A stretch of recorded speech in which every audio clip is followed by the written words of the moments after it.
Hello, everybody. Welcome to another stream challenge here on the David Rams channel. I hope you're all doing great today. I'm feeling pretty good. We've got a big stream challenge today. We're going to be looking at vegan on vegan debates for 10 hours straight. That's what we're planning to do today. We're going to be reviewing them. We're going to be analyzing some stuff. We're going to be taking a very close look, basically, at all this kind of stuff, like reactions, reviews, analysis. Going to look at some Joey Carbstrong, going to look at some Earthling Ed, and some other stuff as well. Maybe some lesser known people as well. Quite a lot. We're going to try and get into some variety today, take a deep dive. And let me tell you today, it's going to be extra tough because it's right now where I am in Turkey. It's around 40 to 45 degrees Celsius outside. I don't know what that is in Fahrenheit. Let me find out. Because I know some of you guys work in Fahrenheit. I guess there's some Americans here. Degrees Celsius to Fahrenheit. That is 113 Fahrenheit.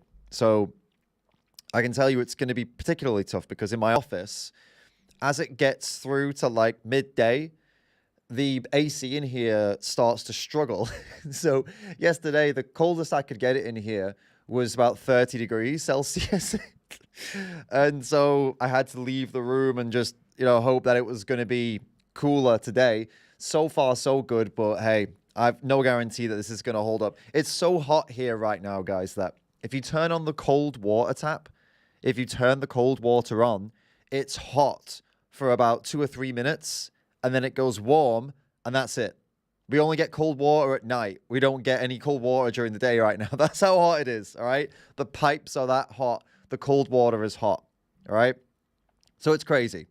So you guys need to stick with me today because it's going to be rough. We're going to be looking at all the anti-vegan stuff and it's going to be like, and then we're going to be most likely sweltering as well. So let's see how we go. Currently, it's 11 a.m. Still, we're all good. 12, 1, couple hours from now, it might get worse. I'm in Turkey, by the way. And and we're also on the top floor, by the way. So it's at the bottom floor, it's like 40 degrees. Top floor, it's probably like 55. That's probably why it's so bad. Right. So I've got my list of debates that I want to take a look at. And the way we'll do it, the way we'll structure it is we're just going to go through. We're just going to pause when we want to pause, talk about it, talk about what's going well, what's maybe not going well, what's the tactic that's being used, the strategy, this kind of thing. We'll probably go down that road. And on top of that, we'll decide at the end, we'll give like a conclusion maybe. We'll give a conclusion at the end of what we think.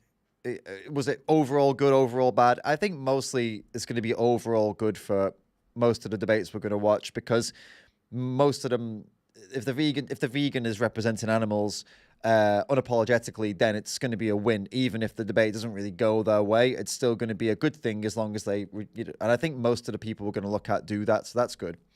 And we'll do that. You guys are probably going to have some suggestions as well. So I just want to let you know that today we are only looking at vegan versus non-vegan debates. So just keep that in mind if you're going to suggest something. And if you want to guarantee your suggestion, I see it. If you want to guarantee I see it and that I react to it and we analyze it, use the Streamlabs tip link, which is right there in the pinned comment. That's where you send through a comment and then you send through a small tip or a big tip if you want to support my work. And that way it'll pop up my screen. Everybody will see it. Everyone will see you're a legend. And of course, I'll take a look at what you wanted me to take a look at. Or you could also do the super chat option. But guys, the Streamlabs is better.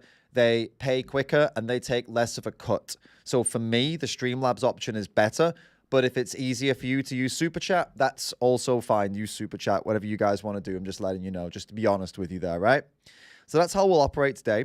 I'll try and keep an eye on the chat, but obviously I'm going to be looking at the videos more. So it's tough to do balancing the both of them, and it's also it's just really difficult. Yeah, it's quite tiring to try to watch the video, watch the chat, and then I'll miss something in the video. Then I have to watch the video again. So if I don't catch you in the chat, that's why. All right, guys. If you want me to catch what you're saying, use the tip or use the super chat. That's the best way to do it. But I will take a look at the chat right now. Let's see what we've got going on. I see the bro Luke was in early. What's up, man? Stacy, how's it going? Simon's in as well. How's it going, man? Mark, what's up, mate? JP and Julia. Sam. Yeah, guys, how's it going? Nige. How is everyone doing today? I hope you're all having a smashing morning or afternoon, I guess, depending on where you are. I guess everyone's Europe, right? Where are you guys all coming from right now? Are you all in Europe, or any of you guys in some like Canada, Australia, America, something like that? Let me know in the chat. I'm curious. All right. So I'll show you my list of debates that I've got lined up then, and you can see if there's any in there that you particularly excited about, or maybe one that you were going to send or something like that. We can have a look together. So here's what I've got lined up. So I've put them in order of popularity. So there was a recent one where Vegan Gains debated with Destiny, and I've not watched it, but apparently, I don't know, apparently it's spicy. I've not seen it at all. I don't know if they even talked about veganism, but I heard they maybe did have a little bit of a debate on veganism. We can check it out and we can see if it actually did do that or not. We've got the Neil deGrasse Tyson and Humane Hancock, which was just, I've seen it. I saw it at 2 times speed, but I've not slowly watched it. We can check that one out. I've got a couple from Earthling Ed that I haven't seen, these 2 there. I've got a couple from, 3 from Joey that I haven't seen. And there's this Channel 4 one that I haven't seen. Apparently, there's some people took mushrooms and then did a debate. I have no idea what that is. I haven't seen it. It says I have, but I haven't seen it. I maybe just glanced it, but yeah, that's interesting. I don't know if we'll get some kind of copyright issue with that one. We've got Arvind, animal activist, doing a bit of a debate, I suppose, with a student. He doesn't really debate the students, it's more a Q&A, but yeah. We've got this interesting debate here between this George Monbiot and what's his name? What's his name? This guy, something Allen. I can't remember the guy's name, but this one's interesting. This is a climate one, right? But the reason this one's interesting, this one down at the bottom there, you can see, is livestock grazing essential to mitigating climate change? The reason that's interesting is all the farmers, the animal farmers in the UK, and I guess around the world, they were kind of counting on this Alan guy, Alan Savory, I think his name is, to come and destroy George Monbiot. George Monbiot is 100% against farming animals and like animal agriculture because of the environmental impact. And all the farmers have been coming after him for a while now. I don't think he's an ethical vegan or anything like that, but they've been really coming after him. This debate was supposed to settle it completely. And this guy they brought in, all the farmers brought in, was supposed to smash him, but he didn't. He embarrassed himself. And it's a very interesting debate. I'm, full disclosure, I'm not really into the environmental side of things. As you already know, my views on that. We focus on the animal rights and the animal ethics side of things here.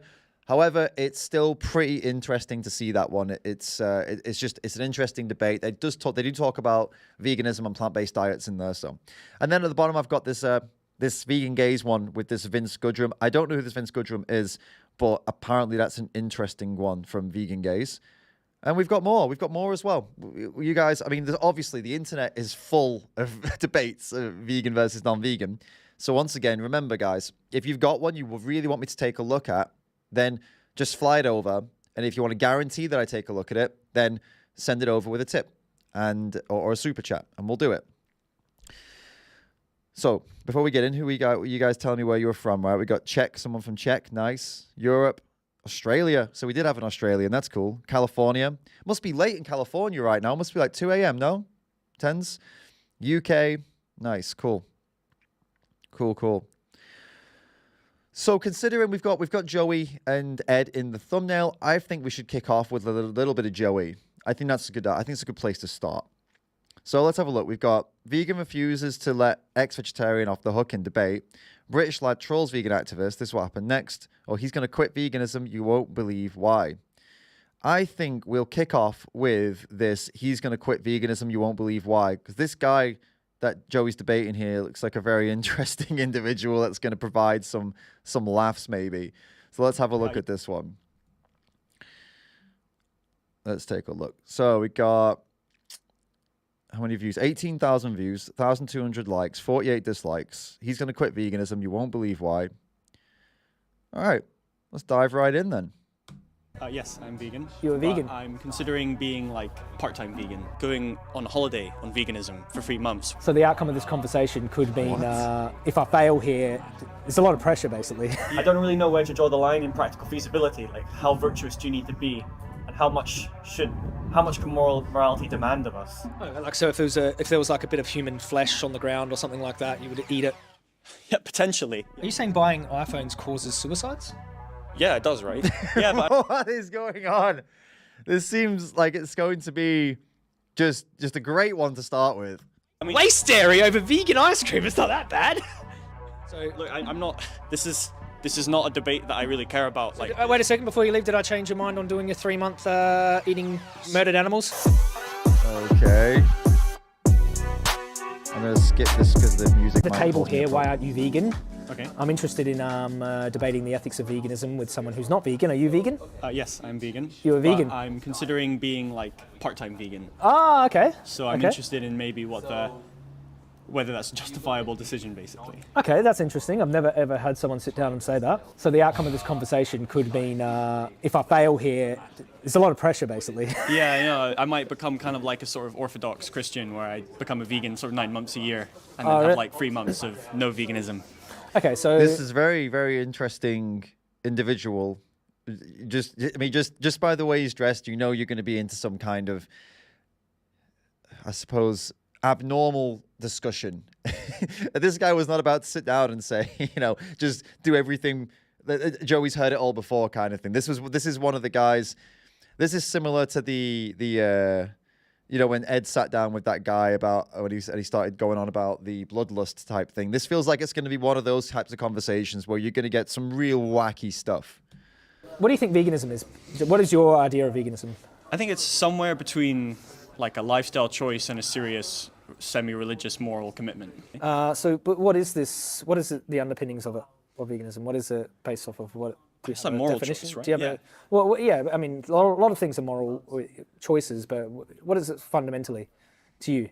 I guess it's part of my identity, something I do because I think it's right, along with many other things I do, like not murdering people in the street or like Okay. hurting people for no reason or doing bad things. So That's interesting. So he holds it to that level of the same reason he wouldn't go and hurt somebody in the street, but he wants to do it 9 months out of the year. So for 9 months out of the year, you want to go around and not hurt people, punch people in the street, but for the rest of the time, you want to do that. That's interesting. I think I would assume Joey's going to go down that road now. if I asked you why are you vegan, what would you say? Maybe not. Okay. I guess it's sort of mainly an anti-materialistic thing, probably, where I believe that like if you can be a vegan and give up meat, you can give up anything in life, pretty much. So by giving up meat, I'm basically free in a way which I wouldn't be if I had to eat meat. So if you're kind of doing it as kind of a virtue to let go of meat. Exactly, yeah. It's kind of like virtue ethics would Yeah. be maybe the closest moral, yeah. So you're actually building sort of fortitude in yourself by saying, I can abstain from this. Yes. Therefore, yeah. that's going to make you a better person in your own eyes or something Yeah, like that's this? the idea. Yeah, that's the idea. Okay, so that for me sounds like a sort of an ego-driven reason to avoid meat. Yeah, it's fairly connected to my identity. Okay. Yeah. So veganism is a movement based on the idea that animals should not be exploited. Yeah, that's. Yeah. I mean, obviously, that's like the rational reason I do it, like Okay. because I think it's wrong to eat animals, and it's wrong to it's totally unnecessary. There are no reasons in favor of eating meat. It's not necessary. Only for a tiny series of exotic cases is it ever necessary to eat meat or dairy. So Okay. I don't see there any positive reason. That's interesting because I don't entirely disagree with this guy on the fact that, okay, I'm glad that he's made the ethical connection. That's clear. So he knows that he thinks it's wrong, and that's good. But there's no shame in saying that, oh yes, my core rational reason for doing this is because I don't think it's right what we do to animals, but also I gain some level of I develop as an individual because I'm actively restraining myself from these products, from these items, and that helps me to grow and become stronger mentally by rejecting these things that everybody else supports. I improve as an individual human and I learn how to have willpower. I don't even disagree with him there. If it was only the willpower thing, that was the only reason, then I would disagree with him. I'd say, no, come on, you've got to make a connection to animals. But if you already have the connection and then you also are proud of yourself and you're growing as an individual from the willpower, I don't see a problem with that at all. Just give me 1 second, guys. I forgot to put my little light on in the background and it's bothering me. I just realized it's not there. This is my, I don't know what you would call it. I'm not going to say OCD because that's offensive to people who have that, but yeah, it would bug me for the rest of the stream if I didn't do it. You know what I'm saying? It's just, I don't know. It's who I am, guys. It's who I am. But yeah, so far, I don't see a problem with what he's saying here. But like, that's not really, those kinds of reasons don't actually really change most people's behaviors. So I'm just being honest. Like, that's actually what motivates the deeper core of my commitment. All right. Wow, that was a level that I didn't expect. Yeah. Oh, and he's saying you can't even see the light. Yeah, it's there now. It's there just above my right shoulder here. Yeah, it's so funny because yeah, actually, it's a good point, Annie. Most of the time, they're going to be seeing this screen. So that was the only that me putting the light up there was just for me, only for me. All right, cool. So you went for a deeper level of what changed your motivation. Yeah, that's right. Yeah. So what changed your behavior? I went for like the kind of like, this is what actually made me and makes me stick to what is a fairly difficult lifestyle choice. Okay. So for me, and for veganism itself, because we could talk about me, we could talk about the doctrine that humans should live without exploiting animals. And by exploiting, I mean violating the rights of animals. And by animals, I mean sentient animals. Yeah, just so we don't get into oysters or things like jellyfish or stuff. Yeah. Again, are like quite fringe issues. Yeah. Do you believe that we should live without violating the rights of sentient animals? Oh, yes, totally. Yeah. Okay. And why would you consider living a lifestyle for 3 months of the year that violates the rights of sentient animals? I guess the idea is that we live in a society which is so complex. The moral dilemmas that it puts upon us are so difficult. So what he's just done now, unless Joey cut this, what he's just done is Joey's asked the question, why do you want to exploit animals for some months of the year? And what he's done immediately is, to avoid answering Joey's question directly, is expanded it out to we as a society. You'll find people do this a lot in all kinds of debates, all kinds of interactions where they're uncomfortable. They will try to blow it out to everybody else. It happens to me all the time when I do outreach as well. When you see any outreaches, we'll see it all day today. They'll ask somebody, what do you think you could do about this? And they'll say, well, shouldn't they, the people doing this, do it differently? Shouldn't we as a society maybe try to do this or that? And okay, well, no, what about you? What about you? What can you do? You usually have to repeat yourself. Again, to be fair to this guy, I don't know if this video has been cut, so there's a bit been skipped, and if he actually firstly addressed it as you. But if it hasn't been cut, then yeah, the guy just did that. It's a diversion, or there's another word for it. Basically, it's not taking the blame. It's not taking responsibility. It's putting responsibility on something that makes you feel less pressured. It takes the pressure off. Both in harming humans and animals, that to live a virtuous life all the time is basically like psychically impossible. So I wouldn't say like eating meat for 3 months a year is good. I would never say it's justifiable morally, but perhaps like psychically or like psychologically, humans can only bend so far. They can only take on so much, and that it's kind of... Once again, he said, again, humans can only do so much. Humans can only do this, society that. What about you, mate? We don't care about, in general, what people do. What about, we're talking about you right now. Answer the question directly for yourself. I don't really know how to rationalize it. Maybe it's like forgivable to eat meat for 3 months of the year in the same way that maybe, I'm trying to think of an analogy, possibly like Christians would rationalize some of the sins they break, even though in theory it's absolute sin. So on the other end of this are obviously actual victims. Yeah, like the animals themselves. Yeah, right. Of course, being enslaved and decapitated and turned into burgers, Yeah. So I can't really, can you find a human case where... We hurt humans for 3 months a year, or... Well, like, no, we're not just hurt humans. I'm talking about... Them, breeding them into existence for the sole purpose of killing them to eat them. You don't need to eat them, but just breeding humans into existence to enslave them. They are basically considered property, so they don't have personhood. They're considered, they would be slaves in this hypothetical. I'm basically trying to analogize the animal case with humans. Can you find any place where we do this to human beings? So I think I really like what Joey's done there. And I think it's something that a lot of activists, a lot of vegans in general shy away from. And that's where we end up getting into these crazy philosophical discussions instead of actually discussing life and death. Like, this is real life and death and violence. It's not a philosophy. it's not a philosophical discussion as to whether an animal has their throat cut in a slaughterhouse. That's not something we can just sit together and, I don't know, like Greek times and just have a robe on and just philosophize over, right? This is not the time for that. And I appreciate that Joey immediately just brings it back and says, yeah, okay, well, here's what happens when you do that. Here's the direct consequences of your actions. Can you explain to me? He mentioned that, oh, there are human cases, Christians or whatever in sin. Okay, so let's make it really, really identical then, right? So here's what happens when you do that. Here's these animals. Here's what happens to them directly. How can you possibly compare that to any kind of human case like Christianity? Yeah, do you think Christians for a couple months a year go out and murder people? Yeah.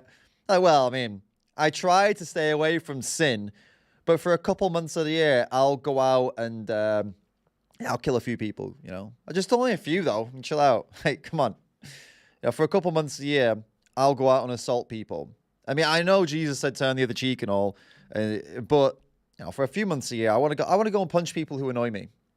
I want to go and punch everybody who's ever said a bad word about me. Just for these 3 months, yeah, because that's permissible in Christianity, to sin occasionally. We're not all perfect, okay? We're faulted, all right? Yeah, you wouldn't, if you saw a Christian making those excuses, you would think low of them, wouldn't you? You'd think, right, you're not all there in their head, mate. Something's gone wrong. And if all Christians did that, you'd be thinking, that's a pretty messed up religion. Like, maybe we should start doing something about that. I mean, these guys go out and do some crazy stuff 3 months a year. We'd all be terrified, wouldn't we? For 9 months of the year, we'd be like, okay, when is that day where the Christians go mental? Okay, it's here. Okay, everybody stay inside for 3 months. They're out killing again. They're out killing and punching people again. The Christians are back.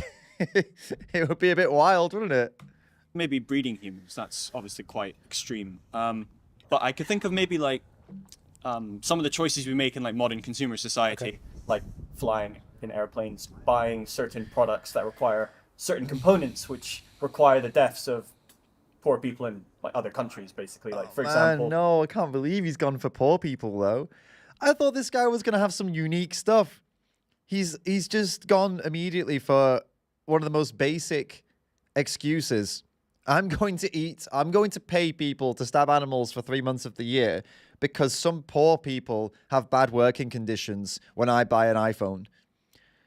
Okay, two wrongs don't make a right, bro. You just be vegan and also try and figure out figure out other ways as well, other things to make life better. It's kind of like when I see people, they make excuses about, I don't know, there are other issues in the world kind of thing. It's one of those, isn't it? The crop deaths, when that comes up, they always say it's the crop death. So because certain insects or certain animals may or may not be killed in crop production, I'm going to pay someone to kill a pig. It's the two wrongs don't make a right. That's not how this works. But here we have this guy who he seemed like he was going to be smarter than this. Buying like an iPhone, you're partially complicit in like the terrible working conditions in the factories, which lead to suicides of people. And people might say, look, I'm very moral in most areas of my life, but I also want an iPhone. I mean, yeah, but isn't one of the top professions for suicide dentistry? So by going getting your teeth checked, you're contributing to the suicide rates in dentistry. Yeah, solid logic that. What else is there that has a high suicide rate? There's dentistry. Don't students in certain countries have like really high suicide rates? It's like Japanese students have really. So universities are also contributing to people committing suicide because they get pressured by their parents. No, it's the university's fault that this is happening. It's a very strange thing. It's a strange logic. I'd like to see how Joey handles this. I have an iPhone. Yeah, so it's like I have this microphone as well. Yeah, so I don't really know where to draw the line in practical feasibility. Like, how virtuous do you need to be, and how much can morality demand of us? Okay. As people. Well, let's go there. So I really do want to have this discussion because you kind of what I believe you're doing is you might not necessarily be. I don't want to misrepresent you either. So just stop me if I am. But Joey seems a little bit like he can't, like he's not in the mood to mess around in this one. He's not trying to be friends with this guy. He seems to just be very analytical here, which is good because this guy's also like that. But yeah, curious to see what he's going to go for here. You're saying that these are equatable moral issues? Yeah, or like they're sort of a species. Yeah. They're equivocal, like they're equatable. Like, so you're saying buying an iPhone is kind of equatable to eating meat. Yeah, that's right. Yeah. Okay. So It basically, might be wrong. oh, but no, okay, yeah. But so basically, I've got this iPad here. You think that it's equatable suffering or drain in utility or rights violations in this iPad by purchasing this iPad as there is in a piece of a cow? Probably not. It's probably eating the cow is probably larger, right? It's probably because that's only a tiny fraction of the wrong in buying the iPad is to use. You're buying this like there are many iPads. It's distributed across all the purchasers, so it might be the equivalent, say, of like maybe like all the flying of your lifetime could be equivalent to, say, like eating a couple of burgers potentially. What's flying got to do with violating rights of animals or humans? Just the massive emissions that it produces. How is that a? Because I guess like eventually the causal chain will lead to people dying, presumably, or animals, right? So do you think flying a plane violates human rights? Or animal rights? Well, not legally, but you can make an argument that harms human rights or animal rights at some point. It's just because it's so causally disconnected, we don't think about it in those terms. But actually, yeah, there is a cost, right, of flying. And just like there's a cost of driving, right? Like I've always thought this is baffling. People are like, yeah, we built roads next to high schools and primary schools. Does that violate like the rights of those children? No, but actually it means that like 5 children every 10 years are going to die. So I guess I would say, yeah, flying does violate some rights, but just not obviously, right? So Joey's trying to, at this point, tease out of him why he thinks buying an iPad or flying is anything similar to eating a burger, right? He's trying to figure out where this guy's standing here. I'll see what Joey responds before I give my opinion on that. A very, very disconnected. Yeah, the environment. So I wouldn't say that the environment necessarily violates the kind of negative rights I'm talking about. Sure. So I'm talking about like the right not to be interfered with, enslaved and murdered. You're talking about some type of secondary effect from like emissions or something like this. Yeah. I know there can be really catastrophic. Right. Yeah. Yeah, like from climate change across many individuals. Yeah. Yeah, but I'm talking about more direct violation of animal human rights. Yes. Yeah. So you mentioned like iPhones, right? Yeah. What is it about the components of iPhones that is analogous to raising animals and decapitating them for burgers? Yeah, I suppose maybe we should work out. I think there might be some other difference that we're having. Do you think the indirectness of buying an iPhone and hurting animals is morally significant compared to like buying and eating a burger, for example?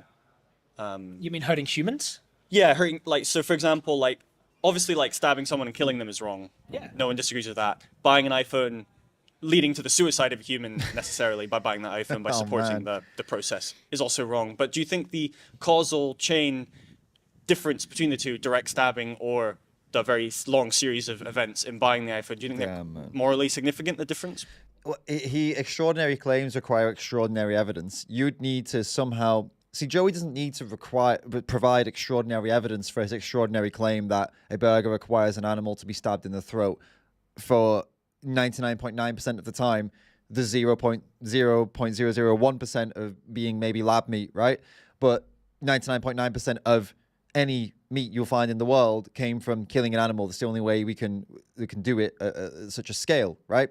So he doesn't need to provide extraordinary evidence, whereas this guy claiming that you buying an iPhone contributes to someone's suicide directly or even indirectly, that requires extraordinary evidence, meaning that where's the evidence that this person wouldn't be suicidal in lots of other cases?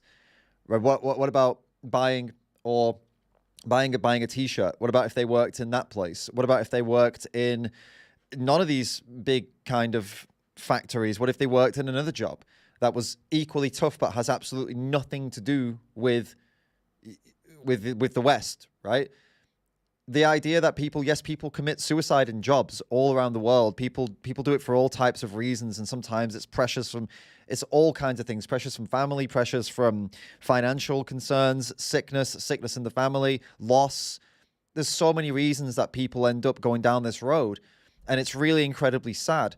But for him to claim that, oh no, this is the reason is because you bought an iPhone, As I said, it's an extraordinary claim, requires extraordinary evidence, and I so far haven't seen it. Maybe Joey's going to ask him to provide that, but and then to try to analogize that with a burger, which or a piece of meat or any animal product that came from animal suffering, which Joey has all the evidence for if the guy requires it. To try to make this comparison is wild and a massive deflection, a huge deflection.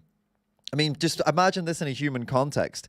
Someone comes over to you and says, hey, did you know this thing that you're buying, this thing I can prove to you comes from the actual physical murder of humans. This item that you have in your, these gloves you have, that's human skin gloves. They've been killing people for that skin. They've been killing some tribe somewhere. Some people have gone over and they've been doing it secretly. Here's the video. Look, I can prove it. These gloves, don't buy these gloves anymore.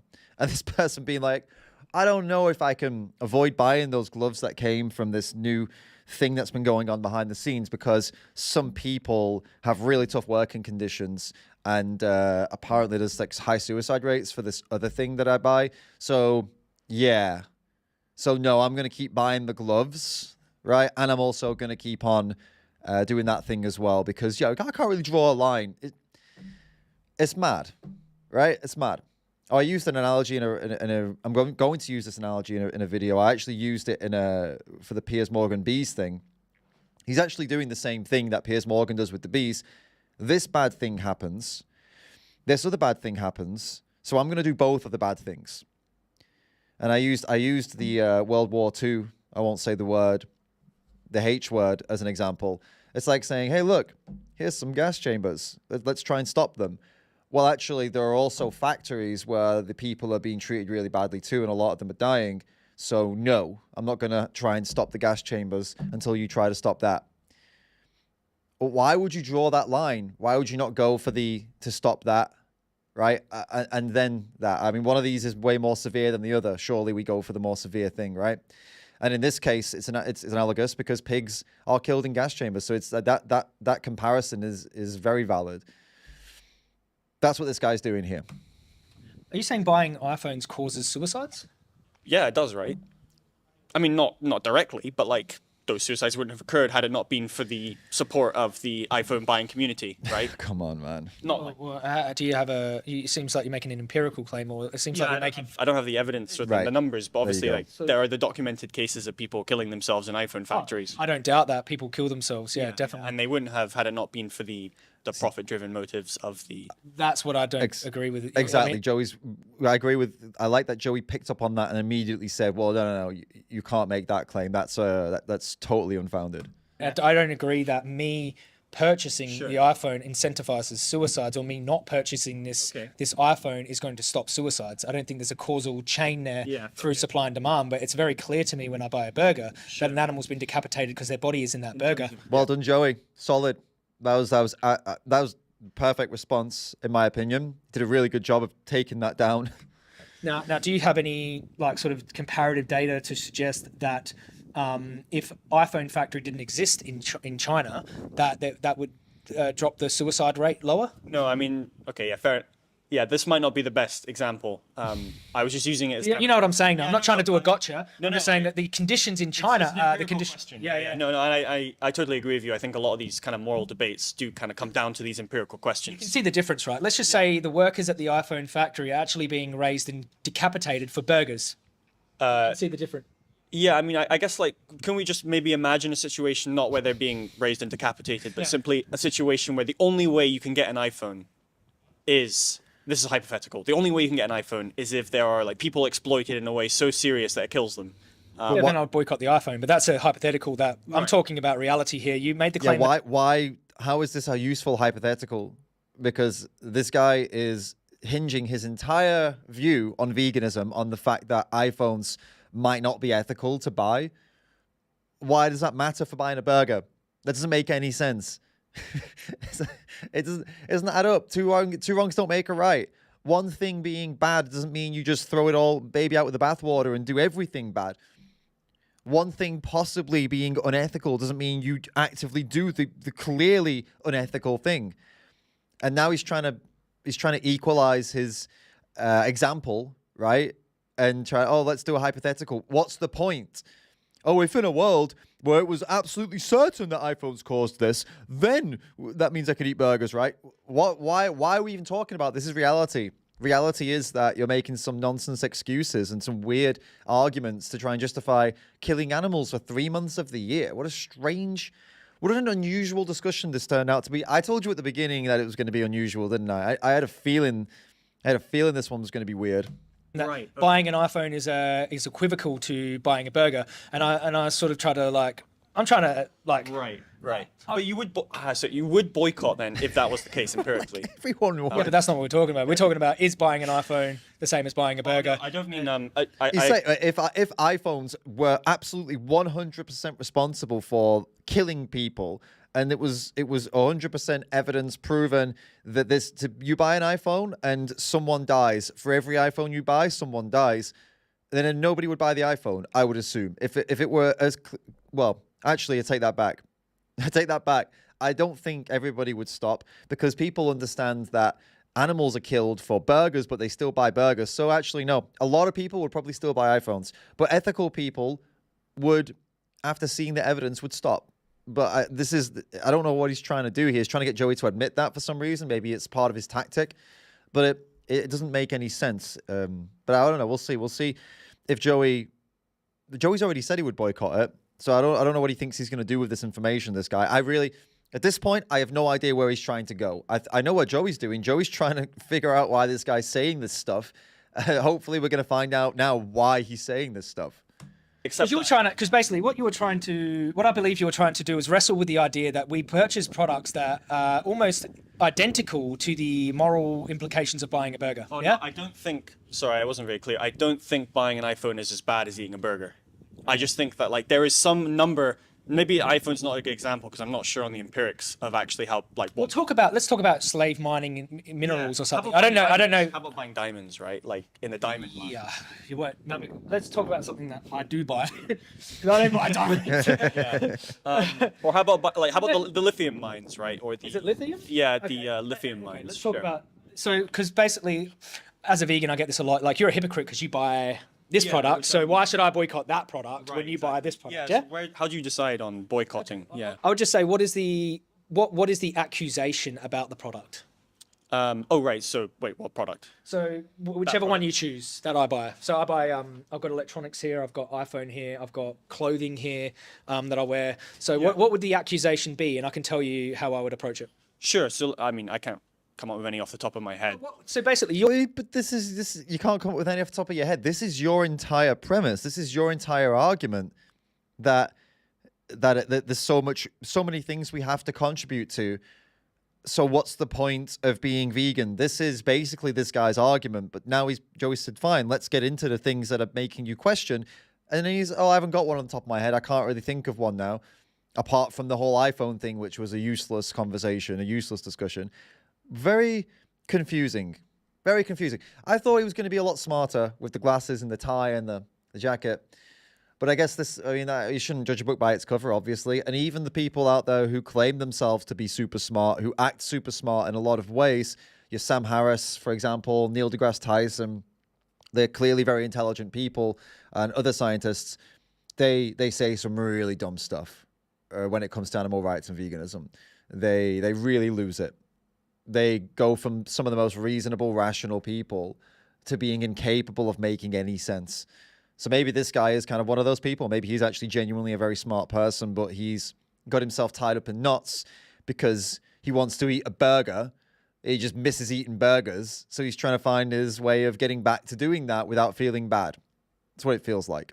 You're considering eating meat again because you purchase products that you believe are just as not unvirtuous, or what was the word? You basically feel like it's the same kind of moral issue to buy these products as you can't really draw a distinction. I'm saying there's a massive distinction, right? Okay. And I want you to point out why you believe there shouldn't be a distinction between buying a phone or buying this electronics and buying a burger. Yeah, so I'm thinking maybe like the combined effect of consumer product purchases, like plastic items, like flying in flying, driving around in cars, buying like advanced consumer electronics. You're lumping in different industries that have different implications. So He's not thinking. See, every time Joey asks him a question, this is, in my opinion, this is how you can tell if somebody's not thinking. If they're already answering your question before you've even finished the whole thing, if you'll see Joey's barely even said his last word and this guy's already responding, that means that he hasn't listened to everything Joey said. He couldn't have possibly listened to everything Joey said because you can't. He's already started planning out his next answer before Joey's finished the sentence. That's not a sign of somebody who's actively listening. If you watch any good thinkers, whether they're on podcasts or just good speakers, good thinkers, they will always leave a small gap because they process what's just been said to them and then respond so they can make sure they do the best response. The worst responses you'll see are from people who snap back because they're either coming back with a pre-prepared response or they have started to think about the answer too soon and they've not caught or understood the whole context of what's been asked of them. And then this is where you end up with people misunderstanding each other, talking past each other because no one's listening anymore. That's what it feels like is happening here. This guy is just kind of verbal diarrheaing all over Joey's face. He's not properly processing anything. Thank you, 10, by the way. I saw your tip. Thank you, mate. Have you reacted to this one stream previously? I will take a look at your link after this one and we'll check it out. See if I have or haven't. And Dominic, thank you for the super chat, mate. I appreciate it. What do we call David when he ends the stream and leaves? A vegan. Nice. Okay. And then another one. Thank you, mate. What do you call a vegan who infiltrates the carnist group? A plant. I'm glad you're here, bro. Keep the puns coming. I mean, why not? Why not? Are you going to get the chat doing puns again like last time? Everybody, if you want to do puns today, I love a good pun. Show me something I've never seen before. Give me something that's truly punderful, yeah? I don't think you can do that. I want to go because you're talking about massive industries. Like, do you know who works for airlines? Like, you got people, lots of people. Lots of people work. There's people who work at the Apple store here in Cambridge. So you can hear him in the background. Joey's talking. You hear him. He's and I. It's like, dude, listen to what Joey's saying to you. Chill, take a chill pill. Relax a little bit. Process, then respond. It's not guaranteed that you're going to come out with something good. If I remember correctly, the Earthling Ed debate with the guy, the Bloodlust guy, he was taking quite a long time to respond, and he still came out with some of the dumbest shit I've ever seen in my life. So it doesn't always work, right? But you've got a better chance of coming out with something meaningful if you take a quick pause and process what they've just said first. Obviously, if you're a quick processor, if you're fast at this stuff, maybe you don't need to take a gap. Or as big a gap. This guy is not that quick, you can tell, because he keeps either repeating himself or not listening to what Joey said and saying the same thing again that doesn't deal with what Joey said, and it's quite frustrating. This is a 40-minute video. Most likely the reason it's 40 minutes is because this guy keeps doing that. I think there's no reason why I should do any of these things. There's no positive argument in favor. Like, there's no moral argument for me to do any of these things, like going on holiday with long haul flights. Like, it's just for my own enjoyment, right? Yeah, but I don't think you're violating human or animal rights by going on that flight. There's obviously a threshold to which you're creating some kind of extreme amount of climate damage to the point that you're like, But so you're saying the threshold, like the. If we're drawing the threshold, like eating a burger so much higher than... Well, for the individual animal, it's like you're comparing environmental damage to someone being decapitated. Yeah, I mean, I guess like in some ways they're both wrongs, right? They're not... Well, they're nowhere near comparable. Well, let me just ask you this, like what harms you more, me flying a plane, taking a flight right from now, go to Cambridge to Europe, right? Or me decapitating you and putting you in a burger, which is more of a moral emergency. This is quite like an old-fashioned way of looking at these moral dilemmas. Like, I think a lot of the biggest criminals in modern life commit these kind of highly diffuse crimes, like someone who murders, like let's say someone murders someone at the pub, right? They chop their head off. That's obviously a crime. It's bad, but are they really comparable to, say, someone who avoids huge quantities of tax? Who's more evil in this situation? Why the murderer? The murderer.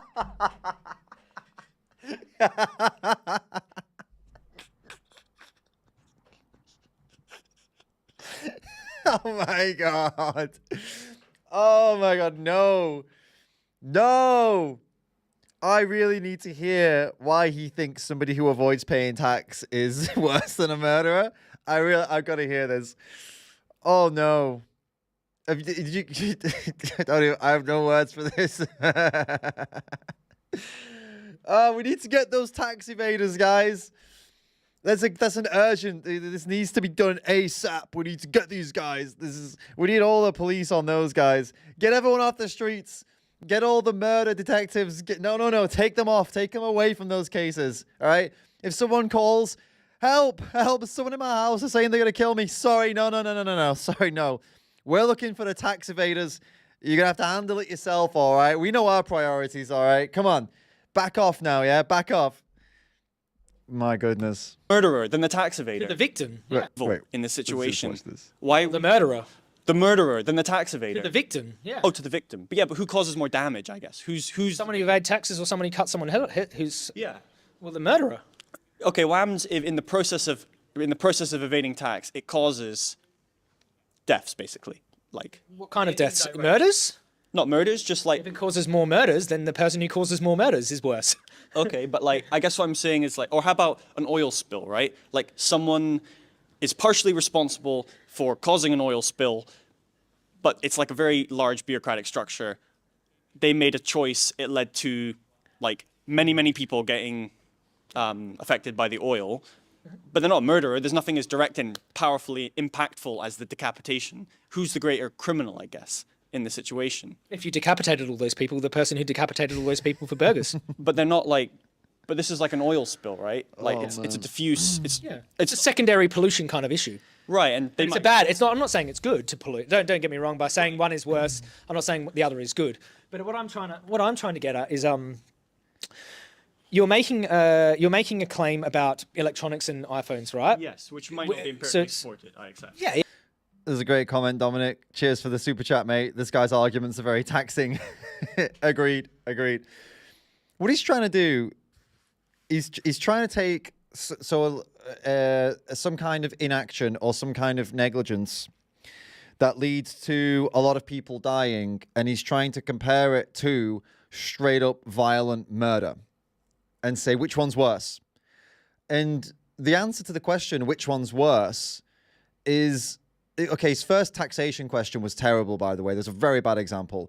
But if there were an action or an inaction someone took that indirectly led to a lot of people dying, and then there was a murderer killing people, and saying which one's worse, it's almost a question that doesn't really matter, because it depends on what someone's morals are, how ethical framework, I guess, as to which one they think is personally worse, and then you could debate that, and you probably end up getting to some kind of weird thing. Like if you think that, let's dive into this real quickly. If you think that someone taking an action or an inaction, making a mistake at work that leads to the deaths of people is worse than murder, then you should also believe that that person should be tried for murder then. So if an electrical company has a breakdown and it turns out one engineer was responsible for it, and they supplied the power to the local hospital, and as a result of that, 100 people died, then by this guy's logic, you would be able to try that engineer for the murder of 100 people. And he should be, well, in some countries in the world, sentenced to death for it. In a lot of countries in the UK, probably life in prison, right? That's the bullet you'd have to bite. And you would have to treat every single person that makes a mistake or has any kind of negligence or whatever that ends up in someone's harm or death the same way as some murderer or someone who assaults people. But that doesn't make any bloody sense, does it? You shouldn't treat what one of them is doing something that could or couldn't cause a problem, like the tax thing. It may or may not cause issues for people. It may or may not inadvertently cause someone's death. To treat that individual who doesn't pay taxes the same as a straight up murder, decapitating people, it leads you, like I just gave you the example. It leads you down a path where you're gonna look and sound like an idiot, basically.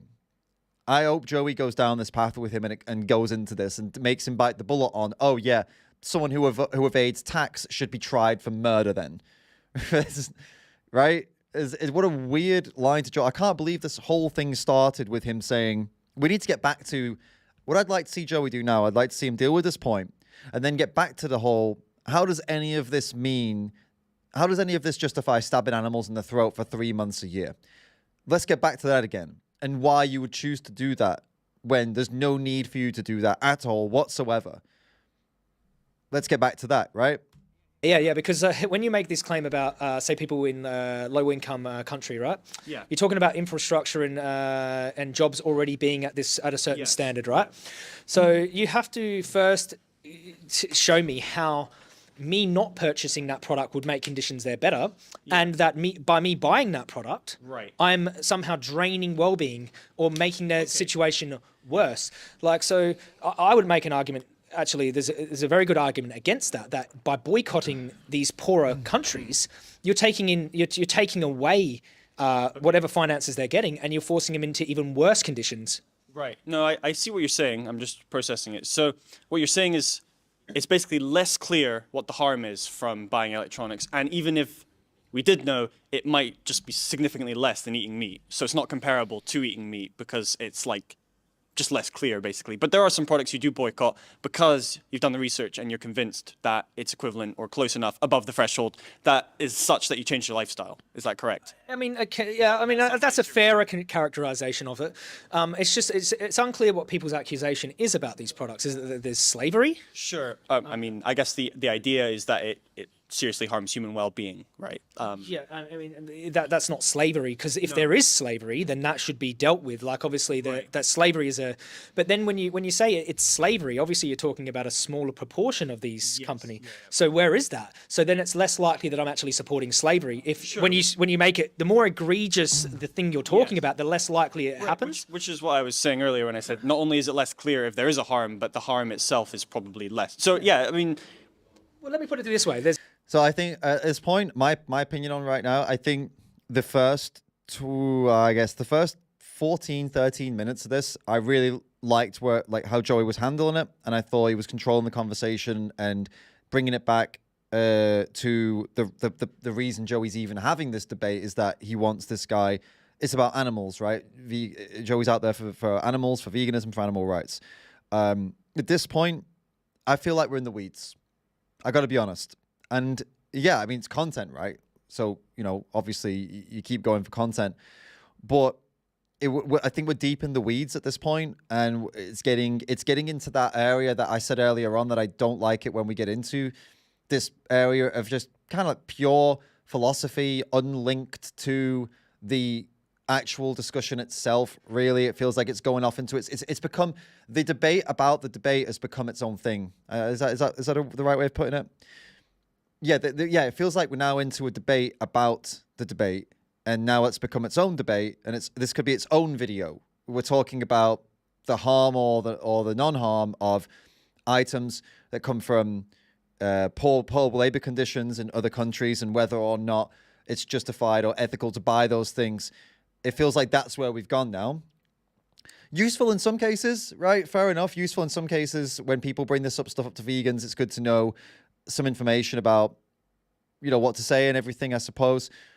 But also, it's a distraction technique, isn't it? It is deflection. It is a red herring, and I don't know. I personally don't like to give too much credence to these kinds of things. I don't like to give too much of it because, at the end of the day, there's no need to debate this, because if somebody is against the iPhone, if they're against the sweatshop clothing and things like that, that's fine. Be against it. You can also be vegan. If you think that Joey's a hypocrite, fine. Think Joey's a hypocrite. You can still be a vegan. You can be a vegan who avoids those things. And guess what? Once you are a vegan, you can maybe try to outreach Joey on why he shouldn't support those things. So that's the angle you could take. But to try to say, I'm not going to go vegan because of these things, because you're a hypocrite, well, that doesn't make any sense whatsoever. Why should we take you seriously? If you were truly honest and truly committed to being ethical, you would be vegan and you would sit down and say, hey, I'm a vegan. already. I'm totally convinced of animal rights. I'm totally convinced of all the ethical framework of veganism. I want to talk to you today, Joey Carbstrong, because you have electronics here, an iPhone and Apple products, and I don't think that's good. I think that's unethical. I think there's a contradiction. I think there's some hypocrisy here. I want to outreach you on that or debate you on that. Then Joey could be like, sweet, yeah, we're both vegans, and maybe he would not have that debate because his channel's not about that. But yeah, that's the only circumstance in which I would say that debate is valid for this guy to come and have with Joey. So it's annoying that I find it annoying that Joey's having to or chosen to or having to have this debate now when this guy doesn't really deserve it, because he's talking about wanting to abuse animals for a couple months here. So he's clearly not. You following me here? He's clearly not at he's not earned this debate. I don't believe. He's using this as an excuse to keep abusing animals. The same way Piers Morgan uses the bees excuse to keep abusing animals. The same way lots of people use poor people, though, or it's one of those excuses. Yeah. There's a t-shirt factory in Pakistan, right? And they're making t-shirts, and the conditions aren't up to the West's conditions, and they get $1 a day or something like this. But over there, that's the best. People generally work the best job available to them. Like if you go out to apply for a job, you're going to look for the best job available to you. Now, if you live in say Pakistan, where there's not many jobs available to you, the t-shirt factories available, that is the best job available to them based on their circumstance, yeah? So the solution for people would be like, boycott that place because it's not up to our standard. It's horrible working conditions. And what that boycott might do is force them into even worse situation, actual slavery it could. Okay, yeah. So in terms of these products which do have like known harm, what would you... Okay, maybe the personal choices. Okay, yeah, I see what you're saying. So maybe supporting it bad. Yes, yeah, I see what you're saying. I mean, you're saying there might be a better option, but that doesn't mean that supporting that option is bad, because not supporting that option could force them into a worse scenario if they didn't have an industry there at all. So what products do you boycott, if any? Well, let me just put it to you in the animal agriculture case. Like if we were doing what we do to animals for food to human beings, yes, you would not. It's very clear that boycotting that makes the condition better. So this is what I mean. He's asking Joey, what products do you boycott other than animal products? I guess he's asking. Well, that's nothing to do with him. This doesn't factor into why you should or shouldn't go vegan. It has nothing to do with that. We can have the discussion on what products you think should be boycotted and what shouldn't be boycotted aside from animal products. We can talk about human rights if you'd like to talk about human rights, but we're here to talk about animal rights, and you sat down to talk about veganism with me and why you want to stop being vegan for 3 months of the year. You want to abuse animals. Why are we talking about human rights? It's not relevant. And again, if you want to talk about that stuff, it's separate. It's completely aside. Let's dig into, get back to the reason to have this discussion. Right. No, this makes perfect sense to me, which again is why I'm a vegan. I think it's so obvious that like supporting the existing agricultural industry is bad. I guess when I'm looking at like going on holiday on veganism for 3 months, what I'd be thinking about maybe is like eating eggs from your own chickens or like your friend's chickens in a farm, which they don't. The chickens they don't kill, they just raise them. He was never thinking that. At the beginning of this discussion, Joey said to him, why do you want to pay for I don't remember his exact wording, but it was the torture and abuse or enslavement of animals, the abuse of animals, the exploitation of sentient beings. It was something like that Joey said at the beginning. Why would you want to pay for that? And this guy started to try to make all these excuses. Now, 19 minutes and 19 seconds later, he's saying, well, I wouldn't actually contribute to the mainstream animal agriculture and all of that. I would be looking at some French chickens and some... Well, it doesn't change things entirely, but it changes things quite a lot. It's a different answer to what you said earlier. If he'd have said earlier, I'm thinking of for 3 months of the year eating eggs from my friend's chicken, then Joey could easily have a conversation with him about backyard chickens and how the chickens that are usually in these situations, these backyard situations, they're the same breeds as the chickens in the farms, so they have the same health issues. They lay way too many eggs for their bodies. They become very sick because of that. It's not good to even support this idea of taking these chickens' eggs from those chickens. What you want to do is feed the chicken eggs back to them and even put fake take eggs in with them so they lay less eggs and have that instinct to lay eggs. You can try to make that go away a little bit so they lay less eggs, live longer, be healthier, and you feed the chicken eggs back to them so that they recover some of the nutrients they lose by laying hundreds of eggs instead of 12 in a year, because they're supposed to lay 12 to 14 eggs every year, but these genetically modified ones, these bred ones, the ones that have been bred in certain ways, they lay between 50 to 300 a year. There you go, you have that discussion. Oh, cool, okay, maybe I won't do that then. This could have all happened 19 minutes ago, but this is something he's just thinking of now. I don't trust that this guy's actually thought this through. I think this guy's just sitting down doing mental masturbation with Joey. I don't think he's really put any time into these opinions he's conjuring up here. Again, another reason this is probably a very, very long debate that's been shortened down to 40 minutes is because he's blabbering on and actually doesn't even know what he believes. That's what I think is going on. Like, is that a moral wrong? It's obviously less than eating a burger. I would never eat a burger in the 3 months. Probably what I would do realistically in the 3 months is like occasionally eat dairy products that I knew where they were sourced from. But so he's just gone from, I wouldn't eat stuff from animal agriculture, I'd just do the eggs in my friend's garden or whatever it was. I wouldn't eat a burger. Oh, but I would probably eat dairy. What is it then, bro? This guy's flying around all over the place. He's not a clue what he's talking about. He's not actually thought about this. He's just seen Joey, maybe recognized him and thought, let's sit down and chat shit. Thank you, Dominic, for the super chat, mate. He's just trying to come up with exceptions. Great. Not your best work, though. I think you can do better. Man. And was convinced that the conditions were not like as egregious as like murdering or like forcibly impregnating cows. So what are your thoughts on this? Basically, I see where you're going with this.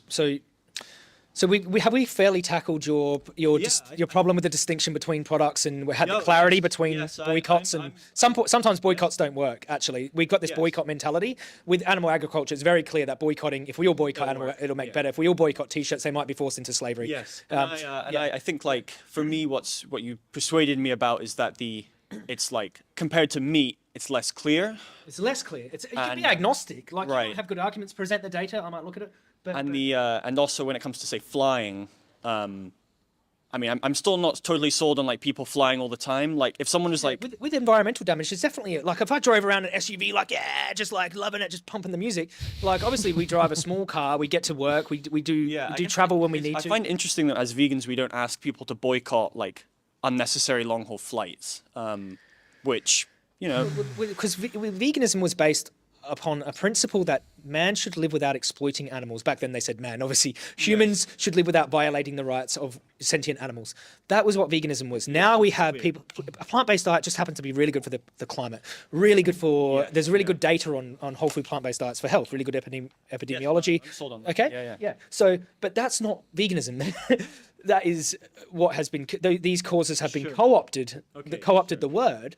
But so really, I'm happy that you're plant-based for the environment. I'm happy, right? Because you've got your own like, well, not your. It's not my own. I didn't found this. Yes, so what I'm saying is you have a version of veganism, or like what you would claim is the founding version of veganism. Right, but I don't know who you'd be to say to like claim the sort of like trademarked version of veganism. But yes, I see what you're saying. It's the old. Oh, he's getting spicy now. I don't know who you'd be to claim a trademarked version of veganism, and then you see Joey's about to go off right now, probably. Oldest, it's the one with perhaps. Come on, dude, go off on him. Basically, I can violate human and animal rights, and it'd be good for the environment. Okay. I could kill you right now. Your carbon footprint is gone. I guess what I'm saying is like this is. Is that true? I could kill you right now. Your carbon footprint is gone, right? Because you have to dispose of the body. Oh, well, after I dispose of your body, then you carbon negative, neutral, carbon neutral. Yeah. No, I guess what I'm saying is that sometimes the environmental movement can cut against human rights and animal rights because absolutely it can. You could go out. I'm not going to say. I've said this before, and the video always gets demonetized, but I'll try and put it in code. You could go out with some kind of equipment that would be used in some kinds of conflicts, and you could use that thing to many people, and that would be very environmentally friendly, because the more of that you do, the less impact those individuals would have on the environment, especially if you did that in very, very rich countries where the per person impact on the environment is a lot more. Obviously, there's China, India, where they have more people, and that's why the environmental impact is bigger. But then when you look at places like the UK or the USA, the per person impact is significantly more. So you go to one of those countries and you just get your equipment and it's for the planet.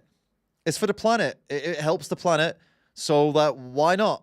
Well, because it's unethical. But it's what's more unethical? Going around and ing people, or allowing people to destroy the planet, which then will kill people. So I think allowing people to destroy the planet, which kills people, is worse. So I'm gonna get my equipment. I'm gonna go and take care of business. It leads us to some pretty dangerous places. This kind of putting the environment above all. I mean, I would never want to live in a world where we all accept horrific violence to save the planet. What kind of planet are we going to survive on? I'd rather we go extinct than continue down a path where we become more and more violent. Why would you want to even be alive in a world that's so hostile? That's not. I don't think anybody wants that. Surely, I mean, okay, some people really cling to life no matter what, no matter how horrible things are. I get that. I don't think I'm one of those people. I don't think I would want to exist in a world that was just constant violence, right? And so there has to be a line that we draw with, oh, it's great for the environment, but it's violent as hell. Okay, well, maybe we hold off on that violent as hell solution, and maybe we hold off and see if we can get some kind of technology or a non-violent way. And if we don't, then, well, we deal with those consequences. I guess that's what Joey's picking up on here. And the most environmentally destructive animal on Earth are humans. Yeah, I guess what I'm So you see how these justice issues say I'm not like, I don't want to get into like not a semantic debate, but like I don't really care like what is the veganism. But I understand that. Well, I know what you're saying. The difference between environmental... It's the animal rights view versus like I just do it to save the environment are clearly quite different, right? Because I can make environmental arguments that are very egregious to human rights and animal rights. Exactly. Not saying they're the same. But I think that if someone described themselves as a vegan purely for environmental reasons, I wouldn't be like, ha, you're not a vegan. I'd just be like, well, maybe you're just a different kind of vegan, or it's a semantic issue. Let me ask you this. So would you boycott human slavery for the environment? Maybe, I guess. As your primary reason? Possibly people do. I mean, not me personally, but if someone did, I wouldn't be like, look, I don't. This is kind of off track. I don't really care about this issue. So it's human agriculture, not animal agriculture. Look, I'm not. This is not a debate that I really care about. Like, me neither. We put the label on. Like, I agree that they're very. All I'm trying to say is how different they are. Like, no, I totally agree they're very different. I just don't care about how we label stuff that strongly. But anyway, let's go back to the Me neither. previous. Me neither. But it actually does matter a little bit, because then people go, I use this word vegan, and then I will eat animal products, yada yada, under these circumstances. Which is exactly what he's just done. This is why Joey's pushing down at this point. The guy said he's a vegan, and he wants to go on a holiday from veganism, without understanding what that means. If this guy is against human slavery and wants to go on holiday from that for 3 months, he doesn't understand how similar these two things are and how ridiculous what he's saying is when he says he wants to go on a holiday from veganism. He thinks veganism is a diet for the environment. Joey's trying to correct him, and he says, I'm not interested. Well, you need correcting, mate. You need to understand the words that you're using, the language that you're using, and why a lot of people may be confused about it, and also how the language he's using is really harmful to animals, because it makes a mockery of what veganism is.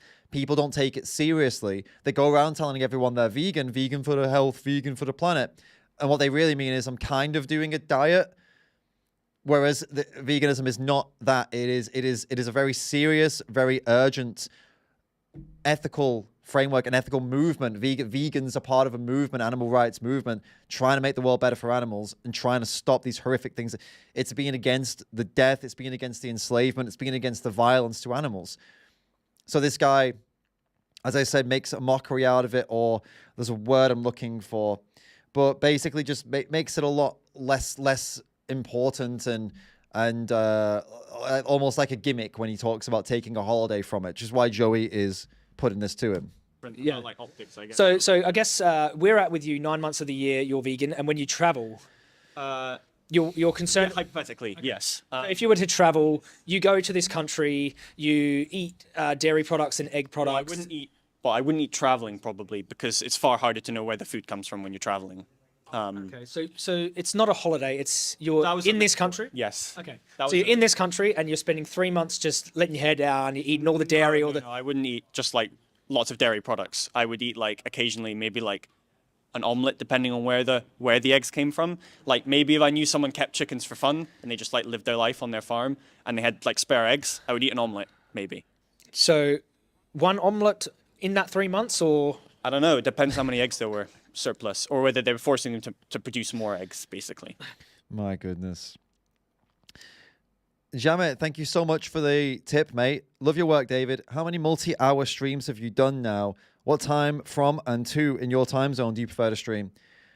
Appreciate that, mate. Thank you. Thanks for the questions. So I've done maybe between 5 and 7, something like that, of these multi-hour streams. Mostly 10-hour streams and some 24-hour and 10-day and some couple of like 8 hours, some stuff like that. So it's been an interesting journey. And the time zone I'm in, what time in my time zone? Usually from 10 a.m. till 9 p.m. No, 11 a.m. till 9 p.m. or 12 till 10 p.m. Depends, but yeah. Today is from 11 till 9 p.m. 11 a.m., 9 p.m. Cheers, mate. Dominic, what's this? He's trying to... Oh, yeah, sorry, I missed Jamit's to do your egg pun earlier. Apologies for that, Jamit, and thanks, Dominic, again for the egg pun. But as I said, I think you can do better. I hope to see some more. yeah. So the hens that actually exist at the moment, they've been selectively bred to lay more eggs. Yeah, so I mean, I would never like buy them from the supermarket, for example. Would you buy them off your friend, or would you create a demand for the eggs? If they were like, I will produce some more eggs for you if you buy them, then no, right? It's just if they had more about, basically. So if there was a surplus of eggs that were going to go to waste, you would eat them? So funny. Yeah. Okay. And that would be the only circumstance in which you'd eat animal products? There are probably other weird, like, exotic circumstances, but I don't want to, like, there's no point in getting on into those. Like, if I was trapped on a desert island and I had to eat, like, a cow or I'd die, like, why go into those exotic, strange scenarios? But yes, realistically, in scenarios that could actually happen, those would be the only situations, yes. This idea, he's like, I don't want to go into the exotic, strange scenarios like a desert island, but if I had a friend that had surplus eggs in this specific scenario, I might eat eggs. That's also an exotic scenario, an exotic, strange scenario. You're going to come up with these convoluted ideas and situations where you eat animal products. Why? I mean, what's the point of these conversations? And why are you so keen to eat animal products? I don't understand. There are scenarios. I've said this on stream before. There are scenarios where I don't think it would be morally wrong to eat animal products. There are scenarios that exist. These scenarios are so ridiculously convoluted and so improbable. So, and I don't see, and even in these scenarios, I still probably wouldn't do it, and I wouldn't recommend anyone do it because it's still. So, for example, there's the roadkill thing, which I find weird. Thank you for that one, Flatlander. And there's the other thing. For example, imagine you rescue a pregnant cow. She has a calf, okay? She gives the calf the milk. Because of the selective breeding of cows, let's imagine she's one of these cows that has a surplus of milk, and you need to continue the calf isn't as hungry as calves usually are. Imagine there's two things happen together. So you got to keep milking the cow to help her to feel better, right? So she feels lighter, so she feels more comfortable. You have this milk. Oh, what do you want to do with it? Well, first thing you want to do with that milk, you want to look to see if there are other animals that may need it. Maybe you have a friend who has an orphaned calf, something like that, in another sanctuary. Okay, cool. If not, okay, maybe you have some other animals around that could benefit from drinking this milk, so you give it to those animals. Okay, that's not the case either. Maybe in that scenario, there'd be no ethical issue with you drinking that milk. You've not exploited anyone for it. You've not done anything and you've not bred this cow. You're not going to breed this. This cow's going to have no more calves. This is going to be the end of the road for her and calving. You're taking care of her. You're not doing it to make something out of her. You're not trying to make money. You're not trying to take things from her, use her for personal benefit or anything like that. This is just a scenario that's come along. There'd be no ethical issue with it. How likely is that scenario? It's incredibly unlikely. Would I still recommend doing it? Well, I'd say there's a slippery slope possibility here. It could end up down a road where someone gets the idea that, well, I want more of it, so maybe I will get her pregnant, blah, blah, blah, blah, blah, blah. So, of course, there's loads of things that could happen from there on that you wouldn't want to happen. But that's what this guy's doing right now. That example I've just given you of a scenario, some crazy scenario, you adopt a pregnant cow and you're a sanctuary and you're all vegan and da-da-da. Why even bother having this discussion? How about you just say, do you know what? Even if that does happen, I'm not going to eat or drink the milk. I just don't. It's not of an interest to me. I don't need it. It's not something that I would imagine that most people would find intriguing anymore anyway as vegans. We kind of, we say, no, we don't do that anymore. And that's the end of it. And there are still risks that it could go another way. There's still risks that it could be worse and things could change and things like that. So I guess the point I'm getting at here is are you addicted or something? Why are you looking for reasons to do this? Why are you looking for these scenarios like the one I've just described where, but it would be ethically okay in this scenario? Well, okay, yeah, great. So what? So what? We know that in 99.9% of cases, it's not like that. In this 0.01% of cases that may or may not ever happen, okay, maybe it's not ethically wrong. Who cares? It's so irrelevant and pointless to have this discussion with Joey, and to have like some kind of 3-month break or whatever that he keeps going for, this holiday. So in every other situation, why would you boycott animal products? Because you think it's morally wrong to violate animal rights? Yeah. So if you found a circumstance where you could eat animal products that weren't violating animal rights, that would be the only time you would eat them. Would that be a holiday from veganism though? That's the question. No, it wouldn't. It wouldn't technically. It would be like kind of a loophole to eat animal products that didn't involve the violation of animal rights.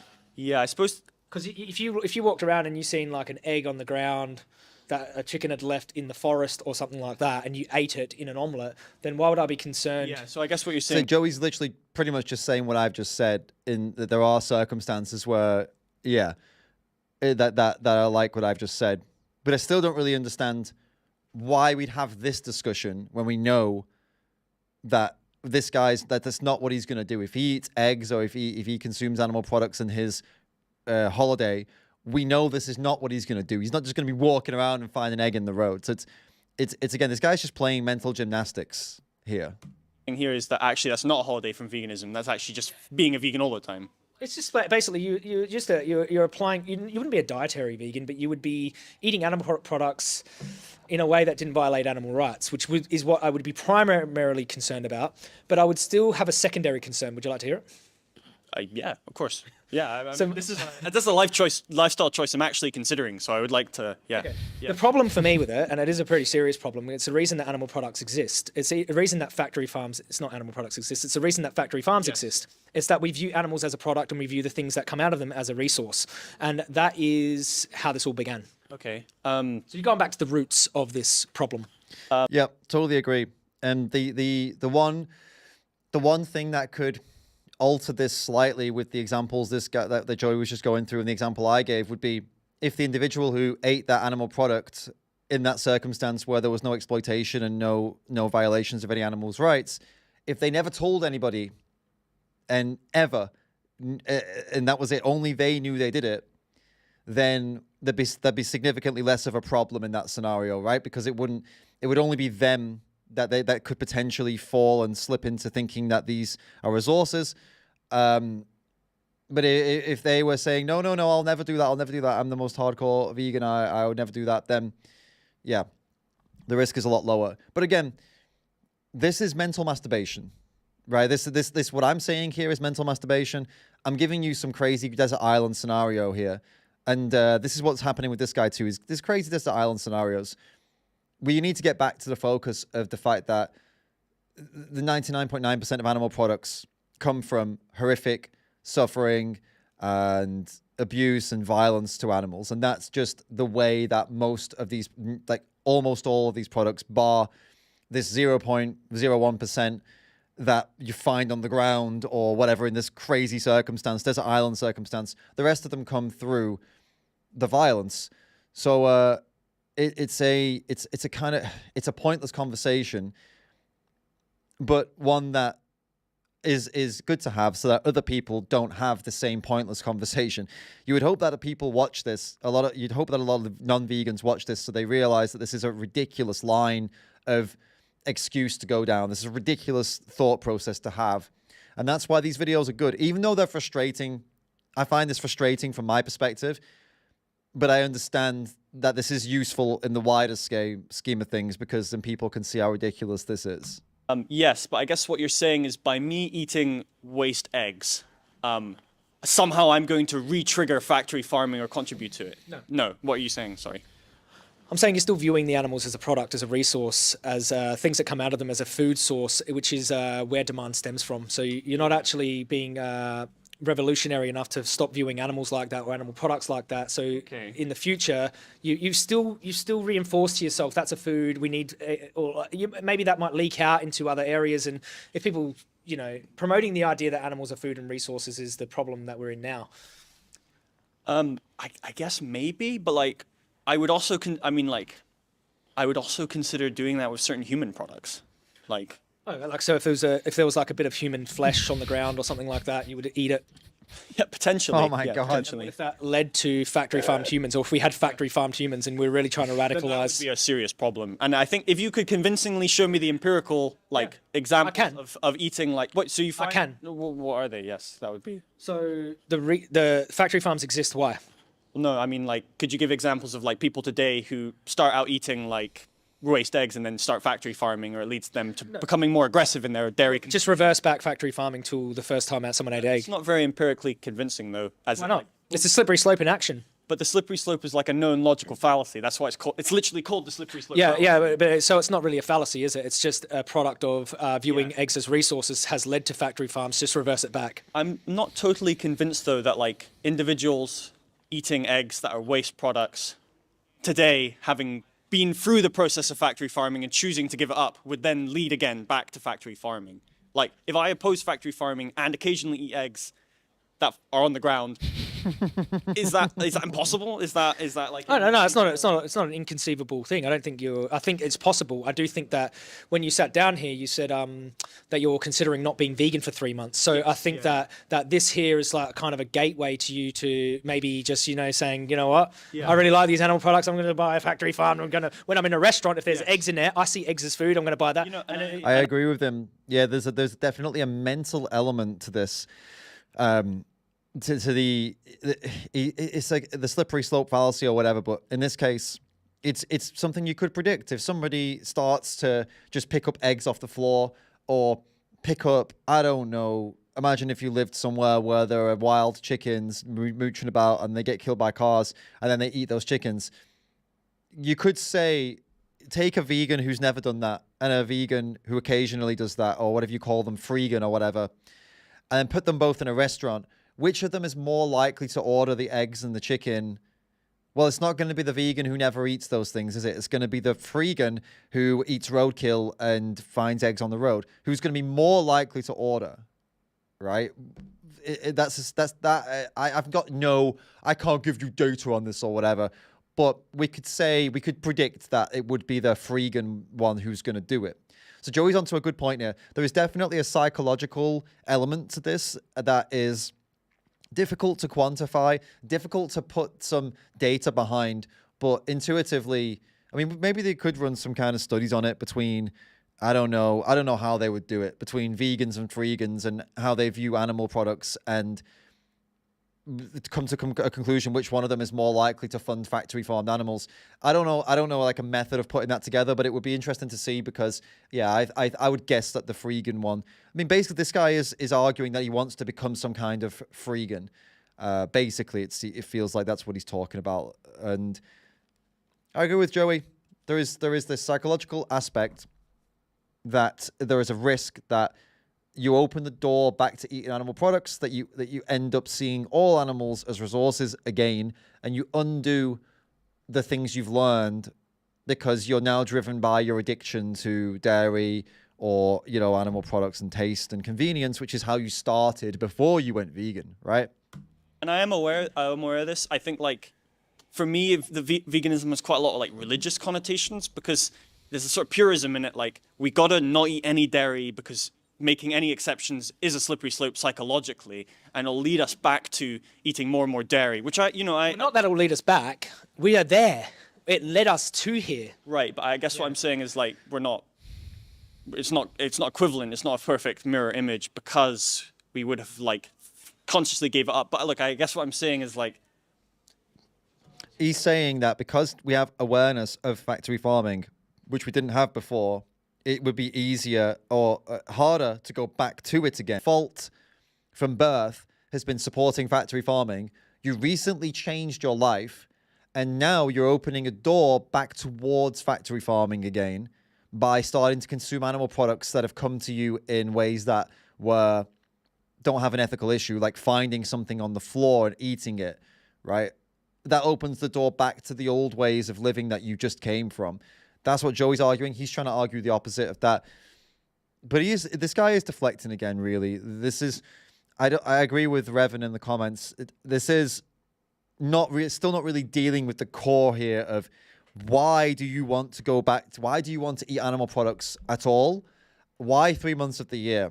Why not 6 months of the year? Why not 1 week of the year? Why that number? Why at all? I want answers to these questions to dig into what exactly is, because so far I don't really understand the guy's motivations. I feel like if Joey tried to get his motivations, didn't get them. If we understood his motivations better, maybe we wouldn't even have to have this exact discussion here. But 29 minutes in, and I really don't understand why he wants to do this, really. He's given some excuses. They weren't very good. I understand, like, why you have to draw bright lines when you're making moral decisions, even if it's not perfectly logical. Because what you're saying is it's not wrong to eat eggs that are on the floor in the forest, but what you're saying is it could lead to us doing wrong things. It has led to us to this point. And it could theoretically, or it reinforces the wrongness of the action of exploiting animals, basically. Yeah. So it is more of a philosophical kind of, like, look at where we are now. Obviously, what do people think eggs are? Food. Yeah, no, and I guess, but it's not like what you're saying is not actually. It's not a violation of animal rights to yes. Yeah, it's not a violation of animal rights to pick up some roadkill, cook it on the barbecue. Exactly. But if you really like that meat, then why wouldn't This is where your ethics start to bend and fold, and right. And this is what I mean by the kind of religious elements. Like, you have to be kind of pure about it, otherwise your mind won't be able to, your soul in a way, or your spirit won't be able to make the hard choices that need to be made to protect animals, I guess. Yeah, well, I'm very convinced of animal rights. I'm very principled, and like I've been vegan 10 years, and I don't lean towards trying animal products in these weird scenarios. I know that they're not practicable for everyone to achieve, and I want to be the change I want to see in the world. Yeah. Like, and I don't think you can give people this amount of eggs. This is where people want. You want eggs, just you, and then what about the next person? What about the next person? Yeah, and again, like I said, I am considering this. I'm on the fence. One of the reasons I came here is because I wanted to hear some arguments against it. You have some good ones, and I think it's fairly your case is quite persuasive. Like, I find it's very hard to do moral things 90%. Like 10% often grows and it becomes impossible. I would say, like, and to just conclude before I go, there is sort of another category of meat-eating activities, not meat. I've not eaten meat in a very long time, but dairy-eating activities where I have eaten dairy recently. But I don't know. It's like, I feel bad for doing it, but then equally I'm like, I don't know what to say about it. So why did he sit down and say he was a vegan? Clearly he doesn't understand what veganism means. But even by his own admission, he thinks you can be vegan for the environment. So, okay, in his eyes, being vegan is eating plant-based. He doesn't eat plant-based. He's not even a plant-based dieter. He just admitted to eating dairy recently. So I don't understand. He was a liar from the beginning, dishonest from the beginning, deflected constantly, made up excuses, switched his arguments when Joey pointed out that he was chatting shit. Unbelievably dishonest. What a waste of time. I mean, there's still 8 minutes left. Maybe it won't be a waste of time. Maybe Joey will be able to get something out of him here, get him to admit to something or agree to something or whatever. We're going to get the answer as to whether or not he will take his holiday, whatever, of veganism, fine. But wow, what an interesting bit of a roller coaster we've just been on with this guy. He must watch this back and be embarrassed of himself here, to sit there and just ramble on for all this time, only in the last minute to just completely ruin any kind of I don't even know what the word would be. Integrity. There's no integrity now. He sat down and lied from the first words that came out of his mouth. Unbelievable. So like, recently, my granddad, who's quite ill, made me a cheese sandwich, and I hadn't seen him in many months. And he was like, "Here you go. Here's a cheese sandwich I made just for you." And I was like, "Okay, granddad, I'll eat your cheese sandwich." Or like, a while back when I was really depressed, I was like, "I want a donut. I've not had a donut in a really long time." Again, it's wrong, but like, vegan donuts, bro. what's the moral? I mean, obviously it's morally wrong, but like, what's to be gained from morally blaming?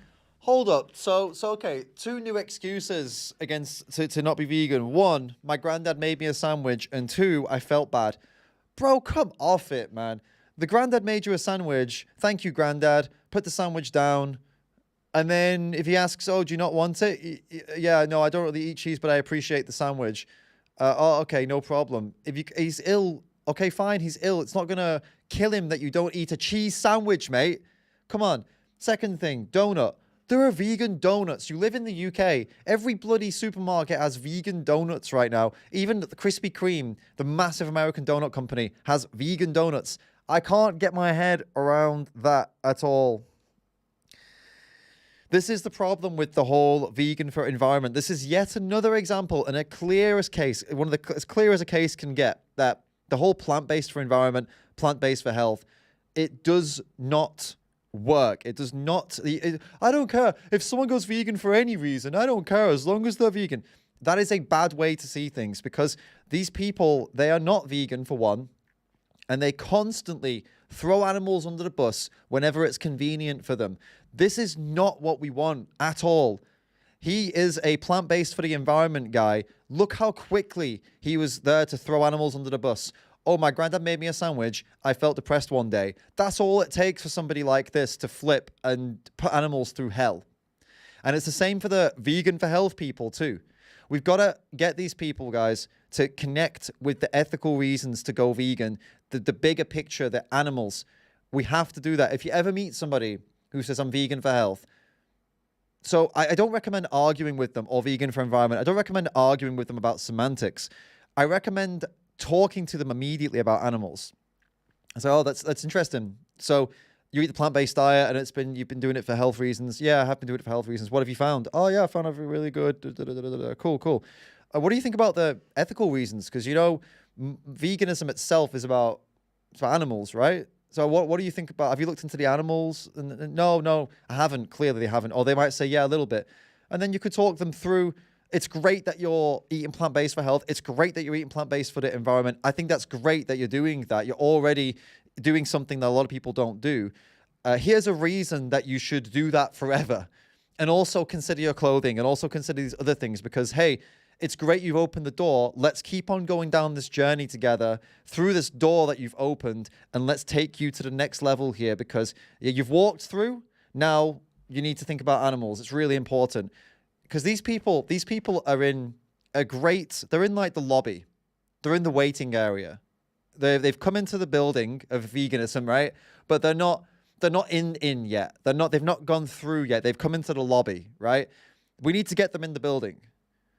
Plant-based for health, plant-based for our environment, lobby. Vegan for animals, vegan for ethics, in the fucking building. They're with us now. So I highly recommend that's how you guys handle this. I've been guilty of getting into the semantics conversation before, and I regret doing that. I think it's not so useful. It's useful with other vegans, especially vegans who say, "I don't care why somebody's vegan." Like, if somebody's really vegan and they say, "I don't care why people do it. For health, environment, it's all good." Okay, I'll get into the semantics conversation with them because it's important. But if you meet someone who says, "I'm vegan for health," I'm going to try to stop doing this from now on. I don't want to get into a semantics debate with them. I don't think it's very helpful necessarily. Or at least we can get into the semantics discussion after talking about animals and, how could I help you? Outreach. How could I help you understand more about what happens to animals and make you make that connection? Because I know that you will actually stay eating this way and you'll expand it out to other things in your life if you make that connection. I think that's really, really bloody important. This guy's, again, guys, to reiterate, he's a core perfect example of what happens when someone does plant-based for environment or vegan for environment or vegan for health. Here he is making excuses to eat animals and on things that really, minor things. My granddad made me a sandwich, or I felt bad, I felt depressed. Two wrongs don't make a right. If you feel depressed, don't punish somebody else because you're depressed. Yeah, come on. In the situation, yeah, it's like... Where's my camera picking up an eye here? What the hell is that about? Is the focus okay? Let me just check this. 1 second. Oh, am I in focus? Pick up my eye, bro. What the hell's wrong with you? I'm just like staring down the lens. I don't know what's going on with the camera. I don't know. We'll see. It seems to be okay. I think I'm in focus. Well, it seemed like you begrudgingly took the cheese sandwich or something like this. Well, yeah, but I was just, obviously, like, insidely, I was like, I really don't want to eat this cheese sandwich. What if you had a dairy allergy? Dairy allergy? I would have probably eaten it as well. Although What if you had anaphylactic shock and went to hospital? Presumably... I'm saying there's a line where you'd be like, I'm sorry, I can't take this. Obviously, like, I wouldn't want to hurt myself for him. That'd be crazy. Like, I'm not a nutty dude. Like, I wouldn't be like... But I'm sorry, what if there were just a dog chopped up in that sandwich? I'm not saying it was right. That's not what I'm saying. I'm just saying, like, what are we to do when people say this? Yeah, well, Like, I think Bernard Williams makes this point where he says morality demands quite a lot from humans, and at some point it can actually cross into the realm of, like, becoming impossible to live your life, or, like, actually conflicting with other valuable moral things. But this is like a kind of deeper meta-ethical point, I think. Yeah. I mean, I get what you're saying. Like, at that point, you had was it your grandfather? Yeah. A sick grandfather, and you didn't want to make them upset at that moment, and you took the cheese sandwich, and right. you ate the cheese sandwich. Which I'm not saying it was right morally. Obviously, that's not how morals work. I'm just saying, like, there's sometimes morals run out in how you live your life. Which, not for me, but I can see why, you seemed like a little bit on the fence anyway, so I wouldn't see you being like, you know what, I don't even eat cheese, I thought you knew, and then let's go get a vegan burger together or something, because there are ways around those social situations. It's not like, oh my God, there's a gun to my head, I better eat this cheese sandwich, and... but again, like, what I'm saying is, like, you can't always expect that from people. Oh, no, but I mean, I know that. I know what people are like, and I know that's why I don't that's why I got this when people say, oh, I'm just going to eat these animal products in these scenarios, whether I think that they're going to only use those scenarios that don't violate animal rights. Planning, which is more insidious. Whereas, like, if they were like, I mean, planning ahead is a slippery slope, clearly. If we're, like, psychologically, from experience, like, if you're like, here's my, like, scenario, but if you don't plan ahead and you're like, I've been overwhelmed emotionally or, like, psychologically, then that feels less insidious to me, because, like, there are limits to the human soul, I guess, or the human ability to make moral decisions. Oh my God, this guy is literally just a non-stop excuse generator. So if I planned ahead to eat it, then it's worse. If I just ate it in the moment, it's not as bad. Bro, it makes no difference to the victim that you've now paid somebody to abuse in a farm or a slaughterhouse. It makes no difference to them whether you did it on purpose or... Well, you did it on purpose in both cases. That's the important thing here. Whether you planned to do it or not, you did it on purpose. If it was an accident, then that's a whole different thing altogether. It doesn't make much difference to the victim, but if it's an accident, then there's not a great deal you can do about an accident. You can learn from it. That's all you can do.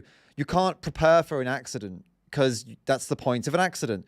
If you do it once as an accident and then you do it again, that's where you start to take the blame, in my opinion, right? You shouldn't make the same mistake twice. You should learn from the mistake, especially when the mistake can have direct impacts on sentient beings, right? Sentient animals. You should learn from your mistakes. So, yeah, mistakes are mistakes. That's not what's happening with this guy. He's trying to make a distinction between, but if you plan... No, you did it on purpose. If you did it on purpose, you did it on purpose. Stop trying to make excuses for your nonsense, man. It's frustrating. I feel like being principled helps me a lot. Like, I have principles, and for me, I'm an animal rights activist. I expose what goes on in farms and abattoirs, and I try to defend the animals. And having these principles is what reinforces my decisions on a day-to-day basis.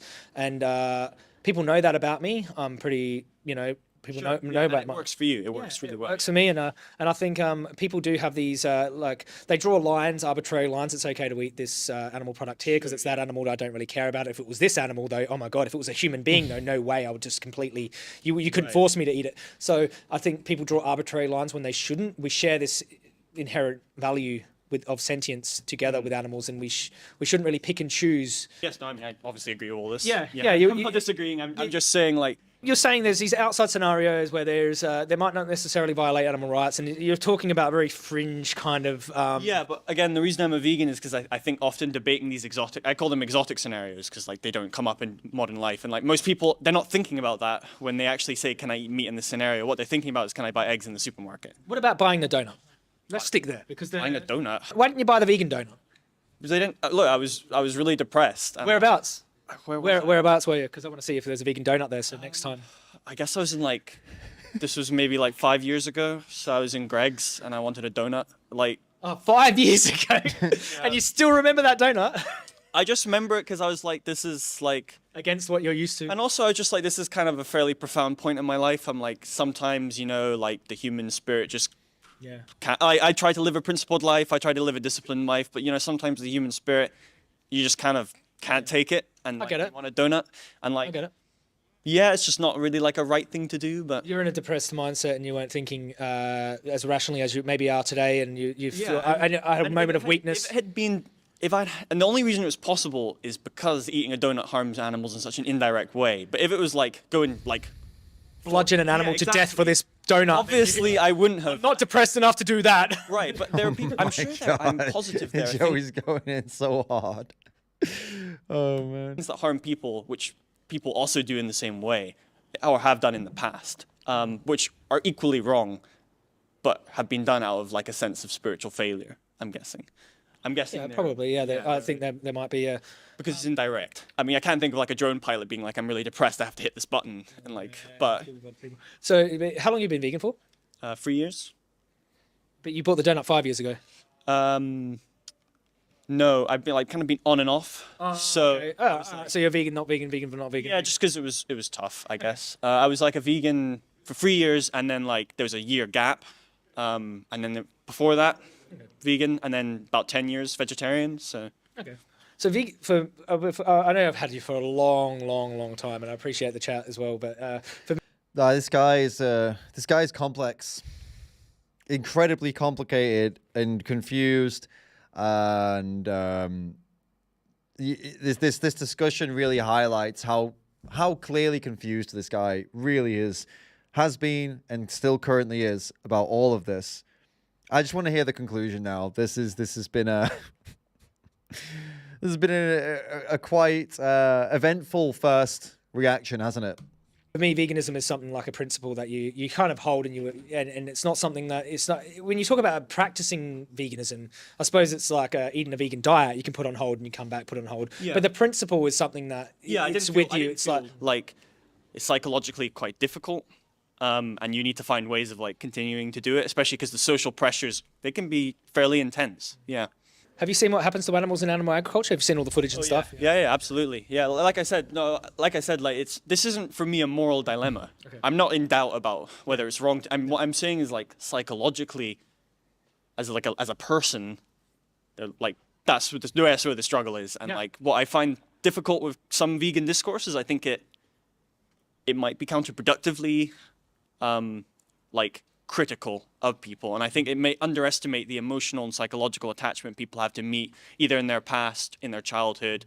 It like might be a connection with them to their culture. I'm not saying that makes it right. I'm just mean like this is psychologically a highly complicated phenomenon. But he's deflecting it out to other people again. What exactly is what is the psychological block on you?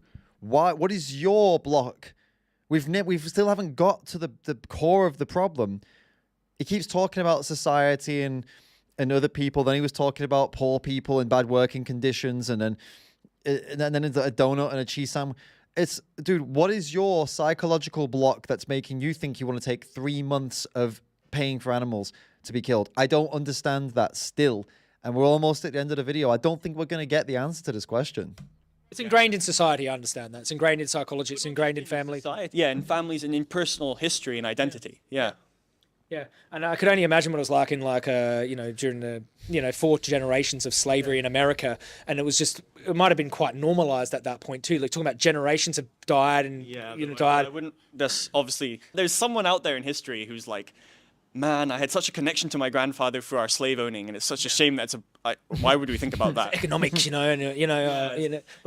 obviously these things don't trump the rights of humans or animals. So, but I understand there are psychological factors that shouldn't be underestimated, but also I kind of weigh them up, and I ask people to weigh those things up, because I had mental health issues, mental health history, and I was uneducated. I was a drug addict, come out of prison, and I had a leg down, and but I still managed to sort of put the animal's plight before all of these factors and go, you know what? I always weigh it up. That's what I do personally. I just weigh it up. Well, it was great talking to you. Great. Thank you very much. Yeah. Well, appreciate it. That was, wait a second before you leave. Did I change your mind on doing a 3-month eating murdered animals? Yeah, it's been very helpful to talk to. I think at most I would eat like waste dairy products. I'm still not totally. I personally don't think it's going to slip me into like. You really like dairy. Haven't you found a non-dairy alternative that you like? No, I do eat. You must really like it to eat waste dairy. I don't like dairy that much. Yeah, I guess like. What's about dairy that you love so much? Just like childhood memories of certain dishes. What do you get? The vegan ice cream, vegan this, vegan that, vegan everything these days. Oh my god. Yeah, but I mean. Waste dairy over vegan ice cream. It's not that bad. Yeah, I'm just really love dairy. Yeah, I do really like dairy. What about lab-grown dairy when that comes out? Precision fermentation? Totally would go for it. Yeah. All right, brother. It's great talking to you. Nice. Take care. Oh, man. Joey, I'm sorry, bro, if you're watching, but that was a very disappointing end, in my opinion. I'm sorry, dude. I gotta be real. I love Joey, but that was very anticlimactic and unsatisfying. I wanted to. I finished this, and I don't understand. I still do not understand his motivations. I don't understand what his psychological blockage was. I would have liked to get into really, really deep into the why. Okay, the dairy thing right at the end, that last bit. I would have preferred that to be something. But the problem was, to Joey's credit here, it's not Joey's fault that this went the way it went and that we didn't get to the bottom of it. It's this guy was holding back information constantly throughout the whole fucking thing. And then when we got right to the end, finally he reveals something about why he actually wants to continue eating dairy, and it's some childhood bullshit. Now the problem is, at the beginning of the interview, he said he was just going to go straight up and be non-vegan for 3 months. That's why Joey focused on that instead of going into, I suppose, more specifics. But this guy was withholding information, switching what he believed, switching his opinions all the way through. And yeah, and in the 39th minute of the 39-minute video, he reveals that it's some childhood thing, that the only thing driving him to eat dairy is some childhood nonsense. Oh my God. Just so unsatisfying for that to be the final thing, and for us to not be able to deal with it because he'd already been sat there for so long, and Joey's obviously realizing he wants to leave now. So annoying. We should have, that would have been the thing to deal with. Obviously, the line of questioning Joey would have gone down would have been something along the lines of, so your childhood dairy consumption and your nostalgia, you hold that to be more important than what happens to cows. No, I don't. I would only eat waste. So to understand, you want to eat waste dairy. How are you going to attain waste dairy? Where are you going to get that from? I don't know. Okay, so you're probably going to end up having dairy and pay for it, right? Probably, most likely, yeah. And also waste dairy. You're willing to take the risks, health risks, or just and deal with the ick factor of that for the sake of some nostalgia. Why don't you try to? Here's an idea. How about you avoid the animal stuff altogether? Because clearly you understand the reasons to be vegan. How about you and I sit here and why don't we look up some? Well, tell me the things that you grew up with. Why don't we see if someone online has done some vegan versions of them, and you can relive your nostalgia through that? Because nostalgia is great. I've relived some nostalgia. Food nostalgia with vegan alternatives to stuff I ate when I was younger, because it's that good now that it still gives you that vibe. And plus, there's loads of companies making the vegan versions of stuff that I grew up with. Baby Bell was one of them. Baby Bell cheese. The little cheese block in like a wax covering, and you open it and you eat the cheese inside. They do a vegan one now. There's also Cathedral City Cheddar in England. They also make vegan cheddar now. It tastes, from my memory, it's exactly the same as the stuff I used to eat growing up. There's tons of stuff that I can get in England that I grew up with right now as a vegan.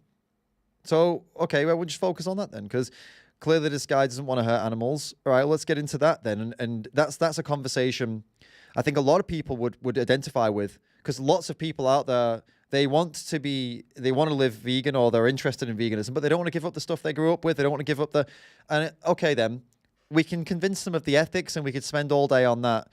But ultimately, they're still going to have those cravings for nostalgia. Well, how about we deal with both issues then? If they already understand the ethics, let's handle the recipe stuff. If they don't know the ethics, do the ethics and then do the recipe stuff. It's frustrating, because Joey would have been great at this. He would have been able to smash this. But this guy got into some deep philosophy bullshit instead of just being totally honest from the beginning and just putting it all out on the table. And honestly, I think he wasted Joey's time for most of this discussion. I think he was a total time waster, and it's just a shame. I feel like it's unfinished. I feel like this video's unresolved. I want to resolve this. I want to, let me check the comments to see if this guy's said something. I need closure on this. Is he here? Maybe he's responding to Joey's comment or something. No. I need closure, guys. I can't leave it like this. And the thing is, I don't even think Joey could have done much different. The only thing I would say, I mean, I've criticized the guy enough. The only thing I would say Joey could have done differently, I think at one point, I said it at the time, they got into a debate about stuff that I don't think Joey needs to debate, about the whole factories and kids and stuff like that, and the workers and all these things. I think that debate is a whole separate thing. And as I said back then, this guy can have that debate with Joey if he's already a vegan and we've already discussed all the animals and he agrees, and then, okay, he's vegan and that's great. Then let's have a chat as two vegans and chat about this topic. If you're not a vegan and you're using the poor working conditions of people in other countries as an excuse to not go vegan, then I'm not going to have that debate with you, because that's not an excuse to not go vegan. If I have that debate with you, I am acknowledging that that's a good excuse to go vegan, because I'm going to debate you on it. Whereas in reality, it should be, in my opinion, it can be dismissed immediately. Like, oh, are you trying to tell me? I'm sorry, just let me understand. Is your point here that because there are bad working conditions in other countries for T-shirts and iPhones, that you can stab animals in the throat? I'm sorry, is that what you're trying to say? No, that's not what I'm trying to say. Okay, so maybe we can talk about the poor working conditions and stuff like that. Maybe we can talk about that at a different conversation, because it's not relevant to the one we're having right now. Let's get back onto why you want to pay people to stab animals in the throat for burgers, right? I mean, from my perspective, that's how I'd like to go about that topic now. So that's the only thing I would have done differently in that scenario. And that's if I was particularly switched on that day. Yeah, I've been caught off guard and I've got dragged into stuff I don't want to get dragged into as well. It happens, but... John Vigano, cheers for the tip, mate. Sadly, only a fraction of people who claim to be vegan are actually vegan, so the already tiny figure of 2 to 3% of Westerners claiming to be vegan needs to be lowered even further. I agree, John. And the thing with vegans is, vegans are a minority of the world population. The people who are actually vegan and stay vegan are a minority of that minority. And then the vegans who speak up for animals are a minority of that minority of the minority. So when you really think about that, we really are just this tiny little pool of people.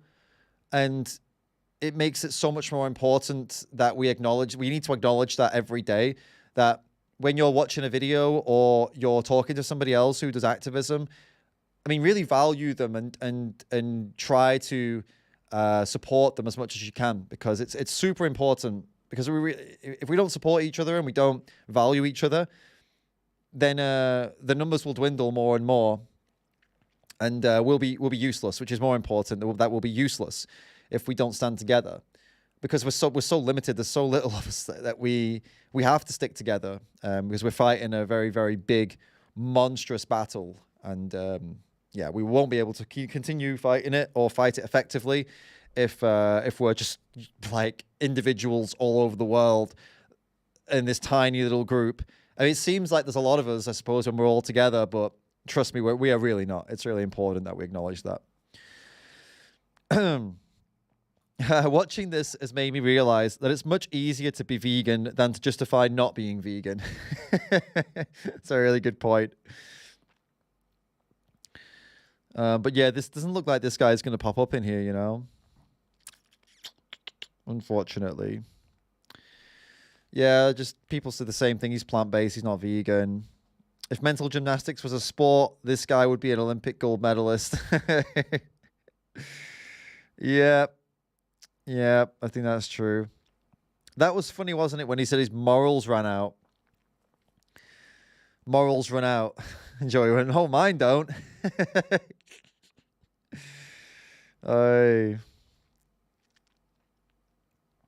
Yeah, that was a frustrating one. And like I said, unsatisfying. But hey, you know, Joey did a good job in there. This guy was just a bit of a time waster, wasn't he? All right, what else we got over here? So we've done our first Joey one. I'll take him out. We'll remove him from the list so we don't keep seeing him. There you go. Boom, that one's out of there. What have we got next then? Oh, yeah, we got a suggestion from... who sent that to Tens? All right, mate. I'll take a look at your suggestion right now.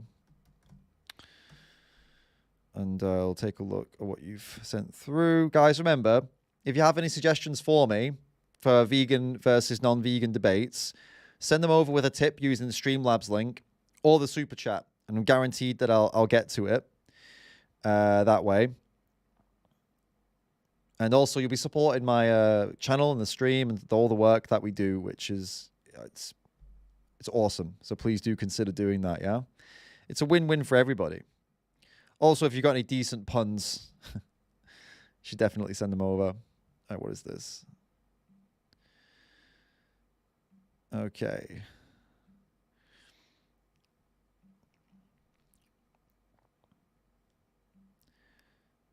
Okie dokie. So there's this one from a couple years ago.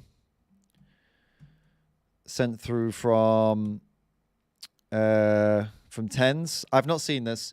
This is apparently Avi and Perspective Philosophy versus Samantha Banana and CTV. I don't know. I know who Avi is. I know who Perspective Philosophy is. I don't know who the other two are. But yeah, we can check this out. It's got 6,000 views, 335 likes, 10 dislikes, a 2v2 debate. Sure. Let's check it out then.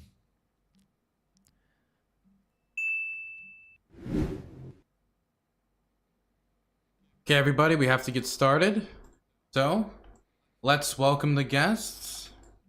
And let's start the show, everybody. Okay, let's get into it. Oh, so this is like, so someone's like hosting it on their, this guy in the middle is like hosting it on his channel, I guess, and then they've ripped it off there and posted here. Okay.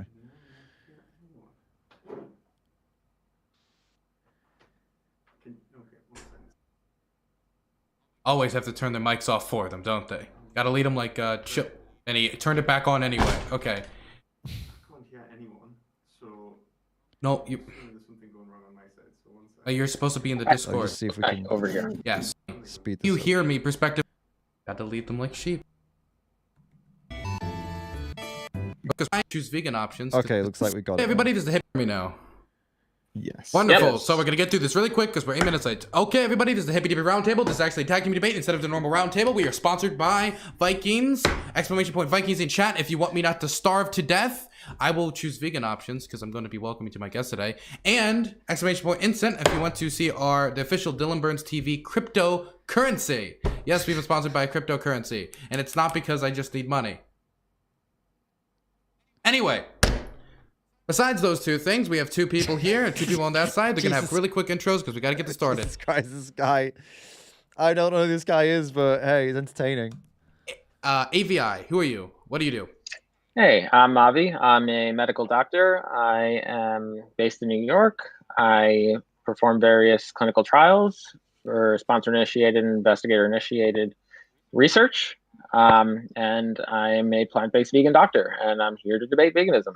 Wonderful. Next is going to be Perspective Philosophy. Hello, I am a PhD student in philosophy. I'm writing a dialectical defense of animal liberation, so a Hegelian And yeah, I've got a degree and a master's degree in philosophy already. Wonderful. Next, we're going to go to Samantha Banana. I'm Samantha Banana. I am actually a vegan, but I also don't believe that we should make everybody be vegan. What the fuck? Oh man. Okay, let's see. Yeah. Okay, that just got very interesting. Wonderful. Next, we're going to go to CTV. I am critically thinking veteran. I served 9 years on board Ohio-class submarines as a machinist mate auxiliaryman. I've traveled the country driving 18-wheelers and been to England, Scotland, and Wales and Germany on a personal trip. So around, seen a few things, and I'm looking forward to these two gentlemen trying to convince me why it is that veganism is the way. Okay, let's go over some ground Okay. rules. I assume everybody here is familiar with Twitch TOS, so that means no slurs of any sort, no graphic violence.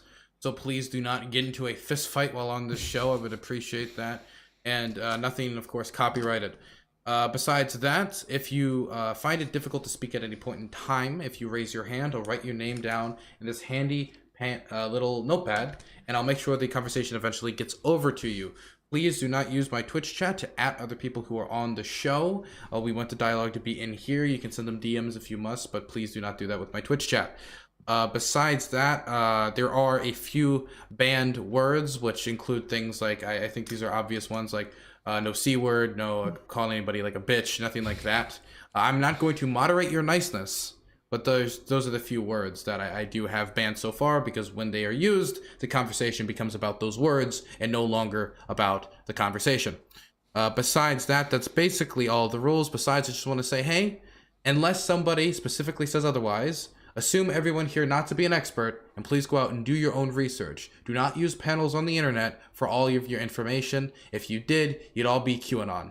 Anyway, let's start today's panel. So what I'm going to do is allow everybody to have a quick 1-minute intro stating their position, and then you can all have a free form period, and then we'll have a 1-minute outro during the end of this conversation.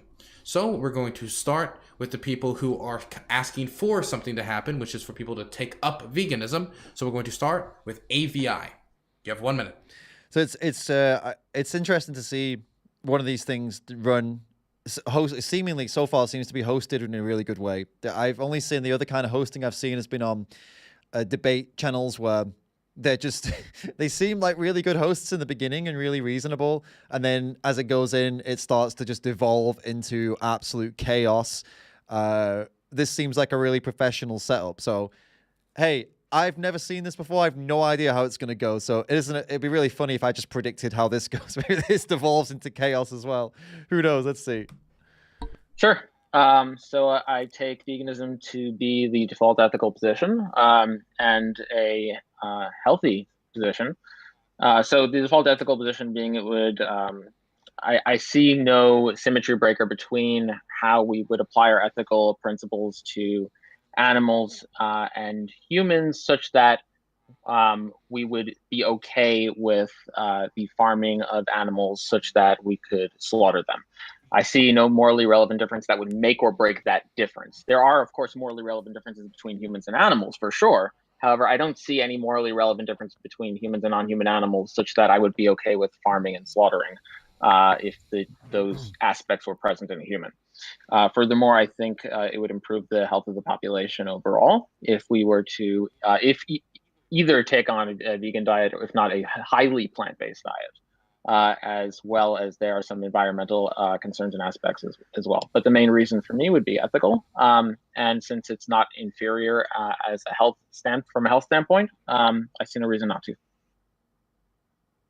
Wonderful. We're going to move now over to Perspective Philosophy. Very well said, Avi. I agree with pretty much everything that he said, except I would go a little bit further and say that I don't think that veganism is the position that needs to be justified. I'd actually go so far to say that it is actually our opponents that need to justify their use of power against a sentient being.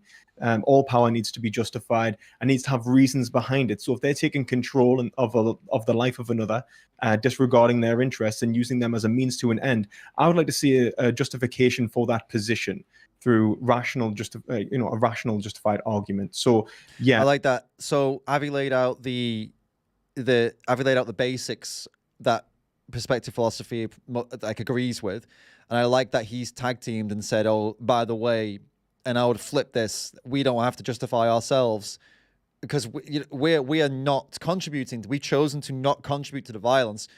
Why should we have to make the arguments? You guys are the ones that are actively causing violence and killing animals.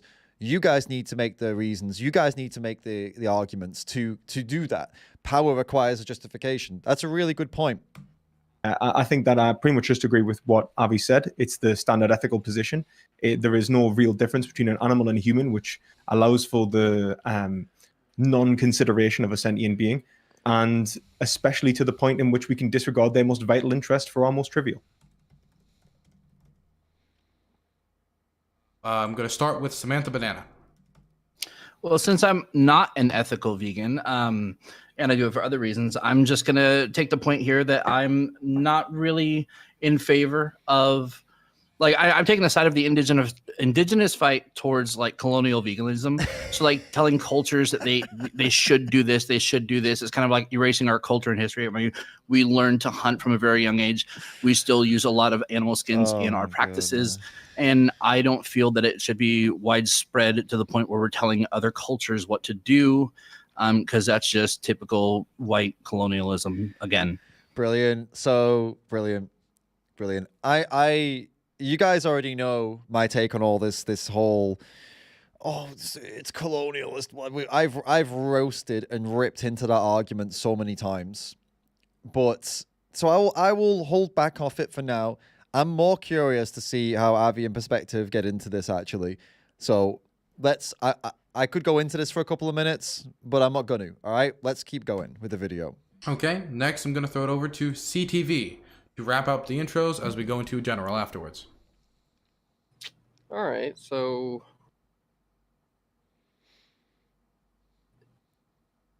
how do I put this? The wolf doesn't need justification to the deer, right? It's just the way that it is. Oh my God. Now you want to sit here and talk about, something like ethics, right? When in reality, right, us human beings having a consciousness and the ability to be able to communicate with each other allows us the ability to even realize that there is such a thing as ethics. So, from that standpoint, I obviously understand that I'm at the top of this food chain. So when it comes to the management of it, right, certainly there's a conversation when it comes to like the types of meats that people would want to indulge in, right? But in reality, unless the regulations that you're proposing are going to somehow control the deer populations without human involvement, somebody's going to be eating that meat, right? So it only seems clear that veganism as an idea and a diet preference is certainly something that can be aspired to, but to somehow think that you can regulate someone's diet by the force of law, I think is abundantly arrogant. Okay. So we got straight in there with it. It's basically lions though, but redressed as wolves though. And it's this, he's basically doing this Thomas Shelby impression, this kind of, those guys on Facebook, they have the Joker in their profile picture, or Thomas Shelby from Peaky Blinders, or someone looking some certain way with a cigar or something, and they're like, the wolf doesn't ask permission to kill the sheep or whatever, and they think of themselves as some kind of, badass. That's basically what this guy's gone for, sat in his little American-themed studio with a kind of a weed hat on, and it's so ludicrous. And I think he said earlier he was a veteran. Fine, he's probably a tough guy, but the tough guy act is very rarely coinciding with a real tough guy, if you follow me. I feel like people who are genuinely tough don't say shit like that. I feel like people who are genuinely strong and tough people would have empathy, because they understand empathy and compassion these are attributes of somebody who is genuinely strong. And to dismiss animal abuse and killing because, oh, but I can. I don't need to seek justification. I do it because I can, because I'm powerful. That's not tough. That's actually pathetic. To bully and kill and abuse because you can, because you're stronger than them, they're weak. That's pathetic. So yeah, that's his thing is a lot easier to unravel. This other indigenous thing, it's a little more, it's a little more complicated to unravel, and I'm more curious to see how these guys deal with it. Yeah, let's get into it. So that is the intro segment wrapped up. You may now all engage. You will have about an hour to an hour and 10 minutes of engagement to go back and forth before we do outros and wrap it up. I just ask you all, once again, to please heed the rules with one last one in mind, and I always say this one last because it's the most important. If at any point I raise my voice for any reason, I don't care what anybody said, you are to immediately become quiet, because I'm not coming in to tell you why I love Slim Jims or why people who eat Slim Jims are doing a bad thing. I am coming in simply to regulate the discussion. Does everybody understand that? Yes, sir. Yeah. Does anybody have any, like, this is a legitimate question, like hearing problems that, like, I might need to repeat myself a second time or anything like that? Nope. Okay. This guy has dealt with some proper assholes on this debate stream, hasn't he, in the past? He's clearly dealt with some real nightmares. He's asking them, do any of you have hearing problems? Because basically, if you don't do as I say, I'll boot you. That's so funny. Then, nobody's got an excuse. Maybe again. Okay, so I've heard two attempted. One is a justification for non-veganism in a subset of a population, and the other is a more broader justification for non-veganism. Samantha's was a justification for non-veganism in a subset of a proper subset of a population, which is indigenous tribes, and that is based on the idea that telling tribes that they ought to be vegan is a form of colonialism, and that since it is part of their culture, to not be vegan, they ought not be vegan. I don't see why I would ever accept that.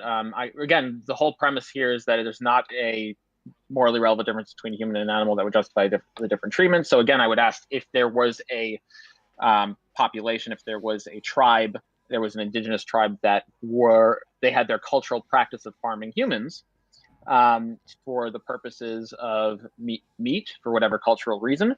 Would it be a form of colonialism to tell them that they ought not do that? And if it is a form of colonialism such that they ought not do that, then I would simply ask the question, then why is all forms of colonialism bad if that's how you're defining colonialism? So well, I'm finding that argument to be kind of like counterintuitive. Like, nobody's sitting here farming fucking humans, so that argument's just kind of fucking mind-blowingly dumb.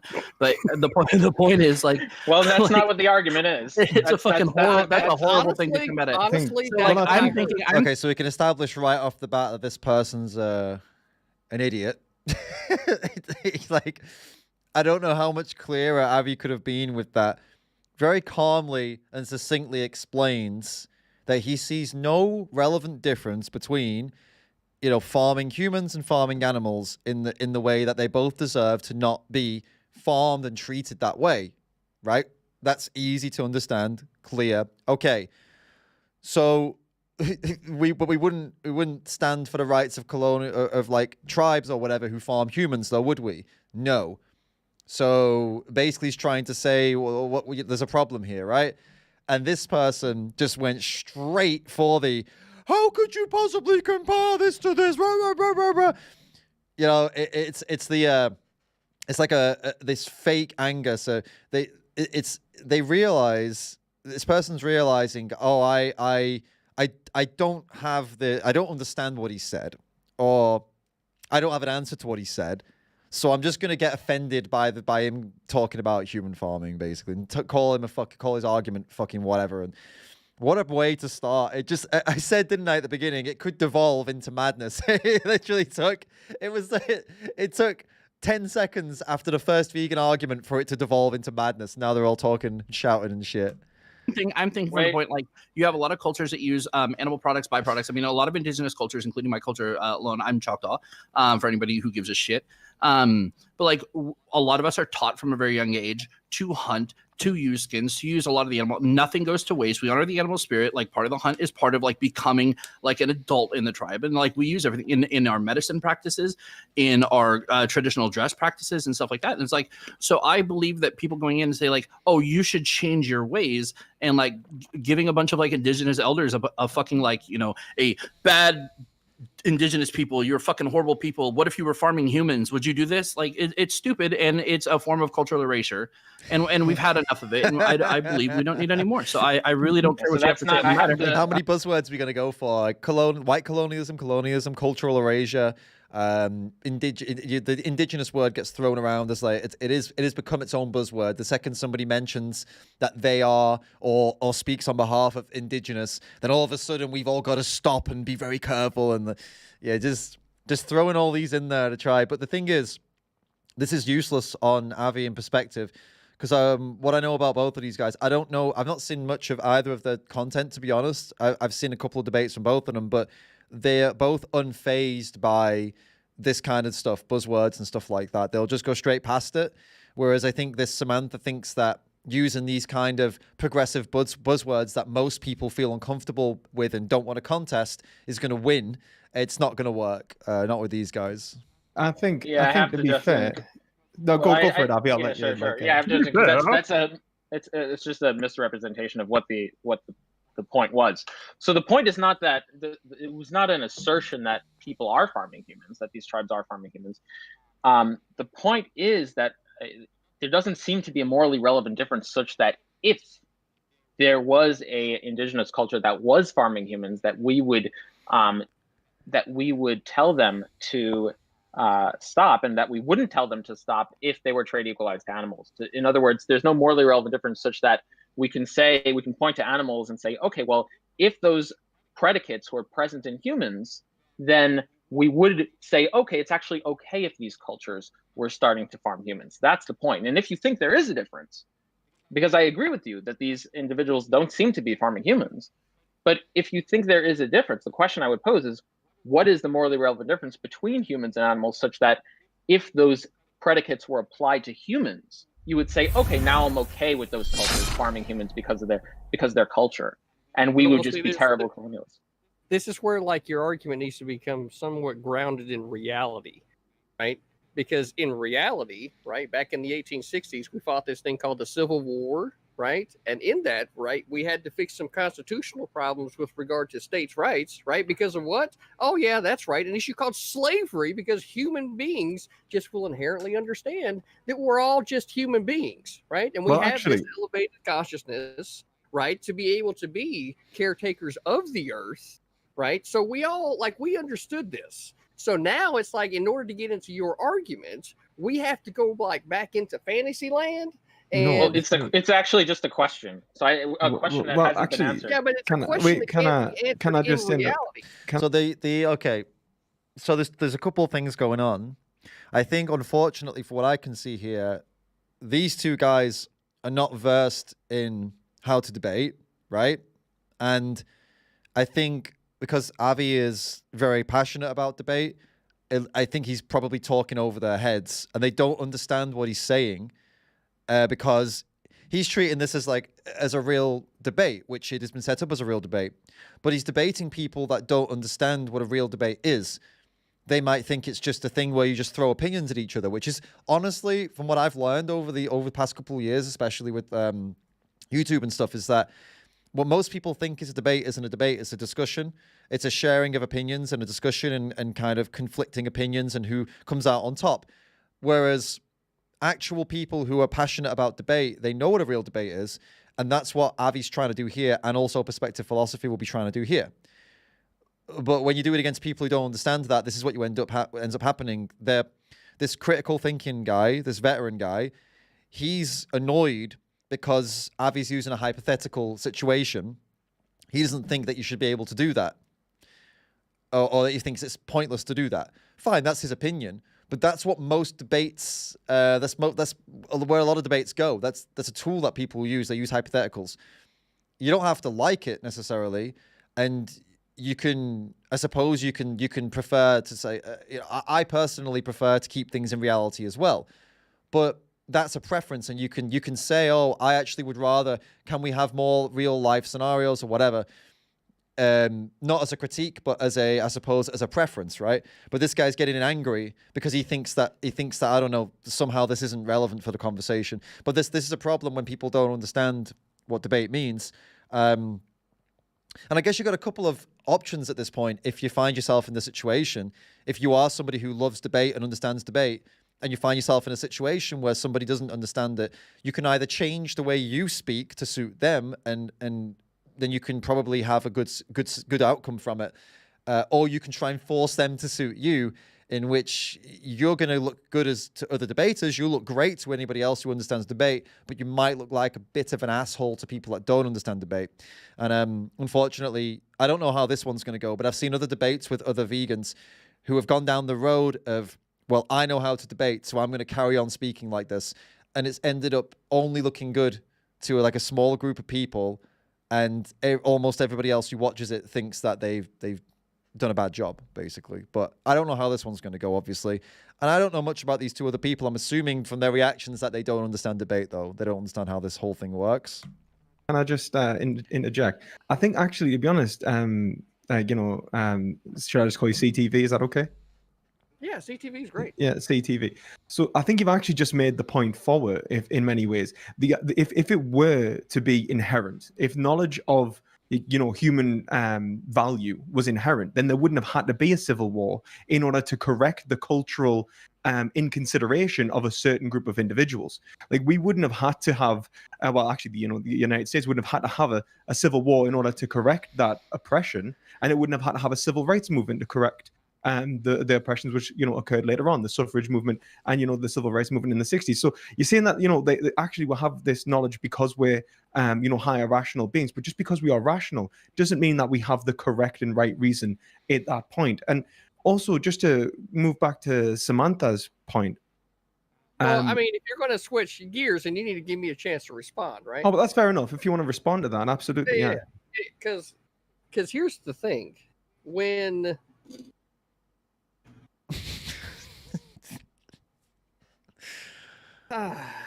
let's see. This is going to have to be something great here, isn't it?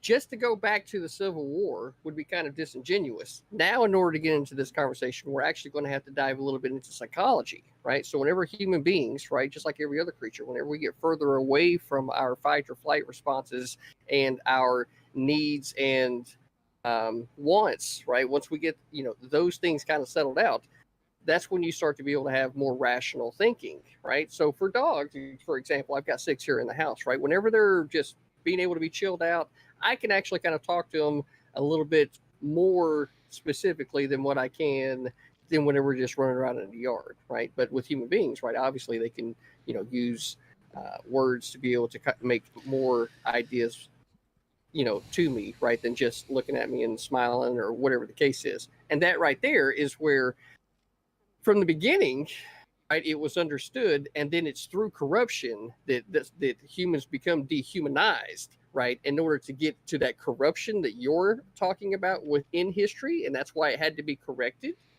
because human beings working together, especially back, as we were evolving throughout time, right, had to be working together, had to be doing these things. And cannibalism, right, while it may have happened from time to time out of absolute necessity, would not have been good for propagating the species. So I understand. So he's trying to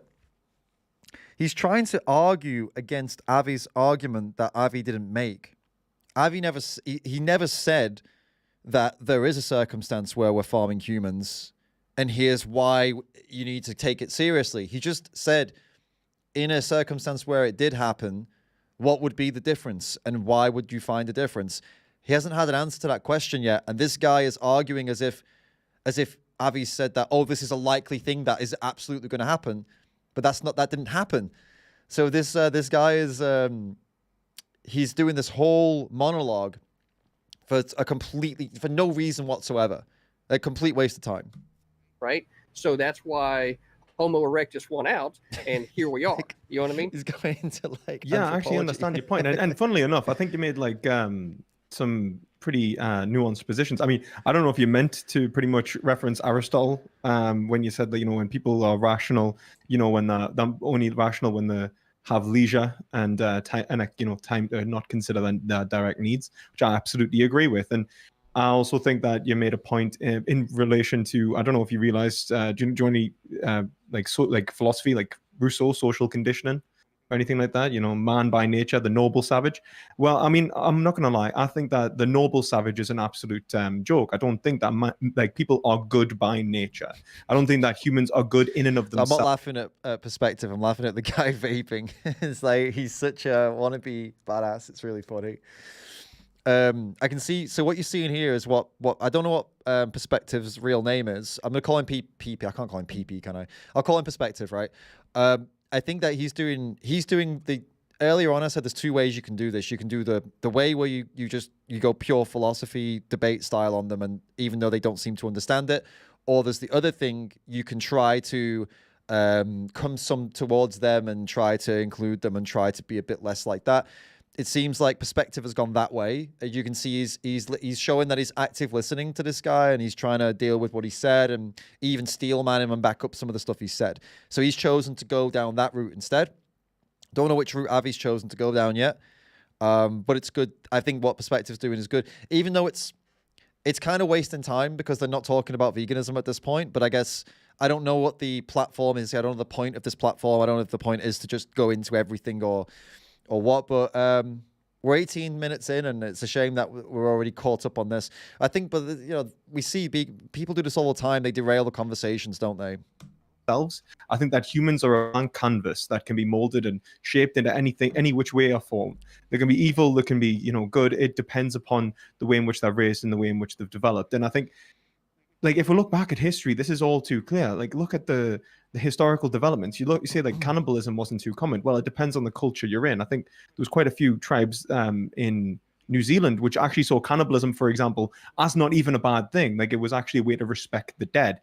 And then there was obviously beyond cannibalism, like there's violence towards other humans, which has existed as forms of tribalism. So, for example, I mean, one of the most like atypical examples is the idea of something like the Roman Empire, which was a form of, historical imperialism.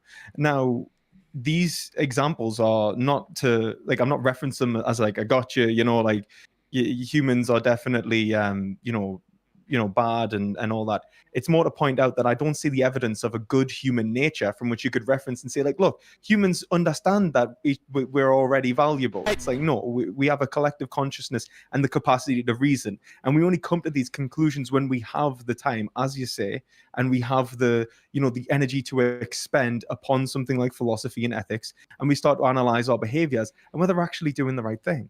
See, and right there through all of that, the one thing that I felt like was missing in your determination was free will, which human beings absolutely have. You can be affected. I completely agree. Right? I completely agree. So free will is one of those things where, like, you may have situations in your environment that are directing your behavior or the actions in which you have to take at a present moment, right?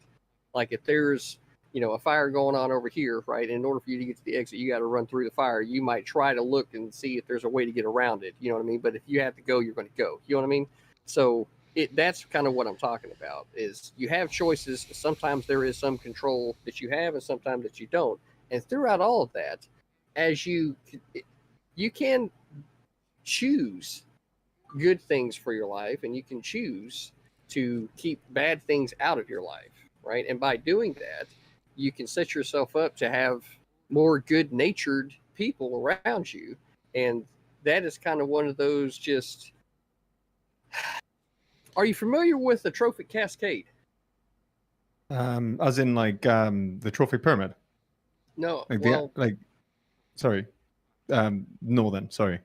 Well, what a trophic cascade is when they reintroduced the wolves back into Yellowstone back in the 90s, right? So one of the most remarkable things that happened in Yellowstone whenever they reintroduced the wolves back to Yellowstone was that the deer, right, and the elk, they weren't able to just run around and be all willy-nilly and just being all relaxed and everything, right? Now they got wolves, right? Wolves would get on that ass. They start making the deer and the elk, they start avoiding the more open areas like the valleys and the gorges. I'm really hoping we get to some kind of point soon. I really don't understand. I don't understand what's being debated right now. and or why why the discussion is where it's at. Right, and because of that, the actual environment, right, the grass, like the height of the trees quintupled in 6 years, right? So because of this, the ecosystem ended up getting better because deer and elk weren't just being able to just go do whatever that they wanted, right? So whenever you study, like whenever, like, as I was sitting here getting ready for this particular debate, and I got into one of these videos that was talking about carnism, right? Which Carnism, yeah. yeah, carnism, right?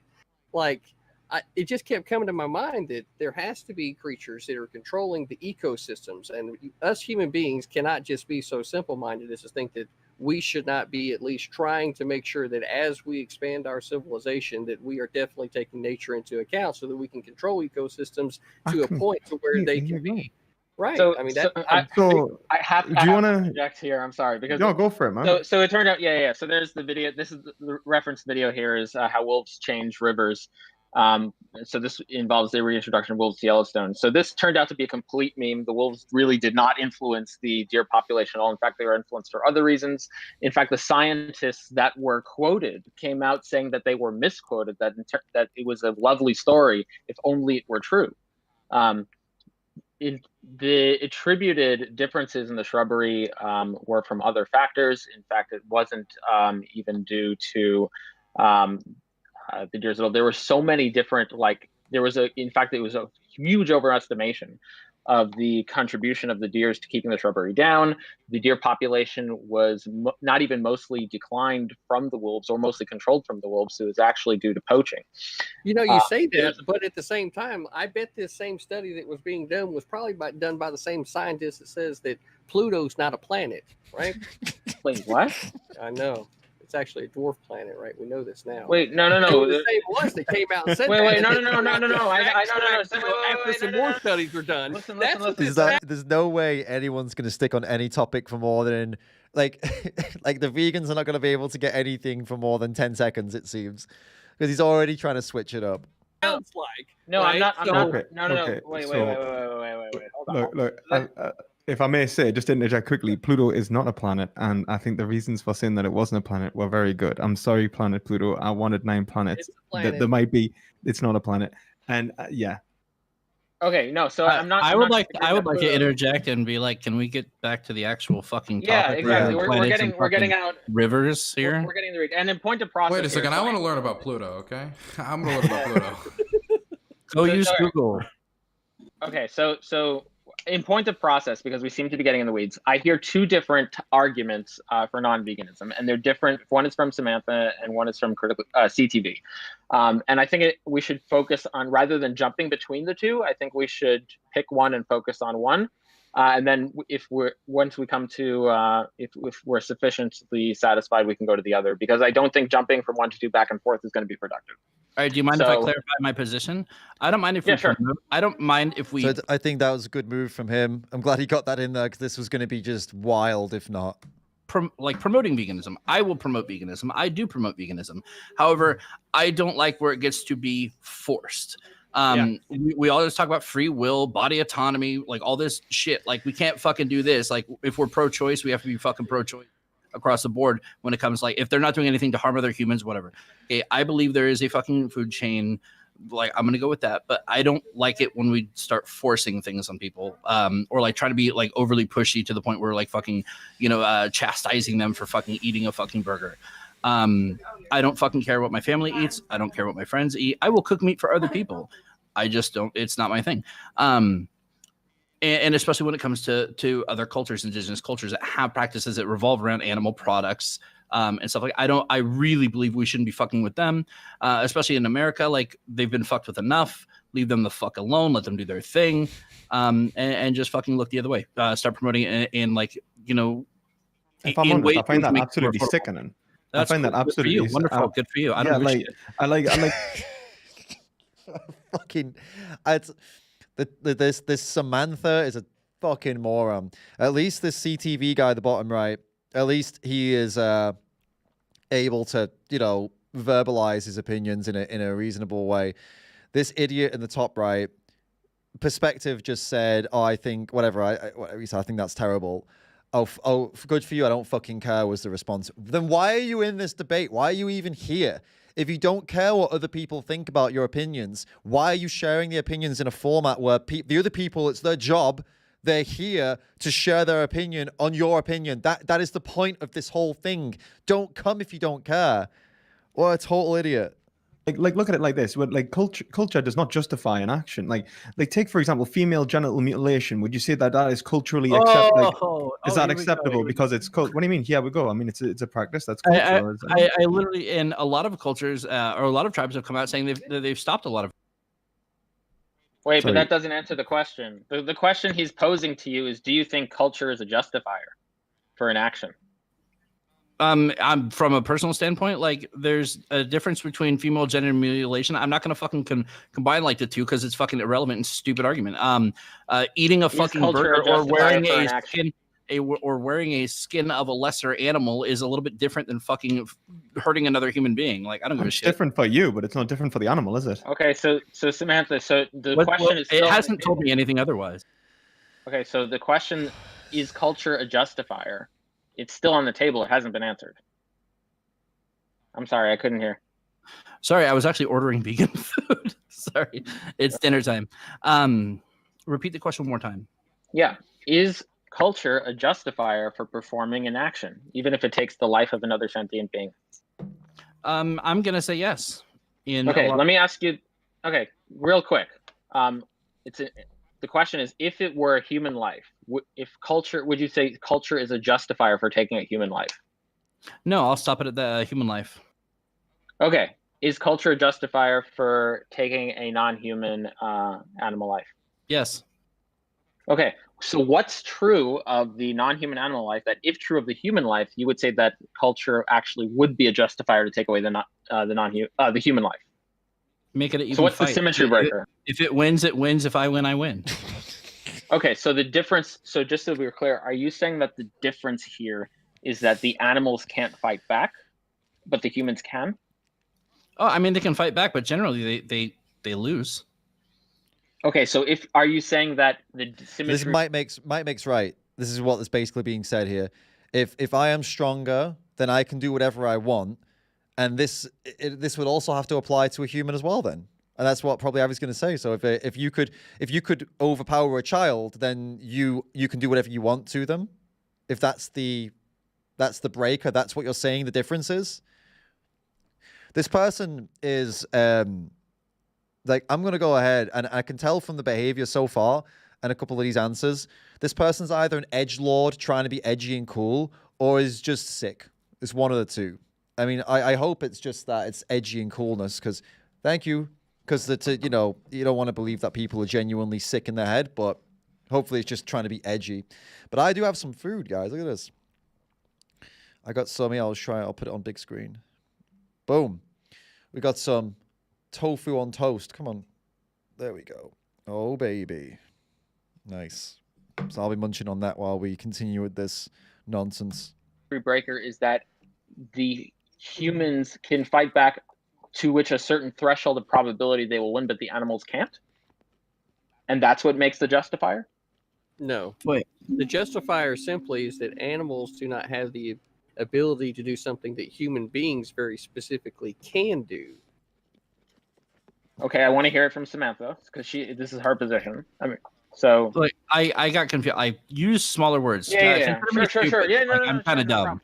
Yeah. Okay. So you said that culture is a justifier for taking a human life, right? Sorry, a non-human life. Non-human life. Yeah. Yeah. But you said culture would not be a justifier for taking a it would be a justifier for taking a non-human animal life, but it would not be a justifier for taking a human life.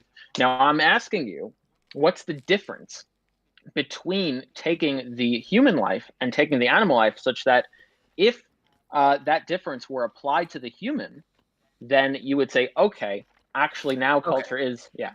All right. What's the morally relevant difference? Hold on, I'm going to come at this because I'm not understanding. If we were going to stop ourselves, if we are to stop harming animals because there is no hierarchy of animals, are we going to separate all the animals from other animals so that other animals don't harm other animals since they're the same as humans? So we should imply the same rules on them as well, right?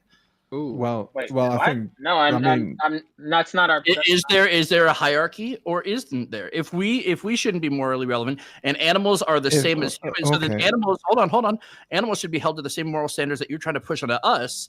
So we should separate all the animals so that no animals can harm other lesser animals, or else they are not equivalent. They're not rational. They're not rational moral agents like you and me, which is the position of CTV, which is why we're capable of rational moral you're discourse. assuming I'm rational too. Okay, wait.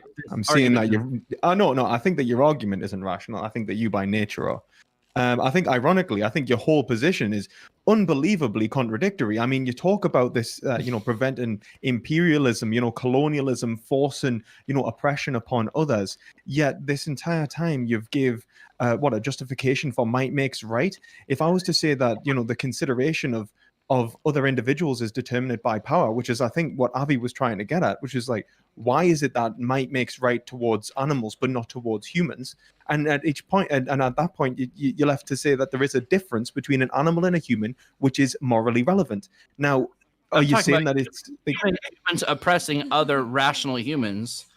Okay, like if you want to get on the humans are rational, animals are irrational, right? Okay. When I'm saying like a form of colonialism by forcing change upon indigenous cultures, can you two be quiet for a second? Forcing change on indigenous cultures because we are a rational culture of rational people by your standards, right? So like them oppressing us would be like worse than oppressing an animal who has no fucking rational thought, just gonna fucking do random shit. Why would it be worse? Because factually it is. If we are to be held to a higher standard than the fucking animals, then we are not on the same level. No, it doesn't mean that we're not so you can separate between what's agency and patienthood. And this is actually a separation done by Tom Regan. Are they not? Like, are they on the same? Are we? Think of it like this. Think of it like this. I just want to give you an example. So think of like a child or someone with a learning disability or something like that.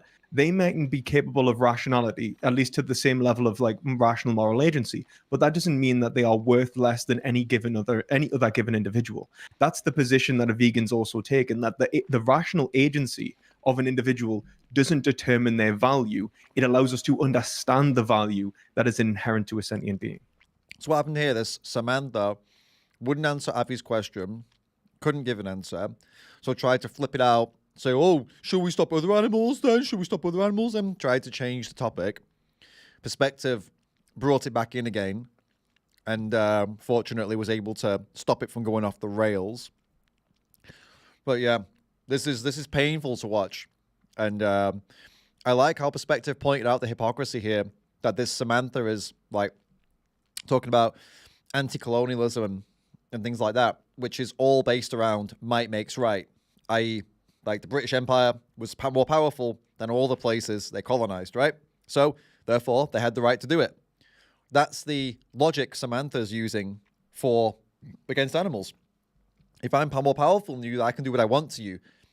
Well, you just talked about how you're against white colonialism and stuff. You're just literally, you are using the exact same logic and excuses that some captain of some ship back in colonial era would have used. Well, we can, so we will. How are you any different here? And, but these people are moral agency, but they're moral agents. So what? I'm sure many of the colonizers didn't see them as moral agents. They saw them as the same level as animals. So what you're doing to animals is what they did to the people they enslaved and stuff. So it's the same thing.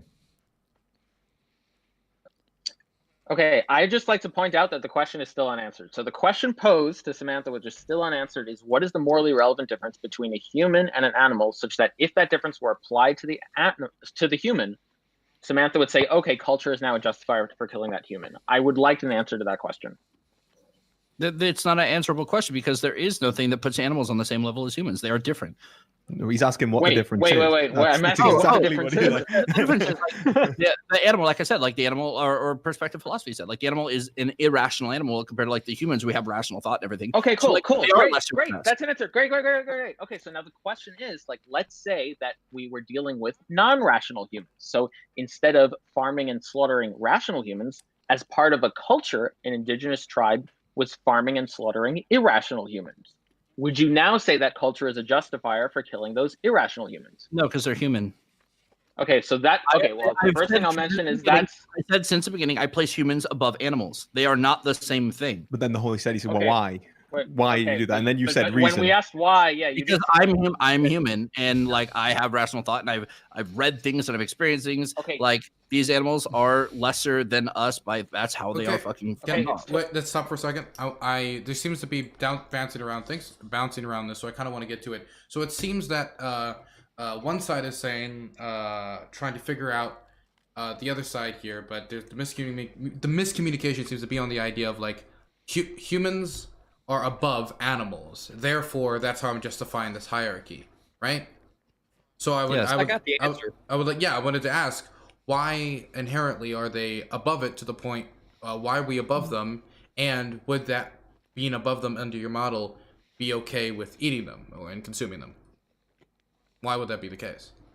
Okay, so the answer to this question is pretty simple. Human beings have the ability to be able to see into the future, and through that seeing into the future, be able to make plans necessary for it, right? If that wasn't true, then why would we go on a hunt?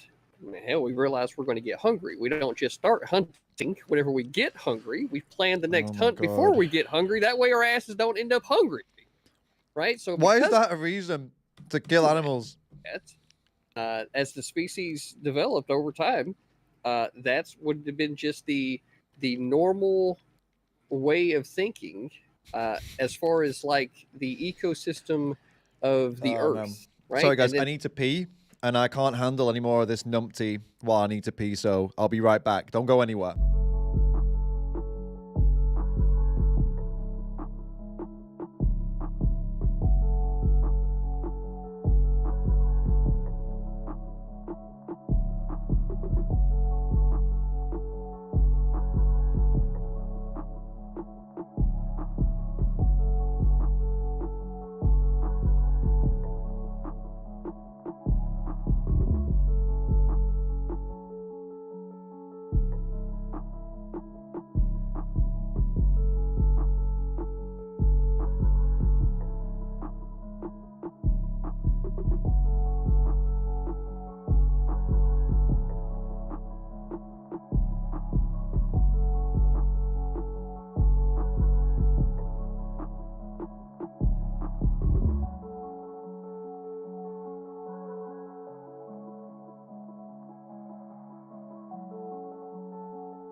We're back in the room, guys.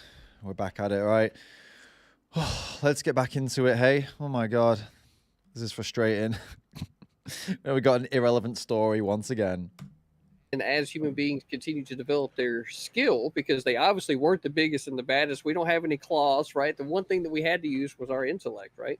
So because of that, it would have just naturally developed the way that it has developed and the way that humans would consume meat. And then once we began to get the ability to be able to do math, that's when we started becoming a more agrarian and started growing crops, right? So because of that, then you start seeing the development of civilization. So whether or not somebody chooses to eat meat is a personal choice for themselves. But at the end of the day, like Samantha said, I have the problem whenever governments start to think that they should tell me what I should do as a free man. You can fuck off. I'll eat what I want. Who said that the government should be telling you what to do? I'm actually, well, one of the things that we're doing is really, questioning whether you think you are doing the right thing and why. I mean, it's more about self-determination. I mean, you talk about free will and the ability to choose, but the whole point of the ability to choose is to be able to choose on right reason. You are not free if you're a fool. I mean, I think Socrates makes that point. And I think that the only way that you can gain freedom is to understand, the world around you and understand how you ought to behave within the world, which means you need to understand your responsibilities and your duties towards others. I think Perspective's got some great points here, but they're kind of going back on what Avi's just said earlier, which was let's do one at a time. Let's do the point about the colonization and all that kind of stuff first, let's go to the second point later. By engaging with this guy, this CTV, it's allowing Samantha to get away with still not really giving a proper answer to the question and like concluding that whole line of discussion, which is must be frustrating for Avi, and it's quite frustrating for me too, because I'm still on that mode. I'm still waiting for the conclusion of that interaction, and now we're on to another interaction, and it's just constant red herrings, isn't it? As well, we still don't have. So far, the arguments that they've said, the excuses they've given as to why is it okay to do what we do to animals but not do it to humans?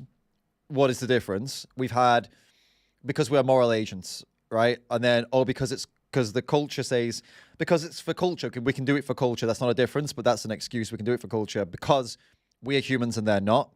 And now we've got because we can predict that we'll be hungry. And we can go hunt, and we do maths. These are the reasons. And all you got to do is take all those things and be like, right.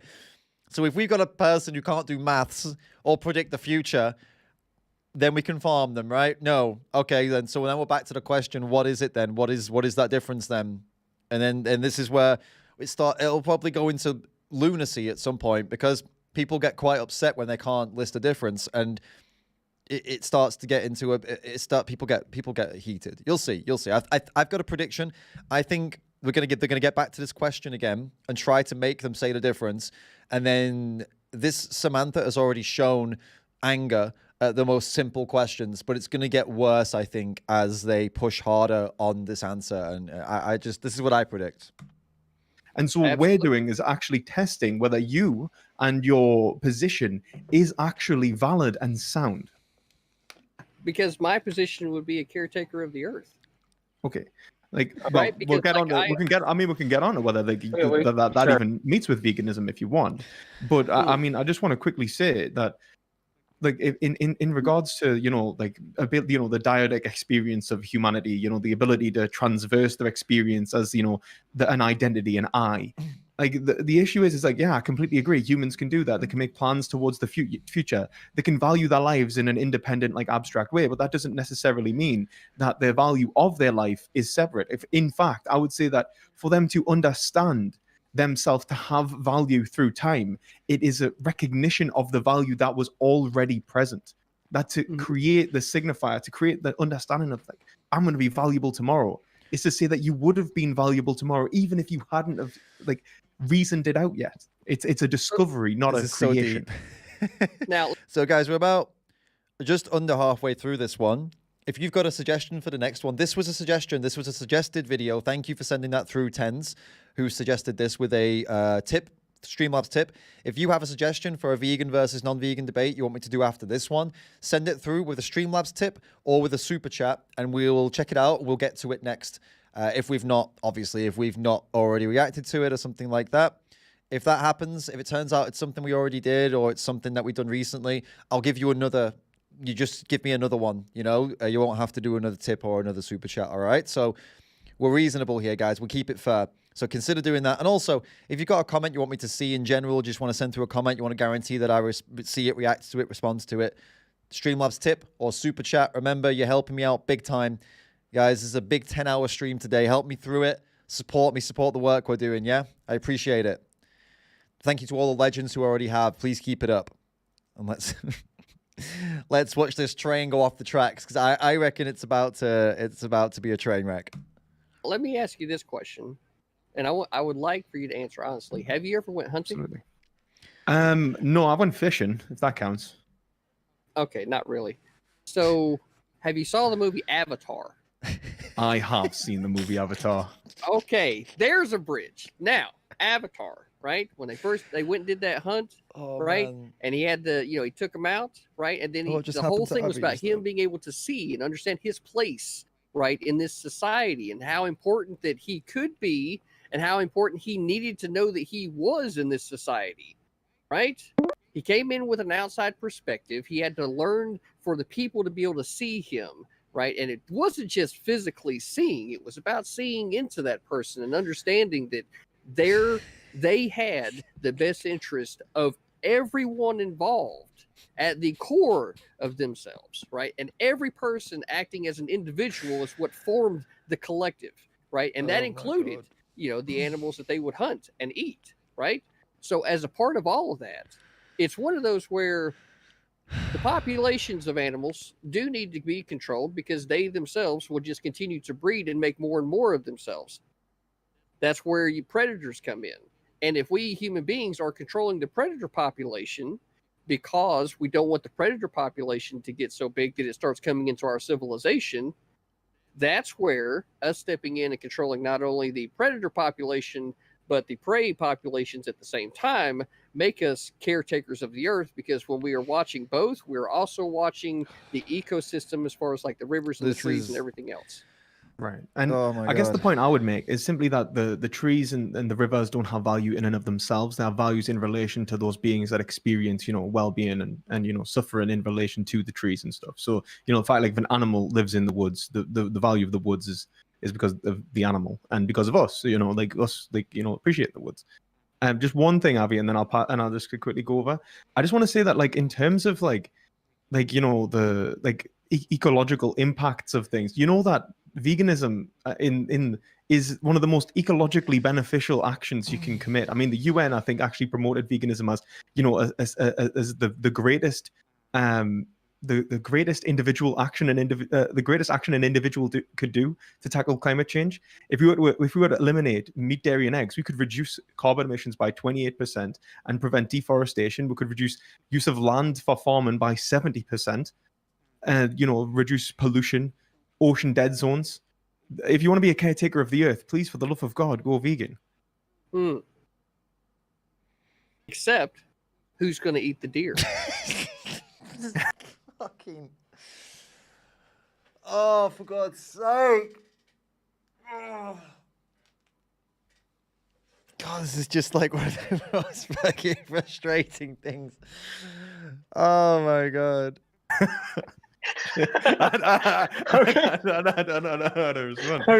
Okay. We really need to get back on topic. Okay. So just to round the base and just keep the conversation on track. But I'm curious though. Who's going to eat the deer? Yeah, There's no answer to my question people. because it's If obvious. what? If predator? Wait. So Who's going to eat the deer? Okay, well, we'll get the question out of the way. If there are no predators, who's going to eat there? Is that the question? What's the question? Yeah, who's going to fulfill that role? Jurassic Park. Jurassic Park. Wait, Who's going to eat the deer? Wait, the question is who's going to eat the deer? The question vegans will not answer. Who's going to eat the deer? Okay. I mean, hopefully, no, I'll answer it. Hopefully, no one will eat the deer in an ideal world. Hopefully, animals wouldn't have to get ripped up alive. But do you think that this deer, once it's born, is somehow going to remain alive forever? No, at some point, something is going to eat it, right? This is where I said at the very beginning. What does it mean? You I'm have to be definitely at that. the top of Great. This food chain. Okay, right? okay. We really need to get back on. Okay. Nothing. There's going to be no. We can because animals are on the same levels as humans, so we're going to separate them all not so that no complete animal straw man. harm Oh, other animals because we're the same. Lord, Look, okay, so that's a complete straw man. Okay, Yeah. I'm sorry. I have to. I have here. to. Yeah, I have to butt in there. So nothing that was said by me, or I don't think even Perspective Philosophy, entailed that animals are on the same level as humans. And in fact, I specifically mentioned that we were different. I specifically mentioned in the beginning that we were different. I don't see how the question is answered. I don't see how asking the question entails that I have that view. So again, just so everyone is on the same page, the question on the table, which has still not been answered, it was attempted to answer once by saying rationality was the difference. When we asked the question if that was applied to the human, we had another predicate added before not realizing that that position would be in a contradiction. So now it's a conjunction of human and rationality. Rational humans shouldn't kill the irrational humans. Okay. There. I just want to point out that before the question was answered by rationality, then when asked if the humans were not rational, you said, no, you wouldn't be okay with that. That would be a contradiction. Now, you can get out of the contradiction by adding a different predicate, such as human. That's fine. We can talk about that. But I just want you to appreciate that if you only added the predicate of rationality, then that's where that position would lead to. Okay. Now, if you want to add another I answered that question. Now, hold on. Do you think that killing a human is the same, or killing an animal is the same as killing a human? Wait, hold on. Oh, this is incredibly frustrating. But this is the thing. This is, again, what I said right at the beginning. The the two people on the right, the non-vegans, they've come here thinking this is a debate in their heads. It's not. It's a discussion. They think it's like an open discussion. The vegans have come here understanding this is a debate. So what Avi's trying to do, you'll see him now, he's trying to say, no, this is not, like, we have a question we need answering. He's doing it in a style that is actually how a debate is supposed to go. They're doing it in a style which is what they think a debate, how they think a debate is supposed to go. And again, this is where you get like this is where you get a really awkward and confusing and sometimes frustrating situation where, like I said earlier, I'll repeat it, the vegans have to decide, are we going to play their game and play them at this discussion game, or are we going to stick to our guns and force them to do debates the way debates are supposed to be done? And it can go really badly. Like, either way can go really badly. If they join in and give them what they want, which is just discuss random things, then they get away with loads of stuff. They get away with not answering questions. They deflect, and it can be really bad. But if they stick to their guns on the debate thing, it can also go really bad, because then it can make it seem that they don't want to answer any questions, and somebody who's not educated in what debate is supposed to be will maybe think that it's bad.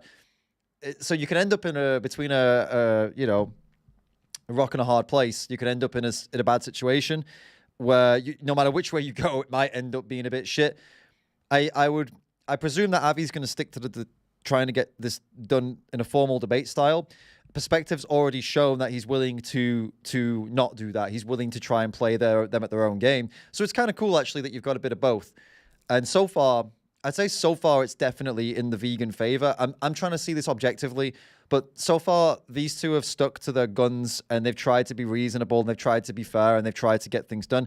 The other two, well, especially Samantha, has been swearing, calling them names, calling the arguments stupid or whatever.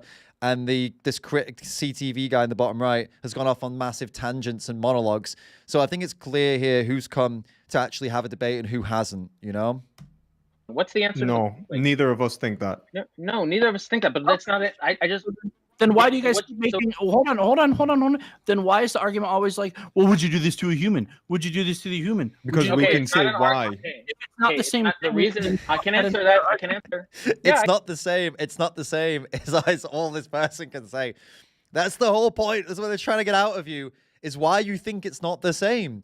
It's not that complicated. Just explain why it's not the same, and then we'll find out if that makes any sense. And if it doesn't make sense, then okay, give us another reason it's not the same. Does that make sense? Okay, it doesn't make any sense. Give us another reason you think it's not the same. Let's figure out, get to the bottom of the core thing that makes you think it's not the same. Just saying it's not the same over and over again isn't helpful. Okay. Wait. The reason this is being done is not to... So what's the question, to be clear? I'm sorry, Sure.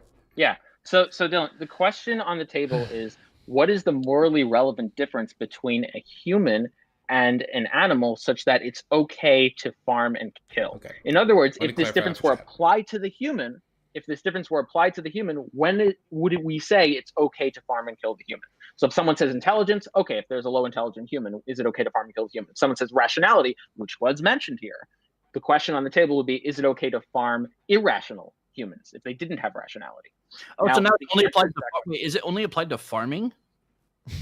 Farming for the sake of killing. Or anything that you're gonna kill and hunt them and killing, whatever. slaughtering. Hold on. Okay. At no point did I understand you arguing farming. I'm against factory farming, but I still want indigenous cultures and people to be able to hunt. Talk about, like, again, another deflection, because this person does not want to get into this because it's obvious where it's going to go. So it's all deflection. It's all, what do you mean by farming? This is so frustrating. About hunting. That's fine. Totally fine. I'm Totally against fine. factory So the farming question would 100%. Okay, so then are you against hunting humans? Are you against cultures hunting humans? Do you really want my opinion on that as a veteran? Are you for food? Are you against cultures, indigenous cultures hunting humans for food? Okay, cool. Great. Dark humor. Now, are you triggered. Great. No, great. Now, are you against cultures hunting animals for food? No, I'm not against cultures hunting animals for food. At least it's a fight. They have to work for it. It's not just buying it off a fucking shelf from a factory farm that takes away God knows how much it fucks it up. So what is the morally relevant difference between the humans and the animals, such that if that difference were applied to the human, you would say, okay, now it is okay to hunt the human for food? What's the morally relevant difference or differences? I hate this fucking argument because I'm not going to apply anything. Argument, it's a question. Oh my god! You must have a belief, this is what it is. Is that this person has beliefs but doesn't want to share them because they know what happens next, because they know these beliefs are BS and it's already been proven that they're BS. That's why this is constant. It's a constant trying to avoid answering it over and over again.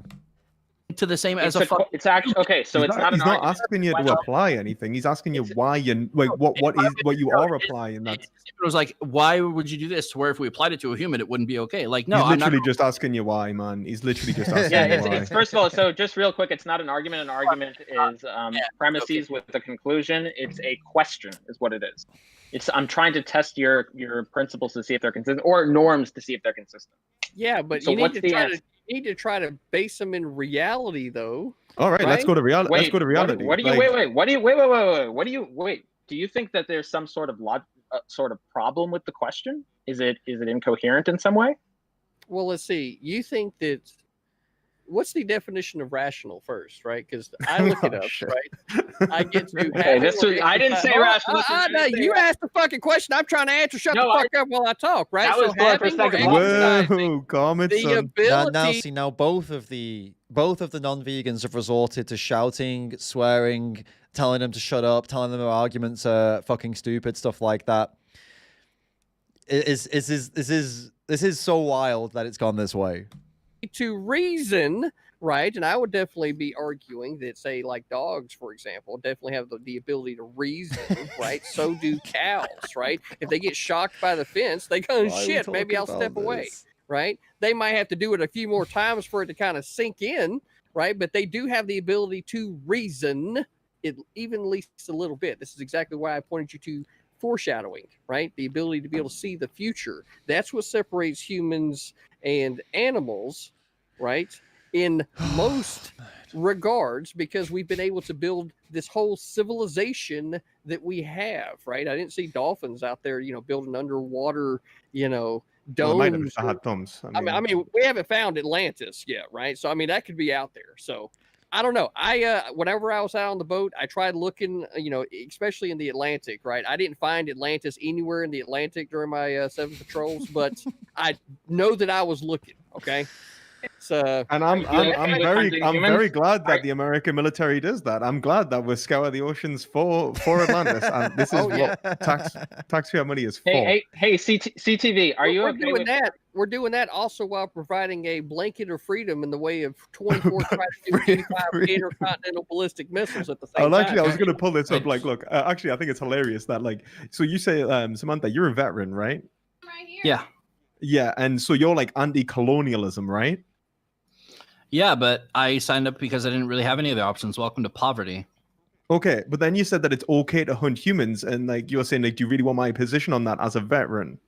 That was a joke, but okay, there, Queen. Yeah, well, I mean, you say it's a joke. I get that. If it is a joke, welcome fair to enough. The dark humor of the military. Sorry I didn't laugh. Yeah, but what I'm trying to point out is if it is a joke, even if it is a joke, it's a joke and it's laughable precisely for the fact that humans have value, and it's dark humor because of course humans have value and we consider them.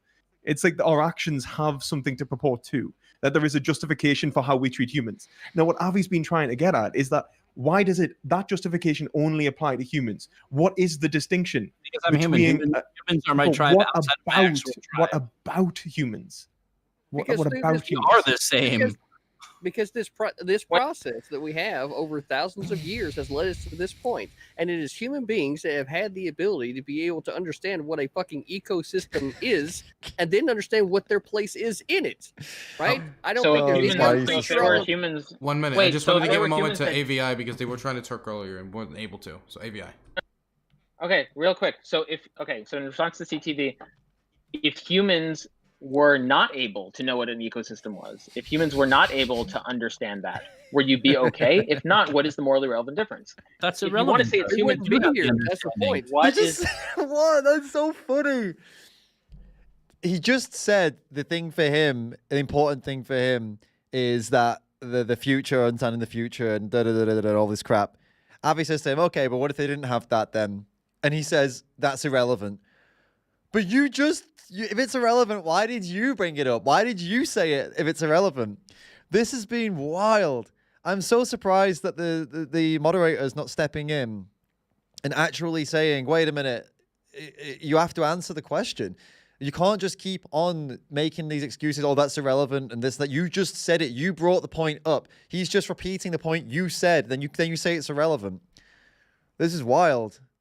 I was hoping it would be moderated better than this, to be honest with you. It seemed like it was going to be at the beginning, but super frustrating. we wouldn't be having this conversation. But there are people who it- do not that's not an answer have to the that question. capacity. That's the point. There So are people who don't have capacity. Are you okay with killing them and hunting them and eating their flesh? Yes or no? Wait, you're asking me if I want to go hunt a human being and eat them? No, Yeah, I but- said, do you think it's okay? I said, do you look? You were They're forcing an answer. Yeah, the question on the They're table. fucking loaded. which They're has been loading on the the table. so fucking hard. The not question on really, the table, actually. which I has think been this is- dodged. Loaded. That shit's loaded. It's not even loaded, man. It's No, not. no, It's wait, it's literally I don't just think why. I don't think she wait, real quick. Clarify the question to me, and I'll communicate it, and I'll see if I can get it. Yeah, sure. So the question on the table is, what is the morally relevant difference between humans and animals, such that if that difference were applied to a human, we would be okay with hunting that human for flesh? That is the question. That it's not a loaded question, because and for anyone who thinks it is a loaded question, I don't think they actually know what loaded questions are. Essentially, the question is. Thank you, JP and Julia, for the tip. Appreciate it, guys. It's so disappointing how people use the fact that humans have moral agency and animals don't as an excuse to do the most immoral things to them. You're absolutely right. It's pretty much what's going on here and what's been going on just for almost the entirety of the actual debate that's been had. That's been the excuse. It is really disappointing. Yeah. Cheers for the tip and a good observation. Let's see if this is Dylan, who's finally started to moderate a bit heavier now. Let's see if he can get an answer out of them. What is it really that makes it so that we're not cool with hunting humans, but we are cool with hunting animals? Am I correct? Is that the question? Yes. Sure. Okay, so that's a simple question. Then what makes it so we can go blang blang and then we'll eat the deer, but we can't go bam bam and on like Gotcha. I don't know, Okay, so Michael next door? Here's the reason why, right? And I'm going to go back again to history, right? So if you look at, well, actually, maybe not so much history. Like whenever a dog has a litter of pups, right? There's always usually the runt in the litter, right? Not going to be the strongest, not going to be the fastest, but you know what? You still take care of the runts of the litter, right? You know, as a matter of fact, it's usually got that extra cute quality that makes you kind of want to. You know what I mean? The So with underdog. that being said, right, when it comes to all human beings, since we were able to elevate ourselves to be able to build civilizations, right, then the reality is that we human beings, regardless of any type of mental capacities of that person, be it, you know, way up here on the, you know, intelligence level or here, it doesn't matter, right? Or whatever, you know, might have happened that brought them back on their cognitive abilities. That being said, they're still human, right? And maybe this is just me. Maybe it's like the ultimate form of species tribalism, if you want to call it that, right? But we're human beings, right? And we take care of our own. You're not a human being. So the answer, I mean, on the dinner plate. I mean, I'm not gonna great.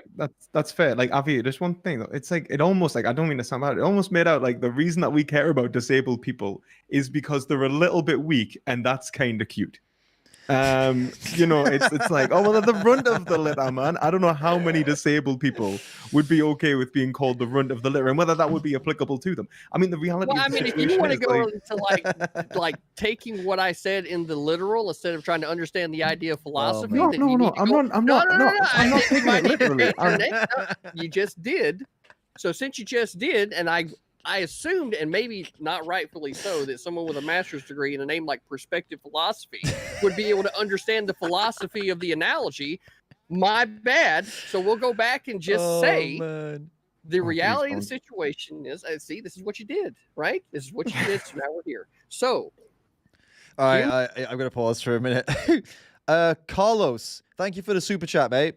Thanks to you and Earthling Ed, I've decided that I needed to stop being weak and go full vegan. In a Mexican household, it's difficult, but for health and the animals, I have gone full vegan. Hey, Carlos, that's sick, mate. That is amazing, dude. And I know in a Mexican household, I know Mexican households are heavy on the animal products and the meat, but you've got one thing that's going for you. They're also heavy, you tell me if I'm wrong, on the beans. You have a lot of beans, right? A lot of veg, a lot of like fried veg, stuff like that, rice. You've probably got access. I know there's burritos aren't Mexican really, right? They're like Tex-Mex, but you've got tacos and stuff like that. You can easily make like bean tacos. Loads of Mexican dishes can be veganized. You could, I don't know if you're in a city in Mexico, but you could go and pick up some mock meat, stuff like that, to put in like seitan, tofu, things like that. Just take out the meat and put something like that in, put some more beans in, maybe some lentils, stuff like that into the traditional foods. I love Mexican food, dude. And I don't necessarily always have Mexican themed, foods with mock meats. Sometimes I just have them just with the beans and the vegetables and the rice and the wrap, maybe some vegan mayo, guacamole, stuff like that. So that's amazing, Carlos. If you need any help, I recommend you go and check out a website called challenge22.com.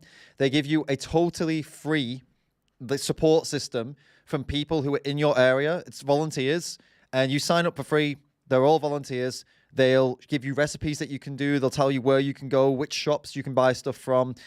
It really gives you a good way to start. They give you 22 days of support to get you on your feet and going with changing everything and how you're eating and stuff like that. So I highly recommend that to you. Good feedback from those guys. And yeah, get online, follow some vegans. I'm sure if you've got Instagram, follow me on Instagram, follow Earthling Ed, follow Joey Carbstrong. And it'll probably give you some keep following more people, YouTube, subscribe to more people on YouTube, follow more people on Instagram. Get really into it, and you'll find a lot of answers to a lot of questions you have from people in the comments and stuff. You can ask questions right here in my comment section. People will answer you. You've got loads of support. So amazing decision that you've made. Thank you for doing it. It's so important for animals that we make these decisions, So thank you for doing it. And we're all here for you, bro. So just pop in whenever you need to ask a question. Ask it here. You could do Challenge 22 as well. That's also available to you. You've got so many resources. So I'm proud of you, dude. I'm proud of you. Let's do this, man. Remember, you can always ask questions here. Never worry about that, yeah? And on that note, I get orange juice. Oh, yeah. Boom. Look at that. It's vegan, obviously. Vegan orange juice because, I don't think there's non-vegan orange juice, guys. Oh, that's good. All right. So whoa. So far, this has been so wild. We have not got to the bottom of much.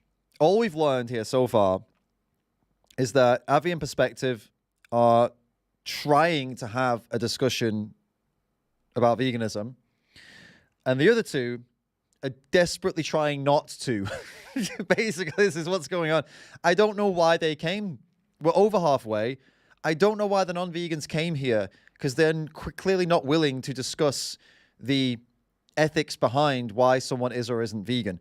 They actually haven't been able to get into that.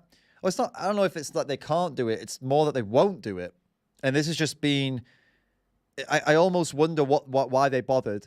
One of the first things Samantha said was, "I don't fucking care what you think," or that's your opinion. I don't fucking care.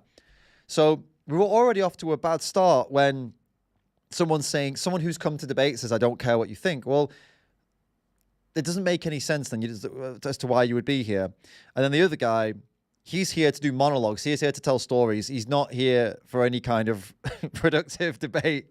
This has been 10 times more frustrating than the Joey one. I'm curious to see how it all ends. It's not gone completely off the rails yet. It's not completely gone to shit yet. but I feel like it's going to. Human beings, we are all the same, and we watch out for our own, just like any other group. It runs together in what? Like packs, like wolves, right? If you're in the pack, you're part of the pack. We watch out for each other. You know what I'm saying?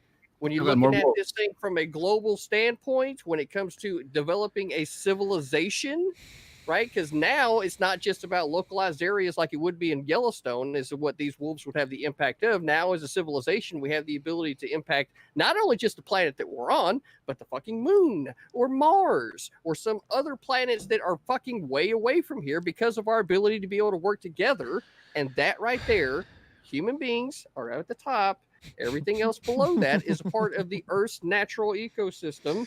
And we are developing our own ecosystem while also having wild ecosystems. That's exactly. Anyway, I'm lost on that. I am lost on that entire line of whatever he said. I just have a quick question. Like, what? We're all lost. Even the non-vegan on his side is lost. Okay, what makes like, you know, like understanding like vegan to vegan here or whatever, like what gives us the right to go to oppressed and marginalized communities and indigenous cultures who are still struggling to fucking survive and say you have to do this because we say so, or we think you shouldn't do this anymore because we're some fucking moral fucking gods or some shit. Like, what gives us the right to go do that to indigenous cultures? I don't think. Yeah, sure. Sorry, go for it. It's the same thing. It's the same thing that would give us the right to them if they were doing it to humans, not because humans and animals are equal, but because there's no morally relevant difference. Can you use a different thing than humans? I mean, if I may, you're not interacting. You're not.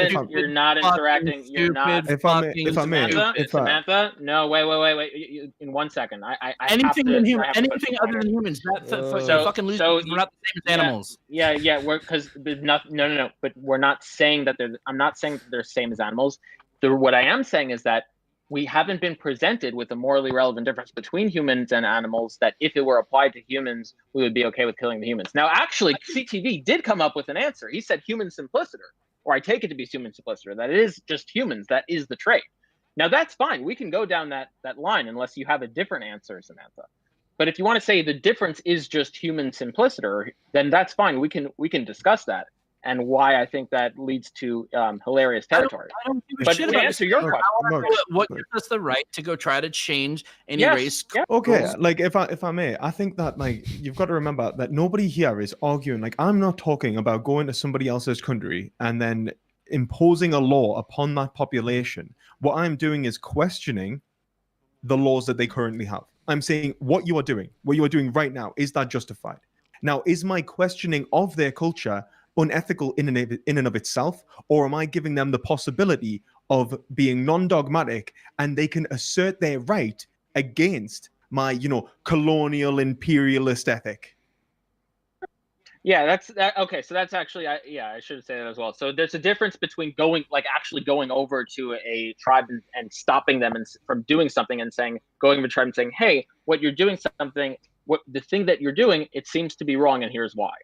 There's a big difference between those two. So it's not even entailed that we would actually be going over to them and stopping them from doing something or imposing those laws on them to do it. What we're going over where most people have already taken all our fucking land. Like, where you? Well, that's just the red herring to the conversation. So regardless of regardless, it's not entailed that any indigenous tribe we would have to go over and impose some law just because we are asking if what they're doing or what their views are is consistent morally or not. That's all. So we're doing a consistency question. The question is, what's the difference? Now, I've heard an answer from CTV, and that was human. We can talk about that. I've said the same thing. Okay, cool, great. So let's just see. Like a half an hour ago. Great. Well, actually, you said two different things before his Jurassic Park argument. Okay, cool. So actually, in point, that's another one. You've actually said rationality, and then when you realized where that would lead, you said human again. So anyway, in regards to human, what operating term definition are you using for human? Are you using a genetic term? Are you using like similarity in looks? Are you using like a morphologic description? Tell me, you're using this term to just make a symmetry breaker. So what he's trying to do here, for those of you that following, wondering where this is going to go. So what's been said is the reason that we can do what we do to other animals is because we are human, and we wouldn't do it to humans because we're human, but they're animals, so we can do it to them. They're not human animals, right? What Avi's trying to do here is get a definition of, well, what is that? What is human? What do you mean by human, right? They might say something DNA. It's DNA, right? Okay, or it's because they're similar to me. In what way? Like visually. Okay. And then all we're going to do after this is say if there were, for example, if they say similar, okay, they look similar. So if there were humans that walked on all fours and had different facial features, imagine some weird ears or bigger nose, more like a dog-like nose. But by DNA, they were human. They were just some kind of mutation of human. Can we farm them then, right? And kill them? They are technically human, though, right? And then we find out that, or for example, if it's genetics they're focused on. Okay, so if somebody's born and genetically they're not human, but you would look at them and they're human, everything about them is human, but genetically they're not human. Can we farm them because their genetics are different? And the point of that is it brings them to really ridiculous conclusions where they would have to say, yeah, if someone looked a bit different to me, but they were human, we can farm and kill them. Or if someone looks identical to me, but they have non-human genetics, then we can farm them and kill them. And it sounds insane because it is insane. I think that's where this is going to go. And I'm curious, well, I hope they actually answer the question this time and don't go off on some rant again. I'm a Just human. tell me what They're the same. I would feel uncomfortable with another human like me of my same species being killed. Cool. So what I was asking for is clarity on the term that's being used for the symmetry breaker. So the symmetry breaker that you're posing is human. I'm asking you for clarity on what that means. Now, you can give me clarity in a certain amount of ways. You can tell me what you mean by human instead of restating human. So you can say, oh, a certain degree of genetic similarity. That's one definition. Oh, a certain degree of morphological similarity. So that's another definition people use. A certain with being classified within a given clade. That's another definition some taxonomists can use. I don't know what you mean when you say human, such that I can test your consistency here. You don't know what clarify a human is? Like, no. See, that's a huge weasel move. No. So it's not that I don't know what the definitions of human are. I'm very aware. In fact, I provided you with different definitions of humanity is. I just don't know what your terminology is operating on. So I'm asking you for clarity. Dumb it down to the most Barney fucking level, color by the numbers that you can. Okay. Human fucking being, and that's my fucking definition of a human being. Fuck off with that fucking big brain dumb shit. So Samantha's definition of a human being is a human being. Man, this is really. I just don't get why they came here to debate. I don't understand what they thought they could bring to the table. These two. They're not able to even explain what they mean when they say a word, right? So I don't get I don't get what's going on. I don't understand the point of even coming to this whole thing and even taking part if you're not willing to, why agree to come on and do this if you're not willing to actually engage and answer questions and stuff? It's so frustrating. At least with the Joey one, the guy was willing to answer questions even though he was answering them in silly ways and wasn't being honest. At least he was answering. This has been wild, this one. So now you're not providing clarity on what it is. You're just repeating the term. Here's wait 1 second. Common sense human fucking being. I'm not give him some examples. Okay. Shit here. Okay. Here's the point. The point being is that if there was whatever. Slow this down for a second. What's the point you're trying to make? Yeah, sure. So the point being is that whatever definition they go with, so let's say they go with some sort of genetic similarity. The question I'm going to ask is, okay, well, let's say someone just falls out within that genetic similarity. Let's say someone took a genetic test of myself and they said, oh, wow, it looks like, surprise, surprise, you had enough mutations such that you're out of the line of humanity. Is it now okay to hunt me? That's where the question would go. If they have a different definition of humanity, like morphologic similarity, I would say, okay, let's say someone just did a CT scan of my morphology. And lo and behold, I just fell out of some distribution of humanity such that I'm not classified as human. Is it now okay to hunt me? let's say it's in a different in terms of clades. That's why I'm asking for clarity on the definition of human. Bullshit. Because Like, there's a big difference between a Okay, human well, that- fucking being with a deformity or something like that, or like a Okay. mental block, and a fucking Okay, deer. now you're not tracking. Shit. Yeah, so now you're just not tracking. So the reason, so I'm trying to interact with your difference that you posed. The difference you posed is human simpliciter. Now, if by human simpliciter you just mean some genetic similarity, I think the issue here that is getting, I think was causing some big problems is that Avi speaks a language that they don't understand. And I think that was clear from the first fucking minute of this thing. And this Samantha said a couple times that I don't understand this. I don't understand the big brain stuff, whatever, right? And I think it's probably an excuse, though. Oh, I don't understand what you're saying. It's partially an excuse to not deal with what he's asking. But I think somewhere maybe there is actually a lack of understanding of what he's saying. Because some of the stuff he's saying now, he keeps using this word for the inquisitor or something like that. I don't know what that means. I'm assuming it means the thing that has been provided as a reason. I don't know. But anyway, it's a fancy word. I don't know it. And yeah, he's speaking a language that, you know, even I'm struggling at sometimes to understand what he's saying or what it means. These two probably do better. Well, okay, the CTV guy hasn't admitted it, but Samantha's admitted, I don't know what you're talking about. And it might seem, I see in the chat, I see Squidward saying it's been dumbed down. I don't think it has been dumbed down. I think this is a mistake that I think is made by vegans sometimes. Because we talk about these topics all the time and we understand them at quite a high level, I think sometimes it's easy to make the mistake of assuming everybody else understands it at a high level. And when we think we're dumbing it down, it's actually not dumbing it down enough, because if somebody's never, ever heard any of the language that you're using, then you can't just quickly teach them the language and then they understand it. It's going to take a little bit of time for them to digest what these words mean and the concepts you're talking about.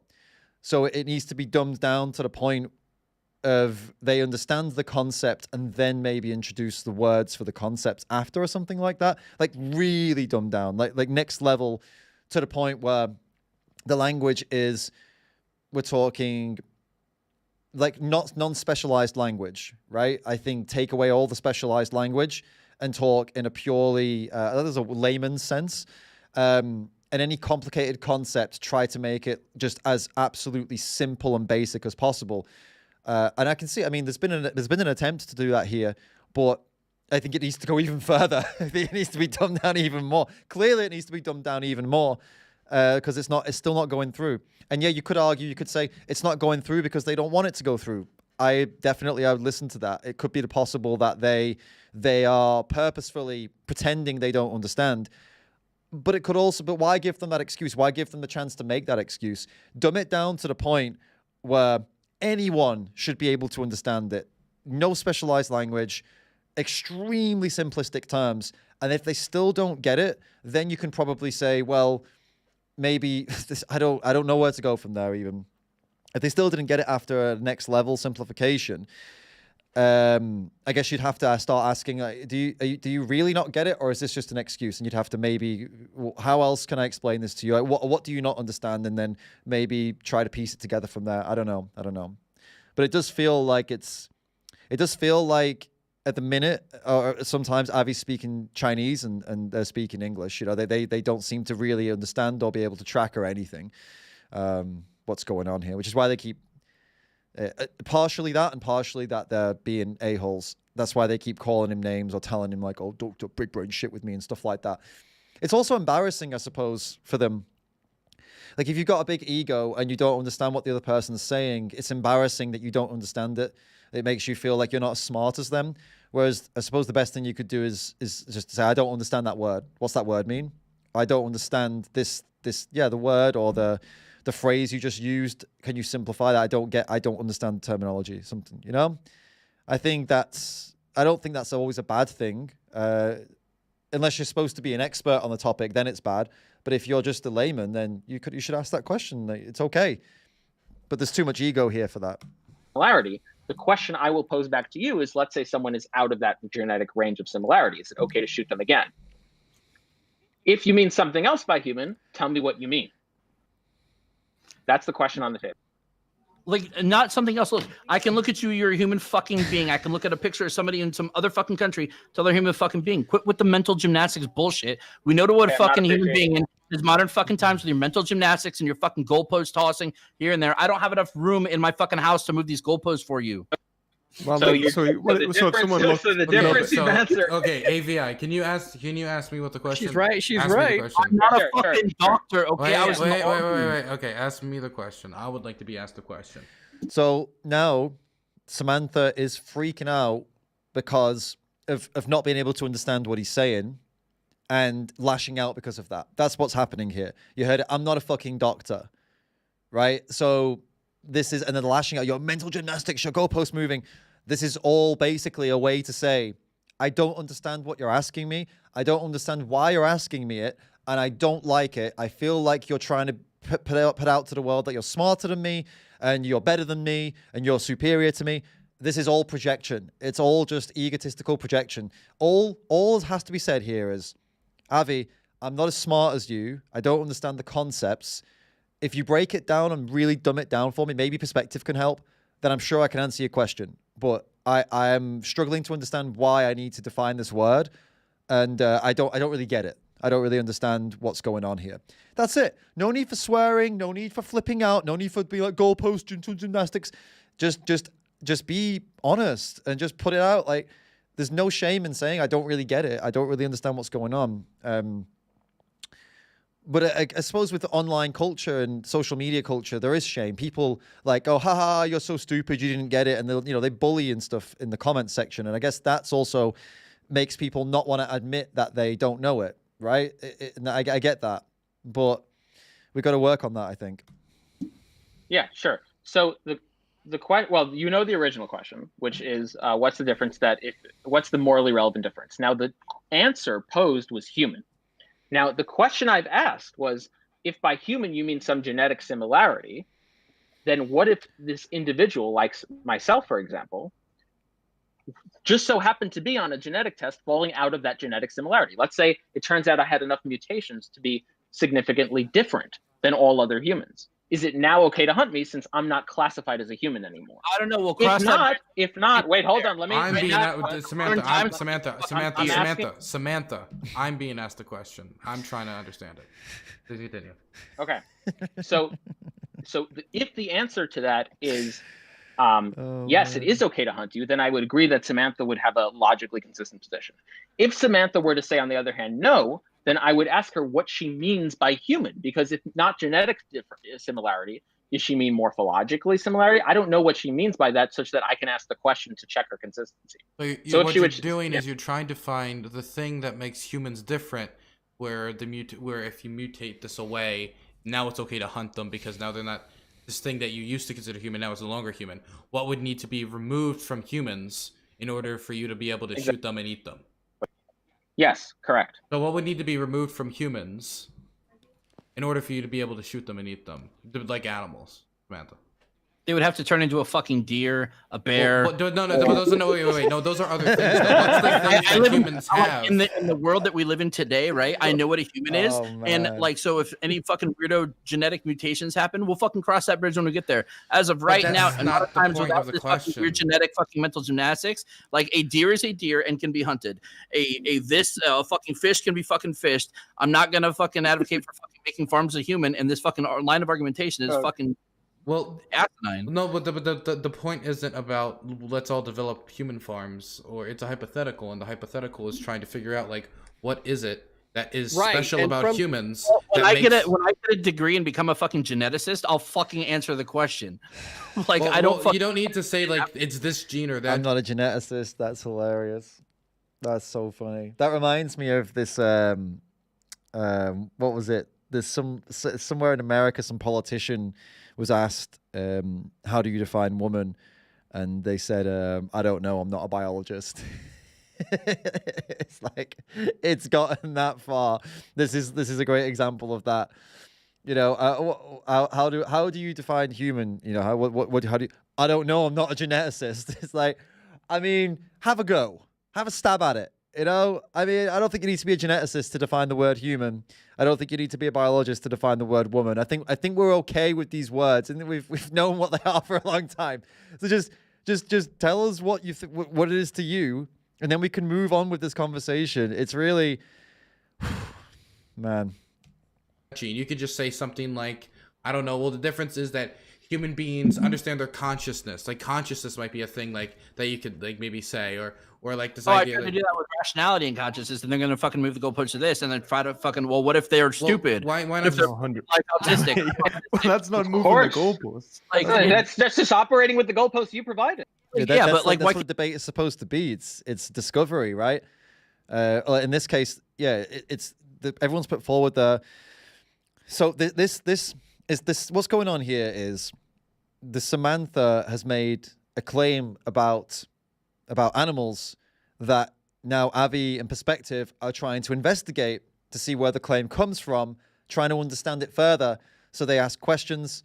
Okay, that's not where it comes from. They ask another question. That's not where it comes from. That's another question. That's not where it comes from. They're trying to figure it out. Samantha keeps saying they're moving the goalposts. Asking more questions to understand where your beliefs come from isn't moving goalposts. It's just trying to. It's investigation. You've come here to contest your opinions and to have a contest, right? Or some kind of, I don't know, not conflict, but you came here to be tested and to test. So there shouldn't be a problem if this is the purpose of this whole thing. That's why they all agreed to come and sit with each other, is to test and be tested. Can't you just fucking understand? We're not talking about fucking human beings here and hunting human beings for fucking food. We're talking about like the morality of fucking hunting animals. Okay, look. I'm willing. Like, I agree, Avi. I don't think they're gonna answer the question. So, like, I'm willing to ask you a separate question. Why the fuck should I? Why the fuck should I care about humans, man? Like, why should I care about humans? Like, what is it about humans that is valuable in and of itself? No, I've already answered the question. I've already told you why I felt like your hypothetical was complete bullshit. And it is because it's not grounded in actual reality, right? So when I said to begin with that you were over there in Fantasyland, right? Come back from Narnia, right? Because we're over here in the land of one real Avatar. people. Yeah, I mean, we're all over the place with this one, right? So that's why the hypothetical is just bullshit. Right. So since we probably need to be having more of a conversation, since you brought up climate change earlier about methane and It's not really a hypothetical at this point, though. Earlier on, there was a hypothetical, fine. But now there isn't a hypothetical. There's no hypothetical to this question at all. It is just, the question is, we don't do this to humans, right? Why don't we do this to humans, but we do it to animals? What makes humans special? There's no hypothetical now. So I don't get why he's talking about, like, they specifically stopped with the hypotheticals because it seemed like it was derailing and people were getting upset or whatever. They just moved on to, okay, let's just focus on the difference between humans and animals. That makes it so that we can go and farm animals and stab them, but we can't do the same thing to humans. It's not hypothetical at all. Let's just figure that out, right? But now he's calling that question bullshit. It's not a bullshit question. It's necessary for people to understand. It's necessary for anyone who is going vegan or has gone vegan to have this in their head, to understand this is a really important tool or important, I don't know, realization that every vegan should have. That I don't have a good enough reason as to why I wouldn't hurt a human, but I would hurt an animal. That's why I am now vegan. It is so core and so important to have this, and that's why they're focusing so much on it, because this is what creates an actual vegan, not just somebody who just flirts with the plant-based diet, is when they realize that it's not right. It's not right. There's multiple reasons it's not right to do this to animals, and especially when you consider humans, and that the reasons we wouldn't do it to humans are the same reasons we shouldn't do it to animals. That realization, humans, why don't I do it to humans? Because they're thinking, feeling, emotional beings with families, and I wouldn't want to put them through any pain or suffering for something that's trivial to me. I wouldn't want to abuse somebody just so I could eat something that directly comes from the body or I don't know, that, tortures them. And so what are animals? They are thinking, feeling beings with families that value their lives as much as a human values their life. They're more vulnerable because they're more simplistic in a lot of ways. They, in terms of, cognitive advancement, and we are very advanced in socializing and tool using and stuff. And we have a lot more power because of that. They are way more vulnerable for the lack of those things. They're about as vulnerable as human children. They share a lot of attributes with human children, actually.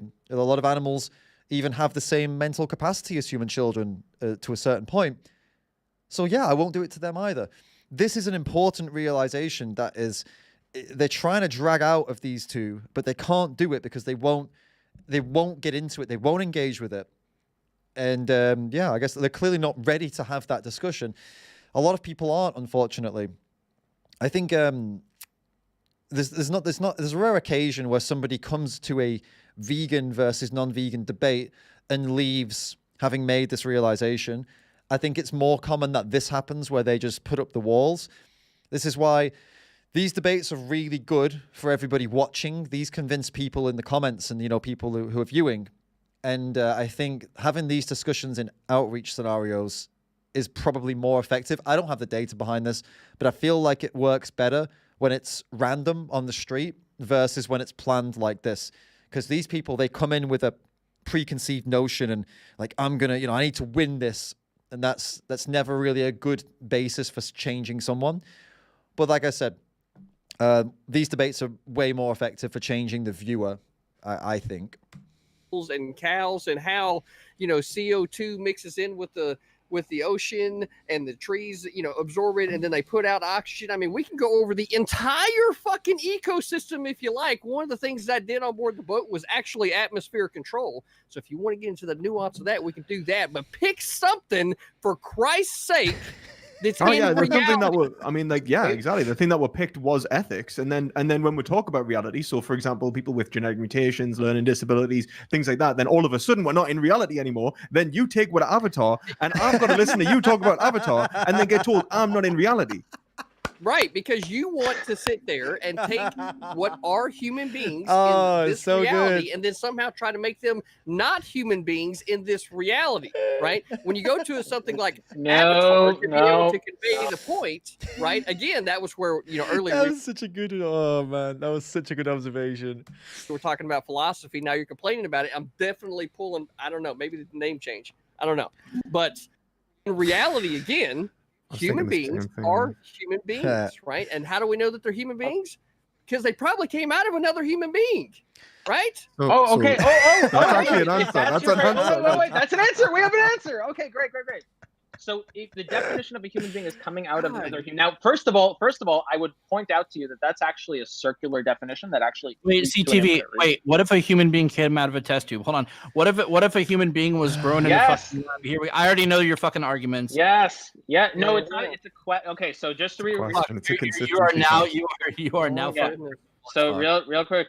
So Samantha, so an argument is premises and is a series of premises followed by a conclusion.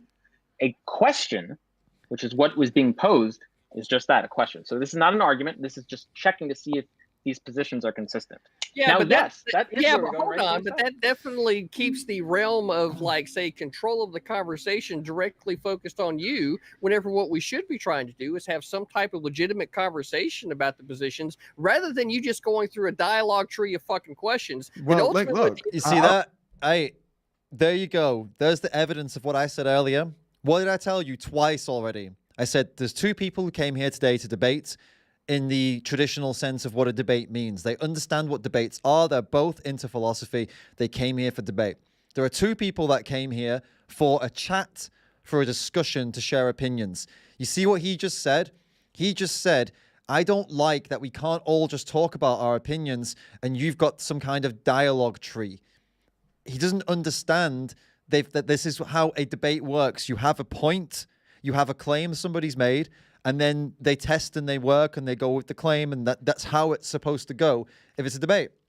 And this is, I guess, it would be useful if people established this right at the beginning of videos and right at the beginning of the chat. Maybe if the moderator said, hey, by the way, I know two of you are into philosophy. This today is not a traditional actual debate. It is more of an open discussion. And then, they probably wouldn't agree to come and do it. I mean, I don't know, because it's so non-productive, or it can be with 4 people, very unproductive to have this scenario where everybody can just talk about whatever they want. It wouldn't necessarily move the conversation along or anything. So you'd have to be prepared to know that you're coming in to have a general open chat. It's going to be very relaxed and you just go. I mean, some people like a podcast, right? If it were like, this is a podcast, okay, guys? At least then you would know. But 2 people think this is a podcast, just chatting, shooting the shit. 2 people think it's a debate. And that has just proven the point right there with what he said. I don't see how what if the test tube was made in a test tube? What if the test tube came out of a human being? Look, man. To be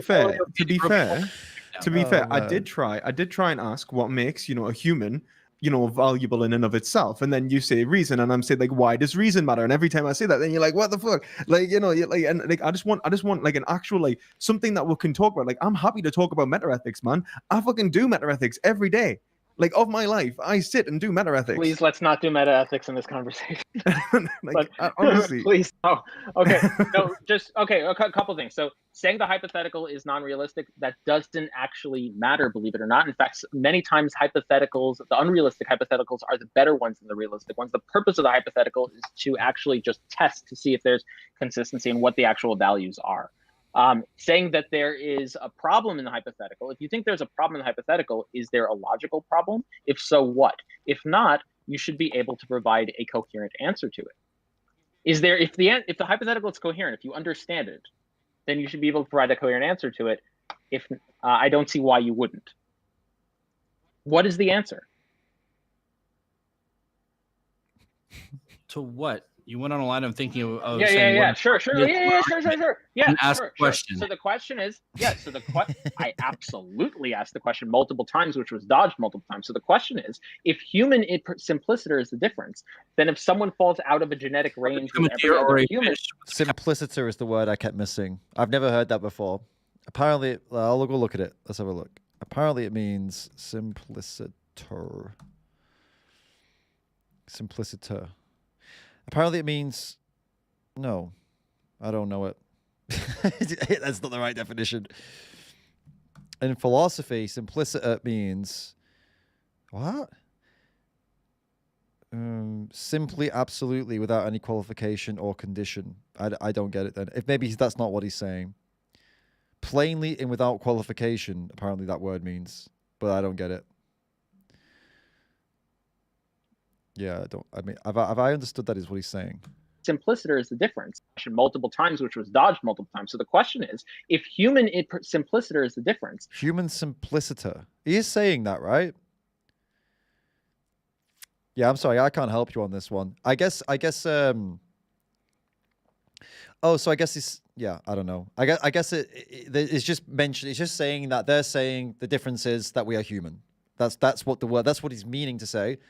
That's what he's saying means, but I don't know what simpliciter means. So then, if someone falls out of a genetic range, become a deer or a fish, would they become a deer or would they become a fish? No. Okay. Okay. So then you're not answering. Okay. When they deform so much that they become an animal. So now okay. So now you're cutting me off while I'm trying to ask the question. I don't know why I've been asked many times. Not sure why you've asked me to do it, but I'll repeat the question, and maybe you won't cut me off. So the question is, if human simpliciter is what makes the difference, then if I were to be tested genetically and my genes were to fall out of line with all other humans, such that geneticists would not classify me as human had they read the code, is it okay to shoot me and eat me? And if not, what definition of human are you operating under? Please answer. I'm operating under the modern definition of human in the reality of the world that we live in currently. Not these hypotheticals of weird genetic mutations. You're not going to get an answer for this. There's no answer going to happen here. I don't understand what you're trying to get at. I've tried to explicitly state what I consider a human right now in modern times. We know is a fucking human. A human is a human. So your operating definition of human is a human is a human. A human is a human is a human, just like a whole is a whole. Okay, so that's a circular definition. That's what we call it. That's a subset of circular definitions. It is infinitely regressive. It is incoherent because it is infinitely regressive. So we actually don't understand what you mean when you say that. In fact, there's a reason why. I know you know what I know. So then it sounds like you're too smart for your own damn I have no good. idea what Sounds who's like- saying what right now. Sorry, guys. This is.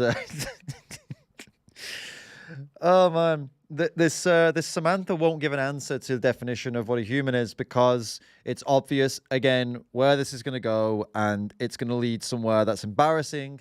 So all we get is a human, which is, as Avi just said, circular definition. The meaning of the word is the word. And then what does it mean? It means it's meaningless. Anything is a human then. If a human is a human, then my cup is a human. Because a human is a human. Anything is a human. There's no definition to human. It's ridiculous. It's a ridiculous thing to say. It's not that complicated. The way Avi explained it might seem like it's complicated. What he said, it's, this is circular reasoning. Put simply, you can see what this would lead to. You don't need to be a philosopher to see that a human, defining human as human, leads to anything being able to be defined as human. What's being said, it's just common sense. We know what humans are. Fine. Okay. So what is it then? If it's common sense, right, that a human is a human, but then tell us what it makes, tell us what it means, what things make up a human. That there needs to be something, otherwise it is nothing. It's like a cup is a cup. Okay, but define a cup. Well, you can put water in it. Okay, then, so is a cup anything that can have water in it? No, it isn't. Oh, so what else does it need to have? Well, they tend to be something that's designed to be handled by a human hand and to be drunk out of. So it needs to have the features that match that. Okay, then, would that make it a cup? Well, actually, lots of people have different definitions for cups. Some people would say it has to be made out of, pots or whatever. Some people would say it needs to have a handle. Some people would say, actually, no, a glass. It can be made out of glass. Some people call that cup. Plastic, too. Okay, and so the definition, and then you break down and keep breaking down, and you find out that actually cup has a certain meaning that we all understand, or at least, there might be some differences. But yeah, to be what a cup is. A cup isn't a cup. You have to. This is what's going on here now. A human is a human. No. You got to. There are specific things that make up what a human is, and people might disagree, and that's why the question's being asked. What do you consider to be a human? So we can find out what your opinion is, so that we can then see is if we if we take those things away. Or if we adapt these things, how far do we have to go before you'll say, yeah, we can go and kill them the same way as animals? That's what's been going on here. We've got a little bit of time left. I don't think we're going to get an answer to this question. I don't know anymore. I just want to see how, I said this last time too. I'm reaching my end of this. When I see the end coming, I start to get impatient and I want to know how it ends. That's where I'm at now. I want to see how this ends. No, I think with all these smart words. I think if we're to be like fucking human is I'll a try human. to be as charitable as I can be here. I think that he's almost trying to make an argument, and I think in that it's extensive. Like I'll point at a human, and that's a human, and I point at that, and that's a human. But the whole point is that for you to be able to make that extensive differentiation between objects in the first place, there has to be something from which you go that demarcates the line between a human and, let's say, I don't know, an alien, if they were to come, or a cow or a chicken. There's something which defines the humanity, and that's essentially what I think Avi's getting at. But I really don't think that we're going to get an answer here, and I'm with Dylan. And I think we should probably but I would point out that the reason 10 minutes left. So do you want to use the next 10 minutes to do this, or do you want to move on to any other points you wanted to make? All right, we'll check that out in a minute. Sharon, thank you so much for the tip. Thank you. I would like to see you watch an old one you have done and see if you would have done it differently. Loving the stream. You and Annie are both legends. Cheers, Sharon. Yeah, okay, we can do one of my old ones. I will load them up later, and you guys can. I'll give you a quick summary of what happened in each of them, and you guys can tell me which one you want to see. I already know which one I think was the least productive, and there are some, but it's not the most entertaining. So I've got my least productive one, a most entertaining one, and then a couple in the middle. So I'll bring them up and let you guys choose. So good suggestion. I'll do that. And JB001, cheers, mate. Cheers for the tip. Antinatalism for the win. A cheeky fiver. I appreciate the cheeky fiver, mate. Nice one. And yeah, sure. I mean, why not use my channel to promote your own things, your antinatalism. I've got if you want to see, I did a discussion with an antinatalist, Lawrence, who you guys all know if you're on the channel with me, if you're fans of the channel. Lawrence Anton, it's on his channel. So we had a long detailed discussion about it. So if you want to know what I think about that, then go over to Lawrence's channel and check it out. All right. I would just point out that I agree. We're not going to get an answer. And I think the reason, this is my seeming, the reason that it seems like we're not going to get an answer is because there is realization that if they actually interact with the question and answer it, it would lead to an area where they don't feel comfortable. And in response, what seems to be happening is they would try to find ways to dismiss the question. Oh, you're equating humans and animals. Oh, that's unrealistic hypothetical. Oh, everyone knows what a human is. Like, you'll get answers like that, which don't actually answer the question, but find ways of pushing the question away so that they don't have to interact with it to avoid the uncomfortable, logically consistent consequences of the position. And with that, I can move on to whatever other questions that you would have, for me, or I'm happy to answer any. If I may, I mean, like, one of the things I want to say is just like, when we talk about, like, I try to say, like, why should I care about humanity? And then it gets brought back because we're human, and and I never actually found an answer for that. And what I want to know is, like, what is valuable in humanity itself, to the point in which, like, say, like, for example, I mean, humans have been tribalistic throughout human history, like, many times. I guarantee you the CTV guy is going to go on another monologue after this. I can feel it. He's building up. He's not done a monologue in a while. It's coming. Why can one culture not go and oppress another culture? So let's say what happened to the Native Americans, I think, was absolutely unjustified, like absolutely horrific, wrong, given blankets laced with smallpox, all of the imperial, colonial, absolute atrocities that occurred. And, you have my utmost, sympathy in that. But the reality of the situation is I can say that is wrong precisely for the same reason that I can say it's wrong to kill an animal, that there is something that is grounded. There's something that I can ground. Now, if you say that, like, humanity is just valuable, like, it is just humanity, why is that valuable? And the argument I want to reference here is actually one made by David Hume, and it's what's called Hume's guillotine or Hume's law, and it's you cannot derive an ought from an is. Now, it's not true in all cases, but I want to know what allows you to derive that humanity is good from the fact that we are human. Perspective, they don't have a coherent definition of humanity. I got a definition for you. You ready? I got it for you. Oh, okay, cool. Awesome. This is what we've been looking for. Yeah. So, like, I put it into Google, right? Human being definition. Here's the definition. A person, a large sapient, bipedal primate with notably less hair than others of that order of the species of Homo sapiens. So great. Wait. So right. The question from here, trying to bridge the gap here, would be, what about those qualities is the special thing that is unhuntable? I find this so funny because I know where it's going to go now. They're going to talk about, like, so if a human is born covered in hair, the same as a chimpanzee, can you hunt them and kill them? Because that's the definition of human he brought up, that has less hair. So if they have more hair, then we can hunt them and kill them, right? Or if they don't walk on two legs, if they walk on their hands, we can hunt them and kill them, right? If they're still human. Oh, man.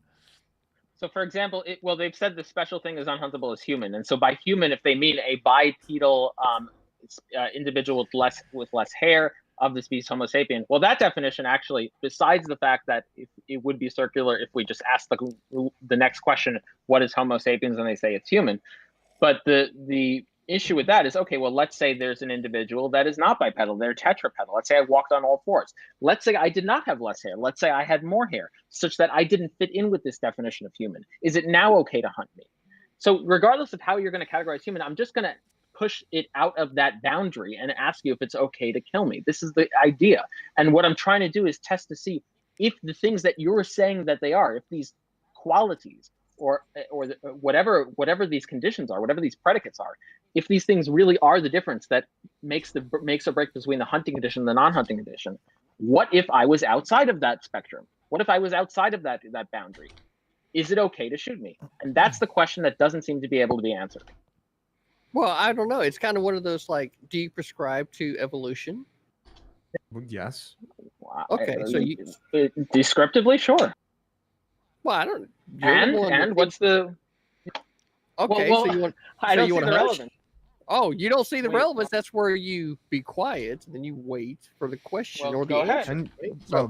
So let's get into that, right? So evolution. I told you there was a Right. monologue coming. I told you. We could not finish this one out without another monologue. Right?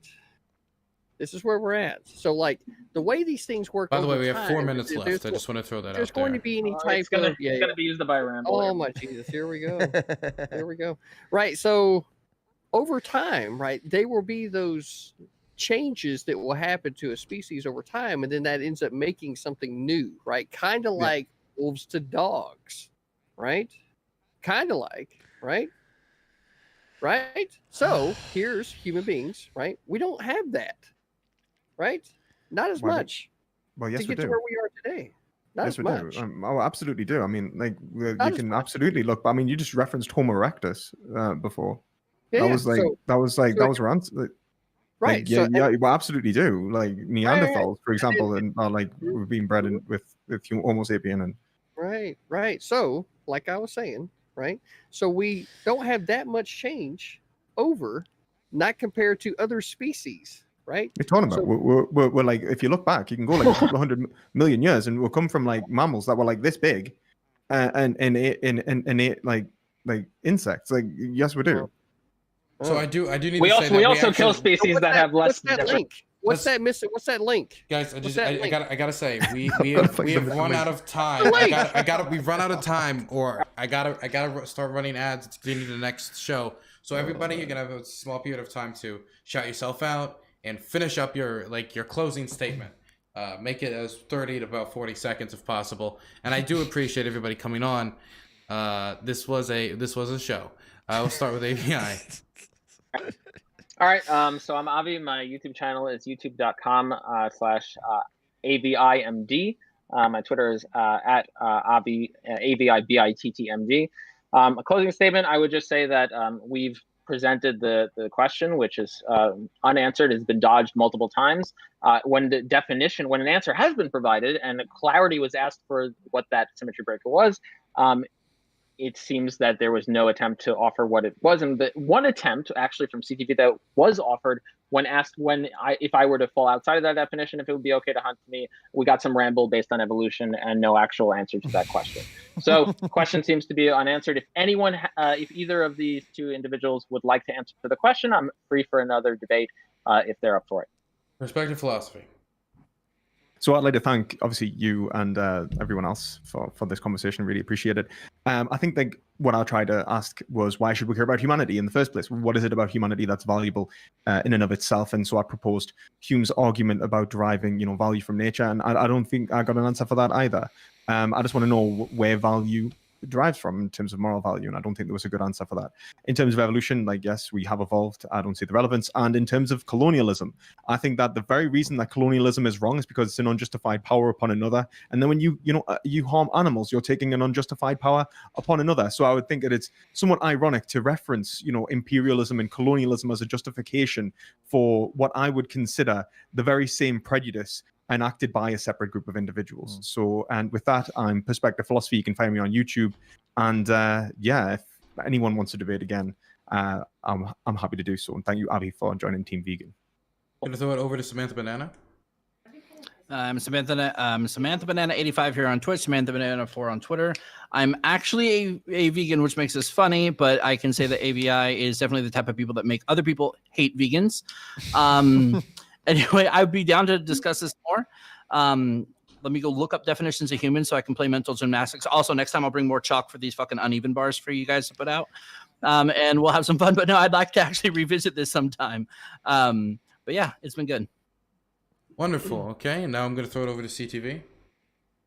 Yeah, I feel like that from the very beginning, I told you that the wolf didn't need a justification for killing the deer, right? And you didn't give me any justification for that, right? So there was definitely some miscommunication here, and it was definitely because AVI was on a dialogue tree, right? And it wasn't trying to engage in like the way in which the conversation needed to be approached. I felt like Perspective Philosophy, while he got a little up on the rails a couple of times, I think he was pretty consistent and he is definitely the type of guy that I would want to talk to again in the future. AVI, I don't know, man. You seem a little sus. You seem a little sus. Hey, it's okay. Whenever if you're the type of person who doesn't feel like answering questions when they lead you down comfortable areas, yeah, That's probably not how not. it's supposed to work. That's not how it's supposed to work during the outros. Right. All right. Okay. So AVI, I'll end it. anarchist vegan over here. Okay, we're gonna have. So I'll end it by saying I am critically thinking better, and I do appreciate Mr. Dylan Burns for the invitation. Always happy to be here on the Hippy Dippy. Samantha Banana for being a great teammate. Perspective Philosophy and AVI for participating. And I'll end it with Genesis chapter 1, verse 26. And God said, good, "Let us thanks. make thee." I'm not interested So- in scripture. That's me. Christians should be vegan. I will argue that. Hey, okay, that's the second strike. All right, okay? they have to close Team up. They have to- vegan. Okay, So we you gotta can find me over head at out. Critically Thinking Veteran and on Twitter at original_CTV. All right, cool. Damn, guys. Damn. Listen, once again, I need to pee, so I'm going to do something. I'm going to put you on the pause screen, but I'm going to try something. I've never tried this before. YouTube gives me an option to put an ad in. So I figure if I'm going to go pee, I might as well put an ad in and then see. You can tell me when I come back what happened. All right? So I'm going to go quickly pee. Don't go anywhere. And then I'm going to click this button to put an ad on, and you can tell me if it plays an ad or not. I've never tried it before. So I'll be right back. Don't go anywhere.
What's up, guys? I'm back.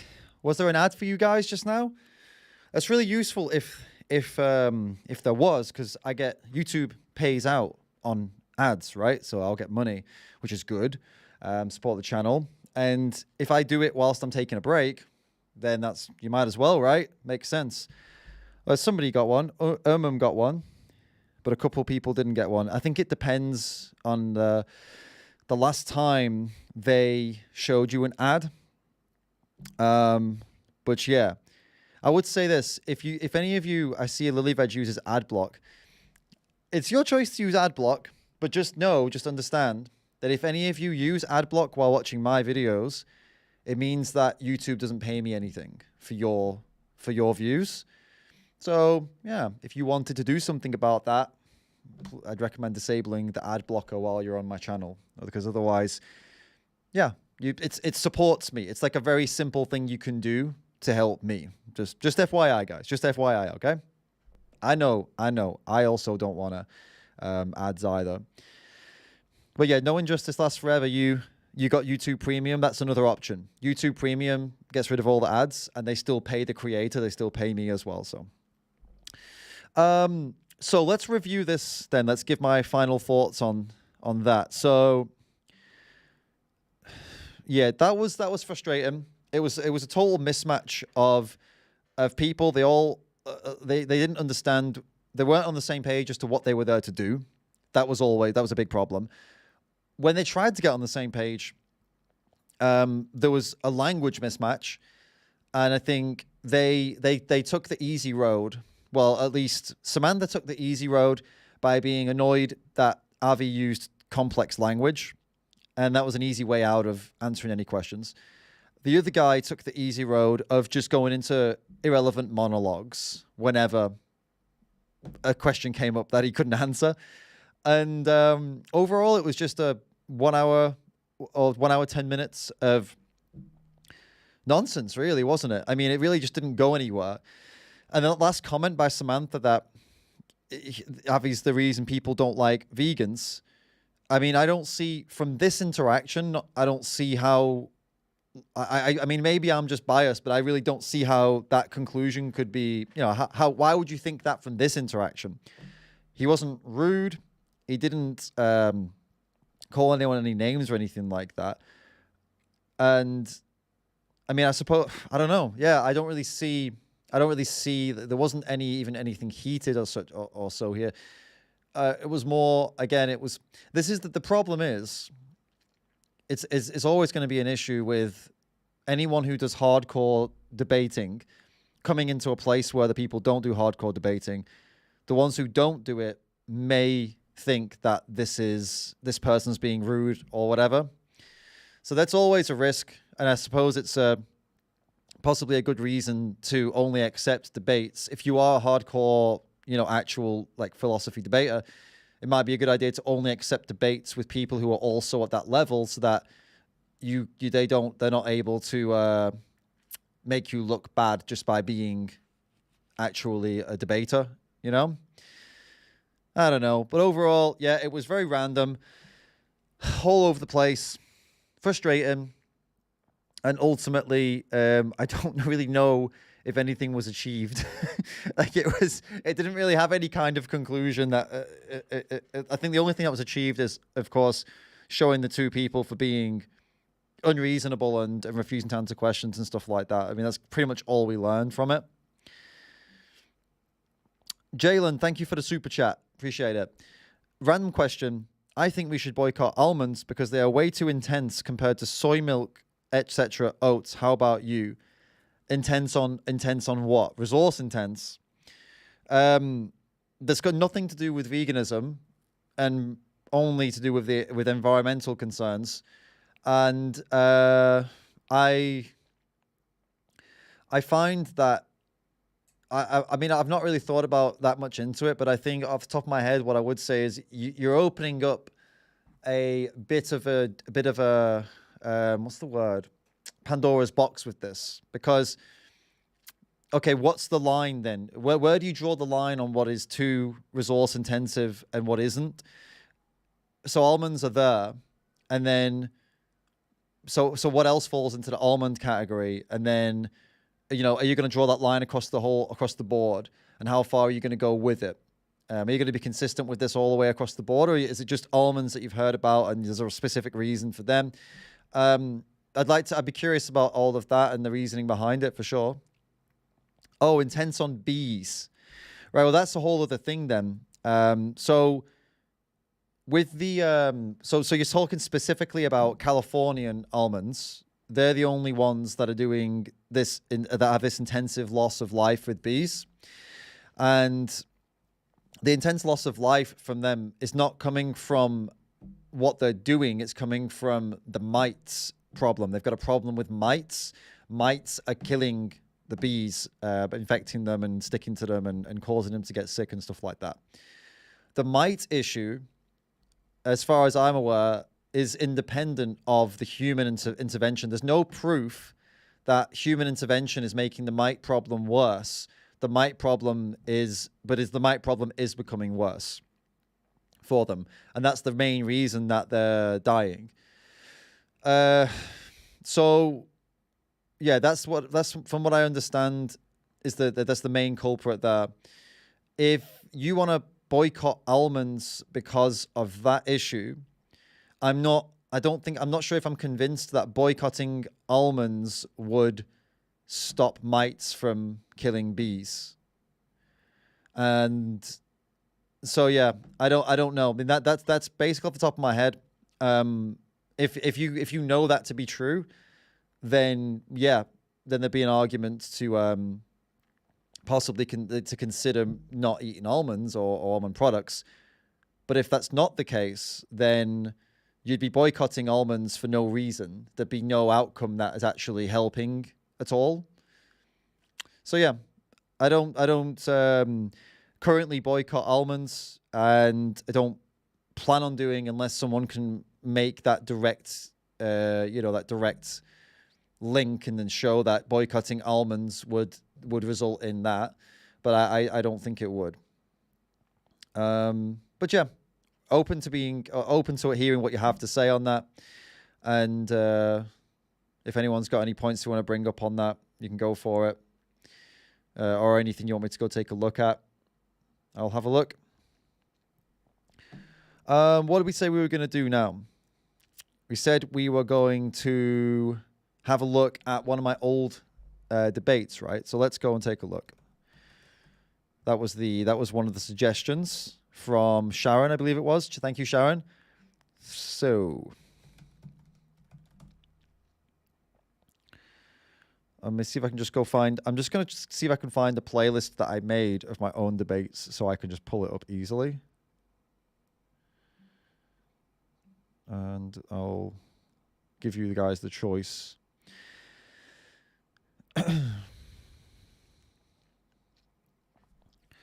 So do you guys want to go for the one? Okay, we can go for a debate that I think could have had a better outcome, or it can be a debate that was the most spicy.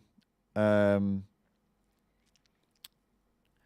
I'll go by most popular, and I'll let you guys take a look. All right, I don't know actually. I'll let you choose. All right, here we go. It's going to be difficult because there's quite a few. So we had this one with Gideon, which I had a look at relatively recently, I think. Gideon's this big prankster kind of YouTuber. But I think we already took a look at that. I had one with a Muslim dude in India. But that was more like a street thing that we could look at. There was a couple live streams here. Anti-vegan debates me on veganism. Why aren't you vegan yet? Live debate. An anti-vegan channel versus vegan.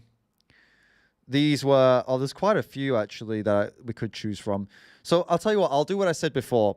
There was one debate that I don't think was very productive. I thought could have been more productive. And there was another debate that I thought that was more, there's other more entertaining debates. Would you want one that we can look at and I can analyze and see what went wrong? Or would you prefer one that's more entertaining and more spicy? So put spicy if you want spicy debate, and put in I don't know, analyze if you want a debate that we just analyze and see what could have been done better. So you put that in the chat now, and I'll pick one based on it.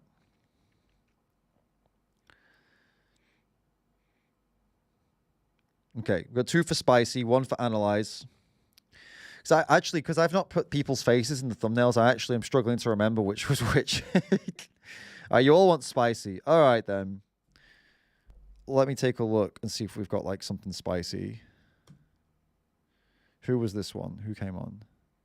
Okay, that's not this one. Okay.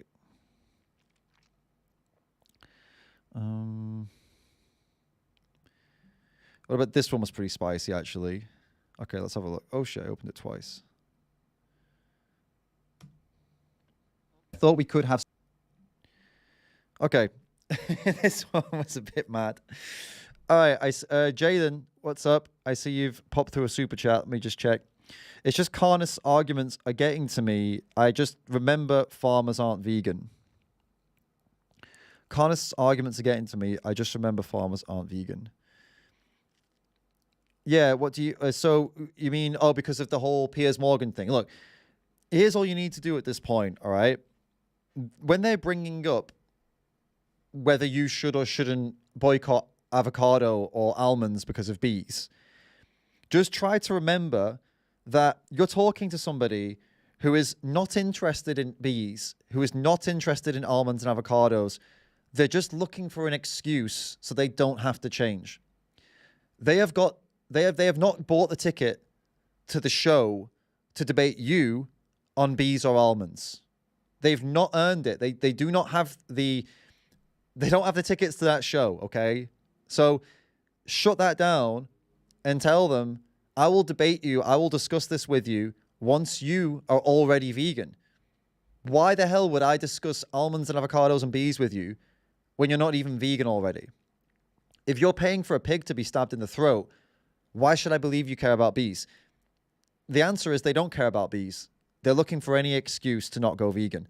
So if it's non-vegans that are bothering you with this topic, then just move on and just don't even have the discussion with them on this. You if they're honest and actually willing to actually have a real discussion, then you've got to tell them, well, yeah, that's a topic that we can get into.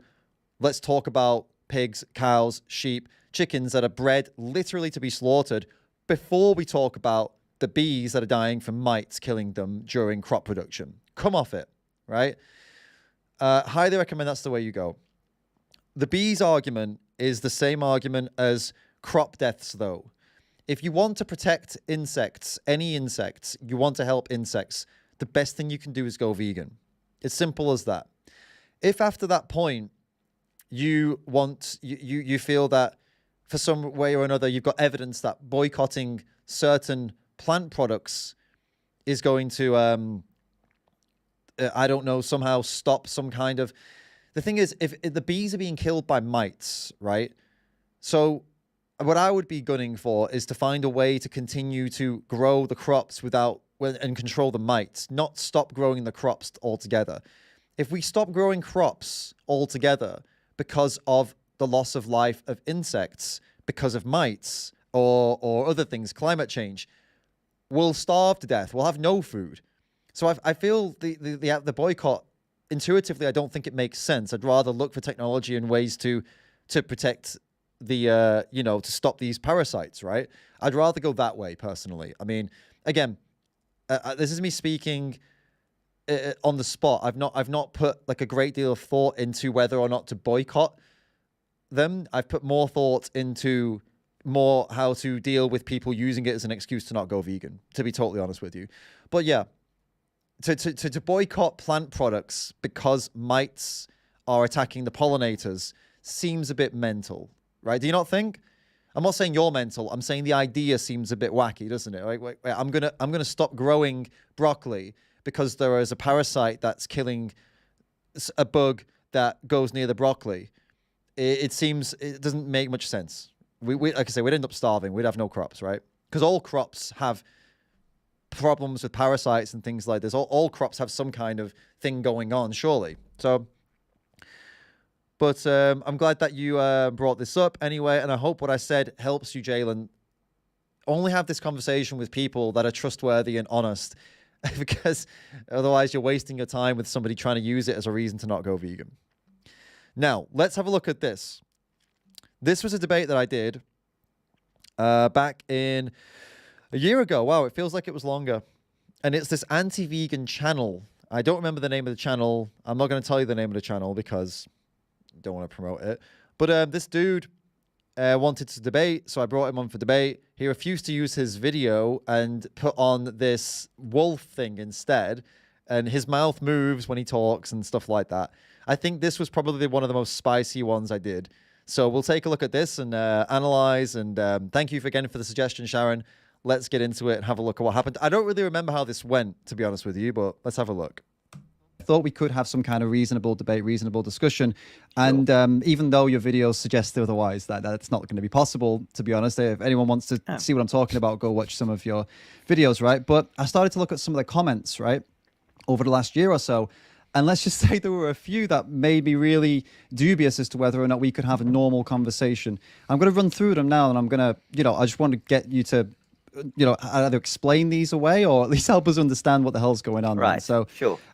These comments all seem to pertain towards women and women being incapable of a lot of things, according to you. So, in this one, we've got some biblical prophecies about the girl bringing down the project, and these end times unfold the sissy girl brains in this prophecy, and you're linking this into veganism as being some kind of sissy girl brain prophecy. Another one here talking about your cats, which is obviously whatever's nice, but then life is complicated unless you're a vegan schoolgirl. Then we've got another one here. You must be a female, you said to somebody in a comments discussion. And then you talk about Melanie Joy and the dumbest concept you've ever heard of, her invisible belief system, girls, eh? And then we have another one. I find that most females lack objectivity.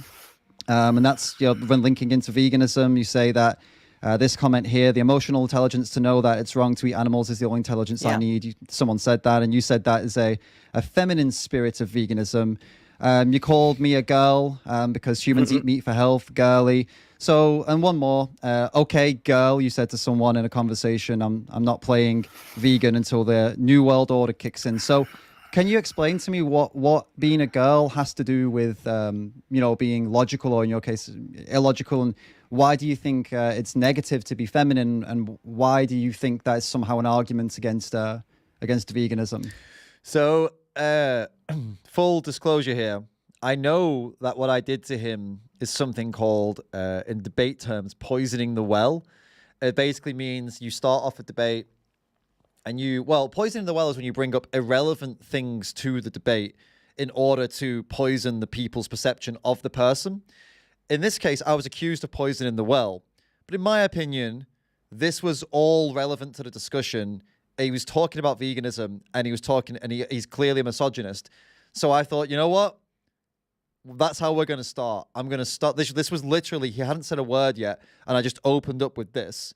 Because I wanted people to realize the kind of guy I'm talking to, that this is the individual. This is what he thinks of vegans. This is what he thinks of women. Let's make sure we're all very clear on who he is before we start. Because the last thing I would want to do is platform him without pointing out this stuff and allow him to make any kind of argument before people knew what he's really like. And it gets interesting from here. I think it gets pretty spicy. It's the spirit of veganism. It's a feminine spirit. It's based on emotion, not logic. So that's you said you're not a misogynist, but that's about probably the most misogynistic thing I've ever heard in my life. No, it's not misogynist in that it is misogynistic to say that women and being feminine means you are not based on logic. That's exactly what misogynistic is, yeah. But there is a female spirit a feminine spirit in veganism, because the main recruiting tool, it seems, is something like the cube of truth. You look at those images and that's it. That's the recruiting tool. It's not a logical argument. It's saying, this is horrible. If you pay for it, you're an animal abuser. And that's basically the only argument. There's no, and then that is logical though. It's a logical conclusion of, if you're paying for this, you're paying for animal abuse. Therefore, you're responsible for the animal abuse. There's no, aside from the feminine side of things, which I haven't dealt with, there is no, it is a logical conclusion to make. There are many logical vegans, And, you know, there are many people that do it because they feel a certain way, but there are many people that do it because they say, well, it's not necessary. I don't want to hurt animals. But that's not the point I'm getting at here. The point I'm getting at is, why do you feel the need to constantly tell people that they're a girl if they think hurting animals is wrong? Since when did it? So firstly, two things. Why is it negative to be feminine? And the second thing, why do you seem to think that all women are, or is it you said, incapable of objectivity in your experience, and then claim that's not misogynistic? That is misogynistic. And to use it as an argument against veganism seems pretty out there to me, to be completely honest with you. It's one of the weirdest arguments I've ever seen. So if you could keep, trying to explain that.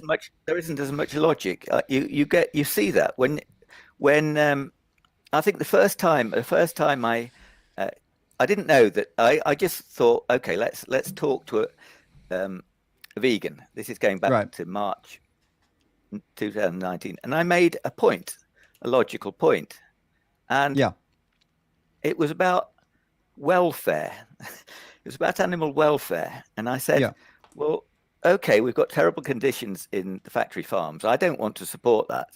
Right. So wouldn't it be better to think about animal welfare? And the response, I heard the same response only a couple of days ago, listening to Azel from Anonymous for the Voiceless. Yeah. And she made the same thing. And she made the same point. And she said that it's more fucked up, she said, to betray an animal that's been well cared for than it is to kill an animal that's had a horrible life. And I thought, where is the logic in that?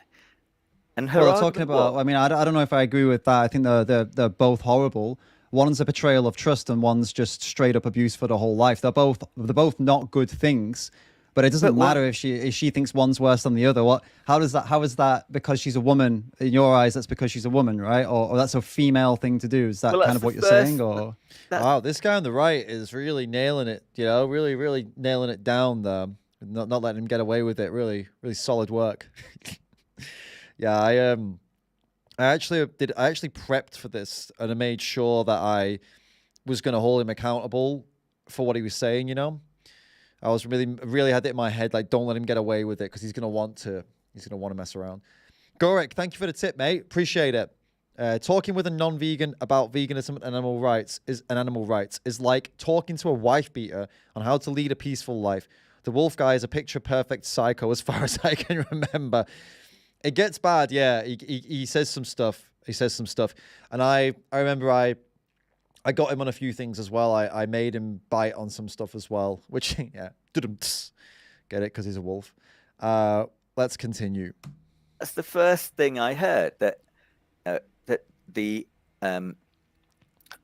where it got emotive, where it seemed very kind of emotional, was the first time I heard it, the person said, no, it's much worse to kill an animal. It doesn't matter, though, does it? It doesn't matter if it's better or worse, but that's not what I'm getting at here. What I'm getting at is, how does this pertain to you coming to the conclusion that she said this because she's a woman, and because this is a female thing to say? There's a female way to be. It's an illogical thing to say. And in your opinion, that's what females are illogical. Is that kind of what you're getting at, or what? They tend more to do that, because when I've had a debate, in the debates, you see that all you get back, especially from the females, is quite hysterical. They're just kind of angry and upset, and you're thinking, you need to calm down if you're going to have a debate with somebody, and that is a feminine trait. So funny. What a dick.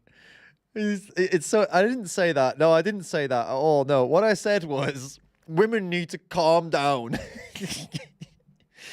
Oh, he's such a misogynist prick, and trust me, it only gets worse. When we reveal some stuff about him, that makes this so much worse. It's definitely it's a feminine trait to be hysteric and emotional. That's what you're saying, right? It's more feminine, yeah. It's more feminine trait, right? I'm glad you've died on that hill, because I mean, it's not. I'm not glad, actually. It's pretty fucking sickening, but at least we know we're off to this kind of start, and we know that the kind of how the rest of this is going to go. And what I'm also curious about. I don't agree with that. What you've done, basically is tried to set me up for the rest of this. Oh by no, mate. starting. No, I'm just yes, not you have. allowing you. I've seen your I'm just start. not allowing you to position yourself as some kind of logical, reasonable person when you're clearly not. Well, and the way you talk in your last interview I saw, last debate, seemed like you were a really calm, rational, reasonable person. But then I looked through your comments, and it's clear that you're not. So I'm just not letting you get away with it, mate. That's the difference here. I'm holding you accountable for the shit you say in the comments section, and you should be more careful with what you say if you don't want to be held accountable for it. That's the lesson to take away. So I'm not trying to back you into a corner. I'm just making sure people know what we're talking about.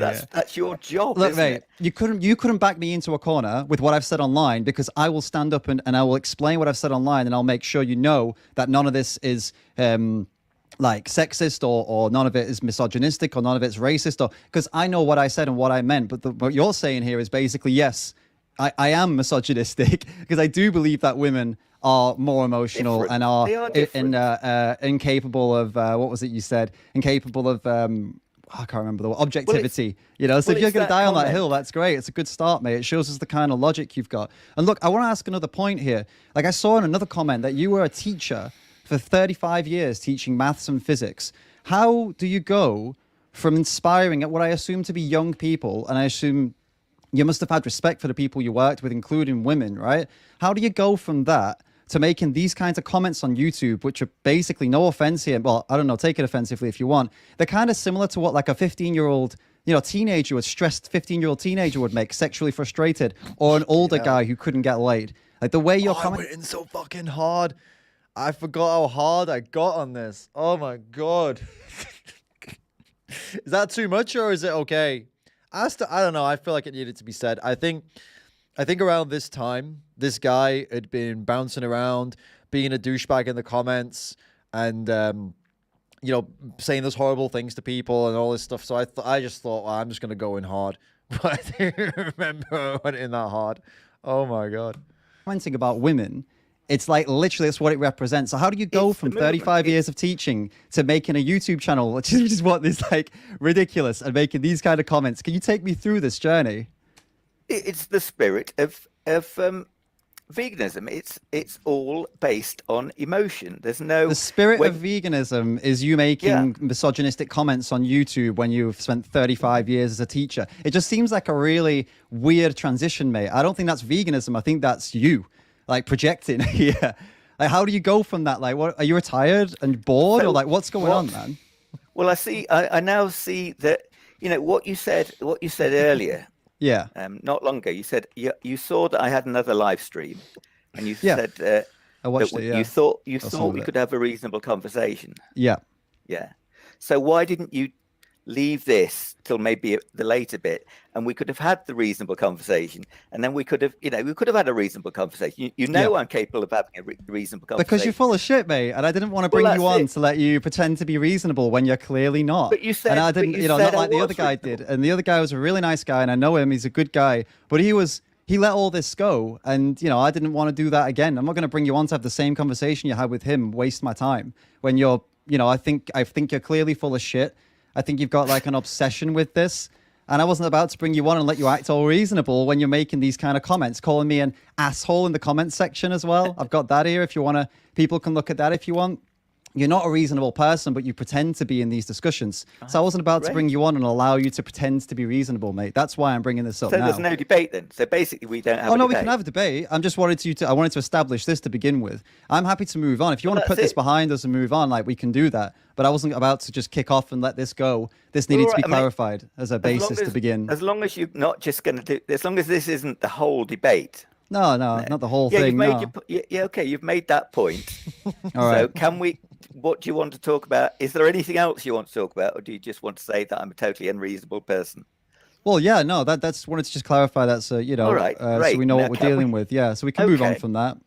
Right. So now we can go through your email then. So I'll pump that up on the screen so people can see it, and we can go step by step here. So the things you wanted to discuss. So they're talking about the Blue Zone diets. We'll go one by one, right? So the first bit here, let's highlight it.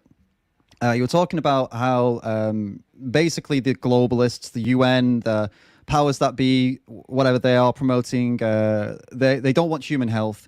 They actually want to socially re-engineer us. They promote veganism because it fits with what they want, which is I don't know. I guess I don't know. I from what I know of these New World Order theories is that they want us all to be weak and stupid, so they try and make us eat things that make us weak and stupid. That's kind of what the kind of theory, the YouTube videos I've watched about this say. And the drastic consumption of reduction in meat consumption apparently is gonna help that along. So it's gonna make us all dumb and controllable, and that's why they are on board with veganism. So for me to believe that and accept that as a point that is, that like a solid point, you've got to convince me that there is a global unit of people that are, cooperating at a phenomenally efficient level, in an efficient way, where they can just, touch and get involved in every single thing, from all the way down from your local GP all the way up to, government officials, all the way up to the presidents and prime ministers, and they're all part of this big global conspiracy to make us stupid, and no one knows it apart from people on YouTube videos like you. So I don't know how you're going to convince me of that. Like, what evidence do you have that this is actually happening? Well, the UN and the WEF have said quite clearly that the climate emergency means that we have to drastically alter what we eat. Right. And too much, it seems, of the environmental argument is to shut down meat industry. As if you think, well, I can't believe that with everything else, all the other activities in the world, that we could really get to where we want to go by getting rid of just 90% of meat. Because when you look at human health and the blue zones, I mean, Dan Buettner completely misrepresents what they actually eat in there. So he seems to have a plant-based agenda. And when you look at what they actually eat and how healthy they are eating a whole foods omnivorous diet. So why would Dan Buettner say it's nearly all plant-based? It's completely wrong. He's definitely got an agenda, because he's pushing the UN agenda, which is for much less meat. Now, you could say whatever their reason for saying that, that's a fact. They want to remove the gassy cows from their environmentally damaging role. Right. So yeah. So you've got the two things.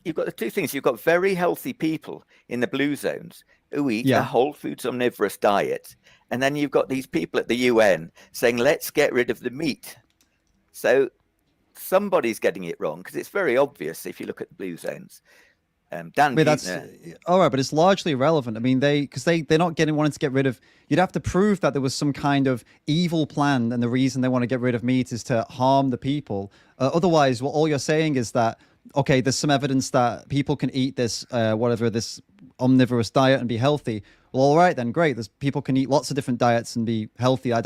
There's no evidence that this is some kind of global conspiracy to somehow harm the public. If anything, what I see from the UN and the WEF, which I looked into, is that they're pushing meat reduction and reduction of lots of things because of the environmental push. There's climate change scientists and activists are trying to influence them, and they're listening. So somewhat they're pushing out a message, but ultimately it's not really a strong message, mate, because 99% of the world population is still gorging themselves on animal products. Like, you're acting like as if veganism's taking over. It really fucking isn't.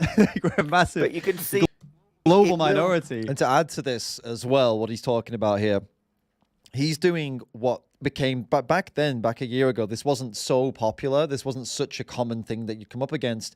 Nowadays it is, because of, I think it's people like Joe Rogan have made it popular. The WEF, World Economic Forum, it is an organization that does have a lot of ties with a lot of very, very, very influential people. Like Sadhguru is with them, Justin Trudeau. I think the Prime Minister of the UK is with them. They've got really big people in very powerful places who are part of it, and the whole shtick is we're going to save the planet, right? That's the whole shtick, that we're going to save the environment, and the way they want to do it is by taking insane amounts of control over the public. They want to basically control what you eat and what foods you can access. They want to control what you can and can't buy.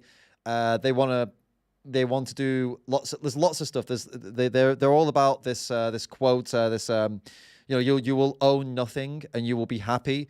They want to, their goal basically, you can check all this on their website if you don't believe me, on their Twitter as well. Their goals are ultimately to that if you have less freedom, we can make you happier, right? So a big part of that is, they push crickets as an alternative protein. They push insects as alternative proteins. They want to stop the meat industry. And so back then, I was just learning about this stuff. And I mentioned here what they were pushing, and I didn't really understand why they were pushing it. Now, I do believe that they're pushing it as some kind of power play. I do believe that there's something weird going on. But it has nothing to do with veganism, because they also push insects as a protein source. So this guy is making the mistake that most people who talk about this make. They link it in with veganism. They link it in with vegans. We have nothing to do with them. We are against them. They link in also like Just Stop Oil and those kind of people. They link those people in with the WEF.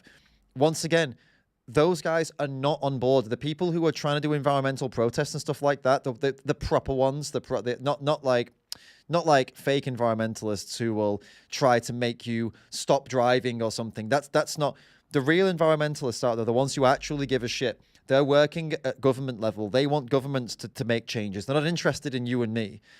If they're interested in you and what you do, then they don't know what they're talking about when it comes to environmental stuff, right?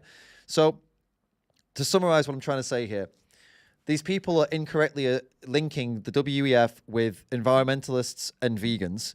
When environmentalists want government change, they don't want individual people to have to give things up and stuff like that. They just want the governments to make changes in big corporations to make them more eco-friendly, to have a bigger impact on the world.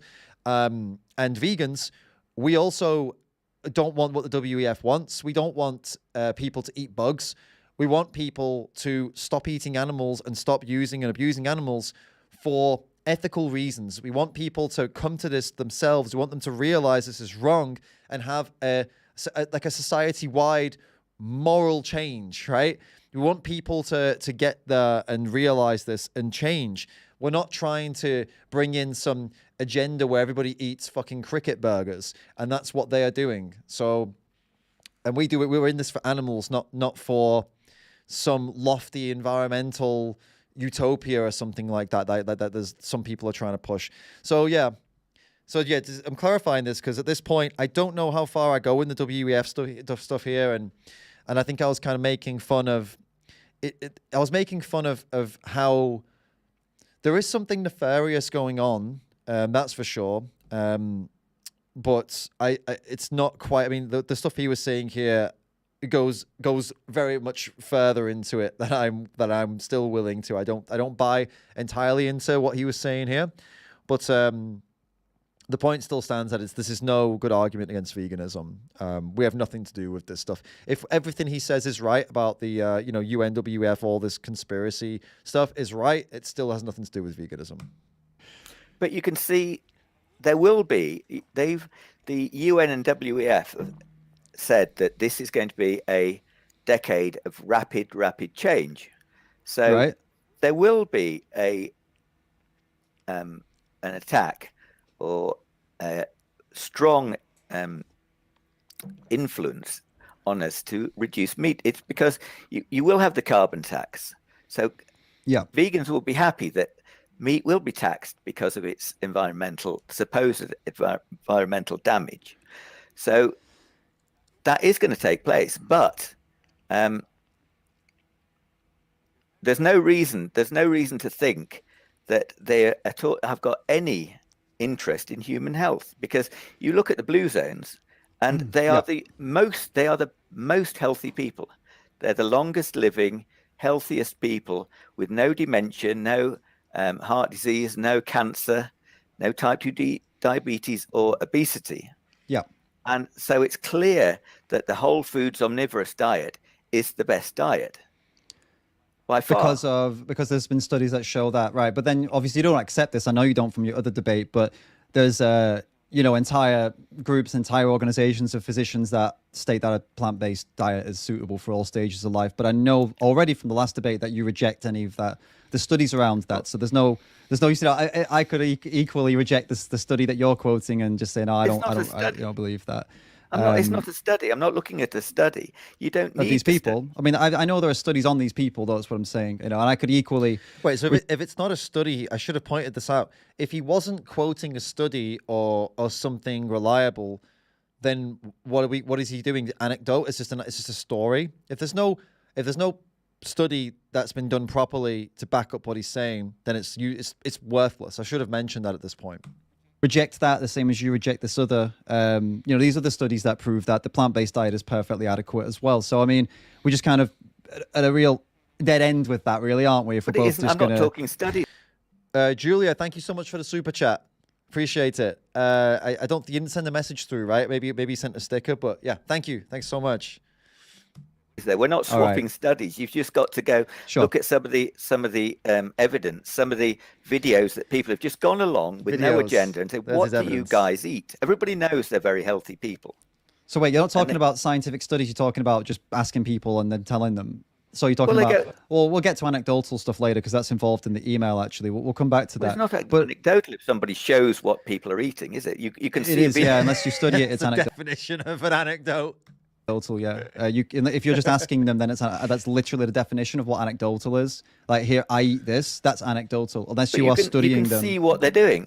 You can see it. It's not. You're just not asking someone and saying, "What do you eat?" They sit watching them at every meal. That's so funny. Like, oh my god, my brain has not changed at all. I was literally thinking to myself, "What is he watching them at every meal?" That's so funny. Fucking hell! I didn't expect that. Yeah, so far, let's analyze this. So let's pause and analyze what's happened so far. So far, he was upset about the debate itself. Then he talked about the evil NWO, New World Order plan. Now he's trying to use anecdotes as a reason to not be vegan. So you see this, and this was an anti-vegan YouTuber, by the way. This is someone who spent, I don't know, his channel's gone now. I don't know what happened to it. But he spent a good amount of time making videos against veganism. 50-odd-year-old ex-chemistry maths teacher or whatever. And he came onto my vegan stream to tell me anecdotes as a reason as to why people shouldn't go vegan. Pretty wild, right? Literally stay there in the house with them. This is why you need a study, because the study will literally, they will feed them in the study. That's the point of it being scientific. Oh, Gorick. Sorry about that, mate. I missed your tip. You're a legend. Thank you. Big bad wolf on the screen. No moron face is to be seen. Female weak, alpha strong. I have no brain. I'm never wrong. That's creative, man. I appreciate it. Keep it up. I like that. Get creative with your tips, guys. I like that a lot. That's really funny. Get some puns in there as well. Diz is living. Thank you for the tip. You should check out Vegan Muscle Outreach. They're pretty new and incredible. Only 750 subscribers so far, but I think they'll go far for animals. Yeah, all right. I'll check that out. That'll be next up then. Vegan Muscle Outreach. We'll go and take a look. Cheers for the suggestion. Let's get back to this wolf. Because then you know what they ate. You can't just ask them. And that would be, it could be it's a survey, but it wouldn't stand up to a rigorous scientific an analysis, because it would be like, well, we're just going off their word, and that's not scientific.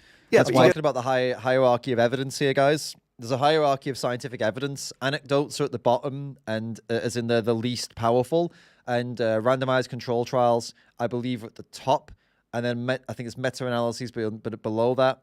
I can't remember exactly, but yeah, basically, anecdote is not even it's the lowest form of evidence. It shouldn't even be considered as it's an indication or it's an idea, but it's not like evidence.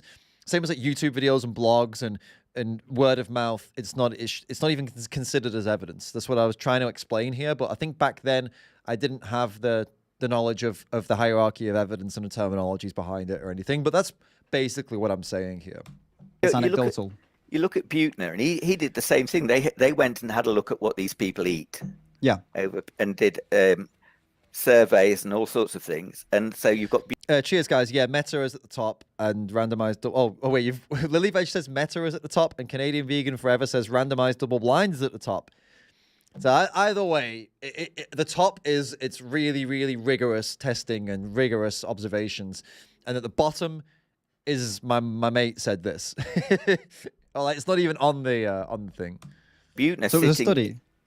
Yeah, but he's sitting in.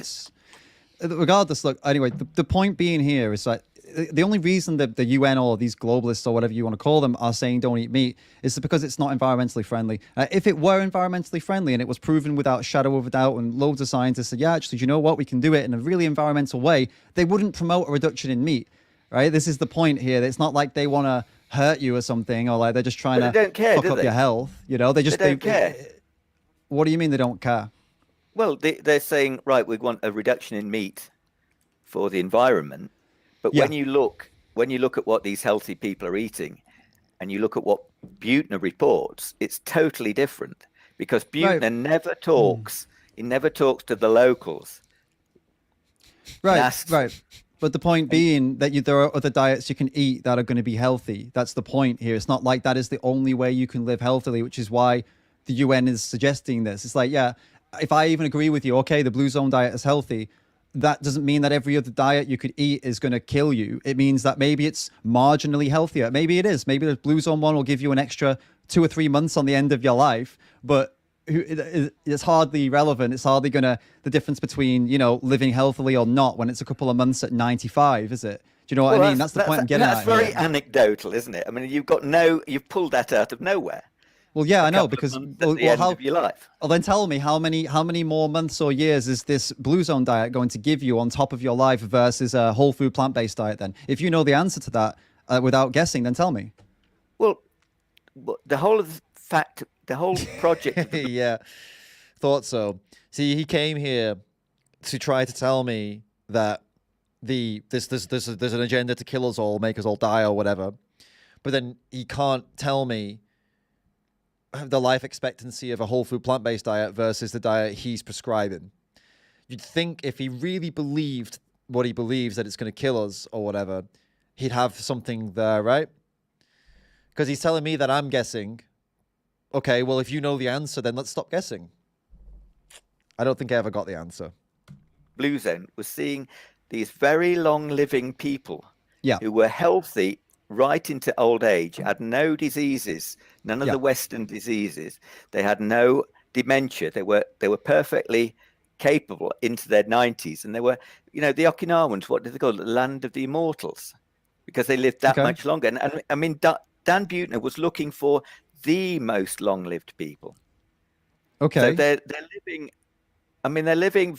It's not so much. It's not even necessarily the fact that they're living longer than people in the West. It's the fact that they're living healthily, right? Okay. And where is the evidence that they couldn't do that without the animal products? That's the point you're missing here, because a lot of scientists and doctors and physicians say you absolutely can. So where's that's the missing factor to this point, this argument, isn't it? Because you look at what they're eating, you look at the diet. All the diets are the same in their whole foods omnivorous diets. Okay, but you need to provide evidence that if you take out the animal products, that they would suddenly die of heart disease, which sounds extremely unlikely. The Western diseases they weren't getting, you'd have to prove that they will get them if they take out the animal products. That's that's the point you just made. You just said they weren't getting the traditionally Western problems, the Western diseases. And then, well, okay, if they took animal products out and replaced them with plant-based alternatives, whole foods, you'd have to prove to me that they would suddenly get those diseases. And if you can't, and if you don't think they would, then why not just eat a whole food plant-based diet and be just as healthy? Now, the hilarious thing here about what I just said, and I wish I'd have got this stat up at the time, the blue zone guidelines from bluezones.com, they recommend eating 95% plant-based and 5% animal-based. So his claim that they're trying to make us weak and kill us with plant foods or whatever, he would need to bite the bullet on that if someone stops eating the 5% animal-based foods and switches that 5% into a plant version, then they would be weak and die versus the other way, which is that they would become one of the healthiest populations. So they would go from being one of the healthiest people ever living in a blue zone, and if they just change 5%, then all of a sudden they're going to be super unhealthy and they're going to die early. It's such a ridiculous claim that he would never be able to quantify, which is why he doesn't quantify it. And by the way, I have more food. Oh yeah, I got some wraps. It looks, yeah, true. I don't want to do that. Is it like focusing on them? I'm trying to like hold them to the camera, put it in front of my face. There we go. We got some wraps. Now these are beasts though, and if I eat them both, I'm going to start feeling sleepy, so I'm going to have to hold off and maybe like eat them little bit by bit. Don't want to like overload it. Well, let's continue with this. Well, why not just follow what they're eating? If these are the people with the longest, healthiest lives, then you say, well, stick to that diet. Then they're all the same. They're all whole foods, omnivorous diets. Well, so then we're onto an ethical point. Then we're onto an ethical point, because then we're doing something that we don't need to do. That is hurting animals, right? So if you can have the same health benefits and alter that diet slightly, but you don't have to go slitting animals' throats and all the other shit that you already know that we do to them, then why not choose that then and just do that instead? Because there's no evidence that you get the same results. These people... Well, that's what I'm trying to say to you. You'd have to prove to me that by them doing that, they would all of a sudden just become really sick and unhealthy and get all the problems that they've avoided for years. And we both know... No, that's not logical. You're not illogical, making a logical point. Of course it's a logical point. I'm going off the points that you're making. You're telling me that the best thing about their lives is that they're super healthy without the problems and the things that are more common in the West. You would need to express and show me that if they took animal products out, that they would get those problems, and if they wouldn't get those problems, then what's the argument? That's not the point. It's in the West. What's causing the problems is the processed foods, the foods that make people obese and give them heart disease and diabetes. Yeah. So I'm not arguing against the fact that those people who go onto a plant-based diet, I'm not arguing that they don't get a reversal in those diseases, that you can't lose weight and reverse the diseases. But what's happening? It's not it isn't magical plants. It's the fact that there's something in their horribly processed diet that's poisoning them. And when they stop eating it, Yeah, but we're still not getting to the bottom of the point here that if you can eat a whole food plant-based diet and be just as healthy, as you would need to be and live a healthy life without the blood and the guts and the violence and all that stuff that comes with eating animal products, why would you not do that? You need to express to me, you need to show to me that would literally make these people, you or whoever, sick. But you can't because that's not what's happening, is it? Clearly. Look, we'll come back to this because there is more on this in this email as well later on. There's more we can get into, but I want to go point by point so we stay on target. I don't want to get too bogged down. This next point, in terms of animal agriculture, showing the horrors of factory farming system produces the planned reaction of disgust. Animals are clearly used and abused for profit, but it's naive to think that humans are not. Animal control is physical cages. Human control is psychological propaganda and advertising. So with this point, I was actually a little bit unsure about what the point you were getting at here was. Like, that we agree that the factory farming is horrible, and that's something at least that we can agree on. But then I don't really get the next point about it's naive that humans are not. I mean, I guess, yeah. I mean, I can't. Humans are obviously controlled and we are exploited and messed with advertising, propaganda, and stuff like that. But I'm just not really sure kind of how that was relevant for the rest of this discussion. Did you have a point that you wanted to get across with that I've missed, or? Well, it's just that it seems the spirit of veganism says we've suddenly woken up to the truth. We've been shown the horrors of the animal agriculture. But it's not that. It's not you've suddenly seen the corruption and now we can kind of move on and rebuild a garden of vegan. Right. It's another planned step. Because obviously, if you want people to stop eating meat, like the UN does, you show them the horrors and you think, right, great, that's useful. Veganism is useful for the agenda that says we want to reduce meat consumption. So in a sense, you're very useful to the movement.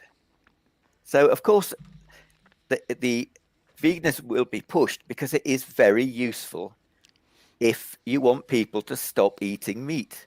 And so also you've got this fantastic front or excuse to create all these nasty fake meats and all the oily rubbish, fake other rubbish like the cheeses and the milks. And you say that's fantastic, because if that's what you want to sell, then you can say, well, it's we're satisfying the need, the consumer demand from vegans. So it's wonderful. It fits the agenda perfectly. Not really. There's not really a big consumer demand from vegans. There's a big consumer demand from people who want to eat less meat and don't want to don't want to eat meat or animal products anymore, who are like more vegetarians or even like flexitarian, whatever the fuck that means. But vegans don't really demand a lot because we're a big minority of the population. So I mean, that's not really sensible to assume they're making products for vegans, because they're not, because that's business suicide, to be honest with you. If you try to make a product specifically and only for vegans, you will go out of business instantly, because we're just not that many people. But I mean, veganism is everywhere, isn't it? It's not, mate. I don't know where you got this from. It really isn't. No, it's really still a message, very much I mean, the message of veganism. Thing. Considering how few of you there are. Yeah.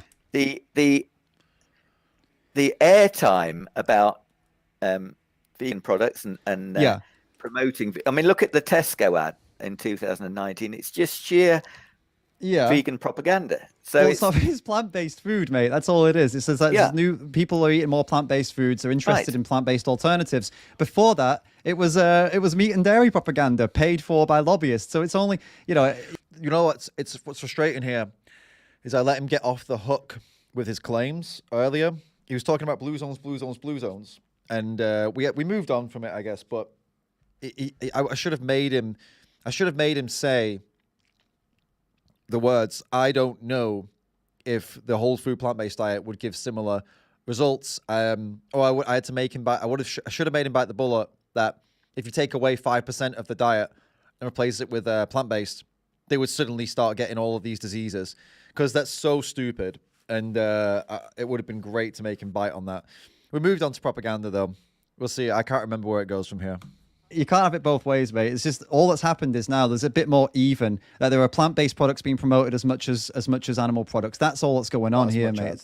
I mean, it's not something to be too upset about. I mean, Jesus, if they were promoting carrots, I'm sure you wouldn't be that bothered. It's probably just because they're promoting, plant-based meals that maybe resemble meat, or they're trying to make them resemble meat, which is just to get people to buy them. There's not like an agenda to like control you or something. They just want to make money because they've realized that people are actually starting to become more interested. But the other point you mentioned about this, the slaughterhouse, the footage, and to make people upset and stuff like that, and how you think the UN or the globalists are behind that. Well, if that's the case, then why are Cube of Truth events getting shut down regularly by the police? If the powers that be are on our side, we get shut down. We get people's Instagram and YouTube and Facebook accounts get deleted without warning, all because they are doing this kind of footage. Like, this happens all the time. They're shutting us down all the time. If I post a video up on YouTube that is deemed to be too aggressive or too extremist, it gets demonetized or it gets limited in certain countries. If all this what you're saying were true, we'd have none of these barriers. We'd be able to open every single door. We'd be getting into every single government institution to give speeches and stuff and give talks. But that's not the case. But the reality is, trust me, as a vegan who's tried to do these things, all we come up against is red tape and closed doors in our faces when we try and talk to anyone of importance about veganism. So this goes against what you're saying. If there was a globalist agenda and they were all behind us, we would be flying right now. My YouTube would be making millions. This is what you're saying doesn't add up with the reality, to be honest with you. It does, because the UN and the WEF, they are going to go ahead with the reduction in meat.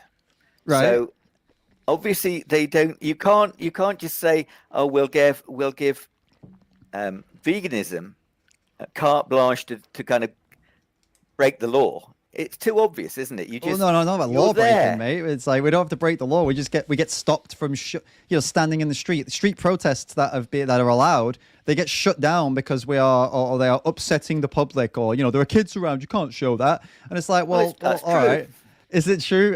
It's just, why can you not show kids the reality of the things that their parents are paying for? Why do you have to hide it away if it's so normal and natural and perfectly okay? Then why are you hiding it? Do you see, like, I'll compare to lions, considering that usually it's the non-vegan, but I'll do it. Do you see lions hiding their cubs away from a kill? No, you can't see this, lion. You can't see this little cub. It'll damage you for life. You know, if it's so perfectly natural, why can kids not watch animals being killed? So would you say that you can just, if you think that kids should see gory horror films, or well, it shouldn't be. This is not gory or horror. This is perfectly natural. This is how we've evolved, isn't it? I thought it was totally natural to slit animals' throats and eat their bodies. If it's horrible, like a horror movie for a kid, then, well, do you not think that's a bit of a sign that it shouldn't be happening? So this, what you're watching here, the previous debate, I told you the difference between an actual debate and what's more of a discussion. As you can see, this is definitely more of a discussion. We move across multiple topics rather than staying on one and trying to go all the way through to like a conclusion on it. And there are benefits to one and the other.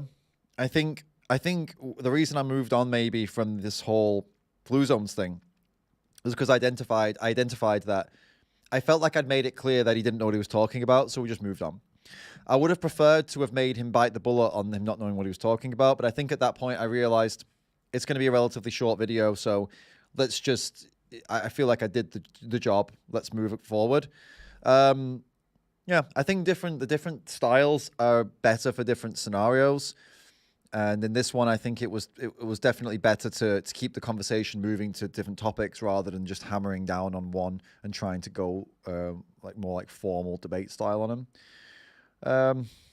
But yeah, still, it's definitely entertaining. There's no doubt about that. This guy was entertaining. If it's so horrible that you could damage a kid for life, maybe you shouldn't fucking feed it to them. Then but you know what I mean, mate? If you're saying, yeah, I mean the animal industry, the factory farming industry is an artificial construct for making profit. Right. So it's a horrible industry that's man-made. It's not. Yeah. So you suddenly take these kids out who aren't. They don't live in nature. They don't see how we used to live. They're not aware. It's not a normal thing where they might have been grown up seeing an animal butchered. Yeah. They're suddenly taken out of complete context on a screen, just like a horror movie would be, because that's what's become of factory farming. And you say, well, you wouldn't show them a horror film because it does damage them.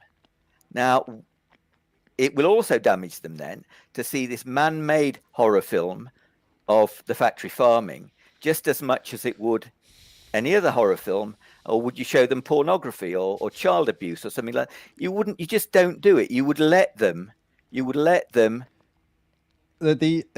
show it to them later because it's 18 rated. I mean, I wouldn't be showing my kids pornos, but yeah, I mean the fact that you're comparing 18 rated.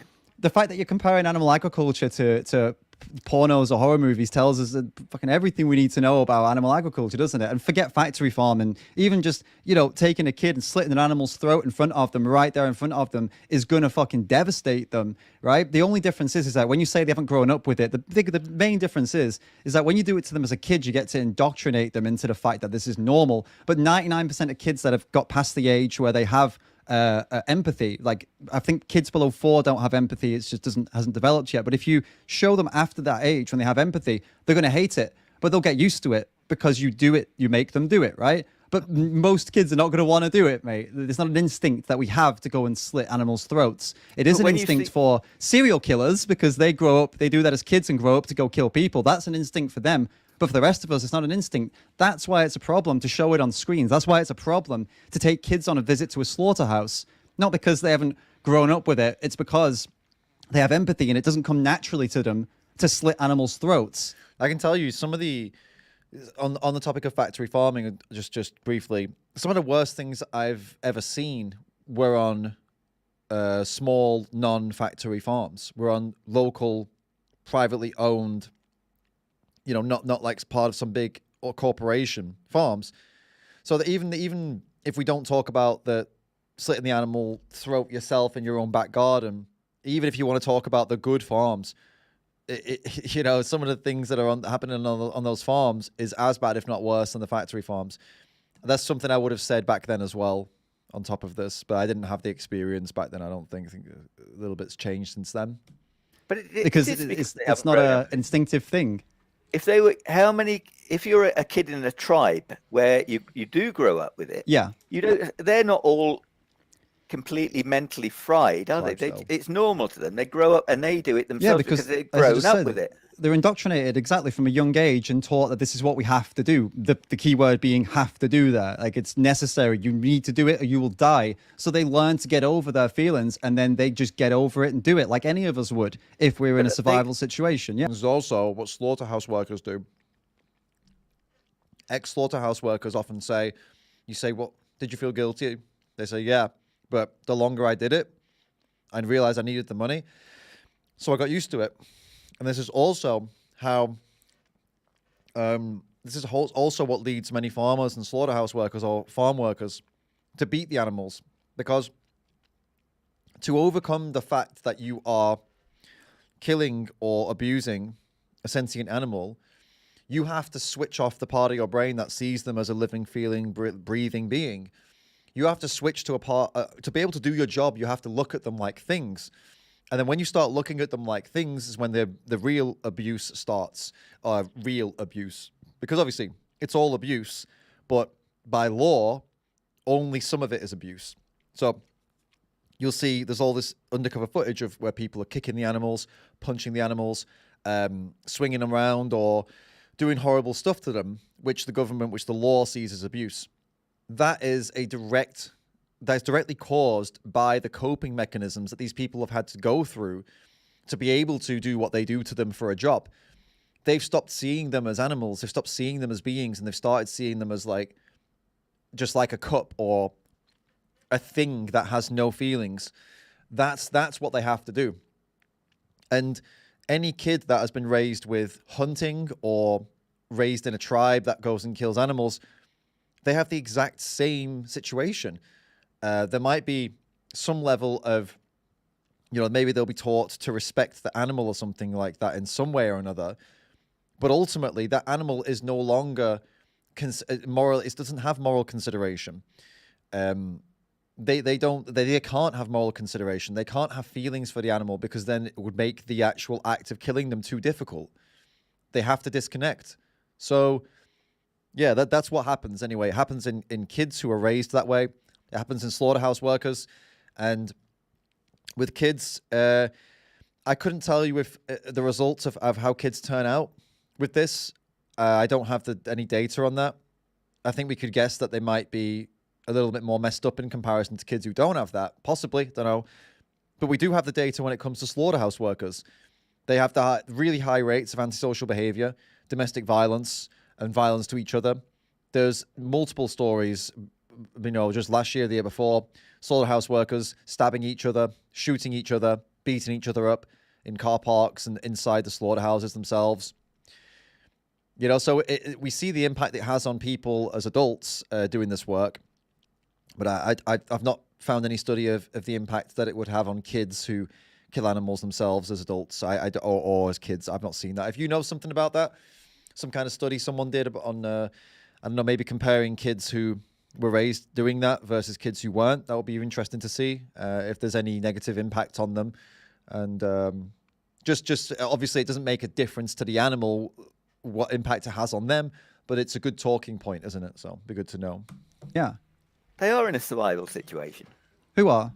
If you're in a tribe and you grow up. Yeah, obviously. Yeah. So I'm saying that's if any of us would do that. We're not being vegan is not some religious thing. If I'm out in some tribe somewhere, I've got to wake up one day and this is how I need to live, I'll live that way. So that's not the point I'm making, that they shouldn't do that. If you're in a situation then, and there are plenty of people in the world who seem to subsist and require animal produce, then how can it be an animal rights issue if some people need to eat animals for survival?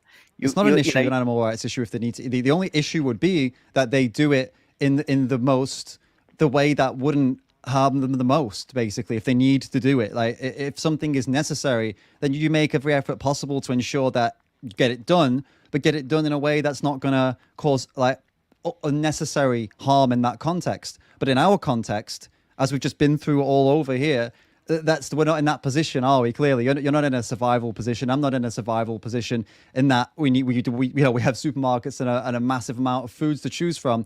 We have websites like Chronometer that teach us where our nutrition's coming from, so you can even track it and make sure you're getting all the right things. You have nutritionists who can guide you along that path. It's free on YouTube as well. It's mental. We have YouTube, so we're clearly not in the same position as someone in a tribe in a rural area. That's the point. So if you can, when you can, do all of that and be a healthy person without all of the animal violence, which is necessary for some, but not for you, why would you not choose that other way then? Why would you not choose the way that doesn't have the animal violence then, knowing that you've got all these resources and you can do it? That's the point. Well, for a start, you have got things like the blue zones, which shows that the healthiest diets do involve animal produce. So in a way, you're taking this new kind of escape from nature thing where everything that we've got in the West is like this. We're no longer part of nature, and the concepts of animal rights. Now we think, well, we don't need to do it anymore. It's not very nice. But you can't say it's a rights issue, like racism or slavery. If you say, well, some people still need to do it, it's like saying, oh, now that I've got a tractor, I can let my slaves go because I don't need to do it anymore. It's if it's speciesism, then you can't just say, well, some people need to do it, but if you don't need to do it, if you no longer need to do it, then don't do it. That's a silly argument. It's not a silly argument. That's exactly what you can say, because we live. So like, right, if you want to use the slavery comparison, we used to live in a world that relied on slavery. So while slavery was being abolished, there were some people that would continue to have slaves because they felt they didn't have a choice. And then in the end, they were either forced to give them up or they had to make it work, didn't they? They had no choice. They had to figure it out. The world changed and they had to change with it. So that's the position that we're in right now. There is people out there that have no choice. They have to live off the backs of animals. That is, if imagine meeting one of these people and saying to them, hey, there are some people in the world that don't have to use animals. There are some people in the world that don't have to slit throats every day. Would you like to live like that? Do you think they're going to be like, oh, no, I love slitting throats. I actually love doing this. Now, I'm sure like a lot of most reasonable people would say, yeah, if I could live without cutting animals' throats every day, I would live that way. But unfortunately, there are some people who can't, right? So it's for us to create a world. Well, it's going to take a very fucking long time, but to at least try and build a foundation for a world where that is the case. And that doesn't mean mock meats and what you were calling fake meats, which we can get into in a minute, but it doesn't mean necessarily that. It means that if we can get good quality whole plant food nutrition to everyone, right? And ensure that everyone can live with the adequate nutrition without animal slaughter, without animal use, then that's a good place to achieve. And that's not you said garden of vegan. I'm not, all this religious context shit is not for me. I'm talking purely practical. Well, actually, I feel like, yeah, go ahead. Recreating the Garden of Eden. So yeah, I dealt with this point, but one thing you'll notice here is that I let him get away with it over and over again. I think, I don't know. I'm in two minds about how this went. In one mind, there's something in my tooth. In one mind, I'm happy we progressed because we covered many topics, and that's always good for a video to show people many different things and how to answer. In another mind, I'm thinking it would have been good to make him admit that he was wrong and push him harder rather than letting him bounce from topic to topic. Because on that last topic, he brought up the whole racism thing, and I told him the comparison. And it would have been good to say, what do you think about that? Firstly, listen to what I've just said, because it's what he was trying to do was to tell me that once we have made a decision that something is or isn't wrong, that the basically that when these things still exist out of necessity, that makes our decision completely pointless. So, for example, when everybody decided, hey, do you know what? We decided slavery is wrong and immoral. We've been wrong this whole time. And it's like saying, well, but there are still slaves, though. And these people are still doing it, and they say they have no choice. And okay, and we can't make them stop. So therefore, slavery isn't wrong. It's like, well, no, it's still wrong. We've got to figure out how to apply this new framework. We've all agreed that's wrong, and we now acknowledge these are people that deserve rights. We've now got to figure out a way to change the world and make it so that these people no longer are in these positions. You've got to be practical. You can't just have these lofty ideas with no practicality to them. So we as vegans are trying to convince people, hey, what we do to animals is totally fucked. It's not right. Look at them. Look at what we do to them, and look what we know about them. We know how they feel and what they experience, and the pain and suffering and the lives they lead and the families, and that they are deserving of moral consideration. We know this now. Okay, but the world is geared in a way that is, for some people, they would die if they didn't continue to do this to animals. Well, that is a very complicated situation we're in, and we've got to figure it out. The situation, it doesn't just suddenly become, well, okay, then no, veganism's wrong because of this, because some people entirely rely on non-vegan means and will die if they don't do it. It just means we've got a very, very difficult situation we've got to work our way out of. So it's weird that, yeah, his argument there was, if we can't fix it, then we should just stop altogether. You're wrong. If we can't currently fix this problem, then what you've come up with must be incorrect. No, the world often has to catch up with these moral decisions that we make as a collective. It doesn't just go one day we go, bum, okay, we've all agreed this is wrong, so it's over. Like, it takes years to catch up. I mean, even slavery, if you want to look at slavery, if you want to look at the US, there are still people in the US who are claiming, I mean, not just claiming, there are still examples of how some people are still affected by the slave trade there that happened so long ago. And it's still having an impact now. So do you understand how long it can take for the world to catch up to a new ethical, new ethical beliefs and a new framework and new morals? It can take hundreds and hundreds of years to actually have it to the point where, okay, we've succeeded. We've got everything on track now. So yeah, it's important that we think about this, as vegans, that we realize this, that yeah, it's going to take a long time. It's going to be tough. And the beginning of a vegan world doesn't mean that that we've won. There's going to be a lot of leftovers from the non-vegan world, and it's probably going to take hundreds of years to correct the wrongs and actually make a world that is actually vegan, and good for animals. So, and we won't be around for that, but we're all here to be part of the foundations of it.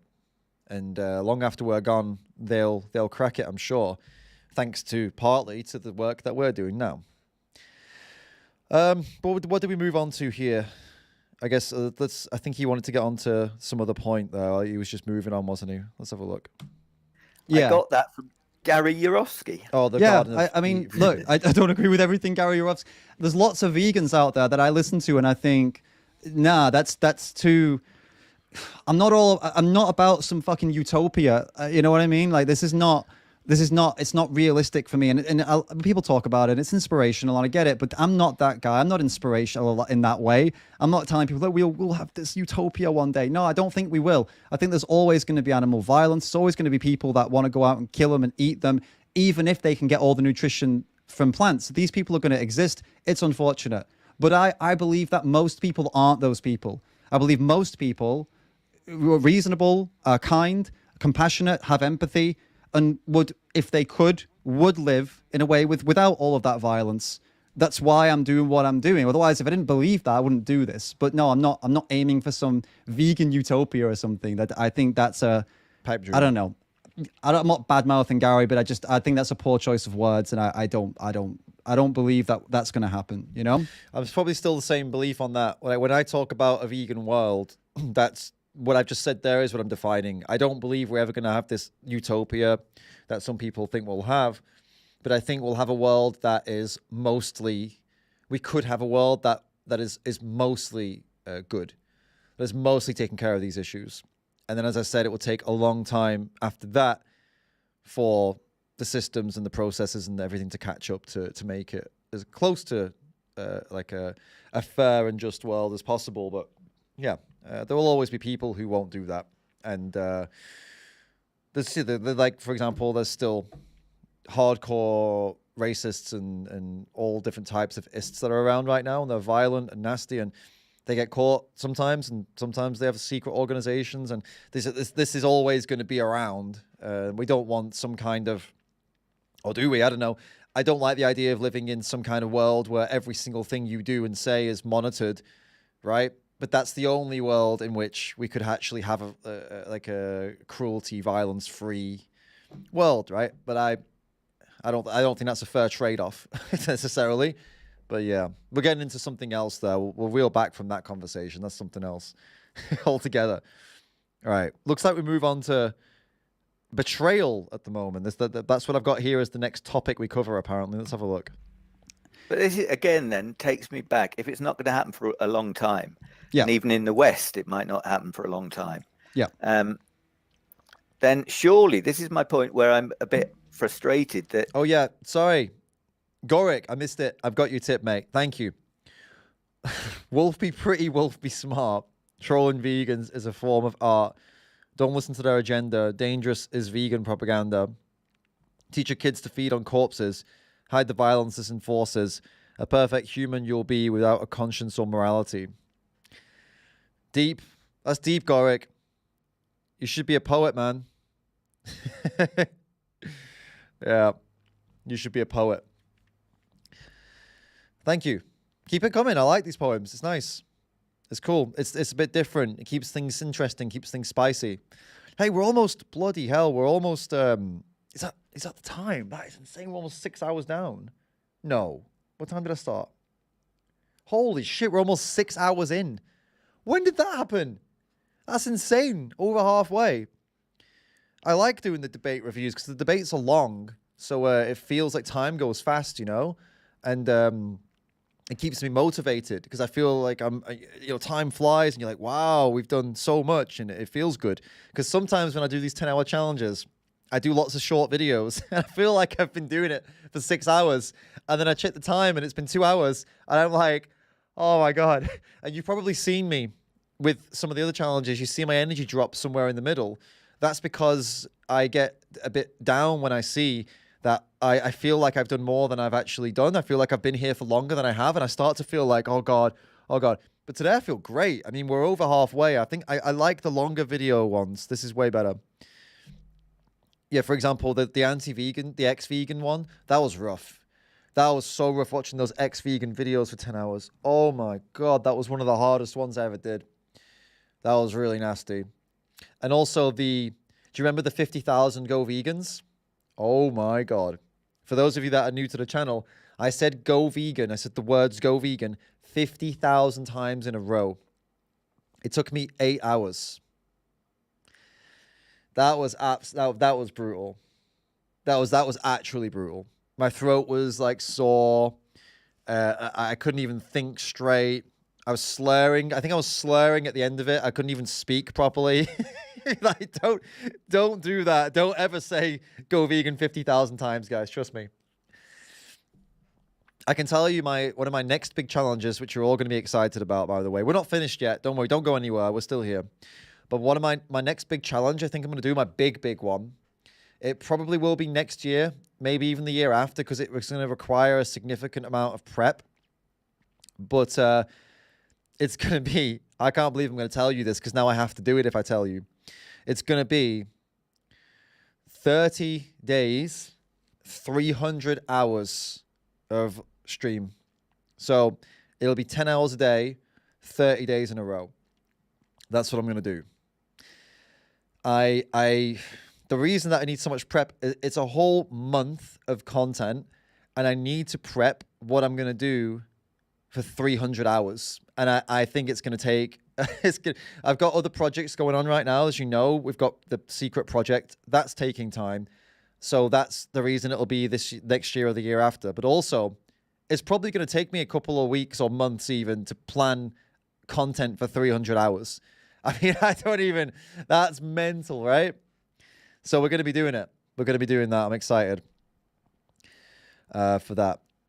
I do it because, well, A, it's a challenge, and I love a challenge, and it's something that I don't know, I'm passionate. I like the challenge. I don't know. It's weird. I'm just passionate about it. So that's helpful. I've always been the kind of person to be silly like this. Like, I'm the kind of person who goes and does like 2-hour runs without any prior training and stuff like that. I just like to challenge myself. So that fits. But also, of course, and the core driving factor of the reason I do any of this, I want to achieve the goals that I have in terms of my life goals, animal rights, veganism. These challenges tend to help you guys more. I feel that we come together as a community, but oftentimes we also get non-vegans that pop in and they see stuff, and then we get clips from these videos that help people be exposed to vegan content, animal rights content. And I think when I do the long challenges, we do get some exposure to non-vegans too, because they come along, they're like, what the hell's going on here? And I don't think they talk a lot too. I think they come in and just watch and listen, and I think that's really cool. But I understand. I think the main benefit that we have for animals and for animal rights, veganism, is that you guys get this community, where we get to build this community together. We get to hang out together. We get to chat. We get to share. We get to learn. And I think that's a really cool, that these challenges are not just heartless, soulless, oh, I'm just going to watch some crap, right? These challenges, we have a core moral message, and we're all here for each other. And it means so much more than just doing some mindless, I don't know, video gaming or something like that. Not that there's anything wrong with people who do video game challenges. Just saying it feels really good because we get to combine a few things. We get to have fun, we get to do a challenge, and also we get to support each other and do something for animals. So that's why I do them. And and of course, there's one last reason as well. Definitely bottom of the pile, though, is to try to support the channel too. Because obviously, I can't do this for free, and I need you guys to support. And what better way to have you guys come along and, support than to do some big crazy challenge, make it worth your while, right? So that's another reason I do it as well, to give you something back for some 300 hours. It's cool. It's cool. So that's what we'll be doing. Yeah, 300 hours, 30 days. Don't know when. We'll do other challenges before that, most likely, some more 10-hour ones. But yeah, that will be the big one. A month. I can't even process the fact that it would be a month of waking up, eating, sitting at the laptop and streaming for 10 hours and then going to bed and then getting up and doing it again for 30 days. I can't even get my head around how that's going to be. It's going to be wild. It's going to be absolutely wild. Okie dokie. Oh, Jalen, thank you for the super chat. Make a YouTube video of the speech you just gave. Cool, that's a cool idea. How far are we in? 5 hours 35, it was probably around about, right? Annie, could you write that down? Like 5 hours 30? Yeah, I'll make a short of it maybe, or a reel. I mean, I think there'll be a lot of stuff in here that we can make short content out of. So if you guys ever spot something as I'm talking and you think, oh, that would make a great short, that would make a great reel, that would make a great clip, guys, do me a favor and just pop the timestamp into the comments and say the topic, and Annie will copy it, and then I'll make a clip from it probably, and then you'll be responsible for that. How cool would that be? You would be able to see a clip pop up on Instagram Reels or YouTube Shorts, and it would be your clip that you told me to make, and you'd be responsible. I think that's pretty cool. I like this kind of stuff.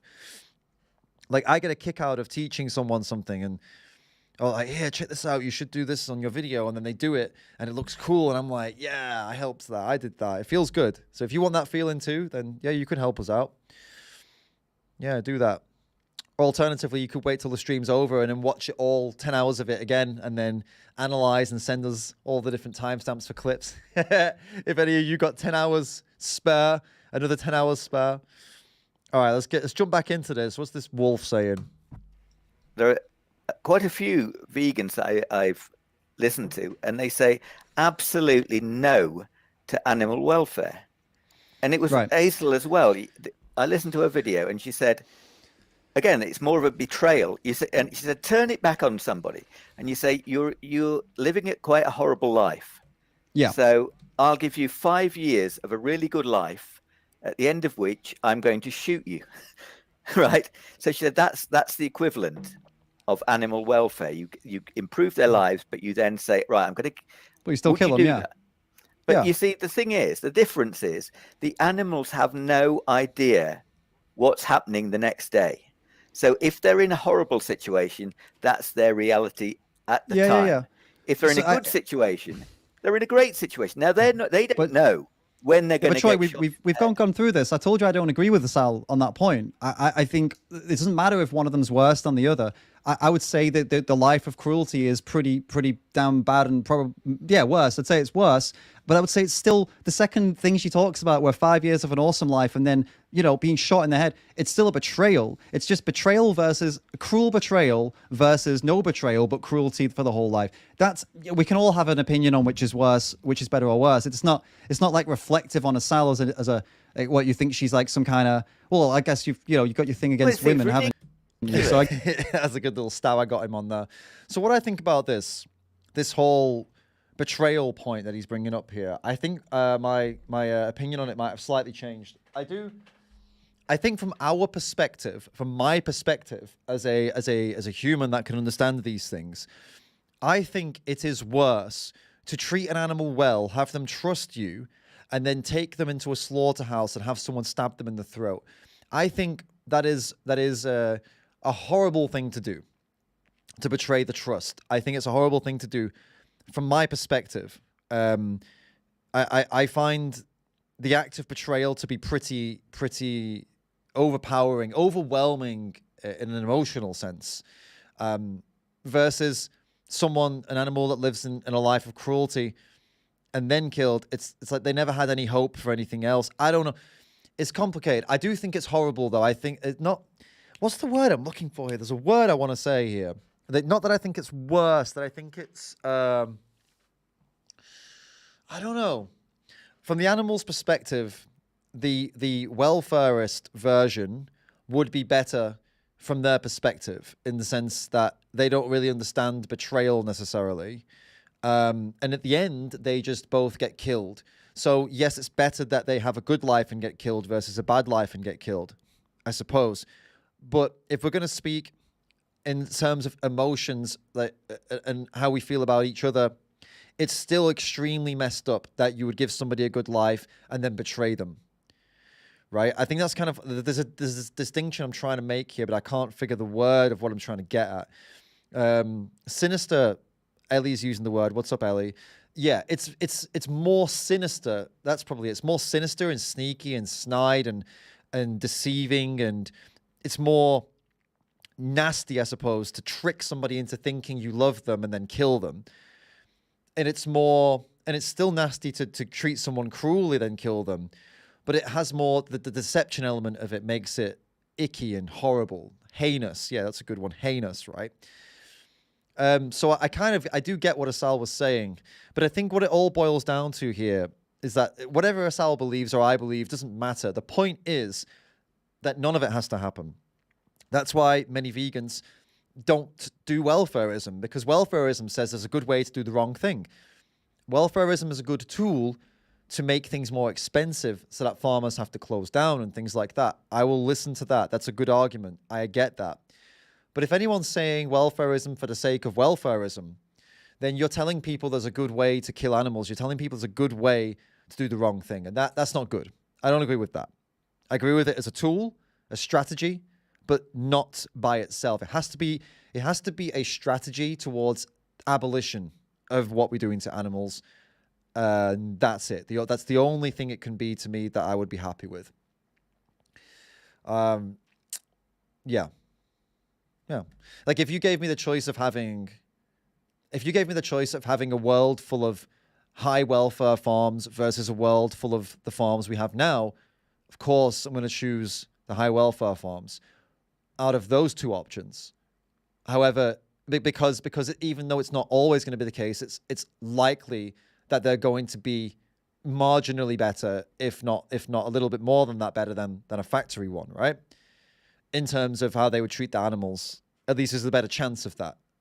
Although I've been in many high welfare farms, and they're not like that, but there's a higher chance, right? But that doesn't mean anything anyway, because there's a third option. No farm, none of them. The third option is nothing, right? We want to stop all of it. I go for the third option, okay? But you put a gun to my head and make me choose one or the other. Clearly, I'm going to choose the high welfare one. But that, again, it doesn't mean anything in this context, this discussion. It doesn't mean anything because we want it all to end. That's the point. And I think that's what I explain here as well. I guess you think she's like overly emotional or whatever or something, but it's not. It's a ridiculous argument. It's not a ridiculous argument because I can argue both sides of it. Asal may personally believe that a kind life and then betrayal is more painful than a horrible life and then ending it. She might have that position because she's personally experienced betrayal and she would have rather that person be cruel to her. You don't know the background. And you can't just say it's because she's an overly emotional woman, which is pretty much the argument you made earlier. It's not how it works, mate. Animals are not like people. As I say, they have no idea what's going to happen tomorrow. So if they have a great life, this idea of betrayal. At the end of the day, all right. Yeah, the point being here is that regardless of whether you agree with Asal or not, the point is that it's still unjustified. It's not like, oh, it's totally fine to shoot them in the head because they were happy. No, like just do the fucking good life, the 5 years of a good life, and don't shoot them in the head. How about that? Is that not an option here? Why not? Actually, there is the rights that are going to be given to farm all domestic animals. Yeah. The aim of veganism in terms of the rights given to domesticated animals, whether it be farm animals, companion animals, or service animals, including guide dogs, is the right to become extinct. They're not going to live, are they? They're not. There aren't going to be once you have a vegan world, for instance. Let's say it's animal agriculture. Let's just say forget vegan world. To say animal agriculture no longer exists. That's probably more realistic to look at. Fair enough. So basically, they're going to become extinct. That's their right. Their right is going to be to not have any life. It's not going to be right. We've got animal rights, and the family that moved in next door are Highland cattle. I'm going to go around and say hello later on. They're not going to be. There are no animals. I've got 2 cats. I've always had cats. They're great, but I'm not going to have cats. There'd be no. I've heard even Earthling Ed saying, "Oh, it's really nice to have pets. We love them. They're members of the family." Yeah, I know the video you're talking about. Yeah, he says he talked about Stockholm syndrome and stuff like that, and saying ridiculous. that they depend on us. Absolutely nonsense. Yeah, so look, this is a whole other point. And the fact that they would go extinct, look, they're man-made domesticated animals, right? They have painful, like health, like poor health. They have lives that are just ridden with problems because of how they've been selectively bred, and they're only supposed to live up to a certain age and be killed, right? So if they go extinct, great. The domesticated animals, in my opinion, it's great if they go extinct, or the alternative, it's great if they go into some kind of place that can care for them. And maybe, I don't know, this is a whole other debate as to whether or not some people want to keep small populations of them to, I don't know, for whatever reason. I can't imagine a good reason to do that, considering all the ailments they have, to be honest with you. So if domesticated animals go extinct, great. We'll still have wild cows, wild pigs, wild chickens, and hopefully we won't fuck with them like we've done to these guys. In terms of the pets argument, there's always... So yeah, just to clarify a little bit more on this, with the idea that domesticated farmed animals going extinct, a lot of people get upset about this. They feel that that we're wrong for that. Oh, it's not fair on these poor animals that they go extinct. So to be clear here, nobody is harmed by extinction, as in the individual that goes extinct doesn't know they've gone extinct. The last pig on Earth wouldn't know they were the last pig on Earth. And they wouldn't know that, they wouldn't be emotionally disturbed by the fact that no pig comes after them, right? The emotional disturbance would come from being terrified of a blade or smelling blood and all the things that happen in slaughterhouses, right?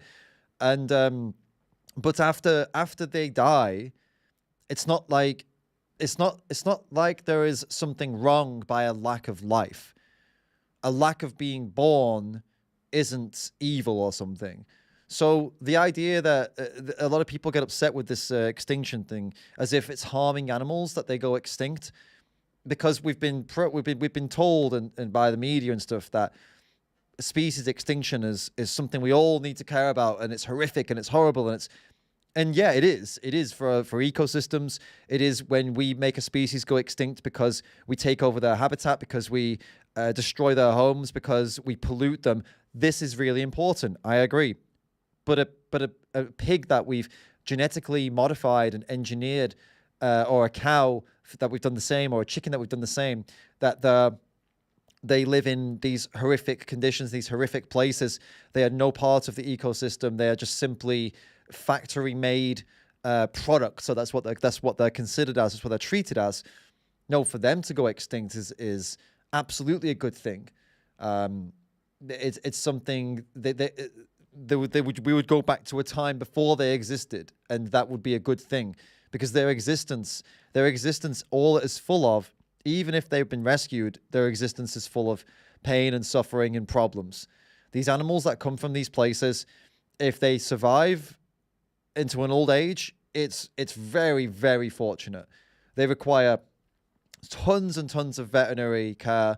We're talking all different types of operations and treatments and specialist foods and all this different stuff, because they're not supposed to live for that long. The whole way they've been created and fucked with by industries is that they have short, sad lives, and then they're killed and turned into products on shelves, right? So go speak to any sanctuary owner that has farmed animals, and they'll tell you how difficult these animals are in all these different ways, and how much. This is why they always need money, because it takes a significant amount of money not only to feed them and all the other stuff, but to treat all their problems. It takes so much money, because they're all messed up. They're completely messed up, and they can't survive without human intervention. They're completely dependent on humans for all their treatments and all their stuff. They're complete messes, right? So, absolutely, those animals, I think them going extinct would not be a bad thing whatsoever. And I don't see why that's controversial. This idea of extinction shouldn't be controversial when it comes to these animals. It doesn't harm them that they go extinct. We need to get that into our heads. People seem to think that going extinct means some kind of horrific global event, sort of burning in flames and screaming and we're going extinct. No, that's not how it works at all. You probably wouldn't even know it. So, yeah, and they don't. Yeah. I think I made that point. But you guys are all quiet in the chat, which tells me maybe this is a sore spot for some people. Let me know in the chat, guys, if you think this is a sore spot, if you think this is controversial in some way, that you think there's something else here that you think I'm missing. Let me know in the chat. But for me, I really don't see an issue with saying that these animals should be extinct. I think it's just makes complete sense. They're man-made. I love them. I love them so much, these animals, but they're man-made monstrosities that suffer all kinds of horrific shit. And, it's horrendous. I've spent a lot of time with them, and, it breaks my heart. So it makes sense that they're no longer around, for sure. It'd be a better thing for them, for sure. It's pretty much always going to be, animals that need to be rescued, because wild animals get injured and get hit by cars. As we grow and grow and grow, we're going to start going more into their territories. They're going to get hurt. They're going to need rescuing. So pets are still going to exist in that context of that they need rescuing. But if the pet industry dies, mate, that's brilliant. They're breeding animals and selling them off as like toys and things for people to play with, novelties. That's great if that ends, and but you wouldn't have to carnivorous animals there. You can't feed them. Sorry. If they're carnivorous animals, you can't feed them. Well, that's again a whole other point, isn't it? That's a whole other topic and a whole other debate. I personally wouldn't adopt a carnivorous animal for that reason. I don't think it's fair to kill other animals to kill one animal because I like them. How does that make any sense? That's just selfish. So no, I won't do that personally. But other people are talking about how, I don't know, cats, for example, like they are technically carnivorous, but the only things that they need for example, taurine it's synthetically added to cat food because cat food doesn't even have that much of it. So some vegans and some animal rights people are saying, well, we take the synthetic taurine, put it in a plant-based alternative and seen how it goes. And sometimes it goes really well, and there's been some studies and some veterinarians who've said, yeah, this has worked well. Sometimes it doesn't go very well, and they have to go back to feeding them meat, But the point is as time goes on, there are going to be things figured out. And this ties me right back around, actually, to one of your points you made earlier about fake meats and stuff like that. I mean, look, the lab-based cell meat, for example, like meat that's grown in a lab, that is... In case you didn't get that by lab-based cell meat, it's meat that's grown in a lab, guys.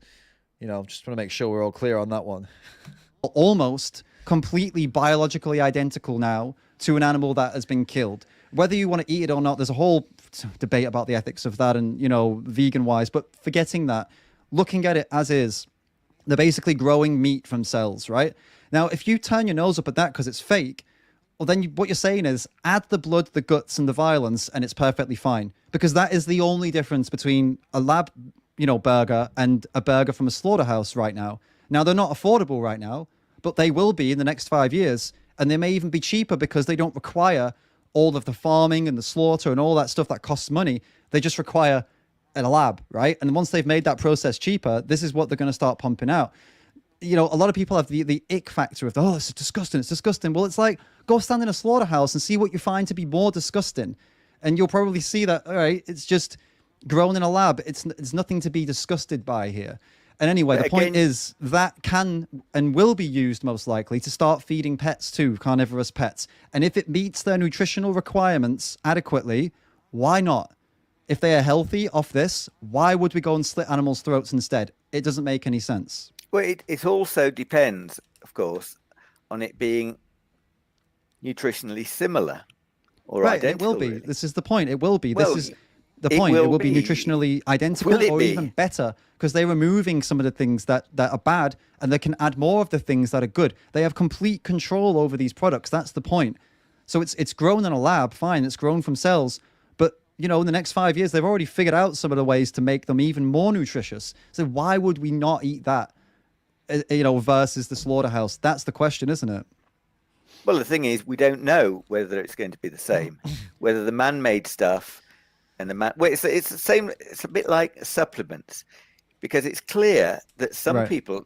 Well, no, obviously it isn't clear to everybody, but some people don't seem to be able to get the nutrients from supplements. Yeah, and you can see that with the what are called the plant-based posers. They, you know, you see some of these people. There are plenty of them. Not necessarily the YouTubers who left, the influencers who left, but when you hear people just giving an interview of their vegan, what happened during their vegan times, they clearly did. It wasn't. They weren't just ignorant, incompetent people who gave it up because they wanted a burger. Some of these people did it for 6, 7, 8, 9+ years, and you can see that they took all the supplements and they didn't restrict. They weren't frugivores.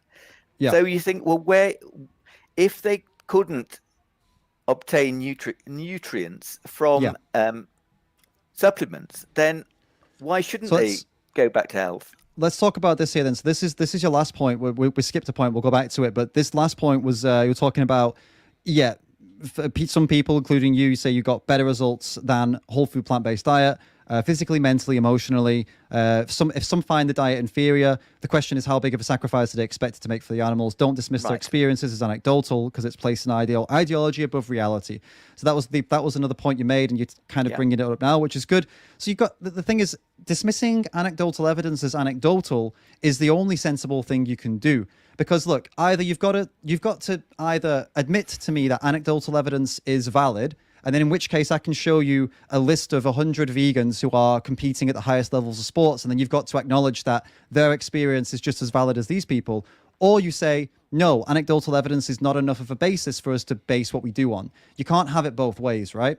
So either it's all valid or none of it's valid. So which one are you going for with this? What I'm saying is that some people seem to manage better on a vegan diet, on a plant-based diet than others. Okay. But you can't really demand that everybody go on a plant-based diet if some people don't fare very well on it.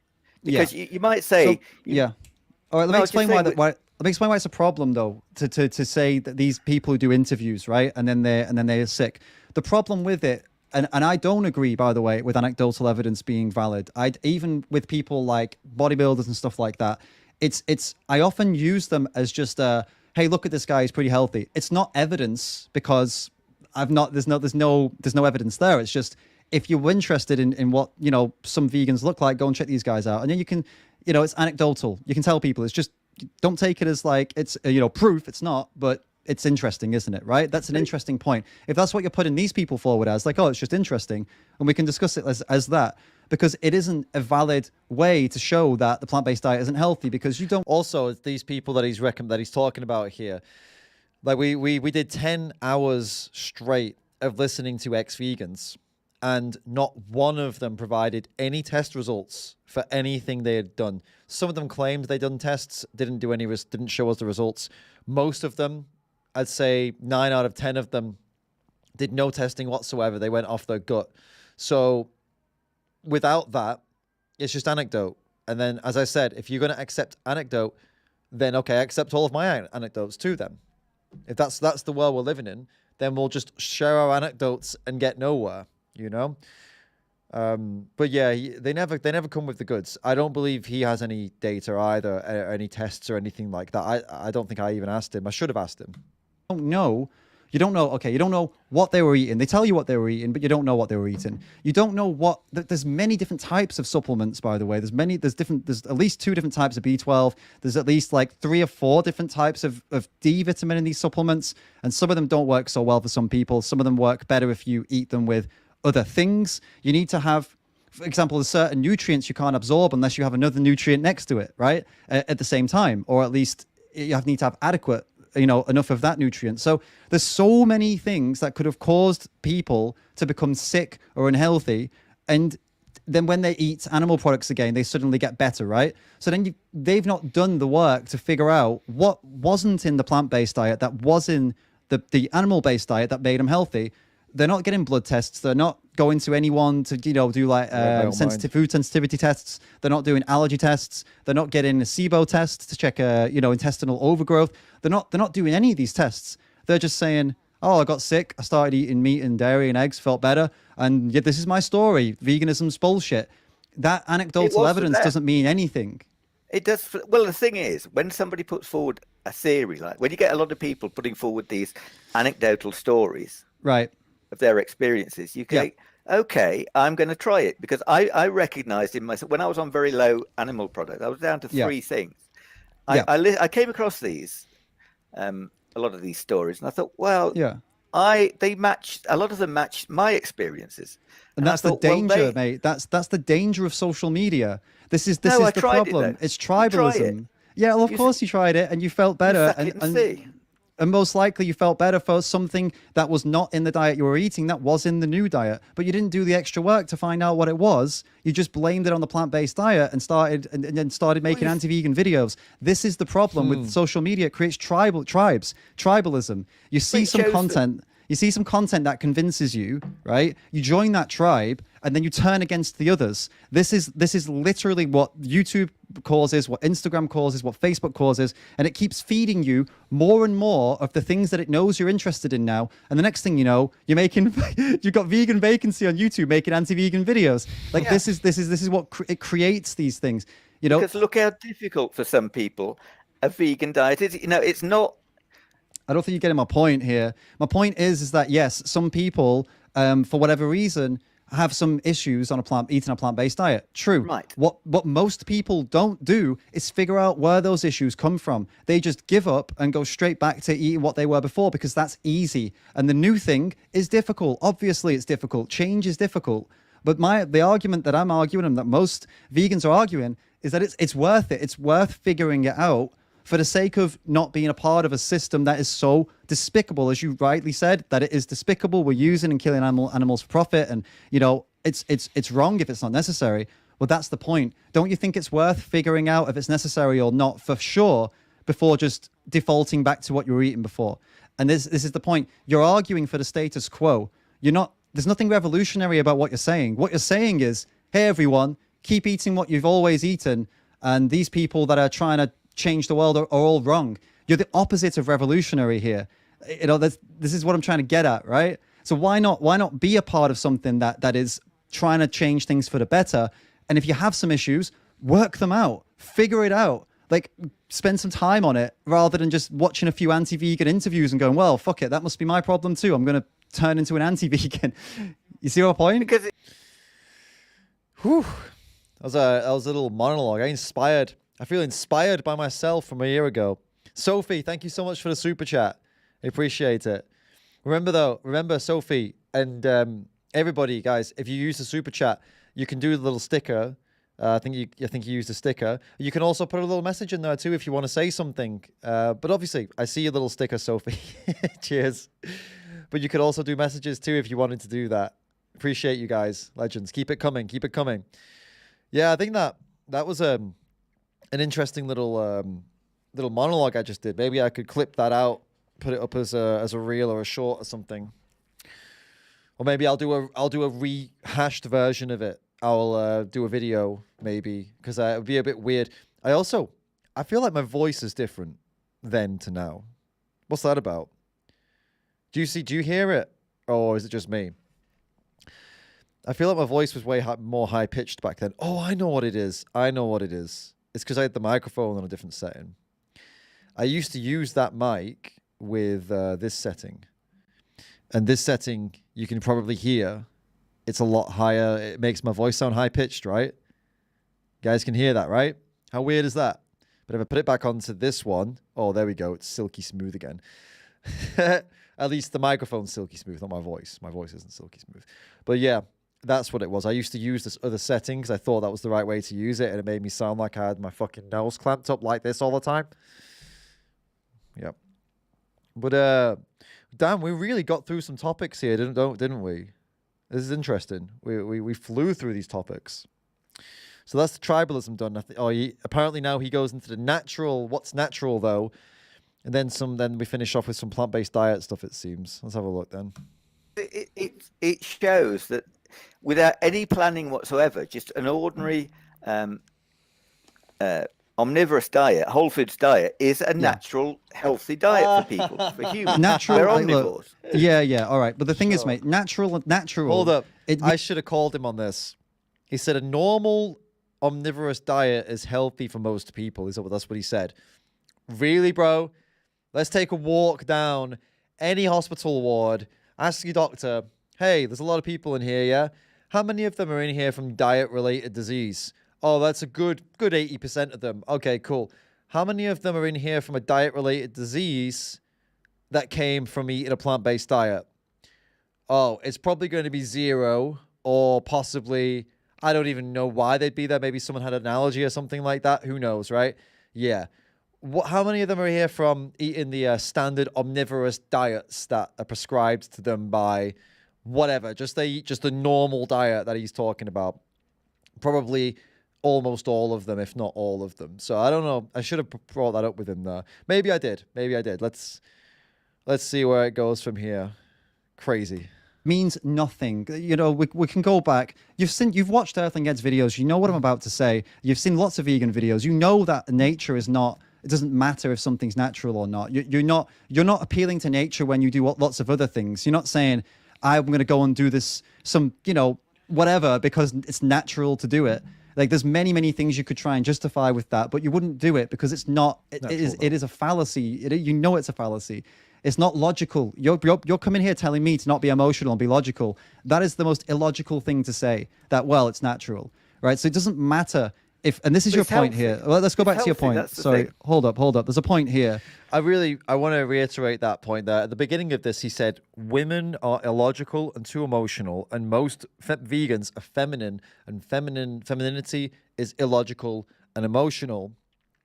And now here he comes a little bit later on with a pure emotional statement of it's not natural though, which is completely and utterly illogical.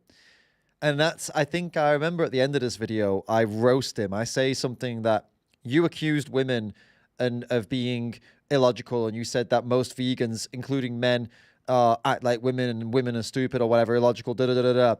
And I think I nail him down on it by telling him that it's ironic that you were the most illogical person I have ever spoken to or something like that. I think I remember I think I remember this one ends with maybe a bit of hostility. I think I got sick of his shit. Let's see. You're talking about the Blue Zone diet again, and you say, historically, the daily intake of animal products has maintained good health worldwide. The requirement of supplementation demonstrates that the whole food plant-based diet is not equivalent and only possibly healthy since the recent development of isolated vitamins and minerals.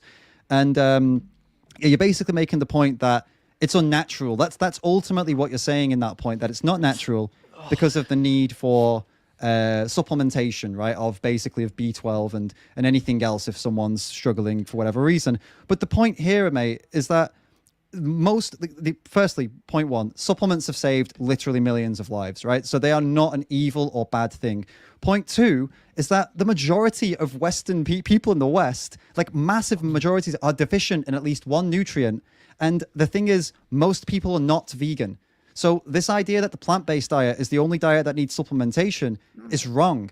The nutritional value, the nutritional value of foods, vegetable and otherwise, has dropped. There was a study like from 50 years ago, it showed even the nutritional value of vegetables has dropped, and because the soil is a lower quality. So that's why they're supplementing animals with B12 and other supplements, right? Because the quality of plant foods now is lower, so the quality of the animal products is also lower. Nutritional value, I mean. So supplements, they're not evil or something, and there's nothing wrong with taking them. They make your life more convenient. They make your life more, they make you can live more efficiently. And the point is, if you're against supplements, right, because they are not natural and you're against them, then you'd also have to be against other things that are not natural that make your life more convenient. Like Wi-Fi. Like the bloody YouTube channel that you've got, the laptop, all the things that we enjoy every day to make our lives more convenient. They're in the same bracket as supplements. All that supplements do is just make things easier to get and make life more convenient for not just vegans, for loads of people. So but that's the whole supplement point. argument People, seems go but ahead. what about the people who don't? What I'm talking about is, as you said, some people seem to thrive or at least do fairly well on a vegan diet, and other people seem to crash after a few years. Now, if those people are doing a whole foods plant-based diet and taking all the supplements and paying due diligence to trying to do it right, and it still doesn't work, then at then what point? There's still other things that could be causing the problem. Like if you're more sensitive, I don't know, you could have a condition that makes you more sensitive to fiber. There's so many aspects. I think I go through all the different aspects that could cause these issues. It's so funny how people automatically jump to it being the plant-based diet that causes all their issues without actually doing the research and the actual work to find out what went wrong. It's almost like they never really gave a shit about animals and they just did it for their health or the environment. Oh, right. Yeah. Interesting how that works, huh? How people just fold when they don't make a connection to animals. Excuse me. Vegan D, thank you so much for the super chat. I appreciate it. That's your first ever super chat, it says here. So that's awesome. Welcome. Welcome and thank you. And also a big shout out, special shout out to Julie, who has just bought some t-shirts, which is pretty cool. I'll show you guys what Julie's just been... Why is my website not coming up? What Julie's just been buying. Well, I can't show you exactly what she bought, but I can show you, this is the website, davidrams.com. We got hoodies, no BS vegan, and the cool Ram logo vegan, gangster vegan. The gangster vegan Ram. Can I make it bigger? There we go. That's cool. I guess you guys can see that a bit easier now. Hell yeah. Got these guys. Got hoodies, got t-shirts, got shorts. I got some shorts on right now, actually. Got these bad boys on. Ugh. Show you guys. There you go. Yeah. I got this t-shirt. This one's on the website too. Available to buy. Veganism. Save them all. Has this one got a back print? Oh, it does, yeah. Got the back print too. Yeah, so thank you, Julie. Legend. And these are very cool as well. I really like the merch, the new merch and the old merch. I like this t-shirt. I got this t-shirt as well. I don't really wear it so much because I'm usually wearing the hat. I don't want to double up the Ram, but I think I might rock that one at the camp out a little bit. And then, here's the Metallica-inspired ones. The Master of Veggies, like Master of Puppets style. And the Save 'Em All. And then justice for animals, like Justice for All. Satanic religion, like bad religion. It's a cool one too. And we got the Meat Flake, Anti-Meat Flake Social Club. That's the one I'm wearing in the video that we're reacting to, as you can see there, just in the bottom right. That's the one I'm wearing there. And got a nice simple vegan for animals one rocking there as well, which is a cool one. And yeah, a couple other more more bold ones on the back prints, and maybe some more, I suppose you could say, more feminine design ones as well. These two are a bit more feminine in design. Namaste. Oh wow, look on the skinny boy there. Put a bit of weight on since then. But yeah, that's Namaste Stop Hurting Animals. That's for like the more spiritual types. So you can call out the hypocrites with that one. Oh, the vegan bingo one. This one's been pretty cool. A lot of people like this one.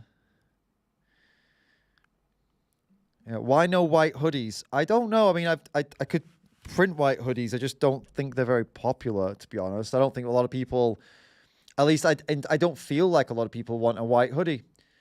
I don't know, tell me in the chat, do people want white hoodies? Is that something people want? I'm not sure, you know. But I can tell you what, if, Executrix, if you want a white hoodie, just pick the design you want, send me an email, and tell me which one you want, and tell me what you want in an email that I don't have on the website, like, and what color, and I can do it. I can do a custom order for you, and it'll cost the same as what it would cost on the website. It's not more expensive. I just need to do, like, I don't host them on the website if they're not. It's not something I will host for everybody, but I can do it. Okay, so just drop me an email if you want it. And that goes for anybody. If there's a color, if there's a t-shirt you want or a hoodie you want, and you don't see the color you want, if you don't want black, most people want black. I can probably do something about it. All right, I can probably sort it out for you. Just email me and we'll hook it up. We'll get it sorted out. Sweet. Cool. All right, so yeah, check out the website, guys. davidrams.com. Cool range of something for everyone, something for all the family. And guess what? It's now quite close to Christmas. Just saying it. All right, just saying it. I don't make the rules. All right, Christmas is coming. Got to get ready, guys. All right, let's finish off here then. You got the spiciest bit is coming up. I'm pretty sure the spiciest bit is on the way, where I absolutely just give it to him. Canadian Vegan Forever. FYI, I do ship it. Yeah, we do ship to Canada. Yeah. You just got to select your country on the website, and it'll tell you. I'm almost certain that we ship to Canada. Let me just double check even for myself, because I do this through like another service. You see, so it's like I can control it from my side, but it goes through here. Oh, what's going on here? Okay, whatever. Let me just see if we ship to Canada or not. I'm actually kind of curious now. Then we'll get back to the video. It's a small little detour, guys. We'll be right there. Just give me the bag. Oh, here we go. Pay by card. And then here we go, country. Do we have Canada? Yeah, of course we have Canada. Of course we have Canada. I literally shipped... I'm sorry, I totally forgot. I literally shipped some stuff to Canada just a couple of weeks ago to a guy who helped me out with some stuff. So yeah, of course we ship to Canada. Sweet. All right, let's get to the spiciest bit. I'm pretty sure it gets spicy. You could have something like small intestinal bacterial overgrowth, which can be triggered by a lot of plant foods and some animal foods. There are so many things that could be going on in someone's body that makes them so that they respond badly to a plant-based diet. But these things can be fixed. That's the point. Like if you've got SIBO is really common, right? It's a really common thing. It's often misdiagnosed as irritable bowel syndrome, for example. And lots of people only find out they have it when they start eating more plants, because plants can cause more irritation because more fiber. And then they realize that they have it and they fix it, and then they're great. They can carry on eating a plant-based diet because they fixed this problem that was laying dormant until they switched the diet, right? That's one example. There's so many things that could be impacting someone's health. And it doesn't mean all they're doing by switching back to an animal-based diet is just ignoring the problem, but they're treating the symptoms of it, right? Because the animal-based diet doesn't trigger those problems as much as a plant-based one. What I'm saying is, why not, instead of going and just making your mind up and saying, well, I didn't do any tests, I didn't speak to anyone, I didn't check these things. Well, why not check those things, right? And go through every... And also, one more thing, these people, they're not even that common. Like the people you just said there, that I did everything right, I did everything perfectly, I made sure everything was right, I did everything possible. These people, they say it for YouTube, right? But let's be honest, like, do you really believe them? That they went to every single extreme before they even considered eating an animal? No, normally, man, you can see straight through the lies. And, you know, you come in here telling me you're logical, you know, you want to be reasonable, that's you're not intelligent. You should be able to easily see when someone's chatting shit for YouTube to get likes and clout, which a lot of these people are. Come on. A lot of them were just interviewed. They haven't got a YouTube channel. So why? There's no incentive for them. Because they feel bad. Make things up. Because they feel bad. They feel bad, and then this person. Look, mate, come on. If I'm an anti-vegan and I see someone on Facebook says I just quit veganism and I'm getting shit, they're getting loads of shit from vegans, and I reach out to them and say, hey, you've done the right thing. You've done the right thing. I got your back. Of course they're going to be like pumped to come on a YouTube to feel good about themselves. It is preying on the vulnerable. These people that bring them on. They're clearly vulnerable, that they feel bad. They were living one life and all of a sudden they feel like they have to live another life, and then someone comes along and tells them, hey, you're good, man, you're great. They love it. We all love being told that our decisions are correct and right, you know? It's just there's vulnerable people, and they're just preying on it and getting them on to, you know, Sverige or whatever to talk to them, man. It's clear as day to me. Well, it's the opposite to me. I think they did go into veganism with, plant-based, if you will, like plant-based diet, and stuck with it through quite a lot of hassle. And they think, well, it's still not working. What's going wrong? I need to take something out or take another supplement. And they don't just give up very easily. They actually stick at it for years. So they're not just they say they did, mate. This is what I'm trying to say to you. This is where it's anecdotal. You can't say that they didn't. Yeah, but it's the same thing, isn't it? You can't. I mean, all right. I'm not saying you can't make that judgment. That's what I mean. Yeah, I get your point. I get what you're saying. I get what you're saying. All right, I get you. They're lying. Yeah, I mean, but you can't say they're not. This is the problem, right? We're both right on this point. You're saying you trust them. I'm saying I don't, but neither of us can prove it.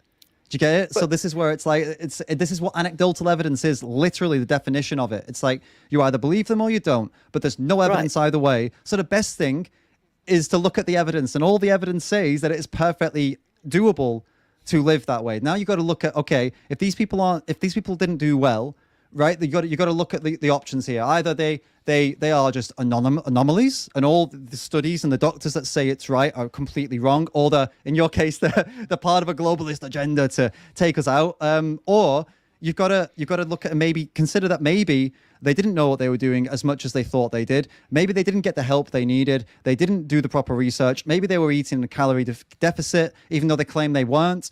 I'll give you here's an anecdote for you. I yesterday did my chronometer to check how my diet was, right? I didn't think it was that good. I thought I've not been eating too well, to be honest with you. I checked it. I didn't know how bad it really was. I was like, oh my God, I've been eating terribly. Because I've just been eating crap, right? And that's a choice I made. Junk food I'm talking about here, all right? And I didn't realize just how inadequate junk food is. So I yesterday put it all in, and I would have told people I'm doing all right. I think I'm eating okay. It's not been that bad. Now I'm like, holy shit. No, I was eating a lot worse than I thought. So it's very easy.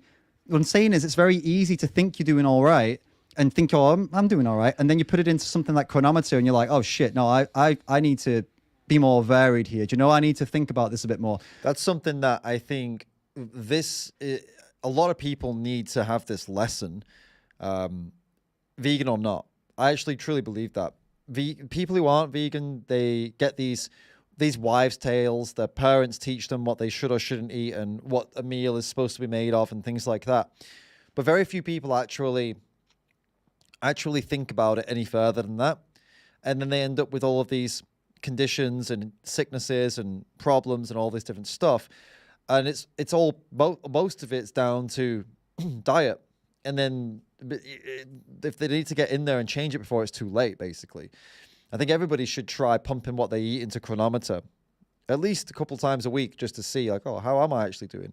How are my nutrients? Do I actually meet the requirements? You'd be pretty surprised at how bad it can be.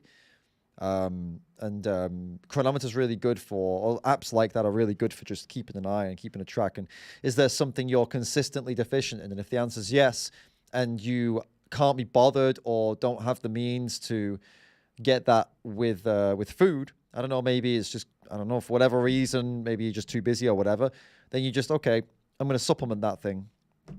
And you just keep an eye on it, right? And track it. And if you can afford to, occasionally go get yourself a blood test and get your bloods done, see how things are going there and make sure you're all right. Because these things, I know they are privileges to be able to do. I'm aware of that. But if you can get an occasional blood test, if you can spend time pumping your stuff into Chronometer and things like that, well, then you should, right? You should do these things. And blood tests aren't that expensive. Once a year, most people could probably, as in most people that are watching me right now, most people I'm talking to, you guys, could afford to have a blood test at least once a year. Just to like quick have a little run, see how things are going, make sure everything's all right, make sure you've got nothing that's going to suddenly creep up on you. Because hey, if you're taking one blood test a year and that prevents you from developing something that would have taken you off your feet for months, then it's worth that little, that money and that disadvantage of having to go and get a blood test. That disadvantage, that what's the word? Like, it's like a cost-benefit ratio. The cost of going and getting a blood test and the inconvenience is worth it if you could prevent something that would take you out of work or really make you something that was going to make you sick over a very long time. So. And that's not just for vegans, that's for vegans and non-vegans. There are issues that we can come across as vegans, or issues that we can come across, people who aren't vegan can come across. So yeah. But as vegans, we hyper-focus on this stuff, you'll find, because of everyone telling us that we're going to die from being vegan. So you'll find most vegans actually take care of this, and they do keep an eye on these kinds of things. And then the ones that don't are the ones that end up being these ex-vegans crying on camera, trying to convince us all that veganism almost killed them or whatever. So, but 99% of people don't do that, and that's a random number. But do you get my point? People aren't walking around checking their statistics in Chronometer. They're just not. And maybe they should be. Maybe they should be, so then they can figure out what's going wrong.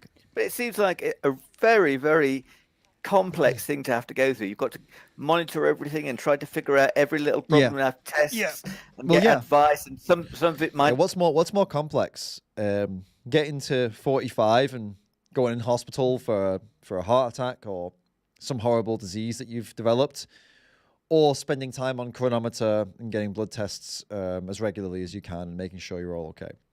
I mean, I'd rather do the latter. No, former. I'd rather do the former. I'd rather get the tests and keep a track of my nutrition and, regularly monitor myself versus just hoping everything's okay and then just, everything's probably going to be fine until it isn't. I would much rather do it the other way. And I'd recommend, again, this is for anyone, vegan or not. I'd recommend this for everybody to properly track, get into the habit of keeping an eye on your health closely, not obsessing, but just keeping an eye on some markers, keeping an eye on some checks. It's not difficult. It's pretty simple stuff. It doesn't cost you much, and it's just a habit you can form that will help you be healthier in the long run. Not work, and you have this test and that. Exactly. The alternative is that you pay people to slit animals' throats because you can't be bothered to do it. And this is only for the people that have problems. This is the only people that have problems. Mate, the natural diet gives people heart disease and fucking cancer and diabetes, mate. There's like people normally eat leads to those problems in the West. We both know that. In the West. So, but you're and also in India as well, actually. In India as well, which India's not even a big meat-eating country. They're dairy-eating country. They're still getting the natural diet. Say again, sorry? The standard American diet, which has caused all these problems, and the processed foods, that's not what I mean by natural diet. I'm talking about more like the blue zone people who have and then again we're back on people who eat 95% plant-based, and if you took that 5% of animal products away, they would all be suffering from all those things. That makes sense. The original point, we're back to the original point, that you'd have to prove to me that there's something magical present in the small amounts of animal products they eat that is not present in plant-based products. That means that they are perfectly healthy and somebody plant-based wouldn't be. Do you understand? That then you have to prove that, and there's no proof of that, which is why we keep going around in circles. Well, Yeah. the Now, way I started. Yeah. Sorry, ahead. carry on. So we'll conclude this point, and that. So I'll conclude this point, and that some people, you're saying that you're focusing in on the anomalies here, and that some people, obviously, there's 8 billion people in the world, and of those 8 billion people, let's say, I don't know, a million have gone vegan, or a million are eating a plant-based diet, let's say, right? And of those people, there are some of them who have some problems on the plant-based diet, but they are a minority of that million. You realize that vegans are a minority, plant-based dieters are a minority of the world, and then these people you're talking about are a minority of that minority. There is a tiny, tiny fraction, little group of people on YouTube that talk to these kinds of people with absolutely no evidence at all that any of them were actually doing what they said they were doing, or even ate properly. And then we're all supposed to use this as an excuse to then eat animal products. That's why what you're saying, it doesn't add up, and it's not logical to behave that way. This is emotion. This is the thing that you're so against, the feminine quality that you are so against. This is what you're doing when you try and use these people's experiences to prove your point. That is emotional. That is not logical. You don't use it. You use them as this is what they say they did. This is what they then went on to do. Yeah. So they're normally eating a fairly average diet before they go plant-based. Yeah. Then they're more mindful, especially the ones who go whole foods plant-based, and they take the supplements. All by their word, though. You have no evidence of any of this. You're just you basing compare it on with your own. The way you can. The only way you can. We don't.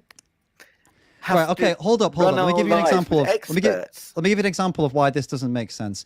The people in the Greek times, someone said to them, hey, the sun rises and sets every day because the sun god does it. And then you walk outside and you look and the sun comes up and the sun goes down. Well, they must be right then. The sun god does it.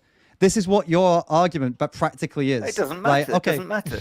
Of course it matters. It's anecdotal. You can't just watch someone's story, say, well, I feel like that's also happening to me, so that must be it, without any testing, without anything at all. You are just the same as that person that believed the sun was up and down by a sun god. You're just listening to stories, applying it to what you feel and saying, well, it must be true. This is a human. This is the human condition. I'm reading a book right now by Carl Sagan, and it's about demons and aliens and UFOs and people who see Jesus and Mary and have visions and things like that. And this is partly what he's talking about in this book. And it's one of the fallibility. It's one of the problems we have as humans. We're very vulnerable to this kind of thing. So, for example, before Christianity, people were they would be visited by fairies and witches, right, and things like this. And this is what they were all going on off about. I don't know if I'm getting this completely right, but basically just bear with me. And then after Christianity, it was more common that people were visited by devils and demons and also angels and Mary. And then as religious myths started to fall out of favor with the population, at least in the West, then it was UFOs. And people were claiming they were getting abducted by UFOs and seeing aliens. And all of these things they all have common. They're all separated by sometimes thousands of years. But each of them had something in common. They were all having these experiences that were sometimes sexual, and sometimes they were being probed. And each of them had the same thing happening, but it was split apart by ages, right? So it was almost like collective hallucinations. And which I find really interesting. But the point I'm making here is the reason that they were seeing fairies, demons, and then aliens was because at each time period when these were happening, there were stories in the society that were going around about those things. And then everyone started to believe each other because they'd all heard the same stories. And then the next thing, they have a dream about the fairies. And I saw them too. And then somebody hears that those two people had visions of fairies. Now fairies are in their minds. So if they have some, schizophrenic episode or some hallucination or some night terror or whatever it is, or a dream about fairies, they think that they've now been visited by fairies. And now there's 3 people who are saying we've all had it happen to us, and then somebody else has it. And then after after Christianity, it was all about, you know, angels and demons, and now all the biblical demons and biblical angels were in people's minds, so they were having visions and stuff of angels instead of fairies, and there's no more fairies anymore. And then you'll notice, or not now, but probably in the 90s, 80s, there were way less people claiming they had visions of Mary and angels and there were demons, and there were way more people having visions of UFOs and claiming they'd been abducted and things, the aliens and stuff. This is exactly what's happening to him. It's people, they're very easily swayed and convinced by the opinions and stories of other people, subconsciously sometimes, so that their stories come into their mind, and then even when they sleep, they have these dreams or they have these visions if they've got some kind of some problem, you know, the hallucination or something like that, or they're having a mental break or psychosis. The stuff they see is what they've heard about other people seeing, and that's whatever the external, what's going on in the external gets inside. So that's a pretty out there explanation. It's pretty out there story, but it's relevant here because this is exactly what he's doing. He's fallen for this culpability, I think that's the word maybe.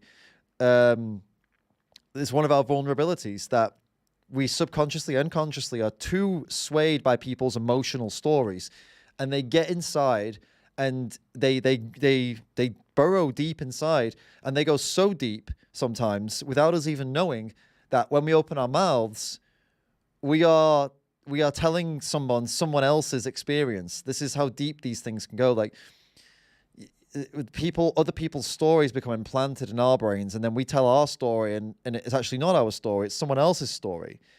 It's a massive vulnerability of us, and it can be manipulated, and you know, it has been manipulated a lot of times by mass campaigns and things like that to make people do something. And you saw the subliminal messaging campaigns and things like that in the past, and they still do it today. So that's what's going on with him, basically, at this point. And that's what's going on with a lot of anti and ex-vegans.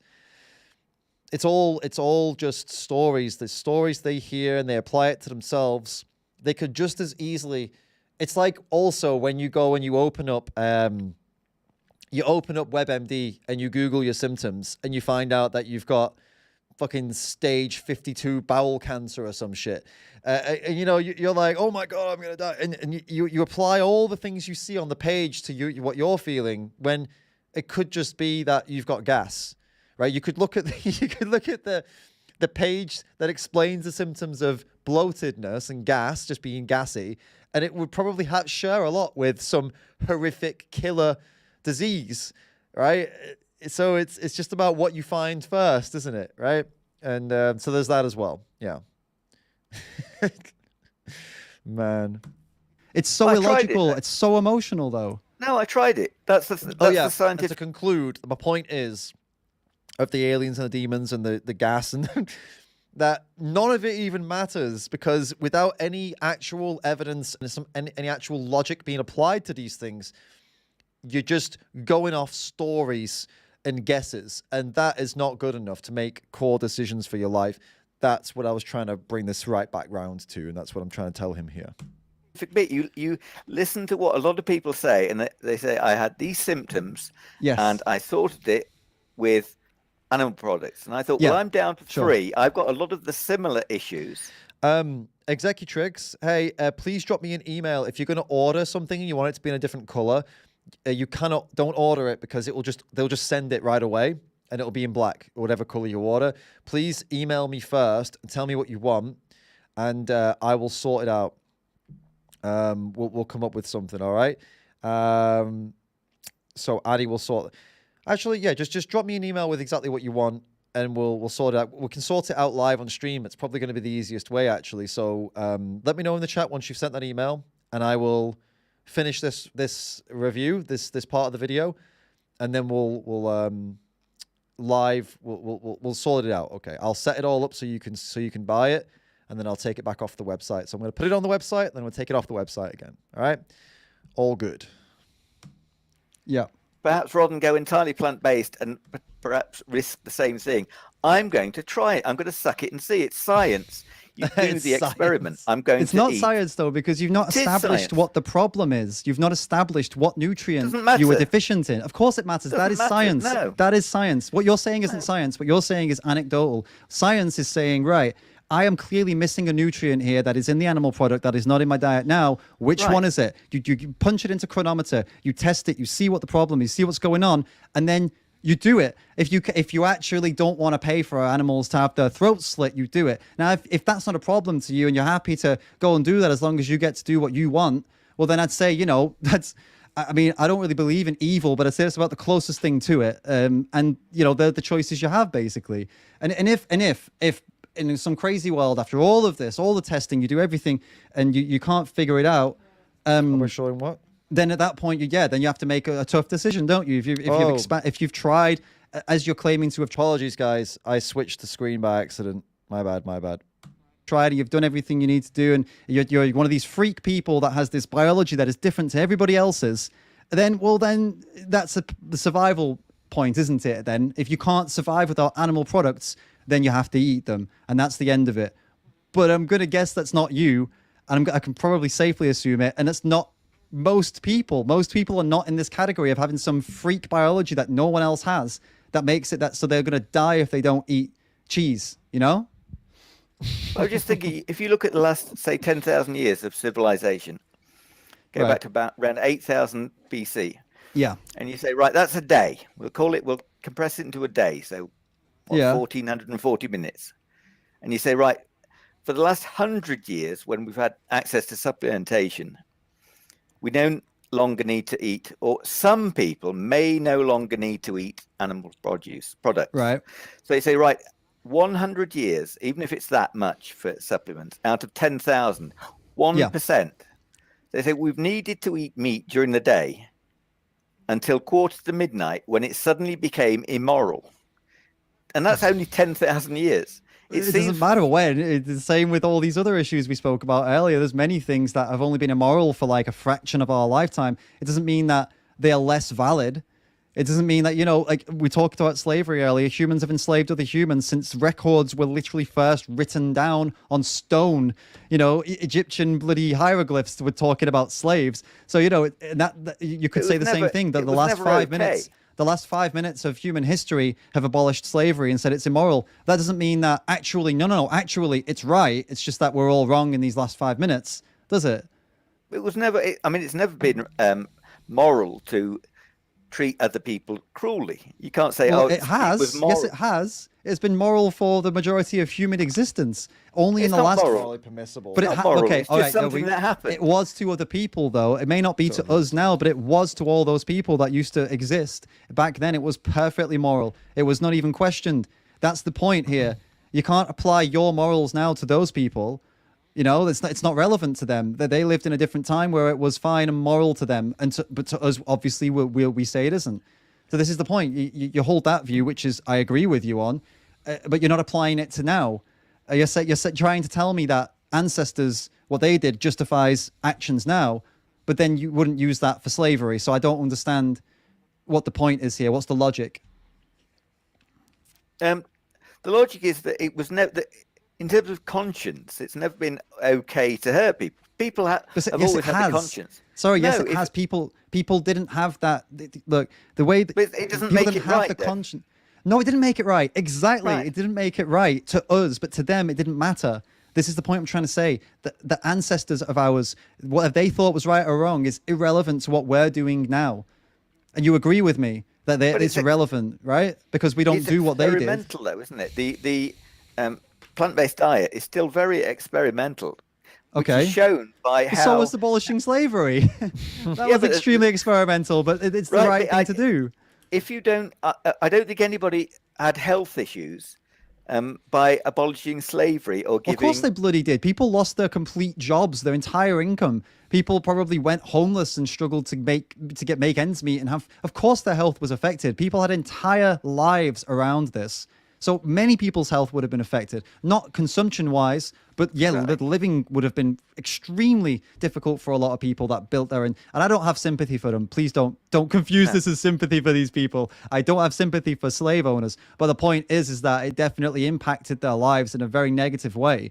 But it was still done because it was right. And the point being here is that there's not even a comparison, because the plant-based diet does not impact people in a negative way. There are only these people that claim it did without any evidence, and possibly some anomalies of people who, as I said, have some different biology for some crazy reason. I'm not convinced they exist, but I've never seen one. But maybe they are out there somewhere. I wouldn't say they don't exist, right? I don't really have much else to say here. I think this guy's absolutely smashing it. But I'm not convinced completely. Aside from them, the majority of people are thriving this way. And the ones who aren't thriving in these interviews that you keep referring to, there's no evidence at all that has got anything to do with just a plant-based diet. It could have been an inadequate one. It could have been that they were doing something else at the same time as it. That it could have been they were more stressed and it was causing their digestion to be more inefficient. You don't know what's going on in these people's lives. They only tell you what they want you to hear. That is literally what interviews are. That's why it's not scientific. That's why you can't take it as evidence. But you can try it. You can suck it and see. You can say, right, Sure. I've got these issues.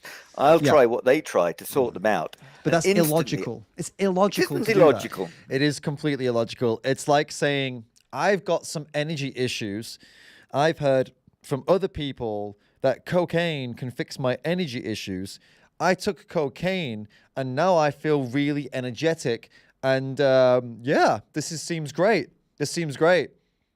And then if you then said, cocaine fixed my energy problems, cocaine fixed my fatigue issues, you are not a logical person. You're an idiot. You're a complete idiot. Because you've just gone and done something because someone else said do it. And it could be something that is completely wrong.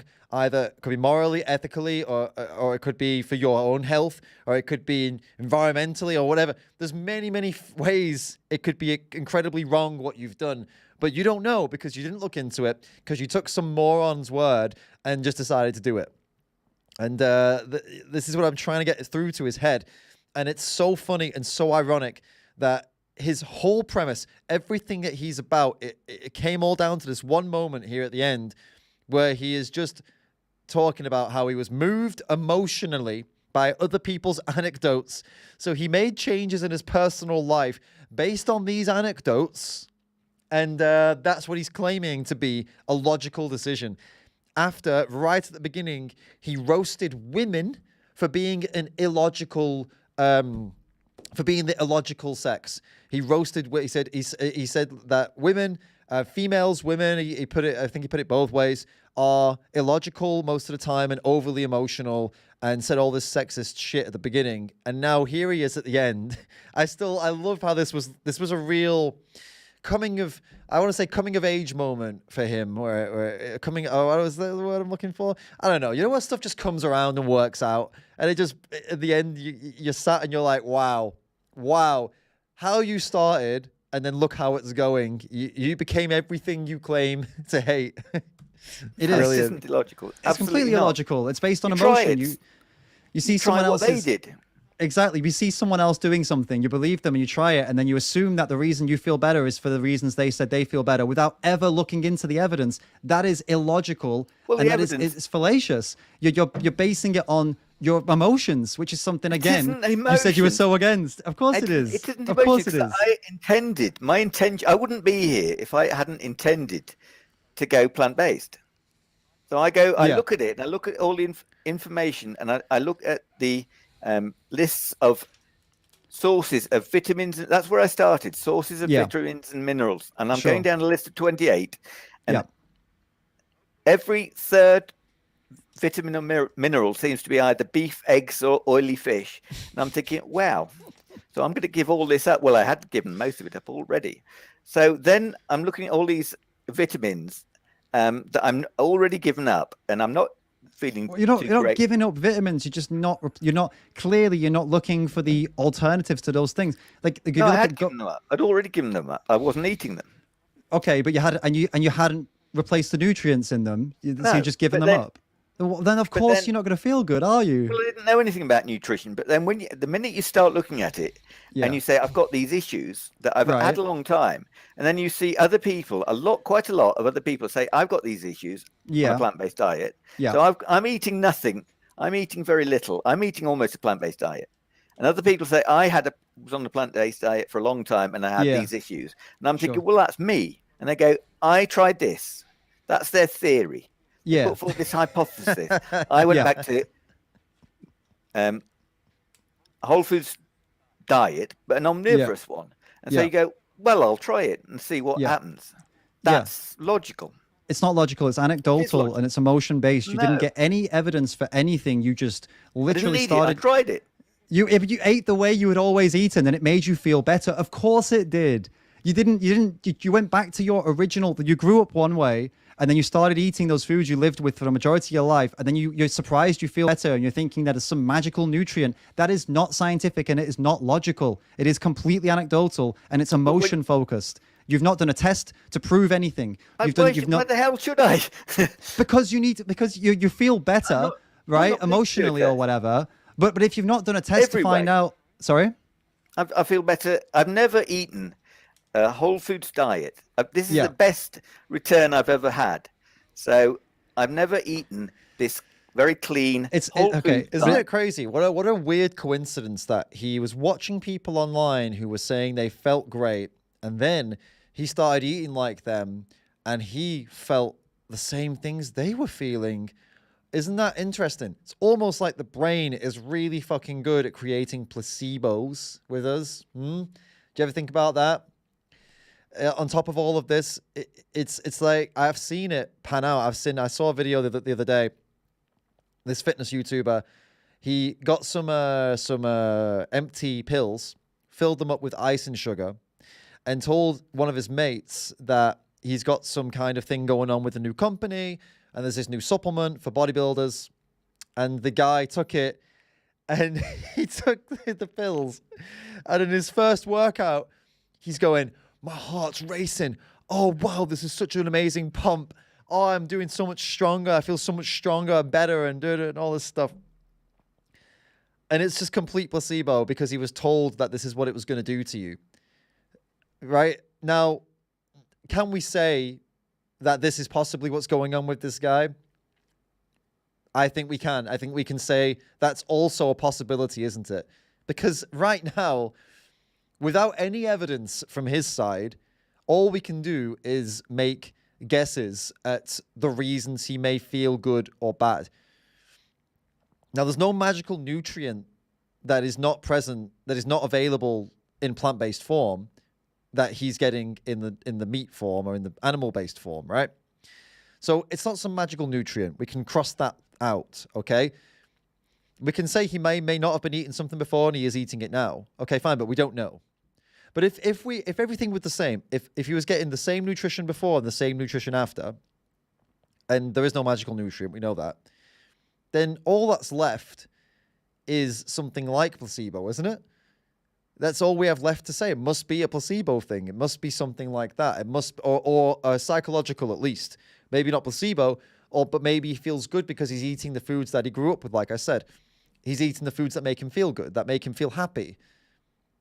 Because if you spend all of your life eating eggs and cheese, and then you cut them out, then you bring them back again in a way that you don't feel guilty, you're going to be incredibly happy. If I could get cell-cultured cheese right now, and I ate it, it's going to make me very happy, isn't it? Partly because of nostalgia, what I grew up eating cheese, partly because it's an addictive substance. Cheese has addictive, casein in it, like casomorphine in it, right? So yeah, it's obvious that I'm going to feel pretty damn elated if I eat the cell cultured fucking cheese, right? So these things need to be considered when anyone does anything, makes these silly tests on themselves without actually doing proper tests. And it's not scientific and it's not logical what this guy's saying. He's not considered any of the other reasons that explain what's happening to him. He's only gone, in his head, there is only one explanation for what's happening to him, and it is just that he was eating a bad diet, and now this is the best diet. That is not logical. That is not scientific at all. That is the opposite of both of those things. It's not surprising that you feel better when you start eating animal products if you've always eaten animal products. If someone's always eaten plant-based products and then eats animal products, they're probably going to feel shit. And when they go back to eating plant-based, they're probably going to feel a lot better. It's not scientific to say that without any testing to figure out actually, was I feeling worse, or was it in my head? The human brain is extremely powerful at convincing you that you feel good, even though inside you might feel shit. You might be having loads of problems, but you know, if you're eating things that make you happy, which animal products do for 99% of people because we grew up with them. Like if I started eating animal products now, no doubt that I would feel like, oh, I feel really good. It's not that I'm suddenly getting magical nutrition I wasn't getting before. It's that I remember what these things were and I lived with them for like a long, long, long time. And of course I'm going to feel great when I eat them again because that's nonsense. I think that's absolute nonsense argument. He doesn't believe in nostalgia. See, this is now what's going on here is because he realizes I'm right. He knows I'm right. And that's why he's now saying, oh, it's nonsense. Because he's battling with himself. He knows this is correct, that what I've said. And that example I gave of people who smash all the animal products and feel great, but actually they're not great. This is happening quite a lot. You see people who go their whole lives, that they run marathons and they do all this different stuff and they feel great. There was this keto guy, I think he was keto guy, I don't know. He was like running and stuff, gym, very fit. And then he had a heart attack. They found that all of his shit was clogged. It was a complete mess. You've got Dr. Sean Baker, who was a carnivore diet pusher, who had testosterone levels that were just incredibly low, despite eating what he says is this species-appropriate fucking diet or whatever. You've got, it's time and time again, you see, whatever blood results come up from these people that are eating these optimal diets of only meat or whatever, you find there's loads of problems. It's not always the case, actually, but it can be the case. And what the point I'm making here is how you feel up here is not always coinciding with how you feel, with how your body actually is, like how healthy you are. There are people who run every day who suddenly just drop dead, right? From some kind of heart problem, or they develop diabetes or some shit. And you're like, I thought you were really healthy and I felt really healthy. Right. But it wasn't the case, was it? It wasn't the case. You weren't doing these tests. You weren't checking up. You weren't being scientific. You weren't being logical. And it led to you having problems. So, because that's why you go to something like the blue zones and you have a look what these people are eating. And you say, it's not studied, but you look at, someone goes and say, what do you people eat? And they say, this is our traditional breakfast, 2 eggs. Yeah. And then you go somewhere else. You go to somewhere like Ikaria, another blue zone, and somebody goes there and it interviews people and looks at restaurant menus and things like that. And you say, yeah, I know something. I mean, I do know something about European history and culture. And you think, yeah, Ikaria and Sardinia, what do they have on the hillsides? Goats. So what do you think they're going to eat? Goat products. And these are the longest living people. So you say that is the model. It's not just the YouTubers who say, when I went back to eating animal products, whole foods animal products. Goats on the hills, though. Whole foods diet with a considerable amount of animal products. I felt great. You say, there's that evidence. There's your own evidence. There's the blue zones evidence. It starts to build up. It starts to build up, as I said earlier. It starts to you feed into what you want to be true based on your emotions, and then you end up making an anti-vegan channel and trying to shit on vegans who are out there. That's your opinion. No, it isn't my opinion. It's literally what you've done. It's literally what you've done. If you were not an emotional, if you were not an overly emotional person, you wouldn't have an anti-vegan YouTube channel. You wouldn't be making comments calling me an arrogant asshole or whatever. You wouldn't be making comments chatting shit about women. You wouldn't have this whole agenda against vegans unless you had some kind of emotional attachment and an issue with it. So no, it's not logical for you at all. My None of this issue is with it- It's all based on your feels and you wanting to prove your feels are right. Clearly, I don't care. I don't care. I mean, I'm not going to change my diet. I mean, I'm here voluntarily. Oh, I know. could I easily- know you're not going to change. That's why I've never had an intention of convincing you. This conversation is not to convince you. Trust me, mate. It's for other No, I people know, to I see know. you know what we're dealing with here. It's absolutely the point. So no, don't worry. I never had any idea in my mind that you were going to change, mate. No, don't worry about that. I mean, it's like your T-shirt, the meat flake. That's really respectful, isn't Well, it? mate, So when you're making comments like this, DR is an arrogant a-hole. What do you expect? That you are the well, it is. definition of a meat flake. you are- This talking about. Look at this. This is for Tash Peterson and Stefania, who came on my channel. This dozy pair knows sweet fuck all about grammar. What does it matter, mate? You're 35 years a teacher. How old are you, man? You must be getting on a bit, and you're commenting on young women about their grammar as if that's some kind of argument against veganism, man. I mean, It was funny. I In this expect case, it was a funny. reasonable debate. It was funny because of what the Eat the like change in the slaves if you grammar want said. to.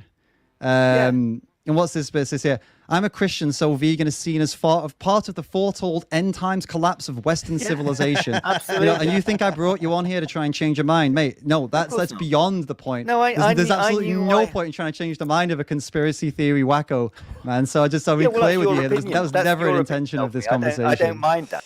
Oh, I went hard, man. I think I was so sick of him at this point. Yeah, I mean, if I was to do this differently, I wouldn't call him a wacko. I don't think I would call him a wacko. I think I would come up with something a little bit more funny than that. Maybe call him like a banana or something, mango. I don't mind. Yeah, I yeah. knew what I was letting myself in for. Don't worry. Good. So Yeah, good.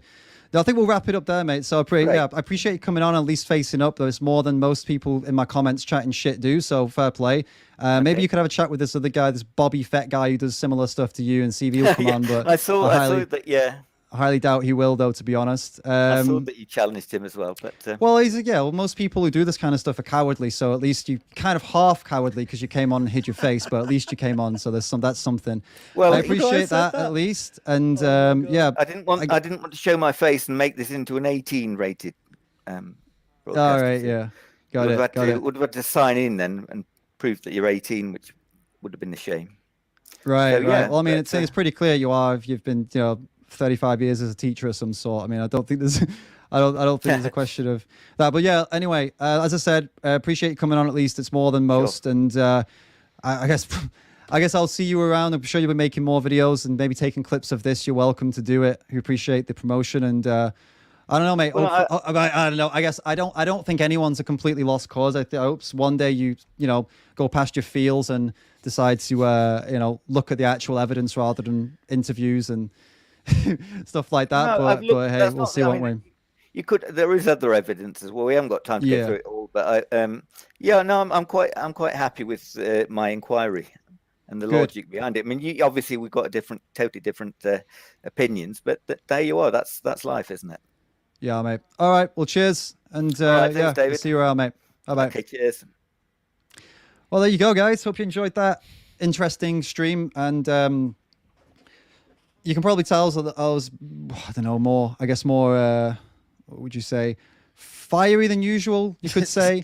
And that's because of those comments. I didn't see the point in trying to have like any kind of real. Okay, there's no point me from the past giving a review of this. Me from the future will give a review of this in a minute. After, guess what it's time for? It's time for me to pee and put up an ad and see if it works this time. So give me 2 minutes. I'll be right back. Don't go anywhere.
What's up, guys? We're back. What's going on? So, one thing that's on my mind before I give you a little review of that debate. If you guys are on Twitter, go and follow me on Twitter. I'm 4 Twitter followers off 5,000. So get over there, give me a follow. It's Twitter.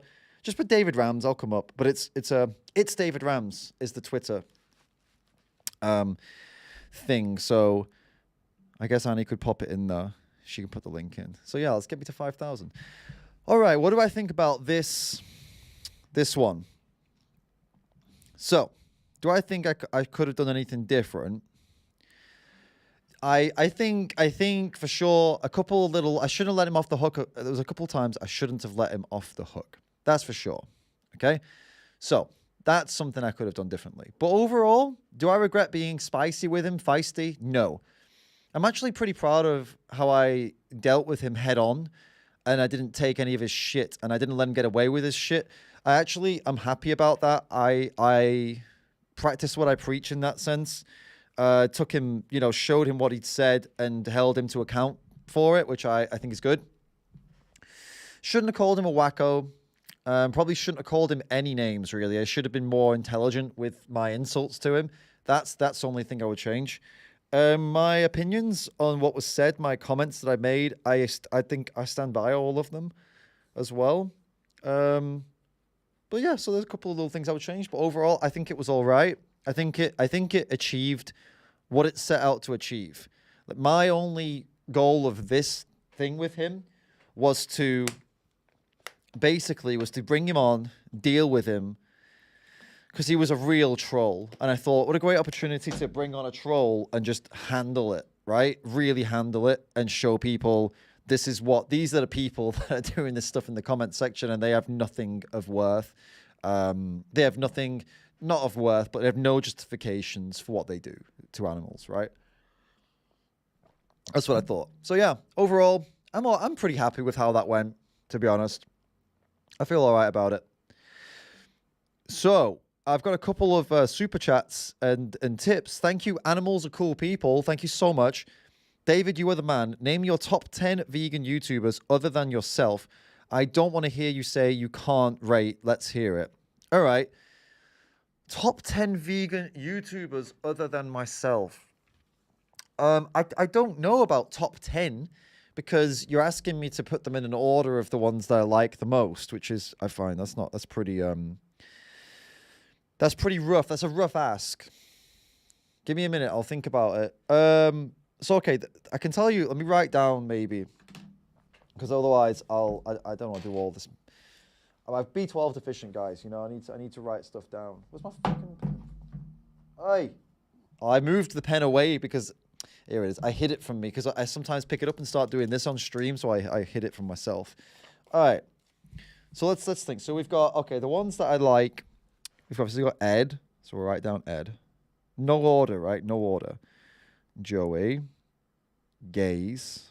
Vegan Gaze. Cliff. I like Cliff. Cliff Grant.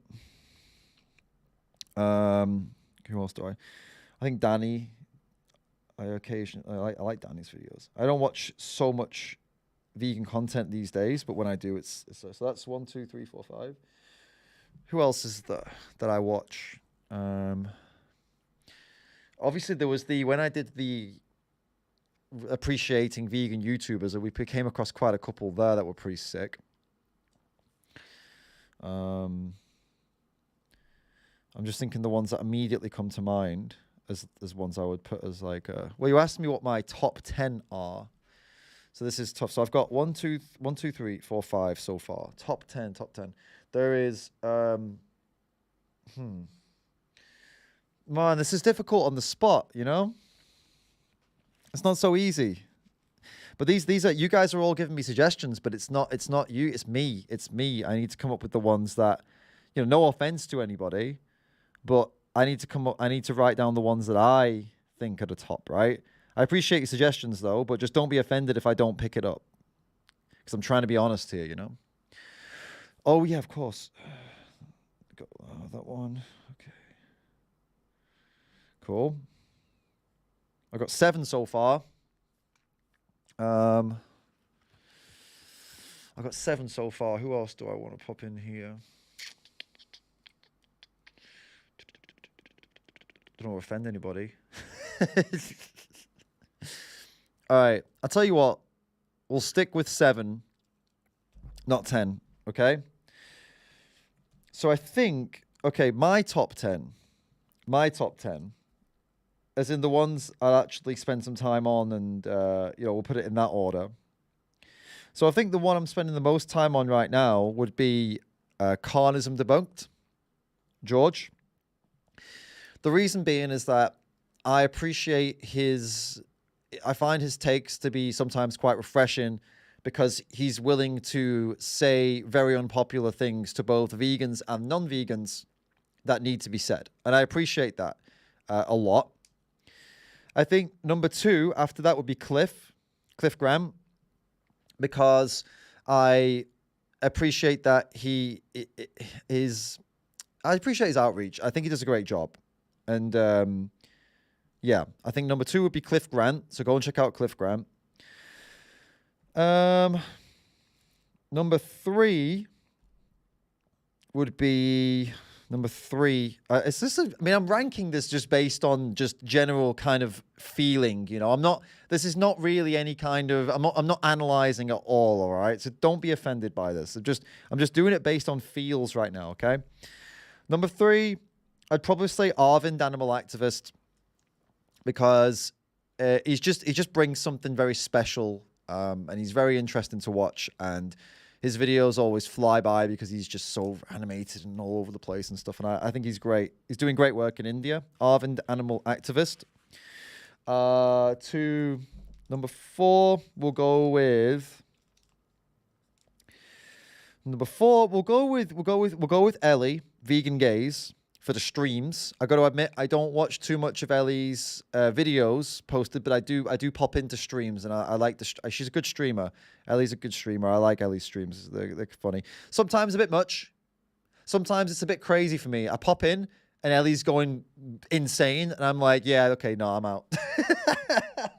But you guys, I've noticed Ellie's audience loves it when she loses her shit. I'm like, whoa, she's going crazy, and all the chat's like, oh my god, this is amazing. I'm like, oh my god, I need to get out of here. So that's always funny. Yeah, but no, Ellie's solid. Ellie's great. And then I'd probably go.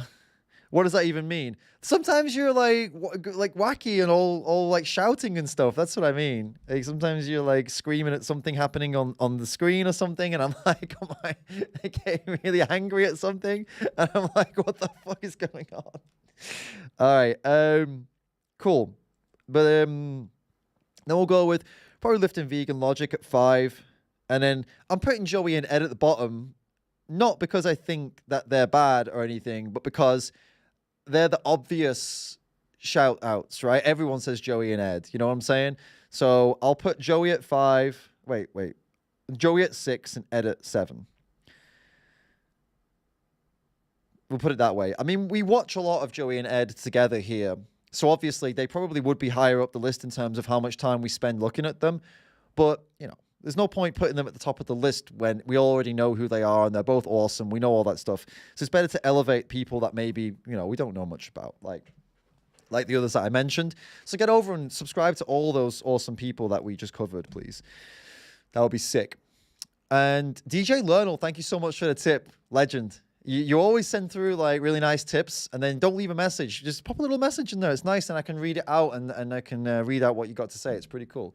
Or keep doing it this way. I'm happy either way. I appreciate the support either way. But yeah, amazing. Thank you. And Sharon, thank you for the tip. You say it would be great to see one of your really older ones and see how you have changed with your responses. Loving this thread. Yeah, I mean, we can do that. So what we'll do now is we will look at the vegan muscle outreach one. And then, as Sharon's requested, we'll go for one of my older ones. So vegan muscle outreach first. Okay. Whoops.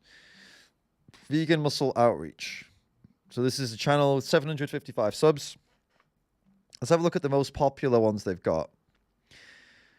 Okay, so they got a vigil. We're not going to watch that. Vegan shows him how bacon is made.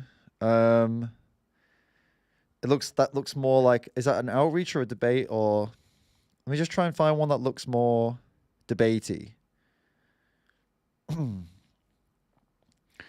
Vegan pushes meat into it. Okay, this one looks debatey. Let's get into this one. 17 minutes. Vegan pushes meat eater into a corner. Let's just drop that volume down. It seems a bit loud. Let's have a see. Yeah, this sounds good. I think it looks interesting, right? Let's crack on. Second. Cool. Never hurt an animal. No, we should never hurt an animal. Right. Never. Never. There is no buts. Never Exactly. hurt an animal at all. So I got the footage here. I can show you all the footage. No, I don't want to see that. Okay. Are we paying for animals to be put in them positions? Well, not we, you. Well, no, not me. Yeah, per you are. se. I don't pay There's for it. lots of other people. Against. Yeah, but like, can we finish now? My name's Steve. What's your name? Keely. Nice to meet you, Keely. So I saw you walk past over there and I saw you read the sign and I saw it was whirring away in your mind. So the sign on the front says that the dairy industry kills babies, changed my mind. What's your thoughts? Well, it just got me thinking, like, how? Like, Okay. What is the thought process behind this very bold statement? Okay. Like, Right. Where are you guys coming from with this Okay. statement? So I'll explain to you what the dairy industry does to cows, and then you can tell me if you think that the statement then holds up true or if you've got anything you can debunk it with. So, cows only produce milk because they're mammals and because they're mums. So for a cow to produce milk, they have to falsely impregnate the cow, okay? They put their hand all the way inside her bum and hold her cervix, and then they inject her with bull semen, and she will carry her baby for 9 months. The day that her baby is born, within hours, they do a process which is called snatching. They come and they take the calves, whether it's a male calf or a female calf, they'll be separated from the mum. And the mums will actually chase the babies out of the fields. The farmers put them in these like metal trailers on the back of their cars, and they actually chase them out of the fields crying and screaming because they've got a maternal bond with their baby as they bonded with them for 9 months like a lady would. If that calf is a male, he doesn't produce milk. They will either be killed on the farm, sent off on a slaughter truck to an abattoir, or be grown for a short space of time for veal, which is baby male calves. See, my brother works with cows. Okay. And I'm not convinced that he would be a part of this due to the condition that my brother has. Okay. My brother is on the spectrum. Okay. So he finds humans quite difficult. Yes. But he has bonded with these cows. Okay. And he works with cows on a Right. daily basis. So I can't imagine. I'm not saying that No, what no. you're saying is wrong. Yeah. But I can't imagine that my brother would be a part Of that this system. process. Yeah. Because in his head, that isn't correct. In his head, He would see the he would injustice see in the it. wrongness Yes. in that process. Yes. So I'm not saying what you're saying is wrong. Yeah. But he wouldn't cope with that process at all because I've got pictures of him sitting in a field cuddling cows. Yeah. I've got like the cows meet him at the fence. Yes. Like it's like they see his car come and they meet him at the fence and he knows them all individually. Yeah. By name. That's right. So, all right, my thoughts on this so far. I think what I would have done differently here, this guy Steve, was it? Steve brought her in and she said, "What do you mean?" And then he had the decision whether he was going to teach her what's going on or whether he needs to find out what she already knows. And what I would have done is, what do you already know? I would have tried to find out what she already knows and asked questions to find out and lead her along the path, basically. What he went for instead was more of a monologue, which, you know, each to their own, whatever you're into. But the problem with a monologue is she'll probably forget the first thing he said by the end, right? And it makes it's difficult then to have a conversation because she's probably not even digested half of what he said. So if I were him, if I was sat there, I would break down what happens to cows into segments. So, okay, what do you think? How do you think the dairy industry works? Well, I guess they get cows and they milk them and da da da. Okay, why do cows make milk? Well, it's for their babies. Okay, so what do you think needs to happen to a cow so they'll produce milk? Well, I'd suppose they need to have a baby, right? How do you think they do that? I'm not too sure. You guide them along the path where when they answer the question and when they come up with the answer themselves and it comes from their own thinking, they'll remember it. Then later on in the conversation, when you backtrack and you say, hey, do you remember at the beginning we said this? They'll remember, yes, I remember that because I said that. Versus, do you remember at the beginning of our conversation when I told you this? I did a 30 seconds to 1 minute monologue and I told you all this information. Do you remember this one part that I told you? Maybe she doesn't. And it complicates things a little bit and makes it harder to have a more fruitful conversation, I suppose. Because this is not a debate. Let's be honest. This is a conversation. And it's an outreach conversation. So if you want anyone to actually understand and be able to have a really productive conversation where you change somebody's mind, it's best to get them to say the things that you want to tell them rather than you telling them the things. Obviously, sometimes they'll say, I have no idea. Put my hands up. I have no idea. I want you to tell me. If that happens, then of course you then tell them. But I would absolutely always try to make them say the things. Because they know, she probably knows loads of information, but we haven't established what she does or doesn't know, because we lectured her instead, and then she started talking about her son, and now we're onto a different topic, and whatever that is, I don't know. We'll get onto that now. That's the second thing. So she's onto her son as a topic. I don't know where he's going to go with this. How I would go with this is I don't really. I don't know. It's just she's just saying she's not too sure if this is or isn't happening at this specific farm. I mean, you could just go into the fact that it is happening because that's how this industry works. So I don't know. Let's see what else she says though. I've only we've not let her finish her points really. So right. So I can't imagine that he would be able to take part in this process. Yeah. It would not sit right with him. It depends. He wouldn't be able to cope with it. It depends on what part of the system he works in. Good point. In all of them. So he milks them. Right. He's very hands-on, very in-depth. He moves them from like the field to the milking. Yeah, but I bet he's not okay. So he's not artificially inseminating them or anything like that because a vet needs to do that, and he won't be taking the babies away because that's quite a sensitive and difficult task. I don't think they would task that with this kid. I don't know how old her son is, but I doubt they're going to give this job to him. That's more of a specialist job to do, to be taken, because the cows they do get upset. They can get aggressive too. So you need to be someone who's very, you need to be very aware of that and what to do in those situations where the cow would attack you and stuff like that if you're taking the baby away. So chances are her son, is her son, right? Was it son or brother? Whatever. Chances are he is doing the easy work and the milking or the moving of them, as she just said, or moving of them, get it? Or cleaning up shit, setting out their food, changing if they've got hay and stuff, or they've got stuff for the padding that they lie on, changing the padding, or but he won't be doing any of the other stuff, like giving them the antibiotic injections or hormone injections if they do that, or birthing them, birthing the calves, or insemination, or I highly doubt he'd do any of that. Was it brother? Yeah. Sorry, I keep saying son, brother. The cows, like seeing them come out. Yeah. Done everything. So he has birthed the cows, yeah. But that's maybe something he was involved in at one point, maybe something he always does. But the point being, they have specialists that sometimes take some of these things. That, for example, the vet specialist or someone who's trained is the only one that can do or should be doing the insemination or the injections, for example. And I imagine the more dangerous work they would give to somebody who's more experienced. Can't see him being able to take part in this process Yeah. because it wouldn't be in his. He would see the injustice in it. He would not be able to cope with it, and Yeah. he would have left a long time ago. Yeah. And he's been there for years, But, so he wouldn't be able to cope with it. That's such a strange argument. So we're going to guess that her brother, this isn't happening because her brother couldn't cope with it. Why don't you try asking your brother, and how do you know that he hasn't learned to cope with it? Through indoctrination.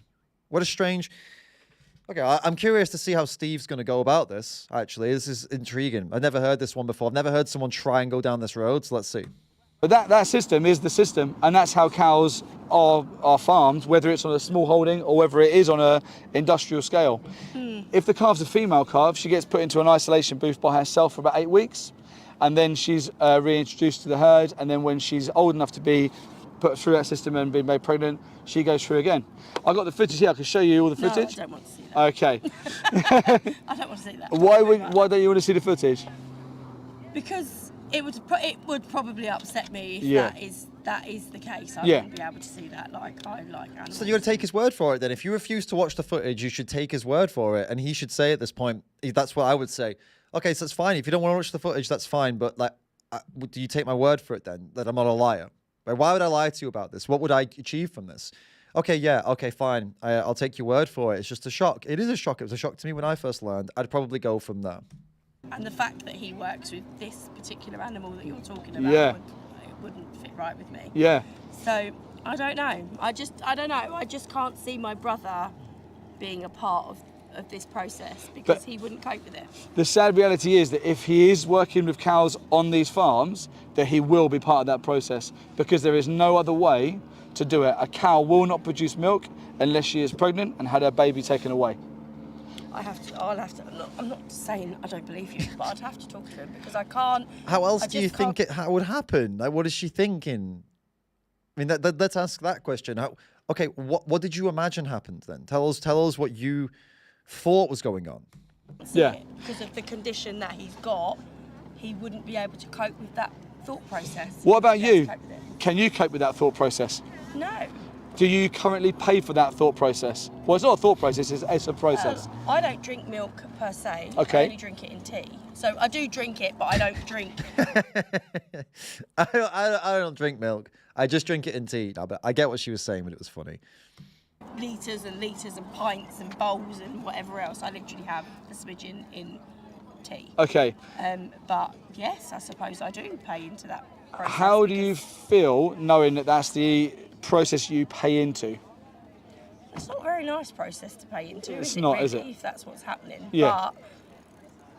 Because we're all conditioned, right? We're conditioned to think that cows eat grass and produce milk, but it's not the case. All these things happen behind closed doors for a reason.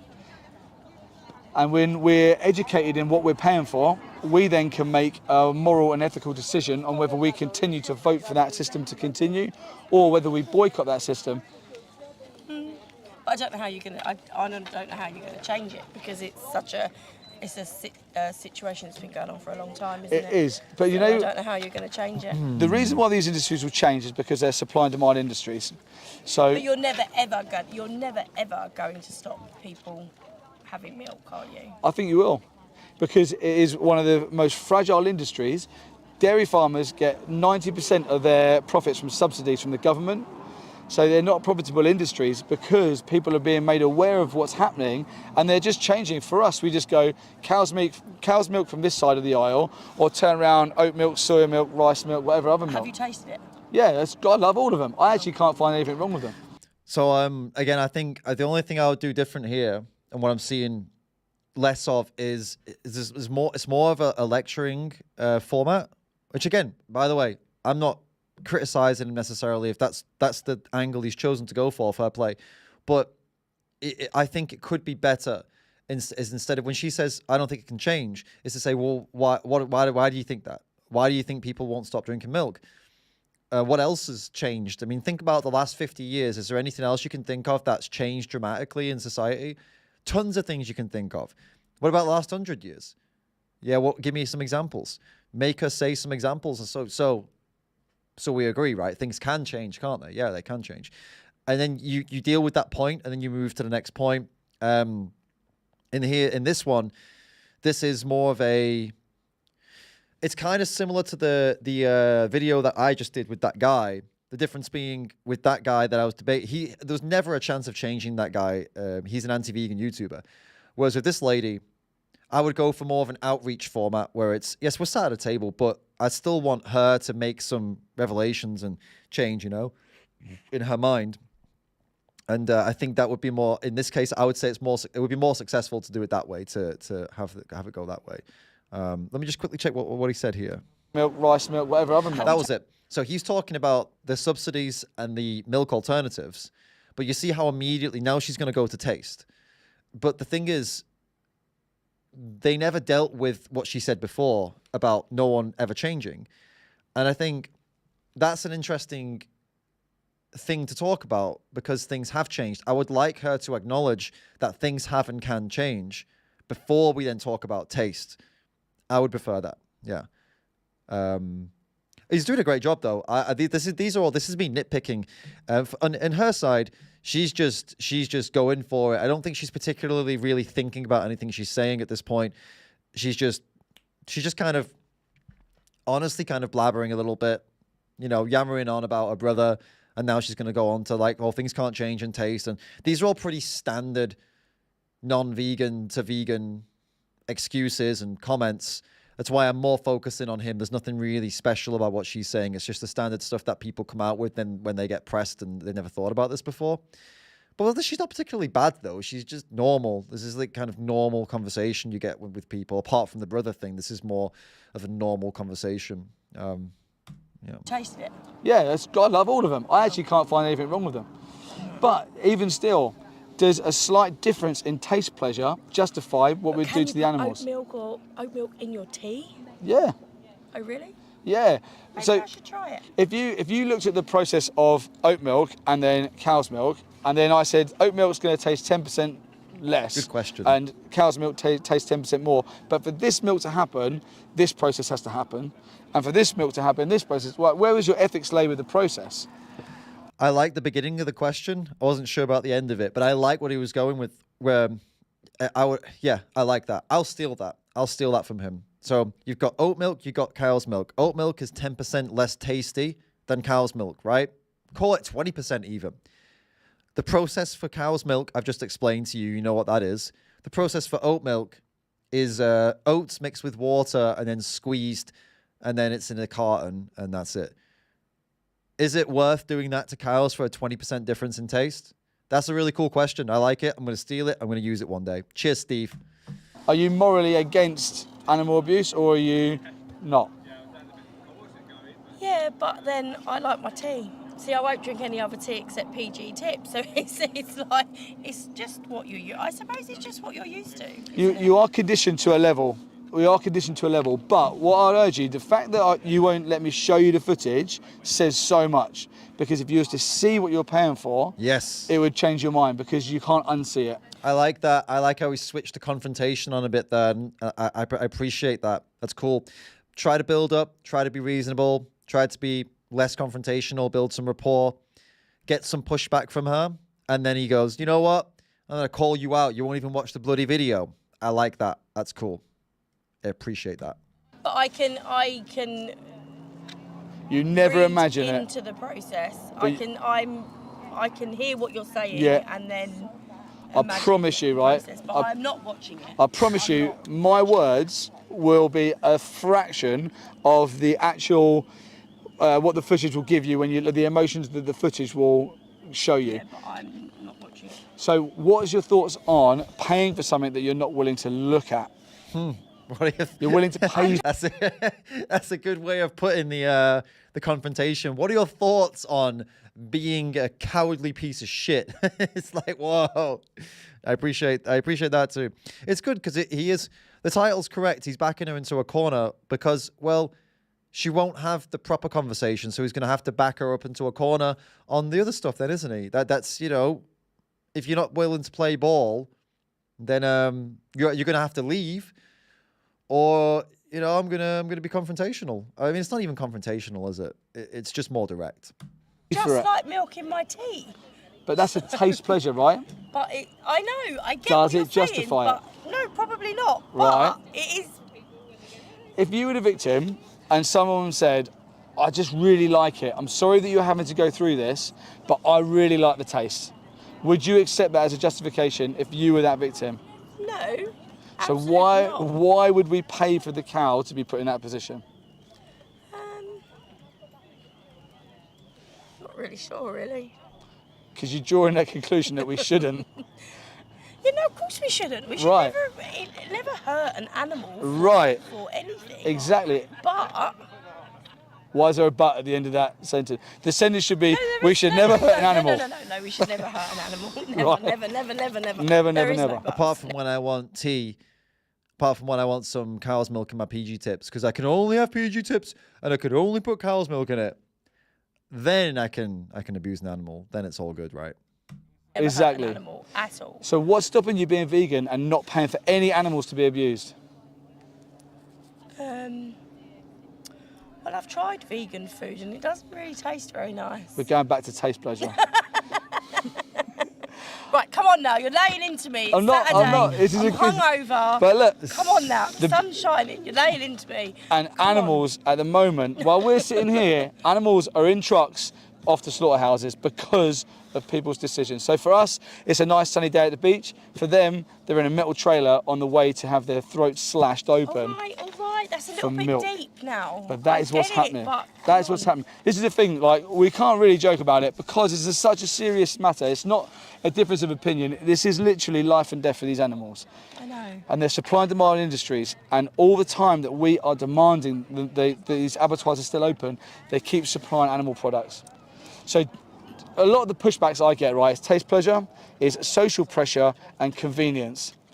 Now for me, if I was a victim and someone said, because of my friends, because it's easier, or it doesn't taste as good, I couldn't accept any of them justifications, could you? No. So why are we paying for animals to be put in them positions? Well, not we, you. Well, no, not me. Yeah, per you are. se. I don't pay There's for it. lots of other people. But you, but not this me, is the thing, per right? se. Like, come on now. But we have to take personal accountability, right? That's like me saying there's loads of other people but that aren't this is a racist. little I'll bit still be deep for a racist. Saturday when I'm hungover. So I think this is definitely entertaining. There's no doubt about this being entertaining, and it's useful for people watching for sure. If the goal was to create something entertaining and informative for people watching on YouTube, this is successful, and Steve should keep on doing it this way. If the goal is to have this woman actually change herself, then it would have to be a different form. It would have to be a different angle. So this is you make that decision before a conversation, sometimes during a conversation. If the goal was to make this woman change her mind specifically, I would have spent more time at the beginning introducing her to the ideas by questioning and learning what she already knows and spending time figuring her out, having her answer a load of questions and being kind, building rapport. And then it would have come, this bit, what he's doing now would have been, if after all of this build-up, if after all of this time spent trying to understand and then, fill in some gaps and stuff, if then she was being like this, then it would have been like hardcore. But if my goal was to create some content for YouTube that's going to hopefully get other people to go vegan, then I would probably have done it like he's done it. I would have just laid things out, bum, bum, bum, bum, bum, and then when she starts chatting shit, just absolutely blast at her for the entertainment value so that more people will watch it online, and then hopefully more people will go vegan from that. So we talk about this a lot. You watch Cliff's videos, for example, Cliff Grant, that is when he is trying to change the individual. That's what Cliff Grant does. He makes videos to try to appeal to the one person that he's watching. He films them and they go online. He's not trying to create some entertaining, spicy content. Cliff is just trying to have real conversations with one-to-one with people. And if you compare Cliff to how Steve here is going, you'll see there's a very big difference. Cliff calls people out, but it's in a more I hope can change your mind way.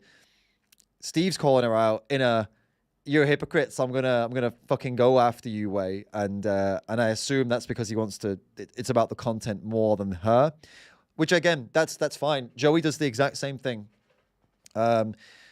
Joey will admit that some conversations he will purposefully kick off more and be more animated and more direct because he wants the content more than he wants to change their mind, because the content will reach 20, 30,000 people, and if the sacrifice for that is that this one person isn't convinced, but you reach potentially 20,000 plus people from it being spicier, well, then you make that sacrifice, right? Well, at least that's a choice you could make. But this is what's happening every day, and this is why it's important to talk about these things. Like, I read your statement and thought, okay, and now we're like, come on. Because you... Jago, thank you so much for the tip. David, I have a fear that I'm just going to answer this because it's been 10 minutes, by the way, guys. We'll pause. We'll come back to the discussion in a minute. David, I have a fear that these sorts of conversations that talk so much about welfare and how the cows are treated and how cruel it is doesn't get down to the issue that they need to understand that killing them in the first place, no matter how cruel, is wrong.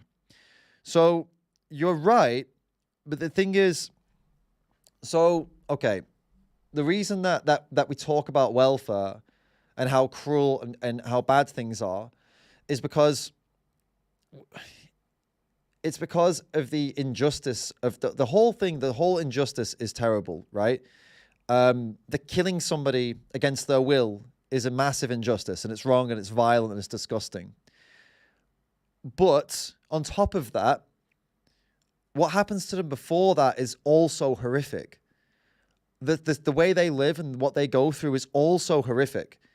So there's no need to avoid talking about the bad conditions of a farm or the abuse they endure in a farm, the different things they would go through, the broken legs, the beaks being chopped off, the tails being cut off, the castration with no anesthesia. These things are all important and they're all disgusting. And then there's the killing. So I understand what you mean when you worry about people getting obsessed with the cruelty, and maybe they don't understand that the killing is wrong. But that's the job of the activist, to ensure that talking about the suffering and the cruelty is part of what we need to discuss, but it's not the only thing we need to discuss, right? For example, when I explain what happens to a cow in the dairy industry, I talk about everything that Steve just mentioned in this video. And then I always make sure they realize that after this whole process is over, the female cow, the mother, who's already been exploited like hell and treated like shit this whole time and made to be pregnant over and over again and had arms up her ass and all this, after all of this, where does she end up? In a slaughterhouse where they'll shoot her in the head and they'll slit her throat and kill her. Now, if I didn't tell you about that last bit and I just focused on the process of the dairy industry without that last bit, then you could criticize me and tell me, David, why are you not talking about how the killing itself is also horrific and wrong? It's violent and wrong. But I do say that. If you ever come across an activist who is obsessively focused on suffering only and cruelty and never talks about the fact that killing them is violent and wrong, then that's a valid critique. I agree with you. But we should absolutely always make sure to talk about the killing of them. That is wrong. It is wrong to unnecessarily kill. It's wrong to kill it's wrong to be violent for no necessary reason, right? And even if it's necessary, it doesn't make it right. It makes it justifiable, I suppose. But yeah, I'm getting into something else there. We'll leave that topic for another day. But yeah, absolutely, we need to talk about the whole process. And so the suffering is not only what's wrong, for sure. So I hope that makes sense to you there. But let me just quickly read your question again. It doesn't get down to the issue that they need to understand that killing them in the first place, no matter how cruel, is wrong. Yeah. And this what usually happens when you talk about the suffering, the cruelty, and the violence. They will start to look for ways and loopholes, humane loopholes and stuff like that. And this is where then you can really hammer the point home that if okay, we're looking for a humane loophole. So if I shoot you in the back of the head now, is that okay? Is that permissible then? Because it's humane, right? You didn't feel anything. No, why not? They might say something like, my family would be upset. Fine, okay. If your family wouldn't be upset, if I could guarantee they wouldn't be upset, I could guarantee it. Then can I shoot you in the back of the head? No, why not? Because it's violent and I have rights, right? Well, there you go then. That's the same with animals. Simple as that. It's needless violence, and they should also have rights to not be shot in the head, right? So yeah, we could always, we do get into that. It's absolutely something we talk about as activists as well. So thank you for the tip. Thank you for the question. And remember that there's nothing wrong. Again, there's nothing wrong with focusing on the cruelty.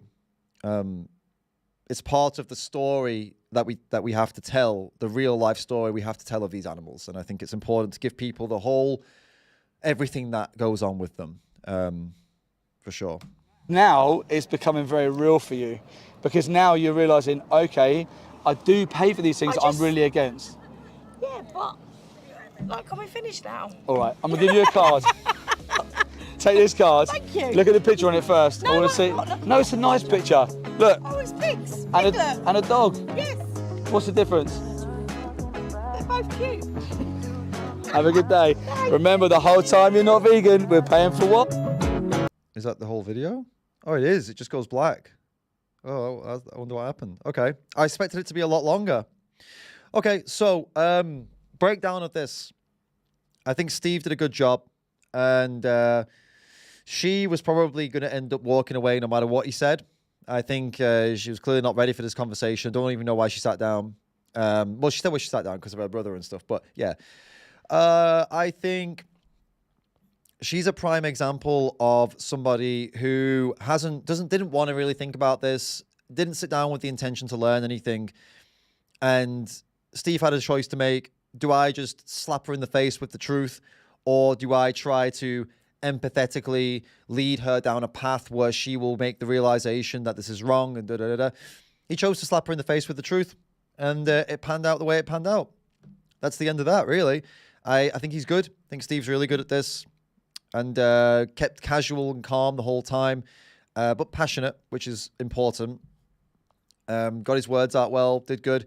I'm speaking like, I don't know, they're relatively new to this, right? I'm speaking as if they're new to this. Maybe they've been doing it for longer. Either way, though, I liked it. I think Steve is cool, interesting take, interesting way of doing things. It helps. His physique helps, I think, because he's a big, buff dude. And that helps for sure, having conversations with the public, because he doesn't fit the stereotype of vegans. You know, people assume vegans are all skinny or whatever. So it's kind of cool to see him representing out there and doing outreach as a buff guy. You don't see many like bodybuilders doing outreach and stuff, I don't think. Right? But that's cool it's cool that if he was just a buff guy doing outreach and that's all he had, but he was actually shit at talking to people, that would suck. But he's actually got a lot going for him because he's a big dude and he's good at talking to people. So it's actually a good combo to have. So I think that's pretty cool. Yeah, it's good. It was an interesting conversation. So that's my review of that one. So Sharon wanted to see some really, really old videos of mine. I guess old debates, right? Or yeah, of course, because we're doing debate reviews. Honestly, I don't even know what my oldest debate is. I can try and find it. Okay, I got one. No, that can't be the first one. That can't be it. Let me try and find the first one I ever did then, and then we'll put that up. While I'm looking for this, remember, guys, we've not got long left. So if you do have something you really want me to check out, shoot me over a suggestion with the tip. And we will try and make it happen. That at this point, that's pretty much the only way you're going to be able to make it happen. Just FYI, because we're running out of time. Just to be totally honest with you, all right. But I'll do my best to get to it. All right, where the fuck am I? Need to get my oldest videos up and see what's what. How are you guys all doing? Hey, you having a good time? Oldest. Okay, let's look. Okay, here we go. I think it was a stream, maybe one of my oldest ones. Oh, it was this farmer one. All right, my oldest ever debate was with a farmer. I debated a dairy farmer. It was 2 hours and 40 minutes. We probably don't even have time for that. To be honest, shit. So we'll have to go for a different one. I got another one, 2 hours. Again, we don't have time for it. We've pretty much only got time for one more long debate, really, haven't we? I'll just quickly answer this tip. Jago, thank you again. Agree, but I think murder being wrong should be front and center, because if hypothetically the cruelty is almost eliminated, or the propaganda to make people think it has been, then they will think it's justified if the main reason was cruelty. Well, but killing is cruel, though. This is the thing.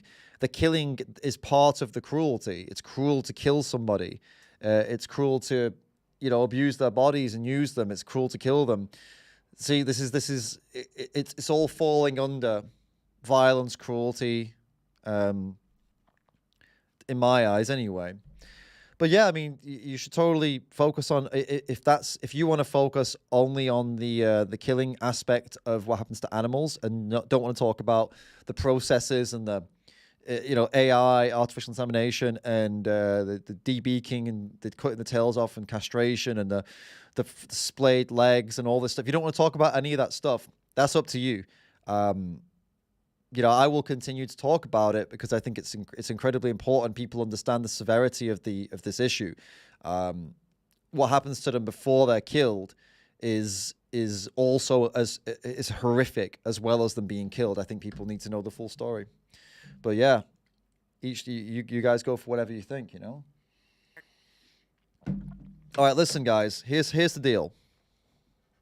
Here's where we're up to. So Sharon wanted me to look at one of my oldest videos, and you suggested this, Sharon, right? However, that would mean that the last video we look at today is going to be one of my own. Now, I'm giving you the chance, Sharon, to change your vote here to something else, because I feel kind of wrong reacting to my own video for the last one of the day, So, Sharon, do you have another idea?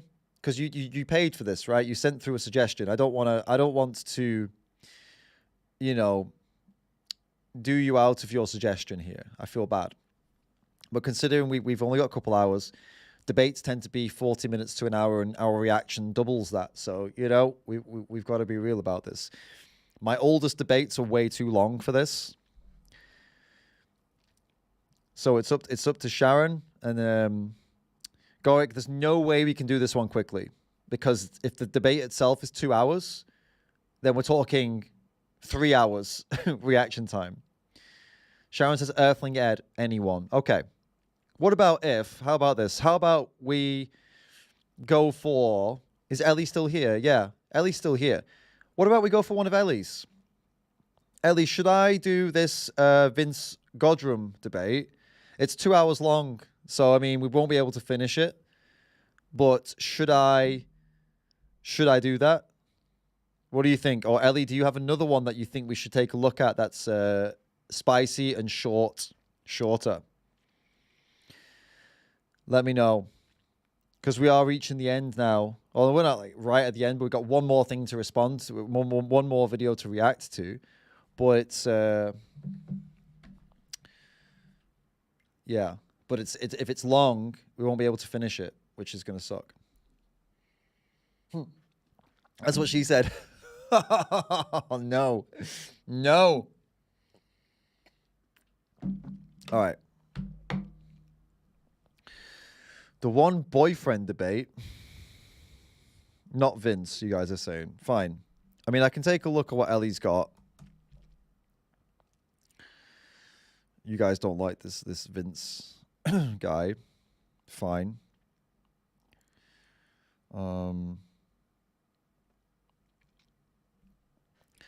Yeah, this is the thing, because the debates, they go on, don't they,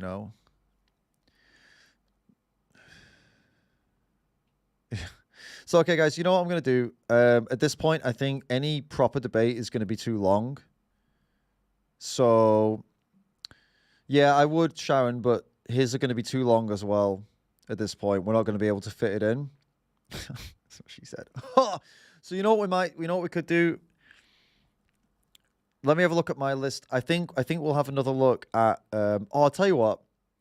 Let's take, I wanted to watch an Arvind animal activist one. Here's a short one from him, and then we'll try and squash in a couple at the end. So let's have a look. This one here.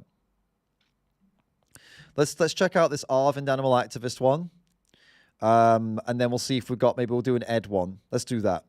So this one's from Arvind, Animal Activist. If you don't know who he is, highly recommend him. He's also an awesome activist based in India, does amazing work, and just highly recommend you check him out. A fucking legend. Really, really lovely guy and really passionate.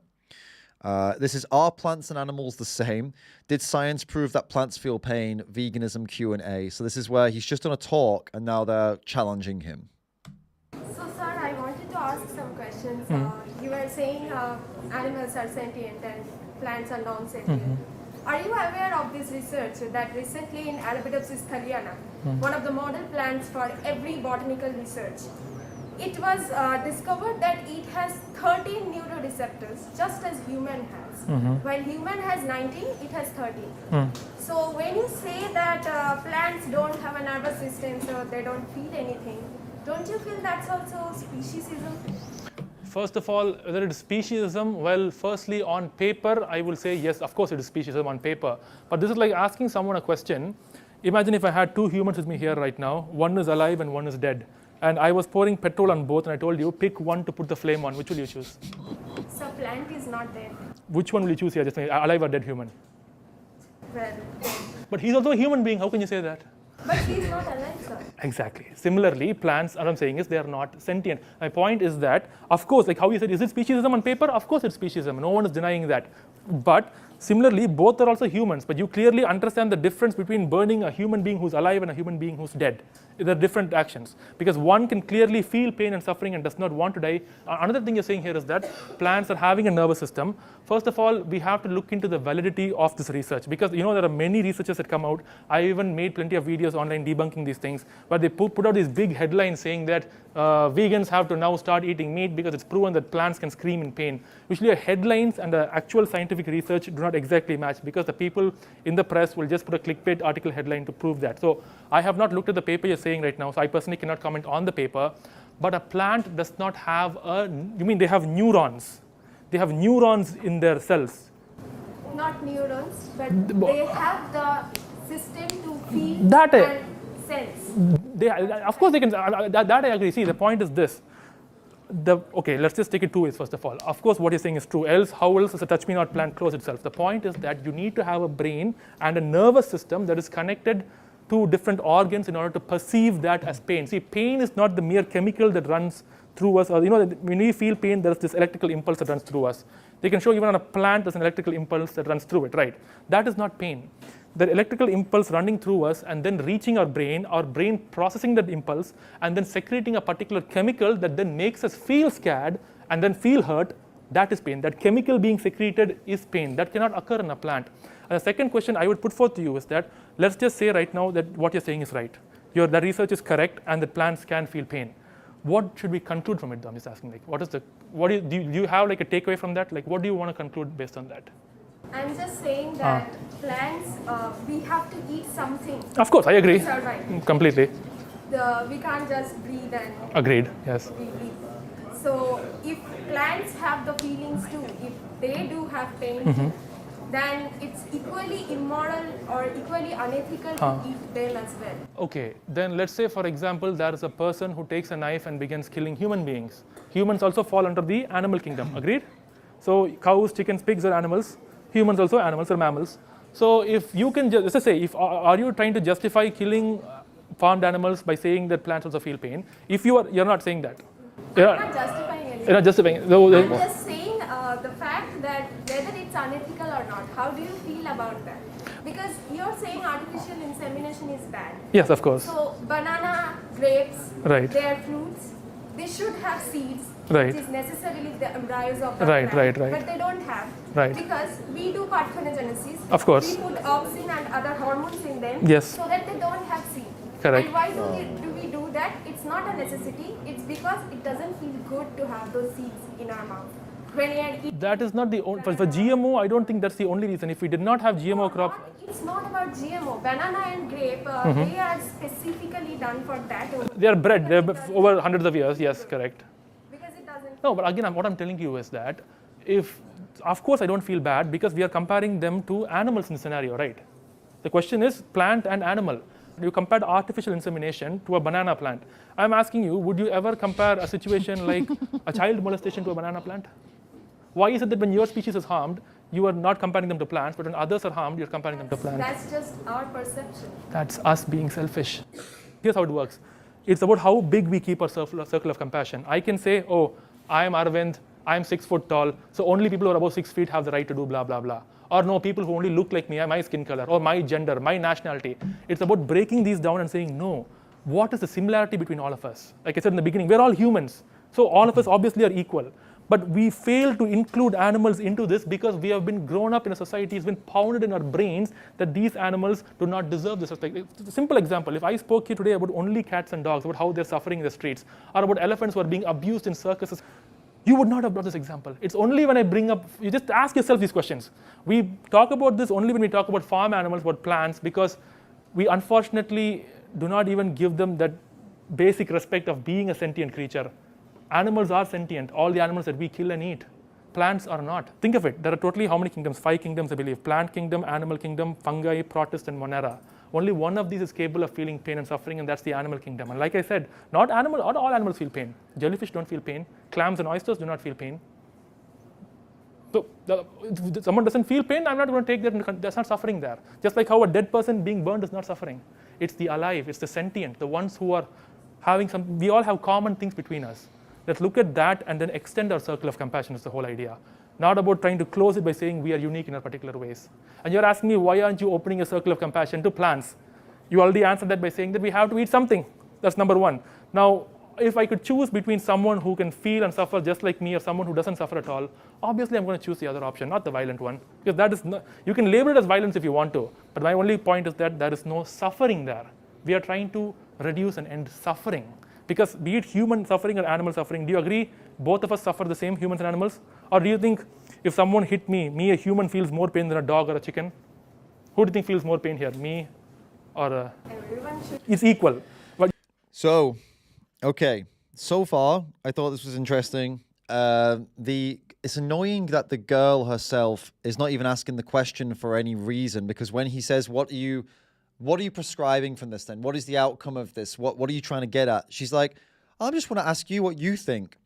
So it's almost kind of pointless. It's okay to ask questions, I suppose, but it's also, if it's just a totally pointless question, it's interesting that she brought it up. She doesn't even have any, she has no skin in the game. She's not even that interested in the answer, I suppose. She's not that interested in the question either. But what Arvind just said there is part of the problem that I think Jago was getting at earlier on in the tips. Thank you for bringing that up, by the way, Jago. And so what Arvind just says there, the point is that all that matters is suffering. All that matters is suffering, right? And what he opens himself up to there, it can be really difficult, because if he truly believes, I'll talk to Arvind privately about this too. I'll see what he thinks, but if he truly believes that what he just said there, that it's all about suffering is the only thing that's important, then hypothetically you could go and kill without suffering, right? So suffering, you either have to say suffering isn't the only thing that's important, and it's actually what's important is the act of killing, the violence act of killing, whether there's suffering or not. If there's suffering, it's worse. That's true. If there's no suffering, it's still wrong. Or you have to bite the bullet that if there's no suffering, then it's fine, and that's pretty messed up, right? So I don't know where he stands on that, but I understand what he's doing here. He's trying to point out that plants don't suffer, which is a fair point. What's probably more what would be more fitting with the logic would be that plants don't suffer and they aren't sentient either. So they don't suffer, so we can't be cruel to them, and they aren't sentient, so it doesn't matter if we kill them, because they have no subjective experience that we are robbing from them. It's not morally wrong to kill a plant, because you're not taking away that subjective experience, even if they, right? Even if what am I saying here? They have no suffering, and also they don't have a subjective experience, so it's fine, basically. So that I don't know where he stands on this, like I was saying, but that's the only thing I would be wary of, guys, if I was you, to focus and say suffering is the only thing that's important, because that's like I just explained, it opens you up to some really weird scenarios where people could suggest that there are ways to do it without animals suffering. These ways are crazy and desert island scenarios, so they're stupid anyway. And you could easily dismiss them and say, well, you know, that's not going to happen, is it, right? But even if it could happen, it would still be wrong, and that's, you know, how you would explain from there. It's wrong, it's violent, it's like if you killed me with no suffering, then it would still be wrong, right? Yeah, it would be. Well, it's still wrong for a pig too. That's where you could go from there. But you do agree that hitting a dog or hitting me is different from hitting an apple, right? Or it's the same? When you take the apple from the tree, it's all the same. I mean, apple. No. My point is, do you honestly feel within you that plucking an apple from a tree and taking a stick and hitting a sleeping dog is the exact same? I feel that. You honestly feel that? Now, okay, you feel that. Now, I will ask you a question right now. I want you to be... She thinks picking an apple from a tree and taking a stick and hitting a dog is the same. She feels like it's the same. Great. Honest, if you can, please. Did you even imagine you would say to a human being that plucking an apple and hitting a dog is the same thing? Would you have ever imagined in your life you would ever say that statement? Yes. Yes? Yes. Well, Plenty of times. Because a lot of people say vegetarians and whatever, they will always go like this, that eating plants is fine, eating animals is wrong. Plant lives matter, guys. What I want to say is that this right and wrong, who decides it? It's ultimate us. Yes. And plants have life, we know that for a very long time. But do we really care what is happening with the plants? We do not care about that. Yeah. But plucking an apple necessarily means you're taking a plant's child, you're taking a plant organ out of it. Plucking a leaf is also means So, okay, then I'm asking you, if someone right now were to go out and kidnap someone's child and plucking an apple is the same, human child? should be the same. I'm asking you, only your opinion. Is it the same according to you? Kidnapping a human child and an apple, is it the same? No, not because society doesn't judge it. According to you, do you think it's the same? Leave the society, who cares? Do you think that someone actually right now kidnapping another fellow human's child and their yes. mother will be screaming day and night for the child to be given back is the same as me plucking an apple? Do you feel it's the same? Yes, I feel it's the same. Okay, at this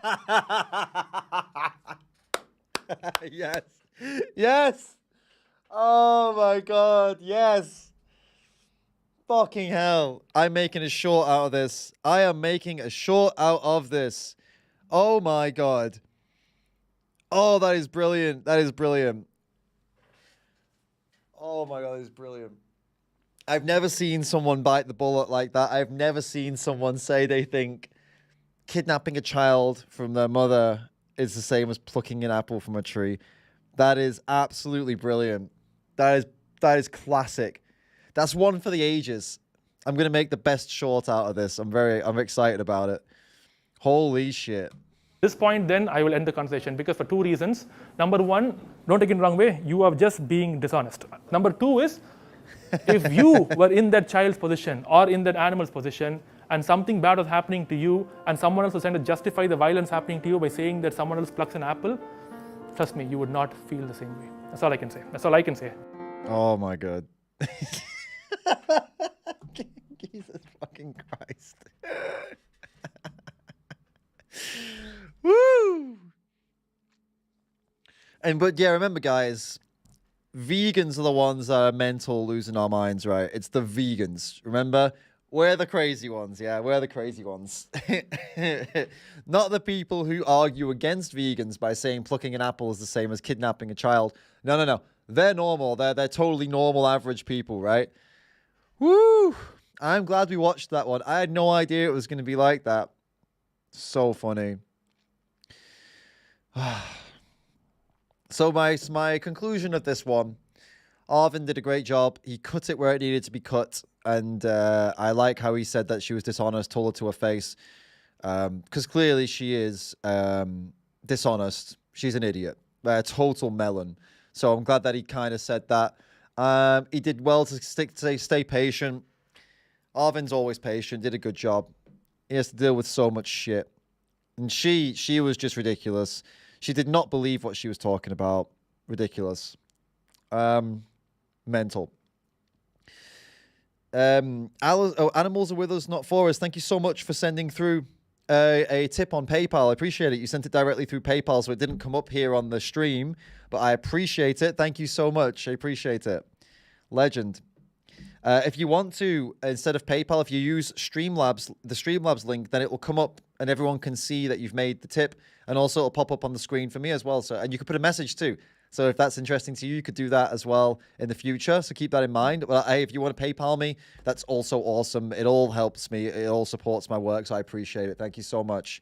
And also Notorious Tam Patton said Hancock versus Meat of the Matter. That's a suggestion, right? I don't know that. Let me go. Let's see what is this? Meat of the Matter. Oh, you mean the Okay. So that was like a street interview thing. I remember maybe watching a bit of this. It's quite an old one, right? It's 41 minutes long, so that would be the last video if we did it. And I'm not sure, Tam Patton, I'm not sure what to do here because I realized that we only have one video left now, I think, pretty much. One of a good length. And Earthling Ed is in the thumbnail, and we haven't done any Ed videos. So I will put it back to you, Tam. Do you want us to do this Humane Hancock one, or do you want us to do an Ed one? I will do either. I'm just putting it out there, feeling out, seeing what you think. If you think we should do an Ed one because Ed's in the thumbnail, or if you think we should stick with your original suggestion, Hancock versus Meat of the Matter, you tell me. But I'll warn you, we may not be able to finish this one in time, depending on how quickly it goes, with it being 40 minutes. So let me know. The one on Hancock's page is 10 minutes and crazy. Oh, for real? Oh, okay then. Okay, then I think we could have time to do both then. Okay, I'll go on Humane Hancock's page. If it's shortened, 10 minutes long, then that could be cool to check out. All right, let's have a look. Meat of the Matter, right? Okay, is it like an old one? What's the title on Hancock's page? Do you guys know? Where he's debating that guy. Is it this? No. Where is it?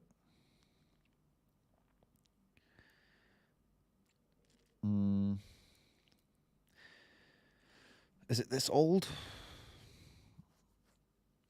I don't. It must be like 4 years ago at least, right? Because the other guy posted it 4 years ago.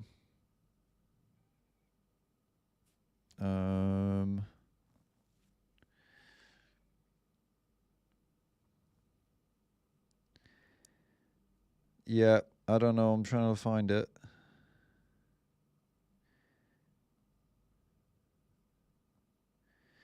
Back when he used to do a lot of outreach, right? Must be around here somewhere.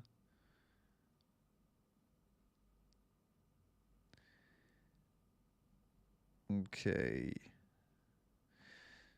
Yeah, no, I don't see it, guys. So if we don't come across it soon, we're gonna have to mooch. Oh, we're there with that one. Oh yeah, got it. Okay, sweet. Let's have a look. All right. This is the one that was suggested by Tam. So we'll check this out, see what's going on, and then we will see if we got time to squash an Ed in there. All right, Hancock. Hello, man. Good to see you again. What are you eating today? Slightly off fish. Oh my Because I had it in my fridge for a couple of days, well, a few days. But vegans like to dictate what feels pain and what doesn't through, it doesn't have a central nervous system. Can I just say this? Then I've got a list of like scientists showing that plants feel pain in a different way to you. So you're projecting your way that you feel pain onto them. Yeah. Why would a plant, let me ask you this, why would a plant evolve to feel pain? It absolutely does. Why did we evolve to feel pain? So it knows when it's being eaten. Exactly. So it knows. So we evolved to feel pain to avoid things that harm us. I've heard that 50 Everything times. in the universe feels pain. Plants can't move. Everything in the universe feels pain. Does my shoe Because feel pain? everything is alive. Does my shoe feel pain? This is weird because you're both telling the truth, but you're actually... Once upon a time, yeah. Shoes feel pain. Once upon a time. What does that mean? No justification. There's no justification For killing plants. Plants aren't conscious sentient beings. They absolutely are. Plants feel pain. But it's been proven many times. Answer me this then. Answer me what? If humans and animals have evolved to feel pain so we can avoid things that hurt us, why would a tree evolve to feel pain if they can't move? By some theoretical statement of yours, that doesn't change the fact that all living things feel pain. If one of your, I don't know, one of your parents, The state of this guy. one of your families got cancer or AIDS, this one cures cancer and AIDS. Wrong meal.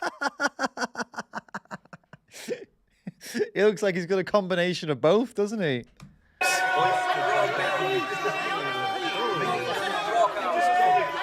Nothing you can get from that is essential. I can't get on a vegan That diet. is nonsense. Hey mate, I'm with the vegans here, bro. That's fucking disgusting. It's completely appetizing to think me. it smells good? This is very tasty. It's oily mackerel that's weird, got the bro. highest omegas of any fish. You're never going to find that in plants. I can get omegas from flaxseeds. No, you can't, mate. Just sort this out. It's like drop the quality. Let's get it up again. Unabsorbable. I can't get it. Okay, we've literally just started taking flaxseed oil the last, few decades? Flaxseeds. You You need oil. Well, whatever, flaxseeds. We never had them before. You think hunter-gatherers were picking, like, loads of flaxseeds? I don't care. Yeah, you don't What care, the right? gatherers were doing. They care what we're doing today. Is that a coin, people? Is that a coin? Turn it sideways. Is it a coin? No, sideways. That's an interesting point, yeah. Right, it's a coin. On one side we have a heads, and on the other side we have a tails. That's right. But it's a coin. So you have the one is two. Right, Both I'm of wrong. six. That's Singularity it, we're is one, two. mate. We're not one. What the I'm not a vegan. What is going I'm not on? a vegan, yeah, don't get me wrong. But that is fucking You can't argue against the vegan, but you can argue I was against literally you. coming. This is wild, isn't it? This is not even. This can't even be classed as a debate. They're just shouting at each other, just like shouting absolute nonsense at each other. Oh my god, Little M, thank you for the tip. Thank you so much. I don't know if you sent a message through with it. I've just got a question mark on the screen. If your message didn't go through, just pop it in the live chat and I'll get to it. Your comment. Thank you so much again. Yeah, this is mad. This is an absolutely crazy video. I don't even know what to think. I don't even know what's going on. Here for my first non-anti-vegan pro-meat event, and we saw you. You look like you're enjoying it though. I am, honestly. It must taste like arse, bro. But this is what we do on a day-to-day basis. We put our flesh into packets. We don't see the animals, but this is what we're doing. Yeah. So if you think this is weird, if you disagree with this, if you I feel do. sorry for the victim, I do. then we should stop buying the products. I Stop do. buying fish, stop buying You'll dairy. get I eat You'll meat, get but very I sick. agree. You said ethics doesn't exist.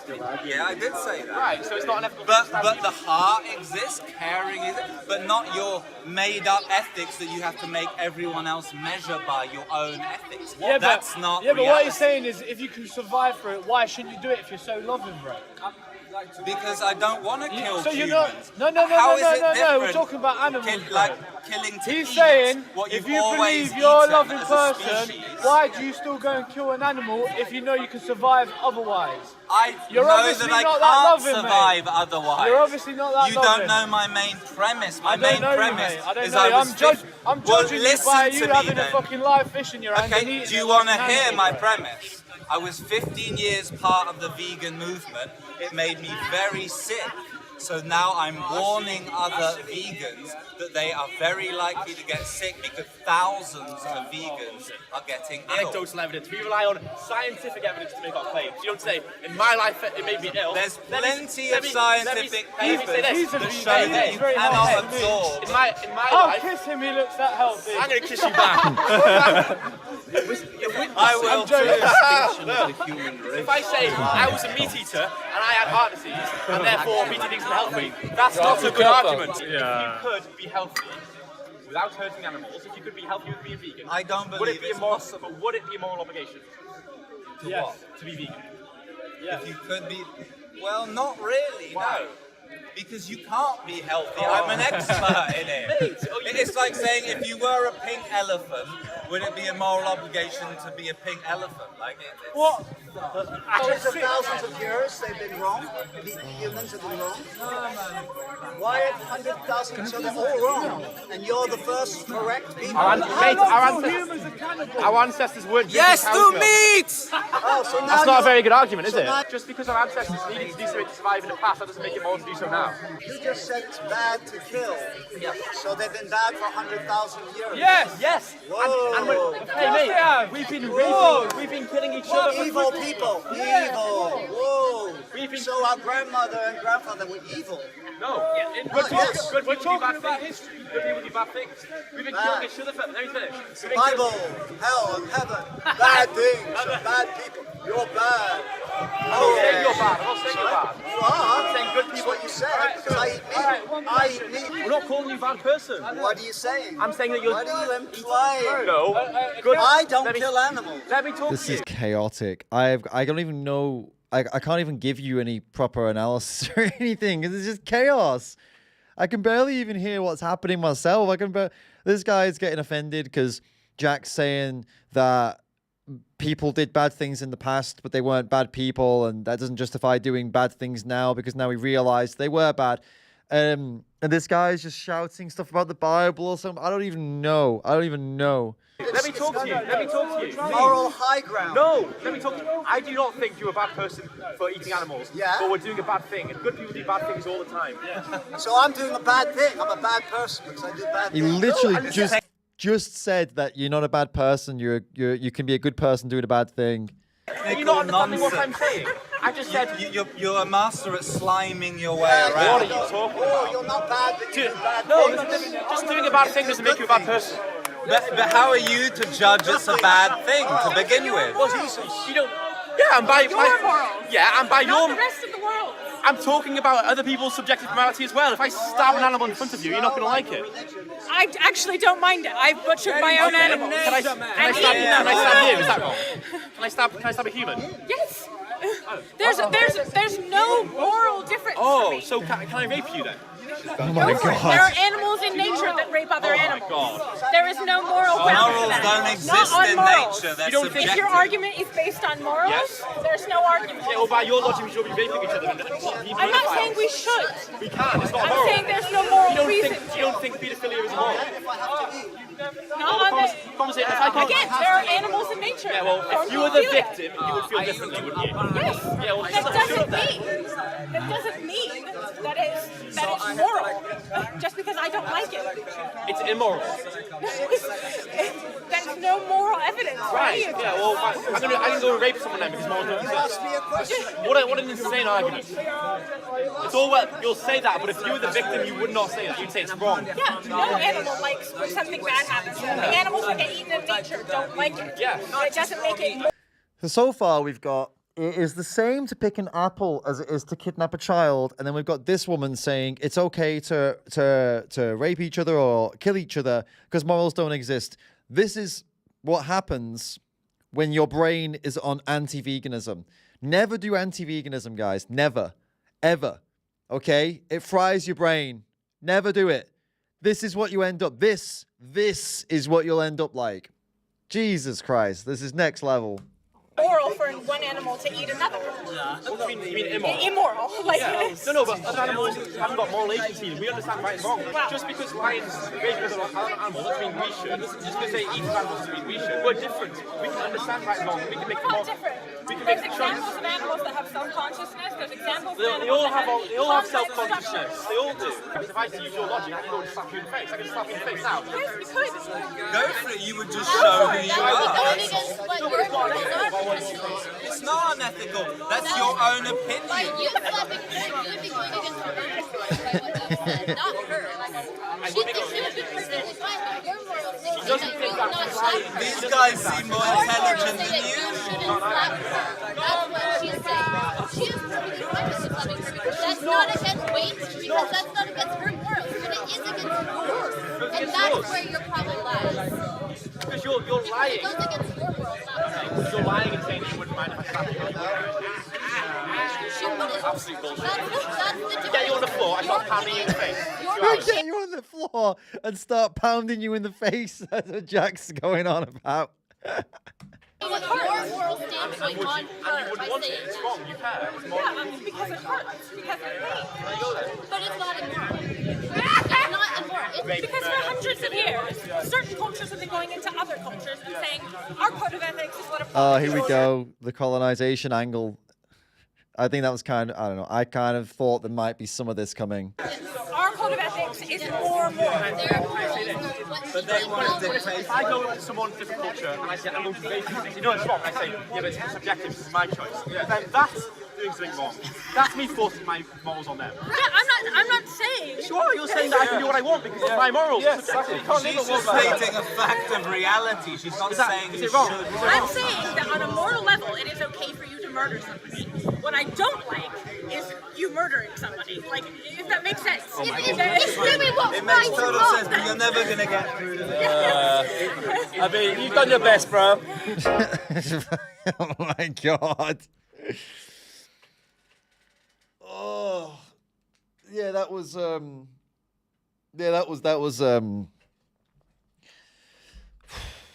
yeah, I never want to go there. I've seen a couple of debates from there and it's just wow, it's horrible. Just horrible.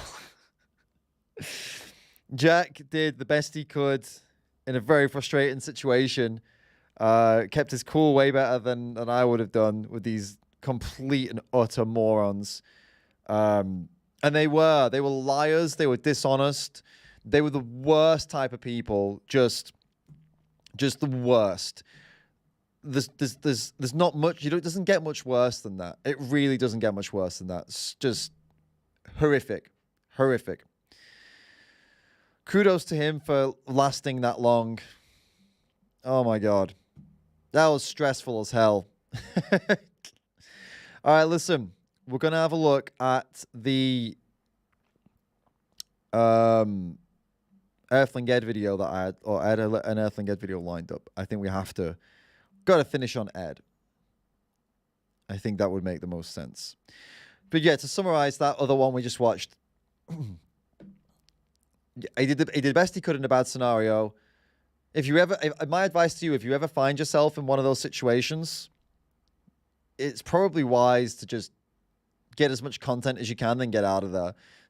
I don't know what else you could do in that situation, you know? Oh my goodness. All right. We've got two to choose from for Ed. I used a controversial argument. Did it work? Or plants could... We're going to go for the I used a controversial argument. Of course we are. Because it's spicy. So I'm going to check it out. So this is Ed's video. I used a controversial argument. Did it work? It's got 3,400 likes. It's got 42,000 views. Interesting. Let's see what happened. So what if we tranquilized an animal and then sexually exploited them? No, I don't agree. No. Why not, though?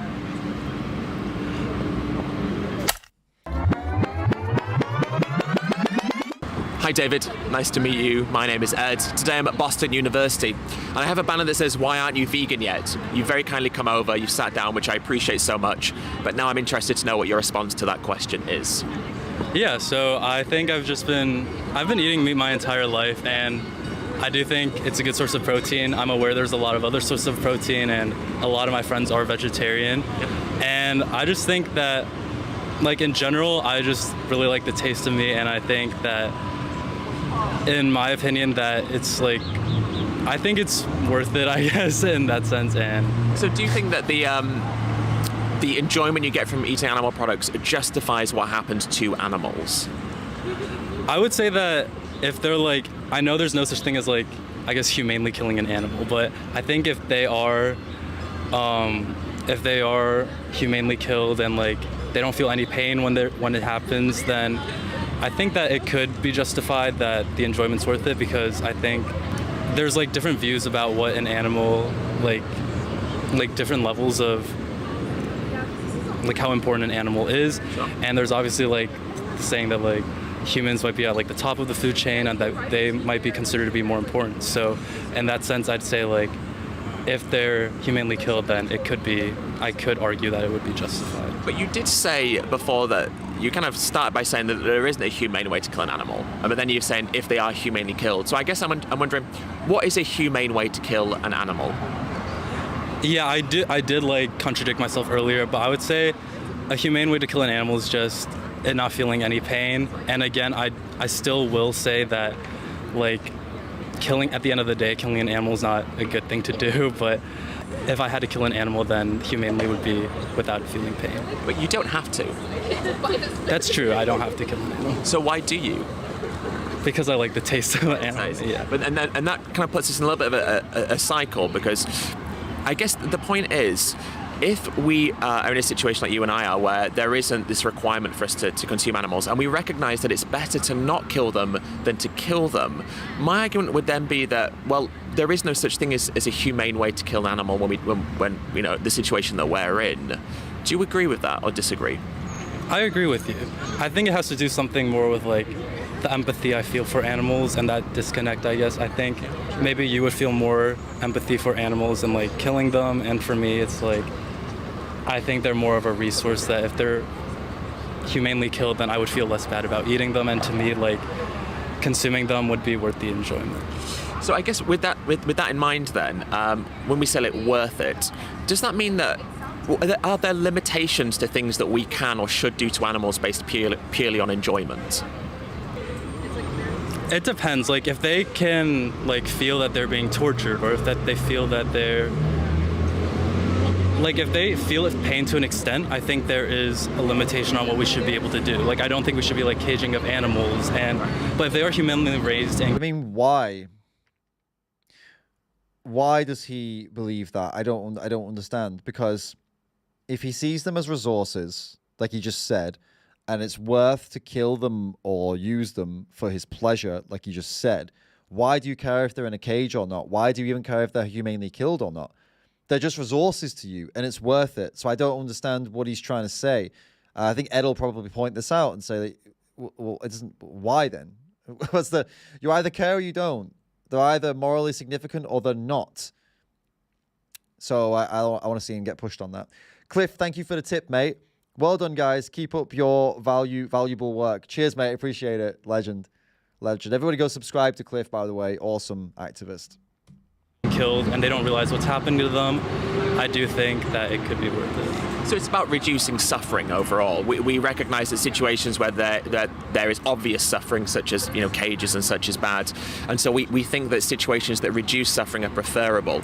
But I guess the question is maybe a little bit different to that, which is that if we recognize that the reduction of suffering or animal suffering is preferable, whilst we recognize that a system of farming that takes them out of cages is better than a system of farming that keeps them in cages, is a system of farming that doesn't have animals involved at all the furthest reduction of animal suffering that we can achieve from our food choices? In other words, if we want to reduce animal suffering, surely taking them out of farms in totality is the best way to do that. Yes, I agree with you with that. I think that would be the best way to reduce animal suffering. At the same time, I do think that for human benefit, or like for human enjoyment, I guess, that there should be like kind of a balance in between like what animals deserve and what humans can get out of animals. And I don't think this guy is pretending at this point to be empathetic. He's either pretending to be empathetic and he isn't, or he's pretending to be cold and heartless and he isn't. I think we need to. I would personally be pushing him on the, which one are you? You're either cold-hearted, you're either heartless, and some kind of sociopath that I should be worried to be around you, or you actually really care and you're trying to ignore the suffering and the killing because it makes you feel better. I'd like to establish which of those we're dealing with. And I think that in that sense, animals, as long as they're not feeling it really, and like they don't feel the pain, and they have like freedom to like a decent extent, I'd say it still would be beneficial for humans for like their enjoyment to eat animals. So let's say that there's an animal who's walking past us now. Let's go for the classic example. Let's say they're a dog. If someone was to shoot that dog without the dog suffering, does that then make it moral? No, I do not believe so. Why not? because I think the dog, I guess I also think that animals have different levels of like I would treat animals differently depending on the animal that they are. So I think for a dog, I view it as more like probably slightly more intelligent than a chicken per se, and I feel like it depends, but I would say like if it's like a domesticated dog or something, it would have more value towards humans like alive, let's say. What about a stray dog?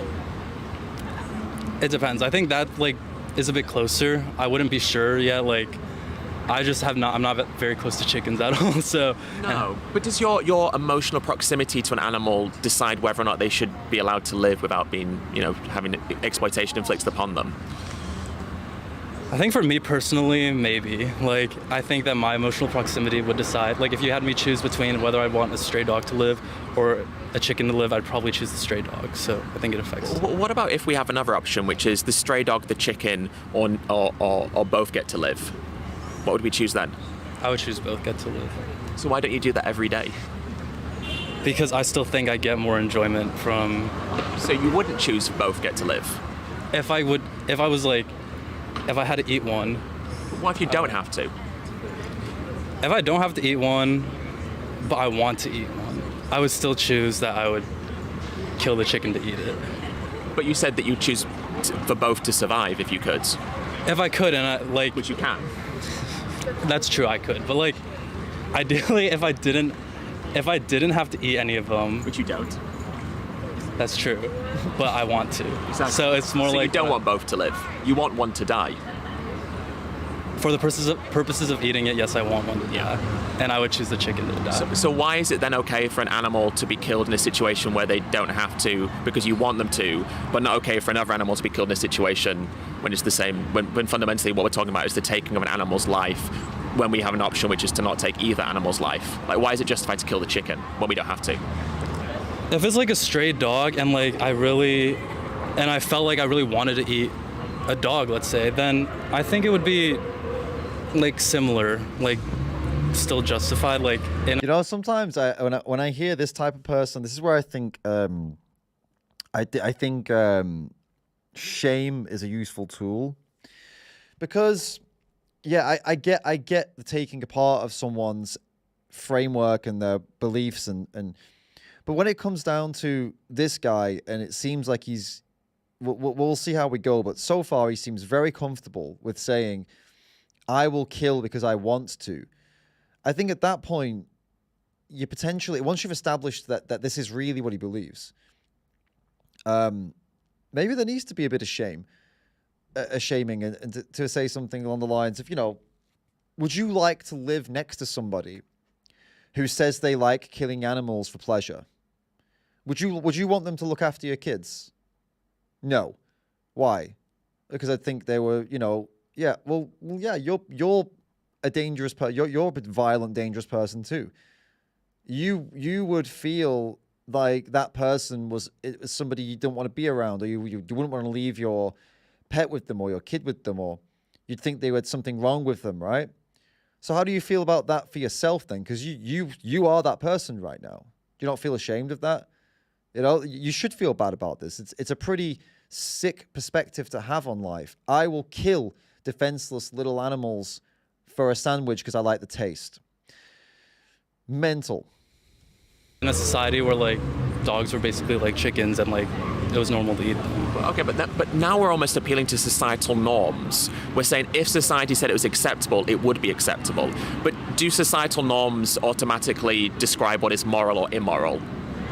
Not always, but I think a lot of the times it is a good representation, and I think that it mainly depends on like down into like, I guess, what humans get out of the animal. And I think if they're able to get more enjoyment out of eating it, then... So pleasure? Yeah, pleasure. So it's okay to do something to an animal if we get pleasure from it? If it's like painless and harmless, or like not harmless, but painless and like... Yeah. So what if we tranquilized an animal and then sexually exploited them? No, I don't agree. No. Why not though? I think that's a bit... don't know. I think I just would not feel comfortable. They're not suffering, and it's for enjoyment. That's true. That's a valid point. So why is that wrong? So I've done this exact same thing, not the exact example, but I used when I lived in Spain. I used to ask people. They'd say the same thing. It's justified for taste and pleasure, etc. So I'd say to them, "What are your thoughts on bullfighting?" And most people in Spain, especially in Barcelona, are against bullfighting. It's, "Oh no, it's disgusting. It's disgusting bullfighting. No, not for me, not for me." People are quite passionate about it. And then I'd do the same thing. I'd say, "Well, why?" "Oh, it's animal abuse. It's torturing animals. It's not fair. It's not fair. They abuse animals and blah blah blah." And then I'd say, "Well, what does it matter? Because people get pleasure from it. How are you any different? You're eating a burger. They are torturing a bull in a ring and then killing the bull. They might even eat the bull.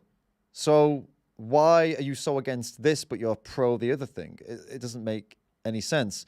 And a couple people clicked and they suddenly realized it was pretty cool. Like some people realized that, okay, you're trying to tell me eating a burger is the same as supporting bullfighting. And so tell me how it isn't. Tell me how it's different.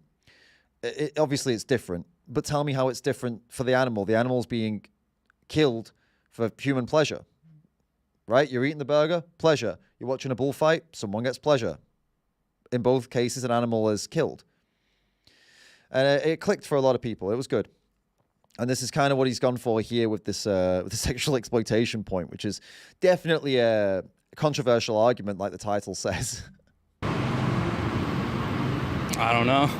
It's a good question. Because I guess if that's wrong, why is it not wrong to take their life from them? I think... So late.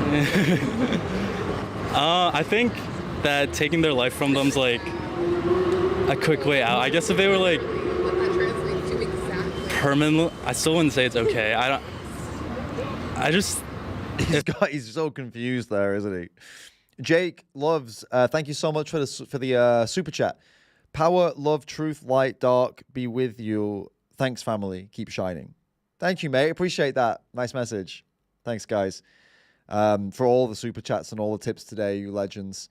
Keep them coming, guys. We've got a little bit time left. Got like an hour and 15 or so.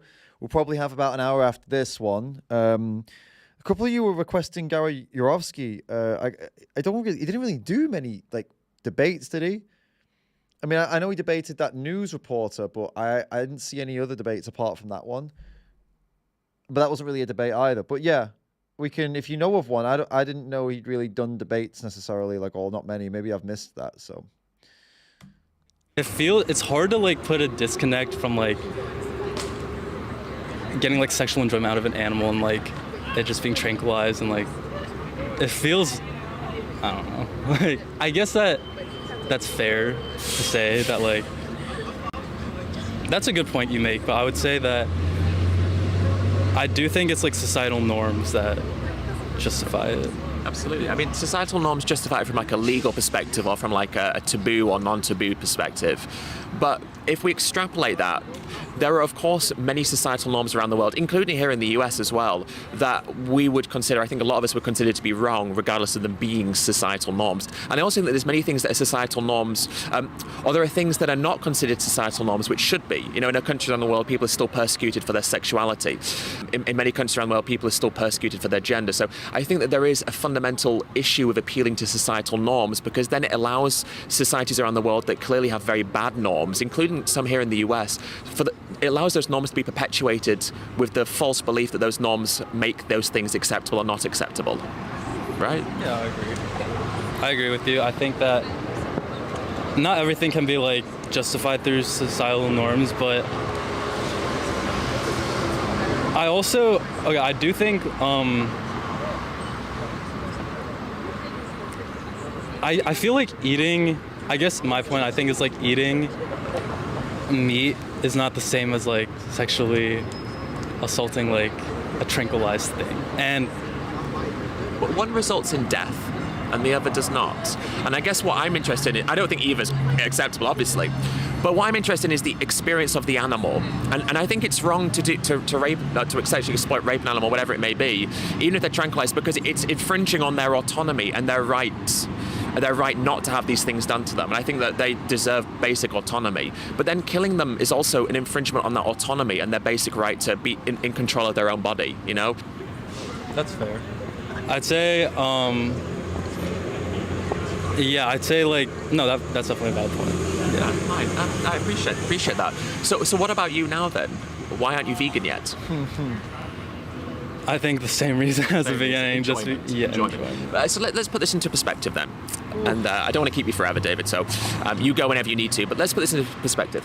When we eat an animal or an animal product, that's like 15 minutes, isn't it? It's a meal. Sometimes less, sometimes a little bit more, but let's say 15 minutes. So we get that pleasure for 15 minutes.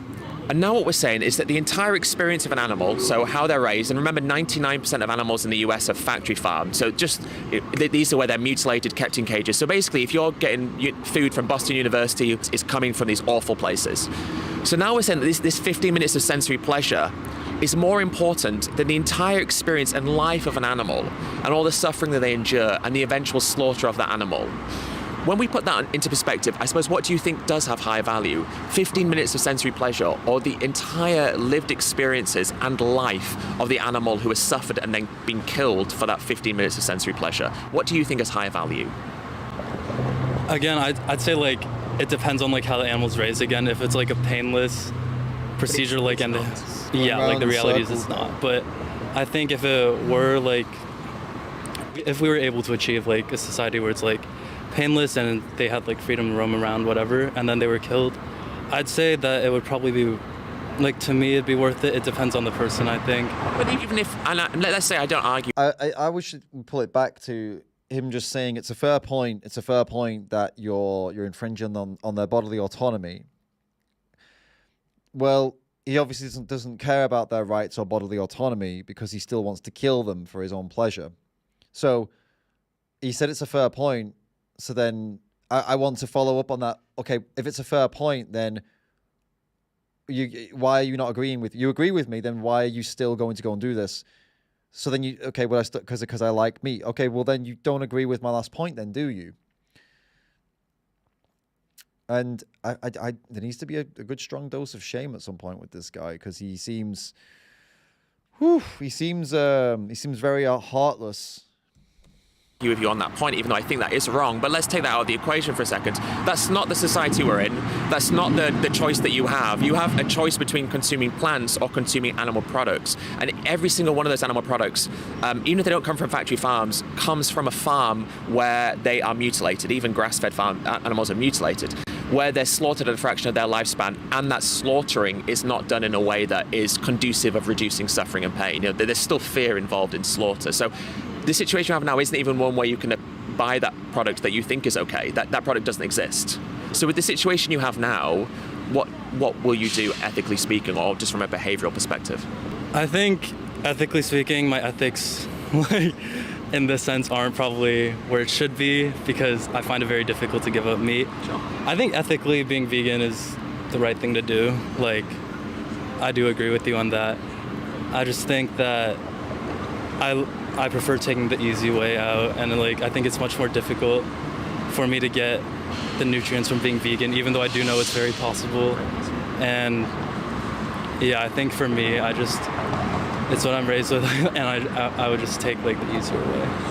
Look, obviously I know that we're only together 20 minutes or so, and to change your entire paradigm and how you live is unlikely, and I appreciate that, you know, I don't expect you to sit down, spend 20 minutes with me and go, you know what, Ed, this is it, from this moment on I'm going to be vegan, then we fist pump and, you know, high five. I don't expect that to be what happens, but I think you said that ethically you said something about your ethics, and I actually think that what you said is incorrect. I think that you have the right ethics. Your ethics are there because you agree with pretty much everything that I've said. So ethically, you and I are not that different. It's just from a behavioral perspective, we haven't quite aligned our behaviors yet with the ethics that we both mostly share in common.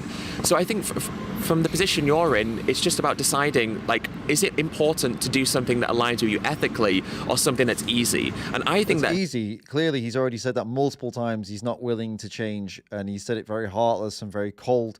And I think that with a more of a focus, personally, I would say more of a focus on animals is needed, and more of a slow, determined explanation of what happens to animals, possibly with a video showing him.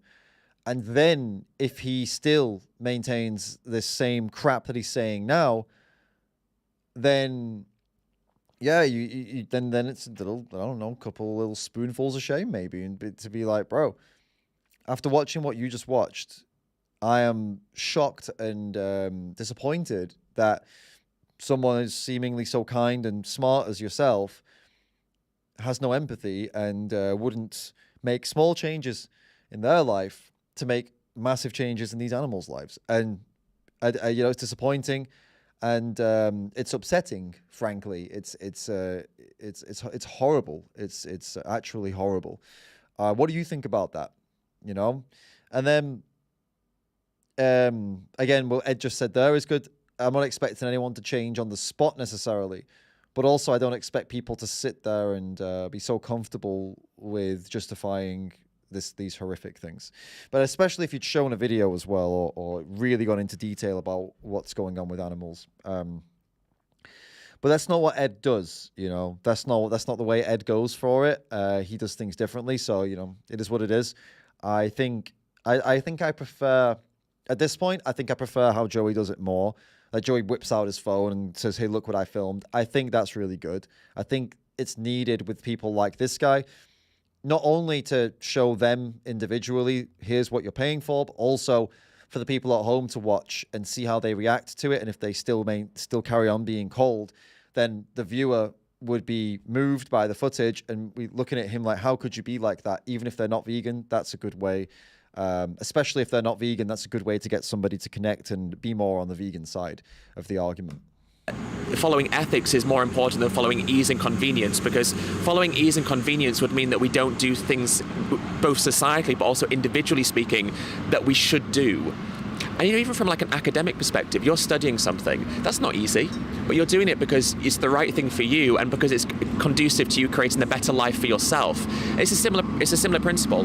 You making the choice to eat more plants and be vegan isn't necessarily the easiest thing for you, but it's conducive to creating a better life for others. And it's about viewing that hardship not from your own perspective, but viewing it from the perspective of those who will benefit from it.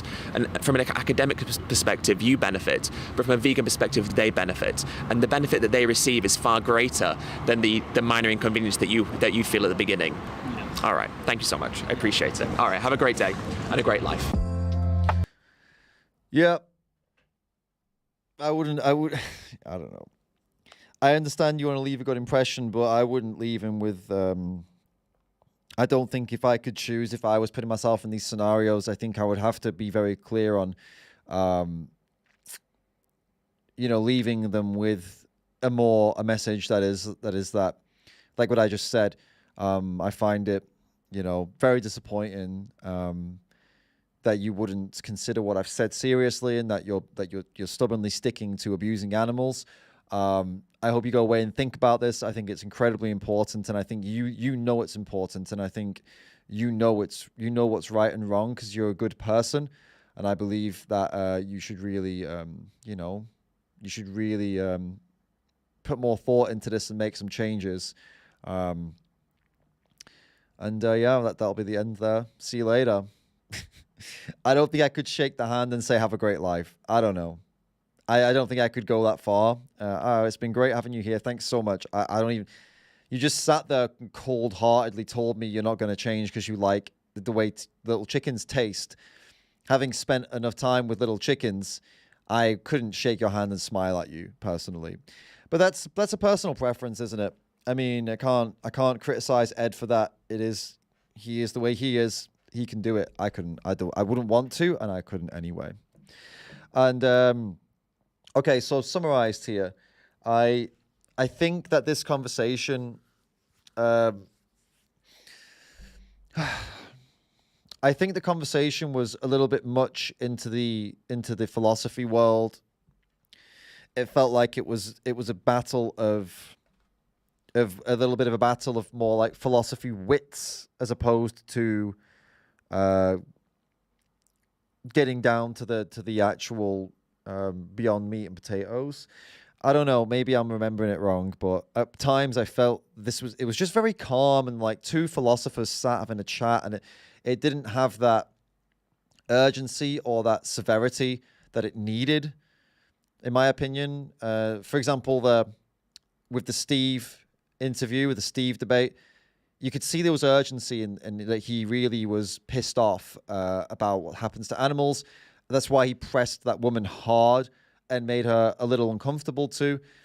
And that shows there is severity to this thing. It's not something we just discuss as a chat. It's not a casual chat between two mates and we're just gonna, see where we go. And I feel like the urgency needs to be there. And so I appreciate Steve's the vegan muscle guy a little bit more than this one. That's all I got to really say. I don't know. This is Ed's vibe. I don't know what else to say, really. It's not really a critique because it's just what I prefer and what I think is personally what I think is better. But I can't say if it is or not, can I? I'm just giving you my opinion right now. I'm not saying my word isn't gospel, right? But Ed did what Ed does, and he did it well and stayed calm and all that stuff. Just wanted a bit more spice, really, I suppose, a bit more urgency to it, a bit more something, a bit more to it, I guess. Okay. What have we got next? You were talking about, so we wanted some Gary Yourofsky debate has been asked for, but I don't know if he did debate. So there was this one with the reporter. Okay, he did one with Ministry of Education. Okay, but they're the only two I can see. So yeah. So I don't know. I mean, this one's old, and I've seen it quite a lot, and I don't think I want to do it again. We're talking 6 years ago. This one I haven't seen. This Ministry of Education. Should we check this Ministry of Education one out? I mean, I saw a couple of you guys were asking for Gary videos, so we could do that if you want. It's only 10 minutes, so I think we'll dive into this. Let's have a look. It's an old one. We only got it in 480p. משרד החינוך אסר השבוע על בתי ספר להזמין את גורו הטבעונות גרי יורופסקי להרצות בפני התלמידים בנושא הימנעות מאכילת בשר. Here's Gary Yourofsky, שהגיע לארץ במסגרת פעילות עמותת vegan friendly. Good morning. Good morning. וחנה שבני, מנהלת השירות הפסיכולוגי ייעוצי למשרד החינוך, שקבעה שיורופסקי לא ייכנס לבתי הספר. שלום וברכה, בוקר טוב. You will hear the translation in your ear, and when we talk to you, we'll translate simultaneously. Oh, wow, okay. חנה, למה גרי יורופסקי לא יכול להיכנס לבתי ספר ולהטיף את הטפתו נגד אכילת בשר? אתה השתמשת כבר בשתי מילים שמשכנעות, אחת גורו והשנייה הטפה. אבל אני קודם כל רוצה לעשות הבחנה בין הנושא של יחס לבעלי חיים, טיפוח חמלה, מניעת התעללות בבעלי חיים. כל הנושאים האלה הם חלק מתוכנית שמשרד החינוך מפעיל יחד עם משרד לאיכות הסביבה, וזה לא האישו. הסוגיה היא ההרצאה ולא הנושא. עכשיו, למה ההרצאה? מפני שההרצאה היא סוג של הטפה שלא בוחלת בשום אמצעי כדי לשכנע באג'נדה. זה יכול להיות סרטים מאוד מפחידים. נכון, אבל, חנה, שנייה. גם אם לא הסרטים, בסדר? כן, כי... אבל לא משנה, אפשר גם לספר את הסרט בלי להראות את התמונות. כי התמונות, תלמידים הרבה צפו ביוטיוב בסרט הזה. השוואה לשואה, אמירה שכל ילד שאוכל בשר הוא בעצם רוצח, הקשר בין הומניזם לטבעונות, זה דברים שלא הוכחו. אפילו בהיסטוריה הייתי אומרת שיש כמה הוכחות הפוכות בעניין הזה, אבל לא ניכנס. אבל למה לא לפתוח את ראשיהם של התלמידים לשמוע דברים אחרים? מפני שזה לא... בית ספר ותלמידים הם לא קהל שבוי, שכל אג'נדה שרוצים להכניס לבית ספר אפשר להכניס אותה. ההרצאה הזאת, אם ילד רוצה לבחור לשמוע את ההרצאה הזאת, הוא יכול לבחור לשמוע את ההרצאה הזאת. אם הוא רוצה לדבר בכיתה על הסוגיה, It's a long opening statement, huh? ואם רוצים לדבר על דילמות מוסריות בנושא הזה, אז קהל המורים פתוח לעשות את זה, אבל לא דרך הרצאה. היום אג'נדה כזאת, מחר אג'נדה אחרת. למשרד החינוך, אחד התפקידים שלו זה לעשות את התבחינים, איזה הרצאה תיכנס, איזה הרצאה לא תיכנס, מה מתאים לילדים, מה לא מתאים לילדים. אז נעשה כאן פסיק ונשמע מה באמת היה אמור להיות בהרצאה. יורובסקי, good morning. Good morning. One of the fears of the Ministry of Education is the way that you choose to provoke your agenda, I think. And in schools, they might think that it's inappropriate. So they just summarized everything she said into that. What do you think? Well, first of all, I'm here to speak on behalf of the most oppressed, most abused, most murdered group of beings that has ever existed, the animals. I speak against speciesism in the same way Nelson Mandela spoke against racism, in the same way Dr. Martin Luther King and Malcolm X and Rosa Parks spoke against the evils of racism.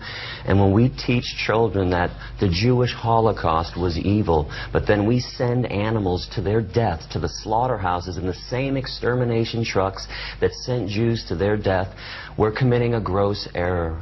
We're teaching them that it's okay to disregard animal life, that human life is more sacred than animals, when every creature on this planet values their life just like humans value their life. Okay. There's nothing wrong with talking about animal abuse. A little bit. בקצרה. I have to translate it back and forth every time. Man, he really just... Yourofsky just goes in, huh? He just goes in. He doesn't, I mean, he's calm, but he really doesn't hold back on his language, right? He just dives right in there, just says what he wants to say, and that's that.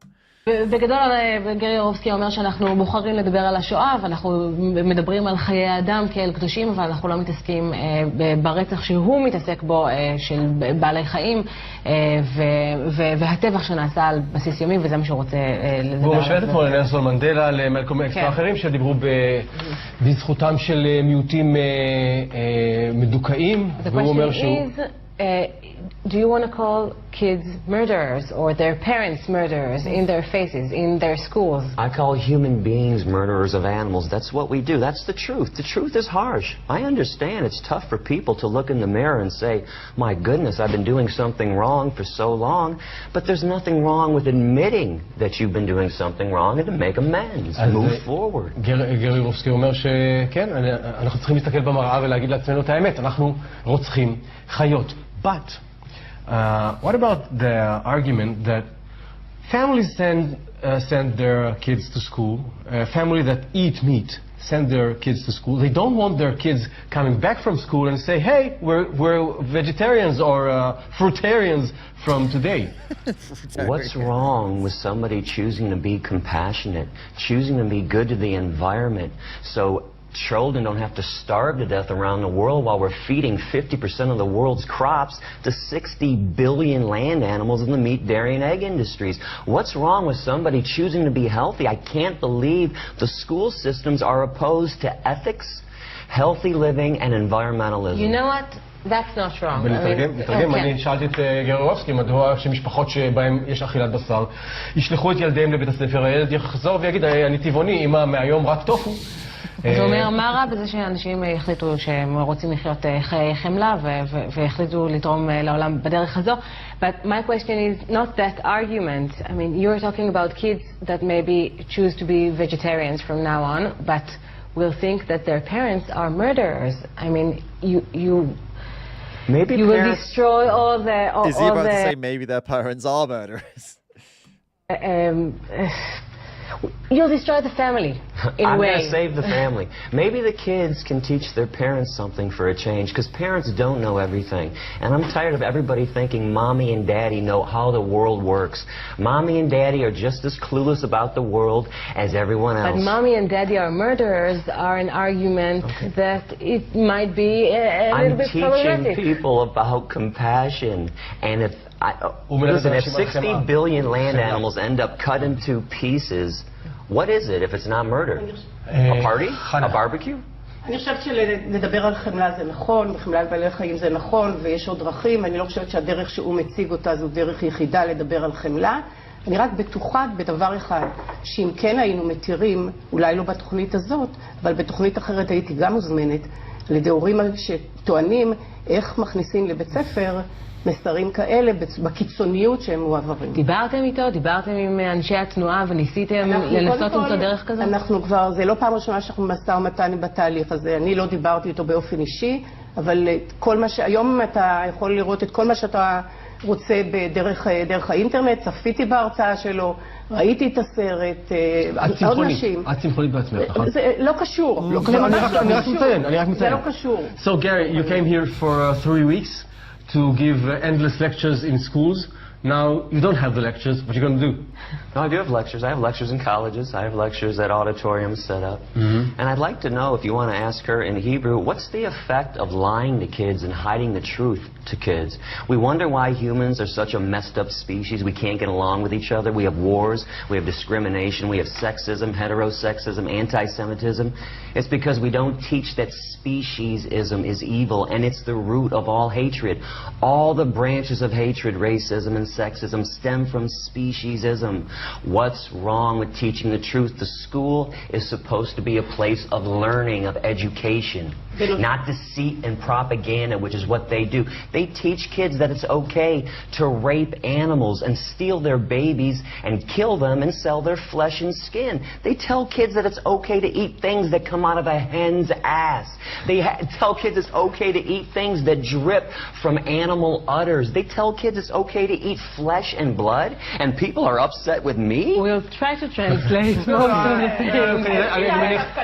לא, אבל זה בדיוק המהלך, בדיוק התהליך שאנחנו מדברים עליו. שזה לא הדרך, זה בכלל לא דרך החינוך, וזאת אמירות שהן לא רק שהן... She's such a meat flake. Oh, this talk is scary. He's talking about the things you teach children. If that's scary, then you're the one that's scaring kids. You're the one teaching them all the things he just said. He's teaching them the opposite. He's telling them that don't do those things. You're telling them to do those things. It is scary. What you're doing is terrifying. Yes, absolutely. מפחידות, הן גם לא נכונות. בואי ניגע מה לא נכון שאדם... מה לא נכון בזה שהוא אומר שצאצאי חיות נגזלים מהם ונרצחים? מה לא נכון בזה? זה נכון. זה לא אומר דברים על הומניות ועל יחס לאנשים ויחס לבני אדם. למה לא? מפני שאני יכולה להראות לך הרבה מקרים שבהם אדם יכול להתנזר מאכילת חיות ועדיין להיות מאוד מאוד אלים כלפי אנשים אחרים. דווקא לדבר על איך יצא בתחילת נובמבר, בלי הקשר להרצאה הזאת, יצא מסמך מדיניות של משרד החינוך סביב הנושא הזה, שכולל תו תקן איך מגדלים חיות בבתי הספר, כל פינות החי, באיזה תנאים אופטימליים מחויבים לגדל אותם. כל הנושא של יחס, הקשר בין פגיעה והתעללות בחיות והקשר שזה לאלימות, זה נושאים שמדוברים. לא בקיצוניות, שהוא אומר אותם. מודים לכם מקרב לב. Thank you very much for coming. Well, he did really well there. Didn't have much to work with and it was awkward with the translations and stuff, but he smashed that. That was brilliant. Yeah, really solid work. I never saw this video. But he's good with the sound bites, right? He gets everything that he needs to get done. Just smashed it out the park. Really, really good. Inspirational. I think it's good to watch a little bit of his stuff from time to time just to remember how be inspired to be that direct, that eloquent as well. Like, he doesn't mince his words. And he's not always, but he's been aggressive before, but he's not always aggressive. And he doesn't mince his words, but he's still eloquent and he's calm and it's powerful. It's really cool. Guys, I'm going to take a pee. Then we're going to do our last actual, our actual last one, most likely, with there only being 15 minutes left. I'll be right back. Don't go anywhere.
What's up, guys?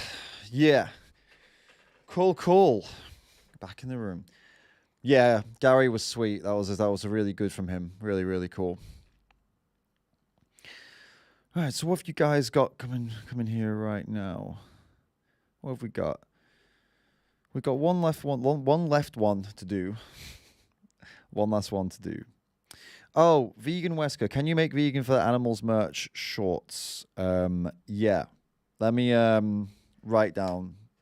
So, got a couple of requests from you guys. So, shorts, vegan FTA shorts. I will make them. I will put them up on the website. Sweet. And also the white hoodie as well. Guys, if you have any other requests for merch that you want to see on the website, davidrams.com, go and have a look. If you like something, it's not in the right color for you, or you want something on some shorts or something like that, and if you'll actually buy it, right? Don't make me go and do it and then don't buy it. That would suck, right? Because, you know, it takes a bit of effort. I have to make this stuff, right? So, not physically. I don't sew it or anything, but I have to sort the designs and stuff. So, yeah. If you ever come across anything on the website and you want something to be a bit different, or you've got an idea or something you would like to buy, you can tell me here and we can write it down, or you can email me and I'll sort it out. Either way, we can do it, because I have complete creative control over the website and the merch, obviously, because it's all mine. So yeah, just tell me, just let me know. We'll try and do it for you. I'll tell you if it's possible or not, and if it is, we'll do it. We'll do it for you. So sweet. Yeah, I trust Executrix. You've already emailed me, and Vegan Wesker. I'm just putting it out for everybody else, because actually, someone did contact me and ask me to make something for them, and I did, and then they never bought it. It happened I don't know, like a year ago or something, and I was like, what the hell? I just made this. You asked me to make it. So yeah. But I know you guys wouldn't do that, but I just had to mention it. Sweet, right? So we've got the final countdown. The final countdown. Okay. Let's take a look. Here's the debate. Well, no, this isn't the debate list. Hold up, I'll put it all the way up. So there's a couple that we're not going to be able to do. I'm going to put them in order of length. Can I do that? I can't do that. That's not possible. Right. So this one we can't do. Too long. Okay, there's another Ed one that we could do. We could fit that in. There's another Joey one we could do. There's this Channel 4 one that we could do, although they might block it because of the Channel 4. I don't know what they're like with copyright stuff. So that's a risky one. We'll remove the Arvind one because we've already done it. And the other ones are too long as well. That's also what she said. So we will probably have to go for this other Ed one or this other Joey one. But even the Joey one's cutting it real fine with 30 minutes. The troll one. Should we look at this troll, the Joey getting trolled by some guy? Should we see this one? Let's see this one. I'm interested with this one. Let's watch this one by Joey. And then if it looks like we're going to run out of time, I'll speed it up. All right? So this is British lad trolls vegan activist. This is what happened next. 23,000 views and 1,800 votes. So likes. So let's have a bang on this one then. If a sheep died, the best way to really preserve its memory is to eat their dead body or use it. Yeah. Have you ever had any family members that have died recently? So do you think lions should be vegan? I'm not debating a lion. I'm debating you. Bear eat baby deer. Yeah. Otherwise, the bear would die. Yeah. And will you die if you don't violate animal rights? I would rather die than eat vegan babies. 100 years ago, you wouldn't be able to survive being vegan. I'm not debating you in a time machine, dude. My family, they know where we're getting our produce from. We know that the farmers will treat the animals fairly. I would believe you, but you're eating at Burger King, so most of the world eat meat though. Most of the world eat meat because most of the world are disconnected like you are. I mean, you don't even want to see the footage. That says a lot. You twisted it to make me sound like a bloody Nazi or something. It is Nazi thought. All right, so here we are. We've got Burger King behind me. We're in Leicester Square, London. Going back to the old school days, mate. Back to 2019 minimum. And we're going to obligation. You mean about that? But do you ever just fancy a nosh on a pig? Come and tell me about it. Sometimes I get home from a bender and I just fancy a nosh on a pig. Noshing on a pig? Yeah. What do you mean, like a fully grown live pig or? Nah, just like bacon, I like bacon. Like a piece of a pig that's been killed? Yeah. And you're asking if I fancy that? Well, obviously I I believe that animals should have like similar rights to human beings. So when was the last time you ate meat? the last time I ate meat was when I was 26. And what made you stop? You know how you experience the world right now. You can see me, you can hear, you can feel. If I punch you in the face, it will hurt. If you punch me in the face, it will hurt. I hope not, yeah. So we don't punch each other in the face because we have a Yeah. mutual respect for each other's experience, you know, like causing Exactly, each yeah. other suffering. Yeah. And if I booted a dog in the head or stabbed him with a knife in the eye for no apparent reason, you'd probably say, why did you do that, you Yeah. absolute psychopath? For the same reason, like that we care about the experiences of each other and experiences of the dog, Yeah. I extend that to other animals who are exactly the same in terms But do you of not think, sentience. like, you know how lions sometimes, like, kill other animals? Like, you know, like, do you not think that's just natural? So he's gone for bacon and lions, and we're less than 2 minutes in already. Wow, brilliant. I care about what's natural. Because, like, you know, like, we need, like, some sort of stuff from the meat, don't we? You're making two different arguments. In one breath, you're saying lions shred other animals, it's natural. Yeah. But when I'm discussing, like, what is a moral obligation, why would I care about what happens in nature? Because, like, well, we're technically, like, we're part of nature, aren't we? So you think that we should act how animals act in nature? Well, like, it's not like, it's kind of unnatural not to eat meat. Like, we've done we're it for not saying- 2,000 years. Yeah, well, I'm just talking about shredding animals alive. Should we do that? Well, no, that's just like, that's like Should we big all- version of, oh, he's got No. 1 second. If you want to jump in, do you want to jump in? What he's saying is that we because something happens in nature, like lions do horrible things to other animals and they eat Yeah, exactly, them yeah. out of necessity, then we basically have a justification to do horrible things and eat But, animals. well, A lot of the technology these days, it's all very humane. But why would you care about what's humane if you're trying to mimic a lion? would you Lions eat- aren't humane, are would they? you eat, like, mutton? Are lions? Yeah, so you don't agree with him? No. You didn't agree we should act like lions? No. Well, you don't agree with Do you agree with humane slaughter? What do you mean? Like, Like causing animals the least amount of suffering before you kill them? I think so, yeah. Then why would you I sped it up a bit, but it's too fast, so I'm going to have to put it back to normal. care about what a lion does? They cause the maximum amount of suffering. Go straight for the jugular. No, they don't. They rip antelopes' faces off, fully conscious. What do you mean? You think they go for humane kills? Well, luckily we don't have to do that. 1 second. Have you seen lions rip a zebra apart? No, not really. Yeah, no. they rip their stomach out. Their stomach falls on the ground. They go for the guts first. Do So you think that's all right? lions Should we be do vegan? that? I'm just asking you. Should we do that? Well, no, I don't think we should do that, but I think... Wait, so we shouldn't act like lions. Well, there's part of meat that, like, humans just need, like... No, but that's a different topic. I'm asking you if we should act like lions because that was the thing that you said. So this is where Joey's a bit different from the other debates we've been watching today. That he will not let the point go until he gets them to, you know, either say they were wrong or acknowledge that they were mistaken. This guy's trying to move on to the next point now and bounce away, and Joey won't allow it. No, I'm just saying that that's an example of nature where animals eat. I just want to figure out if you want to bite the bullet on acting like lions in nature. What do you mean? Oh, no, I never said. I would never go out and, like, rip a zebra's face off. No, I'm not saying that. I'm just saying. So it's wrong to act like lions act when you're a human being in civilization, yeah? Yeah, but, like, Okay. I still think we should eat So meat. we don't have to mimic our behaviour based on the actions of lions, right? Yeah. I'm glad you pulled off that position because I think it's Yeah. insane. And lions kill and eat each other's babies and that. You know that, right? Yeah, I know, but that they have to, like, it's nature. Yeah, but So we do you don't think have lions to. should be vegan? We don't have to, though, do we? I'm not debating a lion. I'm debating you. And then So what you about- sat down. I'm saying you have a moral obligation too.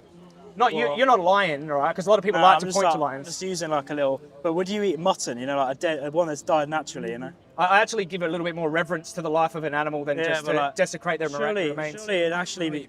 Because I believe animals should have rights.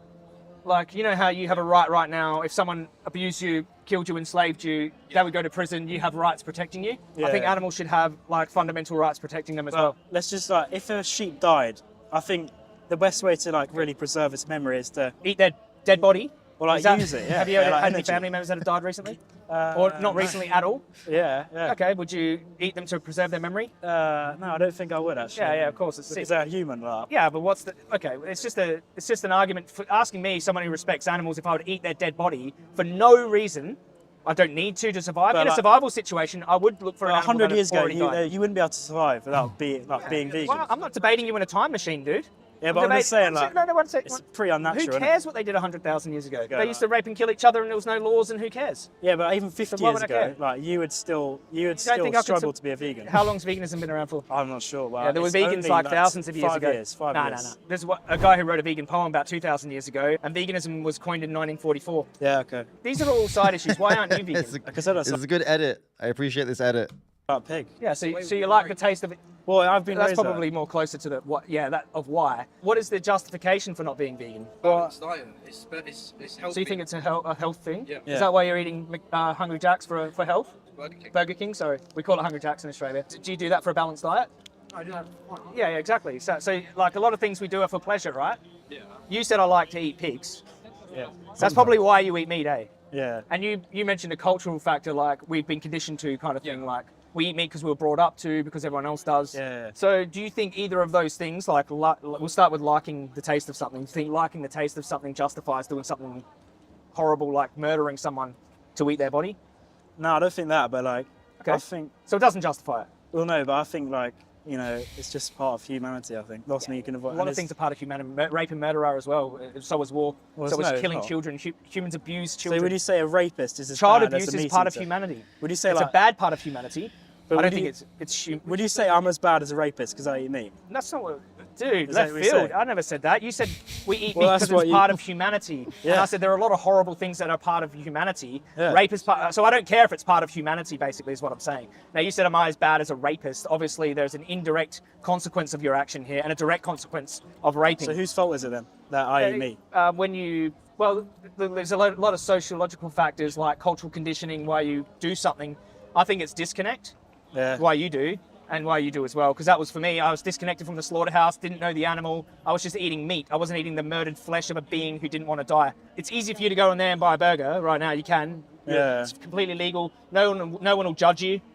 I don't know if you've seen what happens to animals inside a slaughterhouse. Have you? Yeah. Well, I mean, I know. They kill them, don't they? Do you know what happens to the animal in terms of like their experience when they're in a slaughterhouse about to die? I think they get shot. I mean, what do you want to do? Like, it's all well and good stopping me, but overall, what change are you trying to make? You're going to try and go to Parliament? No, like people like yourselves, like how old are you? You're younger, right? I'm just trying to create like a bit of a thought about this topic Yeah, no, I with you think that's first, good, because yeah, like planting a seed in your mind. Like, So far, I think this has been one of the. I like this one a lot better than the last the one we saw with Joey. And I think this is I think this is the Joey I like. I like watching Joey's videos when he's like this and he's more animated and not taking any shit from them as well. Like the whole I'm not debating you in a time machine. I'm not talking to a lion. These are good. These are good because it's just dismissing what they're saying as it's ridiculous as what it is. I think we make mistakes pretty often, treating someone's bullshit like it actually is worth talking about. I know there are some outreach styles where someone says something stupid, and the style is to be like, okay, yeah, that's an interesting point. Let's get into that. But I definitely lean more towards the style of, that was stupid, here's why, let's get on to something more important. And I think, especially with younger people, that's better to do with them as well, because they can take it. With somebody who's a bit older with more of an ego, you might run into some problems with that, which is why you got to adjust for who you're talking to. But in this case, these two were just young lads. They can probably take a bit of smacking around, and they already tried it on with him, didn't they? They were already trying to troll him, so... Like, I'm trying to figure out how you think it's justified. Obviously, we went to lions, but 100,000 years ago, we had to do this. But it's part of humanity, so is slavery, so is all this horrible. There are good things about humanity. There are also bad things about humanity, right? I'm trying to figure out how you can justify it, knowing now, right, that you can go in there also, you can get a vegan burger for pleasure. You can do that. Yeah, but they still kill the pigs. It's not going to make a difference, is it? In a vegan burger? Already, like, thousands of pigs have died for them. I might as well eat the meat that they've done stuff to. It's not going to make a difference. Funds the killing of the companies. It's not actually how supply and demand works. So basically, when they restock with vegan stuff. So you create a supply chain for vegan stuff. This is just an outlet.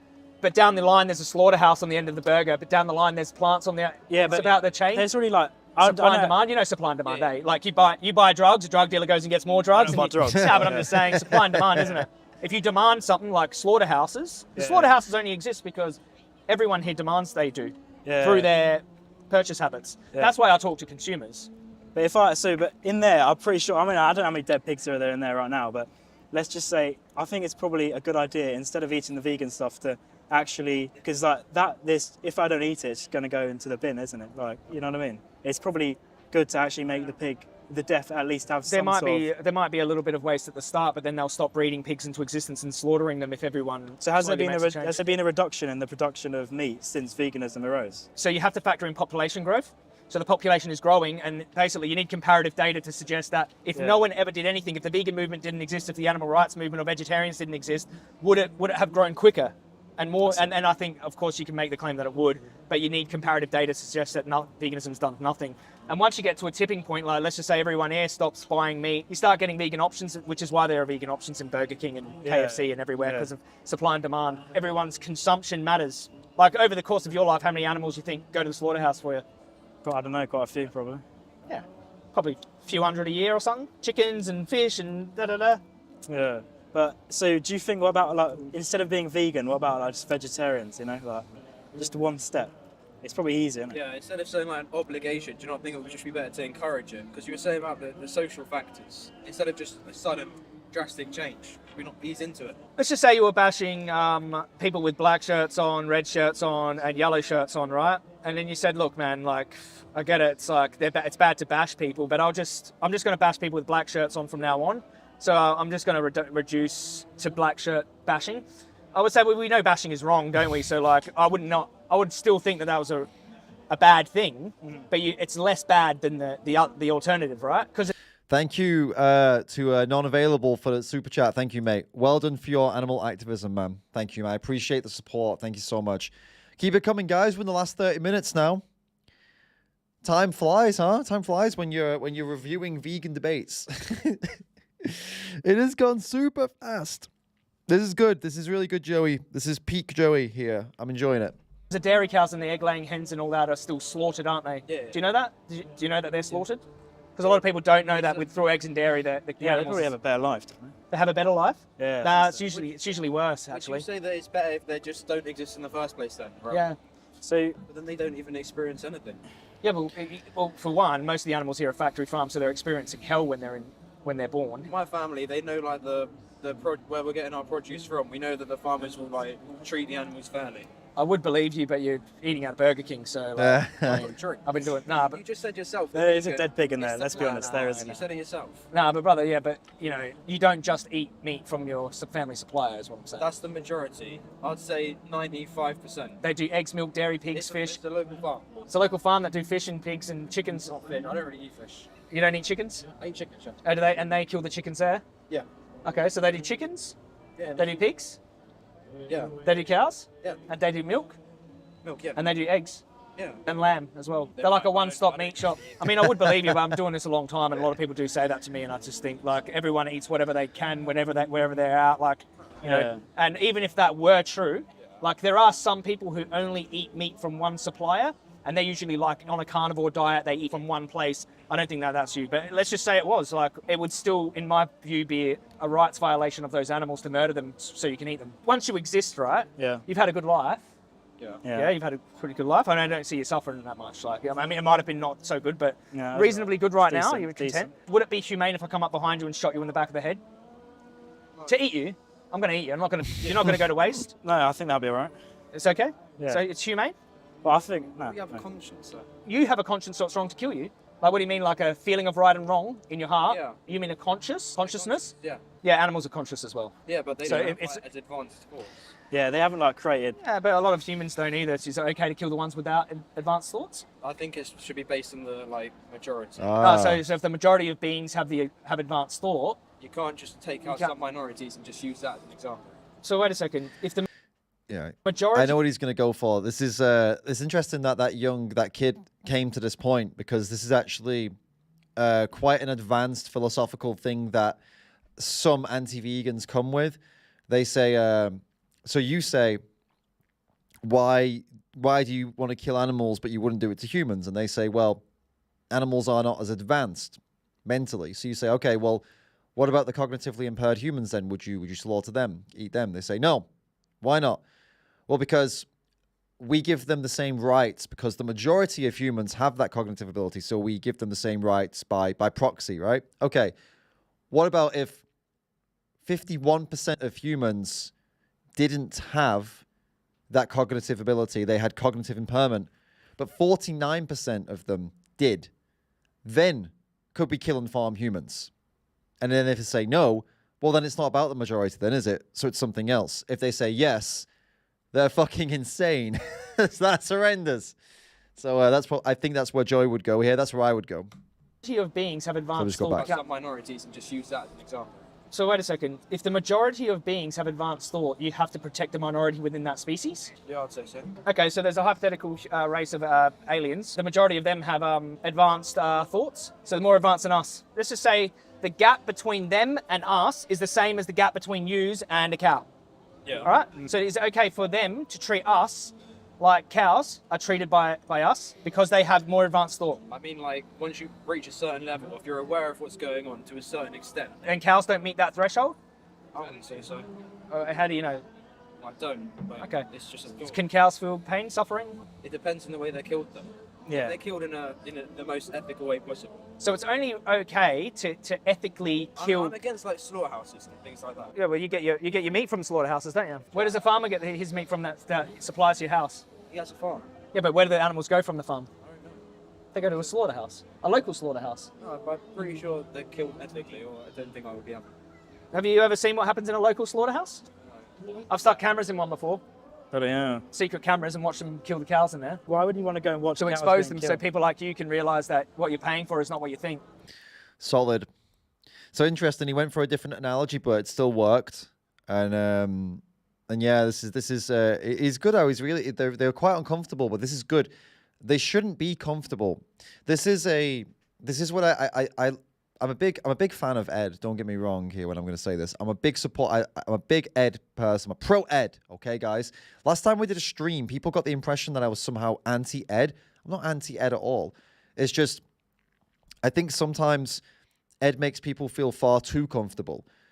I understand you've got to build up some rapport in the beginning of a conversation. I understand. I appreciate that because that's how you can then use that comfort you've built later on in the conversation you've earned some respect, you've earned a bit of rapport building, with them, and then it's like you build up a couple of points at the beginning, and then you cash in on them later, be a bit of a dick later, and then you'll be at a good spot with them, right? The beginning is all about making them comfortable so that you can get a good conversation out of them. I totally get that.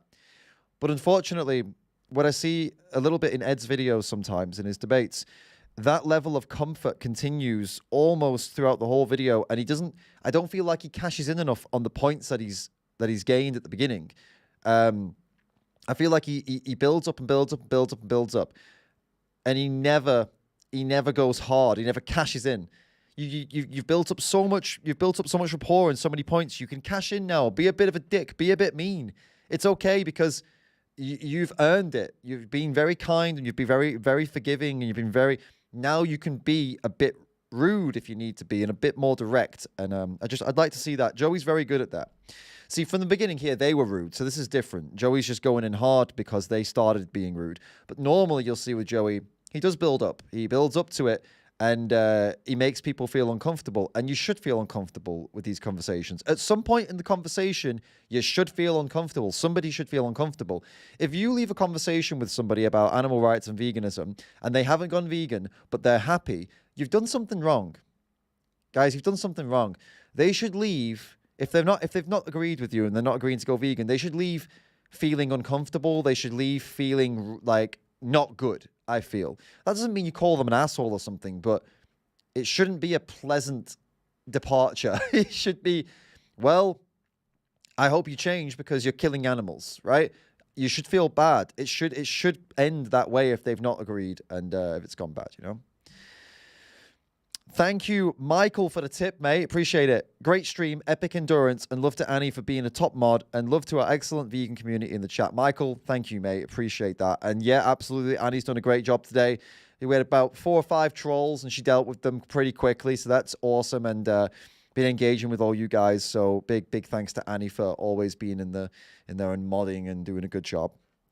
Brandon, thank you for the super chat, mate. Legend. I appreciate your work. Thanks, David.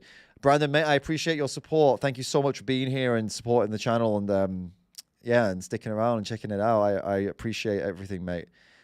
Ian, thank you as well, Ian, for the tip. For the animals, the debates, and the effort of doing a 10-hour stream. Hey, it's a lot of effort, but I'm here. I'm here, and we do it, and we're in it together, guys. Hey, tell me in the chat, who's been here for the whole 10 hours today? Who's been here for the whole 10 hours? Give me thumbs up if you have been, or just tell me you have been. I want to see who's done it. And be honest. Come on, be honest if you've done it for the whole 10. Because there's usually someone, and you're hardcore as fuck. I love that. I love that. All of you, if you've been here for 10 minutes or 10 hours, I love all of you. But it's pretty insane that some of you guys stick around for the whole 10 hours. I think that's really cool as well. Nora's been here the whole time. JP and Julie have been here the whole time. Damn. 6 or 7 from Squidward. 3 hours from Bianca. Oh, sorry. So you've been here for 7 hours, Bianca. Sweet, sweet. Been here for long, but not the start. Leon, that's still cool. Stacy's been here for the whole time. 7 hours from Turning Veganese. And 8 hours from Executrix. That's you guys are hardcore. That's so cool. That is so cool that so many of you have been here for like such large chunks of time. Makes me feel very special, very privileged and honored. Legends, just some random dude's been here. Legend. Sharon, thanks so much for the tip. Great day listening to you. Thanks, Annie, for our chat. Hope to see you at Vegan Campout. Yes, we'll finish this video, by the way. Don't go anywhere. We're not done with this debate. But while we're on the topic of Vegan Campout, yeah, I will be talking at the Vegan Campout, guys. If you're going, come and see my talk on the Saturday. I'll be giving a talk on Saturday at 3 o'clock on the education stage. The name of my talk is What is a Meat Flake? The name of my talk is What is a Meat Flake? 3 o'clock. Education stage at the Vegan Campout UK. If you are thinking maybe to go, you should go. And if you're going, come to my talk. I think you'll really enjoy it. I hope you really enjoy it. It's yeah, it's something new. It's a new vibe. It's a new thing I've put together. So yeah, I'm pretty pumped to see how everybody reacts to it. And yes, Squidward, I am doing a bodybuilding contest with Lawrence. That's true. That's true. We've got to see who's won the. Got to see who's won the muscle off. I don't know, you know. I think I might take him on this. I feel like the buys have been growing. Oof, I feel a bit from the last. Oh no, my light's blinking away. I feel pretty pumped right now. I'm gonna have to keep this up, and I think I'm gonna kick his ass. I'm quietly confident. I thought he was going to kick my ass because he's a bigger guy than me, but I think I might have caught him. I'm not sure. We'll see. We'll have to see when we do a side-by-side photo at the camp out. See who actually won the beef, the Beyond the Beef off. Wait, who's going to get more? No, well, that's not right, is it? I don't know. Whatever, the competition. All right, let's finish up on this one. I don't think we're even going to be able to, you know, in time, but I'll speed it up and let's see if we can handle it. Oh, okay. So it's not okay for advanced aliens to do to us. Yeah. It's like a supremacist attitude. It's actually Hitler's mindset. You know, he used to kill 100%. Bro, it was all about supremacy. The Aryan race is supreme. To Jews, to disabled people, to old people, he used to kill them all, gas them all.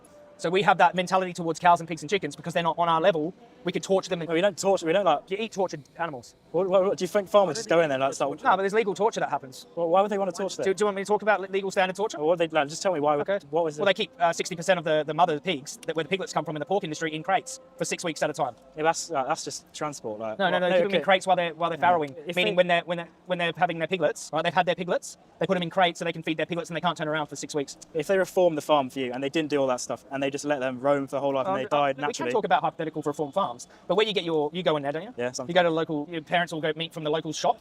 Yeah. Okay, most of the animals here are factory farmed, most of the pigs are factory farmed, most of them are being tortured.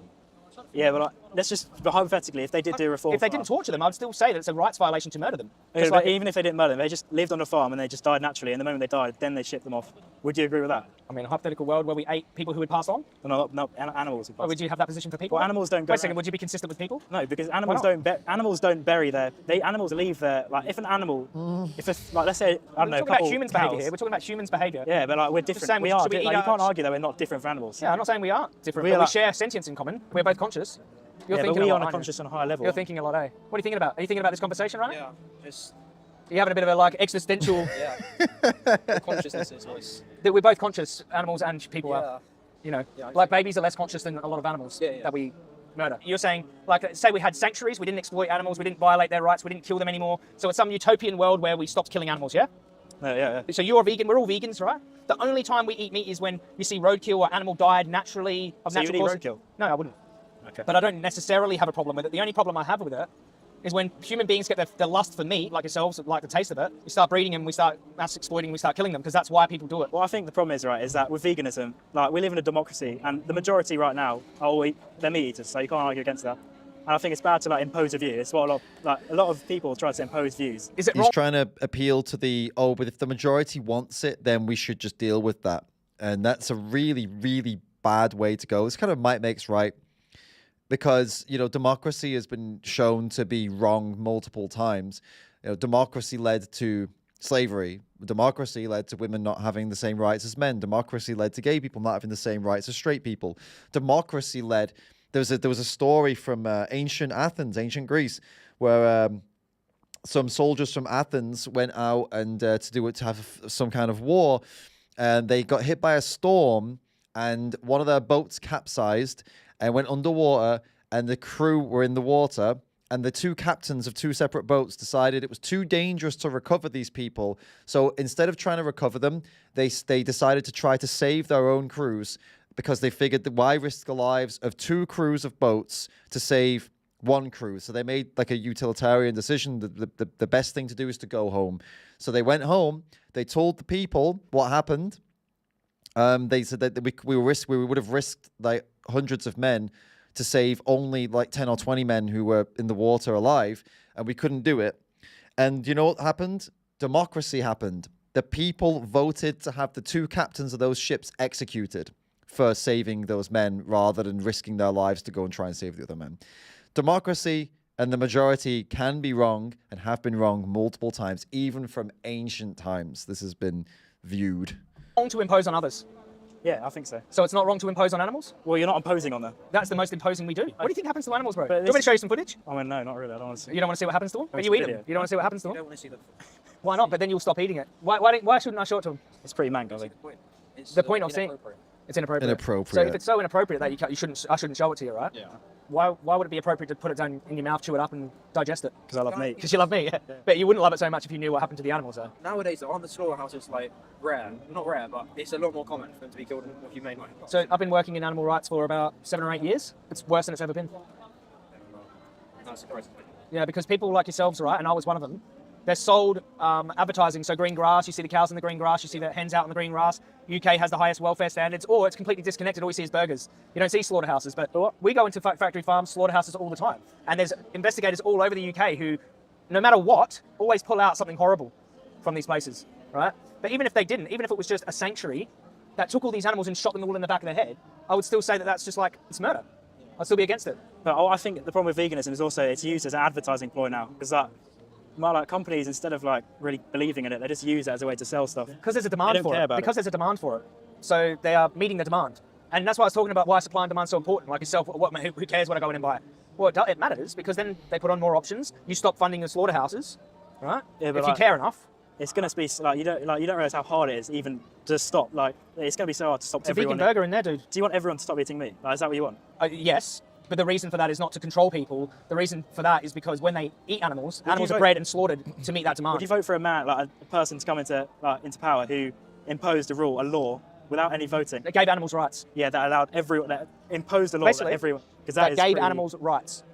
Yeah. And once animals have rights, they can no longer be enslaved and murdered so you can eat them. Do you believe humans should have rights? Yeah. And should animals have rights, the ones you eat? Yeah, but like, Okay. I think they should still be able to eat them. I mean. Well, then that's violating their rights. If you look at the food chain, the What's cow's it? main Before the food purpose chain. in No, life is to be we're eaten. not going to That's the its food main chain. purpose. We're not going to the food chain because the food chain's horrible, and we talked about the food chain because lions straight out. Yeah, but it's natural. Like you can't stop it. It's just. We're having an ethical discussion, not a natural discussion. We want to have a natural discussion. Well, I mean, that's pretty much There's rape and there's murder and there's baby killing and eating in nature. Who cares?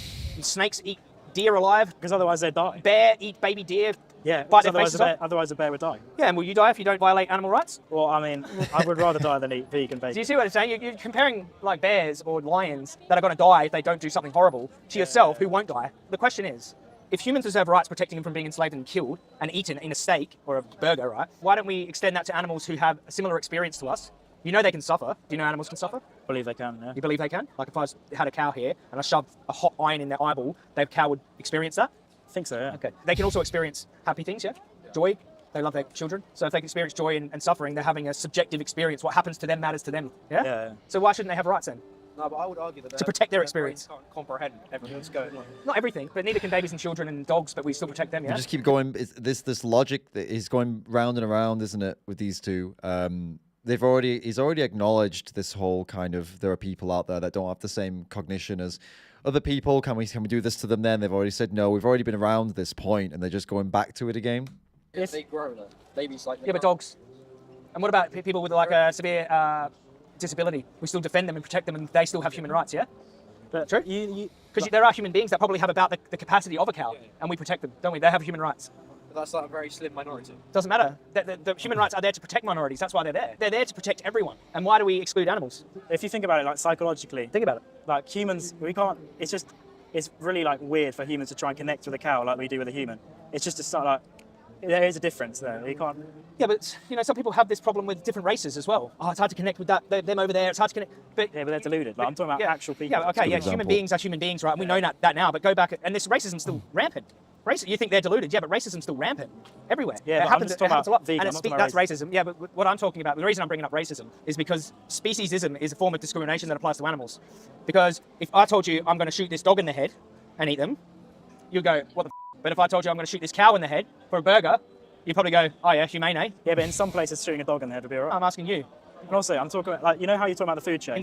I'm just asking you. Yeah. Would you have a feeling in your stomach about me having a dog right here? So, is there a dog around? They come up to me. I'm going to take them in there and slaughter them. You pay me $5, I'm going to slaughter them and then make a burger out of them. No, because I wouldn't want to eat dog. I don't like the taste of dog. How do you know? Because I guess. If it tastes good, would that be okay to do then? I don't know, yeah, maybe. Yeah? If dog tastes good to you, is it okay to slaughter them to make burgers out of them? I think dogs are a lot more advanced than a lot of other animals. So yeah, a cow wouldn't fetch a stick.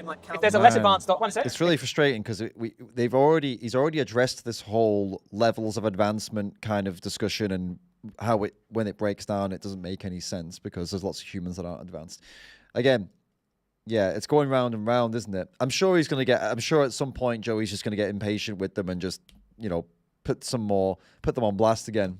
If there's a less advanced dog that's less advanced than most dogs, is it okay for me to... One sec. Act on the majority of the species. We've got a majority of our species that is more advanced than the majority of the majority of the dogs. So it's okay for us to kill the dogs then because we're more advanced, the majority of our species. I'm not saying more advanced. I'm saying once it passes a certain threshold of advance, where it can take in everything that's going on, and it can feel like significant emotion. And you think your cow isn't as advanced as a dog?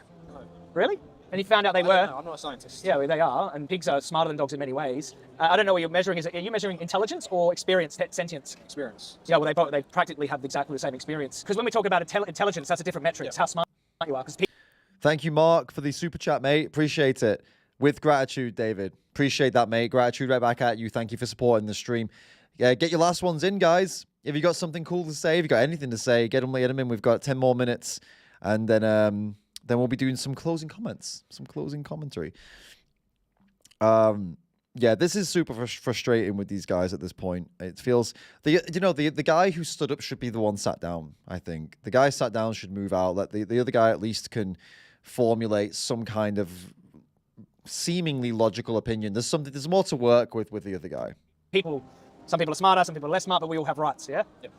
So it's only wrong to kill the dog because they are more advanced than a cow.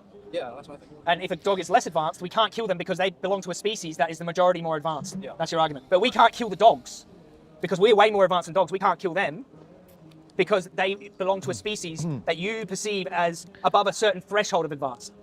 Yeah, that's the argument. It hinges on an empirical measure of dogs being more advanced than cows.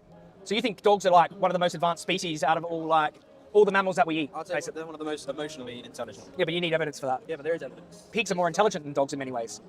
And so are cows in many ways. They answer their name, they're almost equivalent. Yeah. And that's intelligence. So you're talking about sentience. Cows could be more sentient than dogs. Yeah, I know. That's the issue. Yeah. That's why I believe, personally. Yeah. At the moment, it is. Yeah. Is that just to justify eating cows, or? No, I just think it's the same way humans. We don't go around killing people or anything. Yeah, even though go around killing baby cows or anything. Well, you are. Yeah. So basically, the reason that your argument doesn't really work very well is because you've created an arbitrary threshold for sentience and put dogs in there. If we put humans in that metric of sentience, they're protected because they're part of a more advanced species, right? But if we create a more advanced species than us, we're already protected because we're above this threshold that you've set. It's like you're creating imaginary thresholds that we can't empirically prove yet. And that's what you're basing the justification of the Holocaust of billions of animals on, this arbitrary sentience threshold that you've created. with dogs. I agree with a lot of what you're saying. The thing is that it's just too hard right now. It's a big commitment. You have to admit to be a vegan. Yeah, to change everyone. Right now, it's a big commitment to change. If you live in a family like I do, it's hard to change everyone's thing to just veganism. I think if society develops in a way towards veganism, then it'll be easier. But right now, it's hard to impose that view. This is what right at the beginning of this whole challenge, we found somebody who was deflecting onto society. And it's really common that people do this because it takes all the impact, all the pressure off of them, and they don't have to hold themselves accountable. That's the smart thing to do in this situation to get yourself out of an uncomfortable scenario. But it's frustrating because, well, I mean, frustrating's been the word of the day, really. it's annoying, I suppose, because, you know, then Joy will probably say, well, what about you, though? They don't seem to realize that these discussions that we're having, we're talking to them about them, and the whole what everybody else does is a whole other discussion. But I'm pretty sure Joey's identified multiple times that we're talking about you and you. They still revert back to society. It's like me going over to somebody who's punching someone in the face and saying, hey, you shouldn't punch someone in the face. And they go, well, I mean, yeah, we should change this in society. We should be less violent as a society. You're like, whoa, no, wait. You need to stop punching them in the face, bro. Come on, man. What the hell? Why are we talking about anybody else right now? You're the one doing it. You're the one. There's probably somebody, over there punching someone else in the face somewhere I can't see right now, but I can see you right now. So let's talk about you. And then maybe after we've dealt with you, we can talk about these other people punching people in the face, right? Come on. Let me just check something, right? I get it might be hard. It's a lot harder to be slashed across the throat with a knife or live in a factory farm or something like that. How many neurons do dogs have? 500 million. That's interesting. Because cows have 3 billion, so dogs have less neurons than cows. I don't know how you can empirically measure sentience, because That's just how you don't think it's it's the neurons? synapses and all that stuff. Yeah. I don't think you have any empirics to. So if I was going to say, do you know for sure dogs are more sentient than cows? Yeah, so you don't. It might be because I've been So you could be a dog as well. you could be agnostic on it. But if you wouldn't kill a dog for a steak, right? Do you think you should be killing cows for steak? Yeah, but you got to look back. Dogs, their purpose towards us is to be man's best friend. It's they used to hunt for us, back then. Why do I care? But I'm just saying, if you look at society now, you've seen how it develops. Cows, we've lived alongside cows as food. That's how it's been. Yeah, but slavery has existed for thousands of years, and human beings' purpose was to serve other people. Yeah, but that isn't as rooted in humanity as meat eating is. Slavery, isn't. It was pretty rooted in every humanity. Slavery's been around as long as meat eating's been around. Well, every single Finish. civilization has eaten meat. Not every single civilization has done slavery. Yeah, they have. We're the first one to not have it, and we're not even the first. In present day 2023, we still have. There are still slaves. Apparently, there's more slaves now than there's ever been, because there are certain countries that still have it. But we are the first. We are the first, I suppose, civilization. You could even call it that. I don't know what the word is. The first world population, you could say, where slavery is massively opposed in huge chunks of the world. Historically, as far as I know, this has never happened. This is the first time in human history where a good chunk of people are against it. Probably the majority are against it. Every other generation throughout history before modern times, relatively modern times, slavery has been part of life. Tell me if I'm wrong on that, but I'm pretty sure I'm right.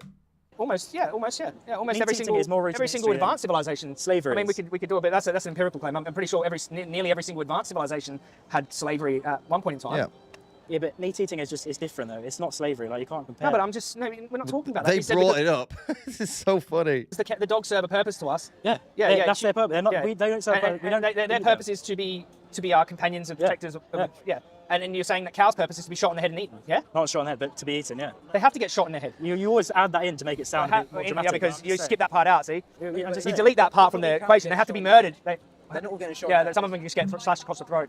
No, but there's now. I thought they did it in shocks now, where it's just quick. No, not cows. They can't. So they shoot them in the head with a captive bolt pistol. Yeah, so they shoot them in the forehead and then they cut their head off. But I just want to stick to the purpose thing. So if someone serves a purpose, and that's their purpose. Yeah. That's their purpose because we say it's their purpose. Or What gives us the right to dictate what your purpose is? Is it power?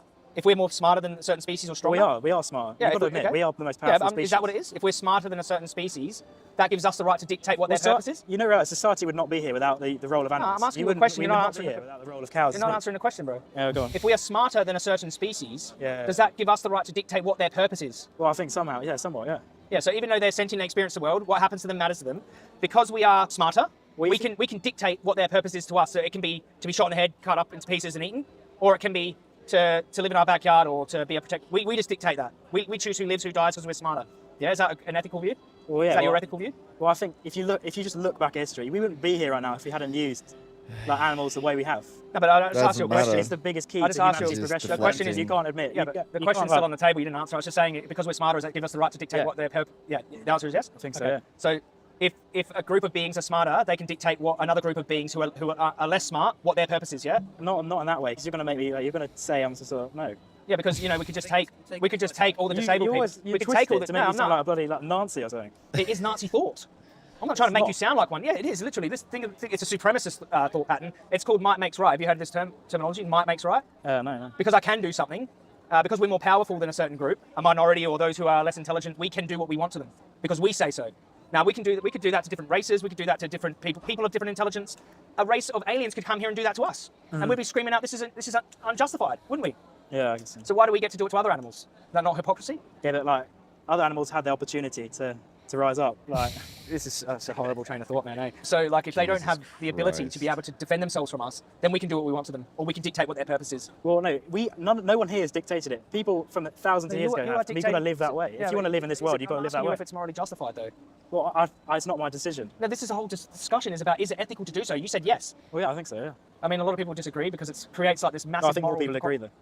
Yeah, but only people who want to keep eating meat and don't see the hypocrisy in treating those who are. That's most of the world. So you can't say. It's not most of the world. Most of the world actually believe. Most of the world eat meat though.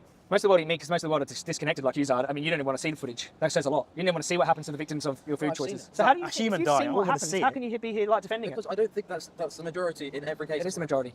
The majority of animals are factory farmed. Well, you can disagree with facts. Just look up on your phone how many animals in the UK are factory farmed. Data. It's about 85% last time I checked. I will think about this, but our friend is You can go.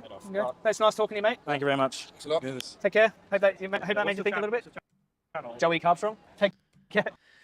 Bloody hell. That was Joey on fire. That's probably that might even be one of the best performances I've seen from Joey, to be honest with you.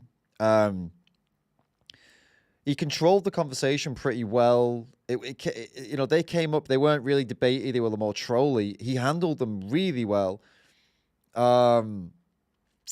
Yeah, it was solid. Yeah, it was really good work. It was a really good, just really good performance from Joey. Yeah, he smashed it. Absolutely smashed it. So yeah, those two were just young and stubborn and trying to come up with anything they could come up with to try and justify what they wanted to do. And Joey just decimated them one after another, after another, after another, after another. It was good to see him dismissing them.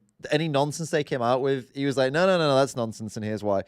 And I think it's good to do that sometimes, not always, but when it's some cocky little shits like those two, then that's the right way to handle them, I guess. Because otherwise they'll run rings around you and take the piss. They were there to troll, so I think Joey smashed it. Absolutely. JP and Julia, thank you so much for the tip. David and Annie, thanks for the last 10 hours. I almost said 11 hours. What a team, and you didn't even break a sweat. No, I didn't. The AC bloody worked, if you can believe it. Today it's been, how hot has it been, Annie, today? Like 45 or some shit? It's 34 degrees now, and it's 9 o'clock at night. And today, the high was 41 degrees. And my room, I'll tell you a secret. My room at one point, my office got cold, so cold that I had to change the AC. It actually worked. Yesterday, it wasn't working. Yesterday, I had it on, and I couldn't get it down below 30 degrees in here. And I was really worried about doing 10 hours and sweating my ass off. I was thinking it's going to be brutal. But it worked. I'm really happy about it. Really happy about how today went. So guys, do me a favor. If you enjoyed today, there's a couple of things I want you to do for me, all right? One will be subscribe to everybody we reacted to if you enjoyed them, okay? Two would be join the YouTube memberships or the Patreon team, because then you can be one member of the Ram fam and you be just an epic legend. You'll be supporting all the work I'm doing. You'll be supporting the channel on a more consistent basis, which is really useful for me. So we're able to plan ahead. We're able to know what we can and can't do, and things like that. It really helps. Patreon is great because then you can DM me, like private messages, which is pretty cool. Direct contact with me. YouTube memberships is great because then you get the cool logo next to your name and everyone can see you're a legend. Both is best, right? That's something else you can do for me. And one last thing you can do for me, if you enjoyed today, this is a bit of a multiple thing. Go to my Instagram, my Facebook, and my Twitter, and follow me on all of them if you don't already. Because I'm realizing that maybe you guys don't know I even have a Facebook page, an Instagram page, and a Twitter. And I post content to each of these places that's sometimes unique to those places. I post reels to Instagram as well as the shorts. I make posts on Instagram. I do lots of tweets, and I've got the Instagram threads thing as well. So yeah, if you're on those platforms, get over there and follow me, guys. I think you'll appreciate a bit more of a variety of content, and then we can also communicate there as well in comments and stuff like that. So if you don't already, get over there and do all this good stuff, yeah. So that's what you can do for me today if you enjoyed the stream. And well, the most important one, of course, would be joining the Patreon team or the YouTube memberships team, though, because that allows us to keep doing this. And today was 10 hours. We smashed it out the park, and I want to do more of these 10 hours ones as well. So you joining the team helps that, because then it means we can put more time into these challenges, and especially this 30-day, 300-hour one that I'm going to do. That's going to be epic. Today was a good one, guys. We got into all these debates, and it was great. It was great to see. It was inspirational. I feel personally inspired to get out and try and do more outreach. The only reason I haven't been doing outreach, to be totally honest with you guys, is because of living in Turkey. It's just been a little bit daunting to go out into a city, into a country where I know English is not really spoken that much, and those who do speak it, it's limited.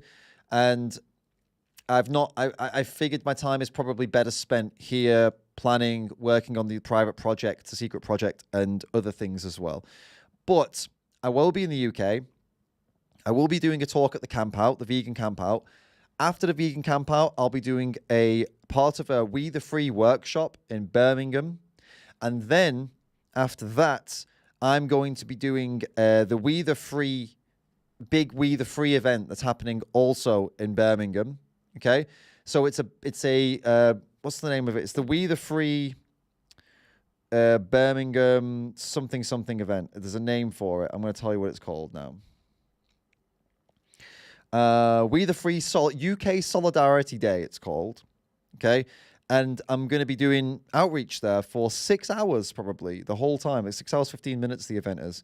So guys, if any of you are in the UK, anywhere near Birmingham, this event, there's Friday the 4th of August. Is the workshop I'm going to be doing. And then Saturday the 5th of August is the big event where I'm going to be filming some outreach, hopefully get some good content for the channel and some good conversations. I might channel my inner Joey and get a bit pushy with people as well. Maybe we'll see how we feel on the day, or maybe a little bit more. Maybe I don't know. We'll see. I'll either do it with the outreach style that I think works best, which I've talked about today, or I'll go for entertainment and clickbait value and try and push some people to say some dumb shit and get some spiciness. I'm not sure which way I want to go yet. We'll see how we go. But I'm very excited for that. Get down there if you can, guys. That's the We the Free UK Solidarity Day. So pretty pumped about that. You guys have been legends today. Thank you everybody who came along and had fun and learned. I hope we all learned something today. I think I got inspired to get out there, do some activism, do some outreach, create some posts, create some videos, maybe, do some tweets, whatever it is, guys. Do something and do it consistently. Do it as much as you can, a couple times a day, once every 2 days, whatever it is. It's just important to get into some flow. Do something, engage with somebody, leave a comment somewhere, just do something. It's really important, guys. So I hope you feel inspired. Hope you're feeling good. I'm feeling pretty good. You guys have been an awesome community, so keep that up, yeah? Keep the support up. I really appreciate it. Thank you, Annie, again for moderating. She's done a great job. And yeah, I'll be back. I'll be back soon. There's Face the Facts Fridays coming up this month. We've got that coming up, so it's gonna be that. It's gonna be coming. And stay tuned for more information, for more news, for more stuff we've got coming up. We've got some things to announce and some things coming. So stick around, guys. I will catch you all in the next one. Keep being absolute legends.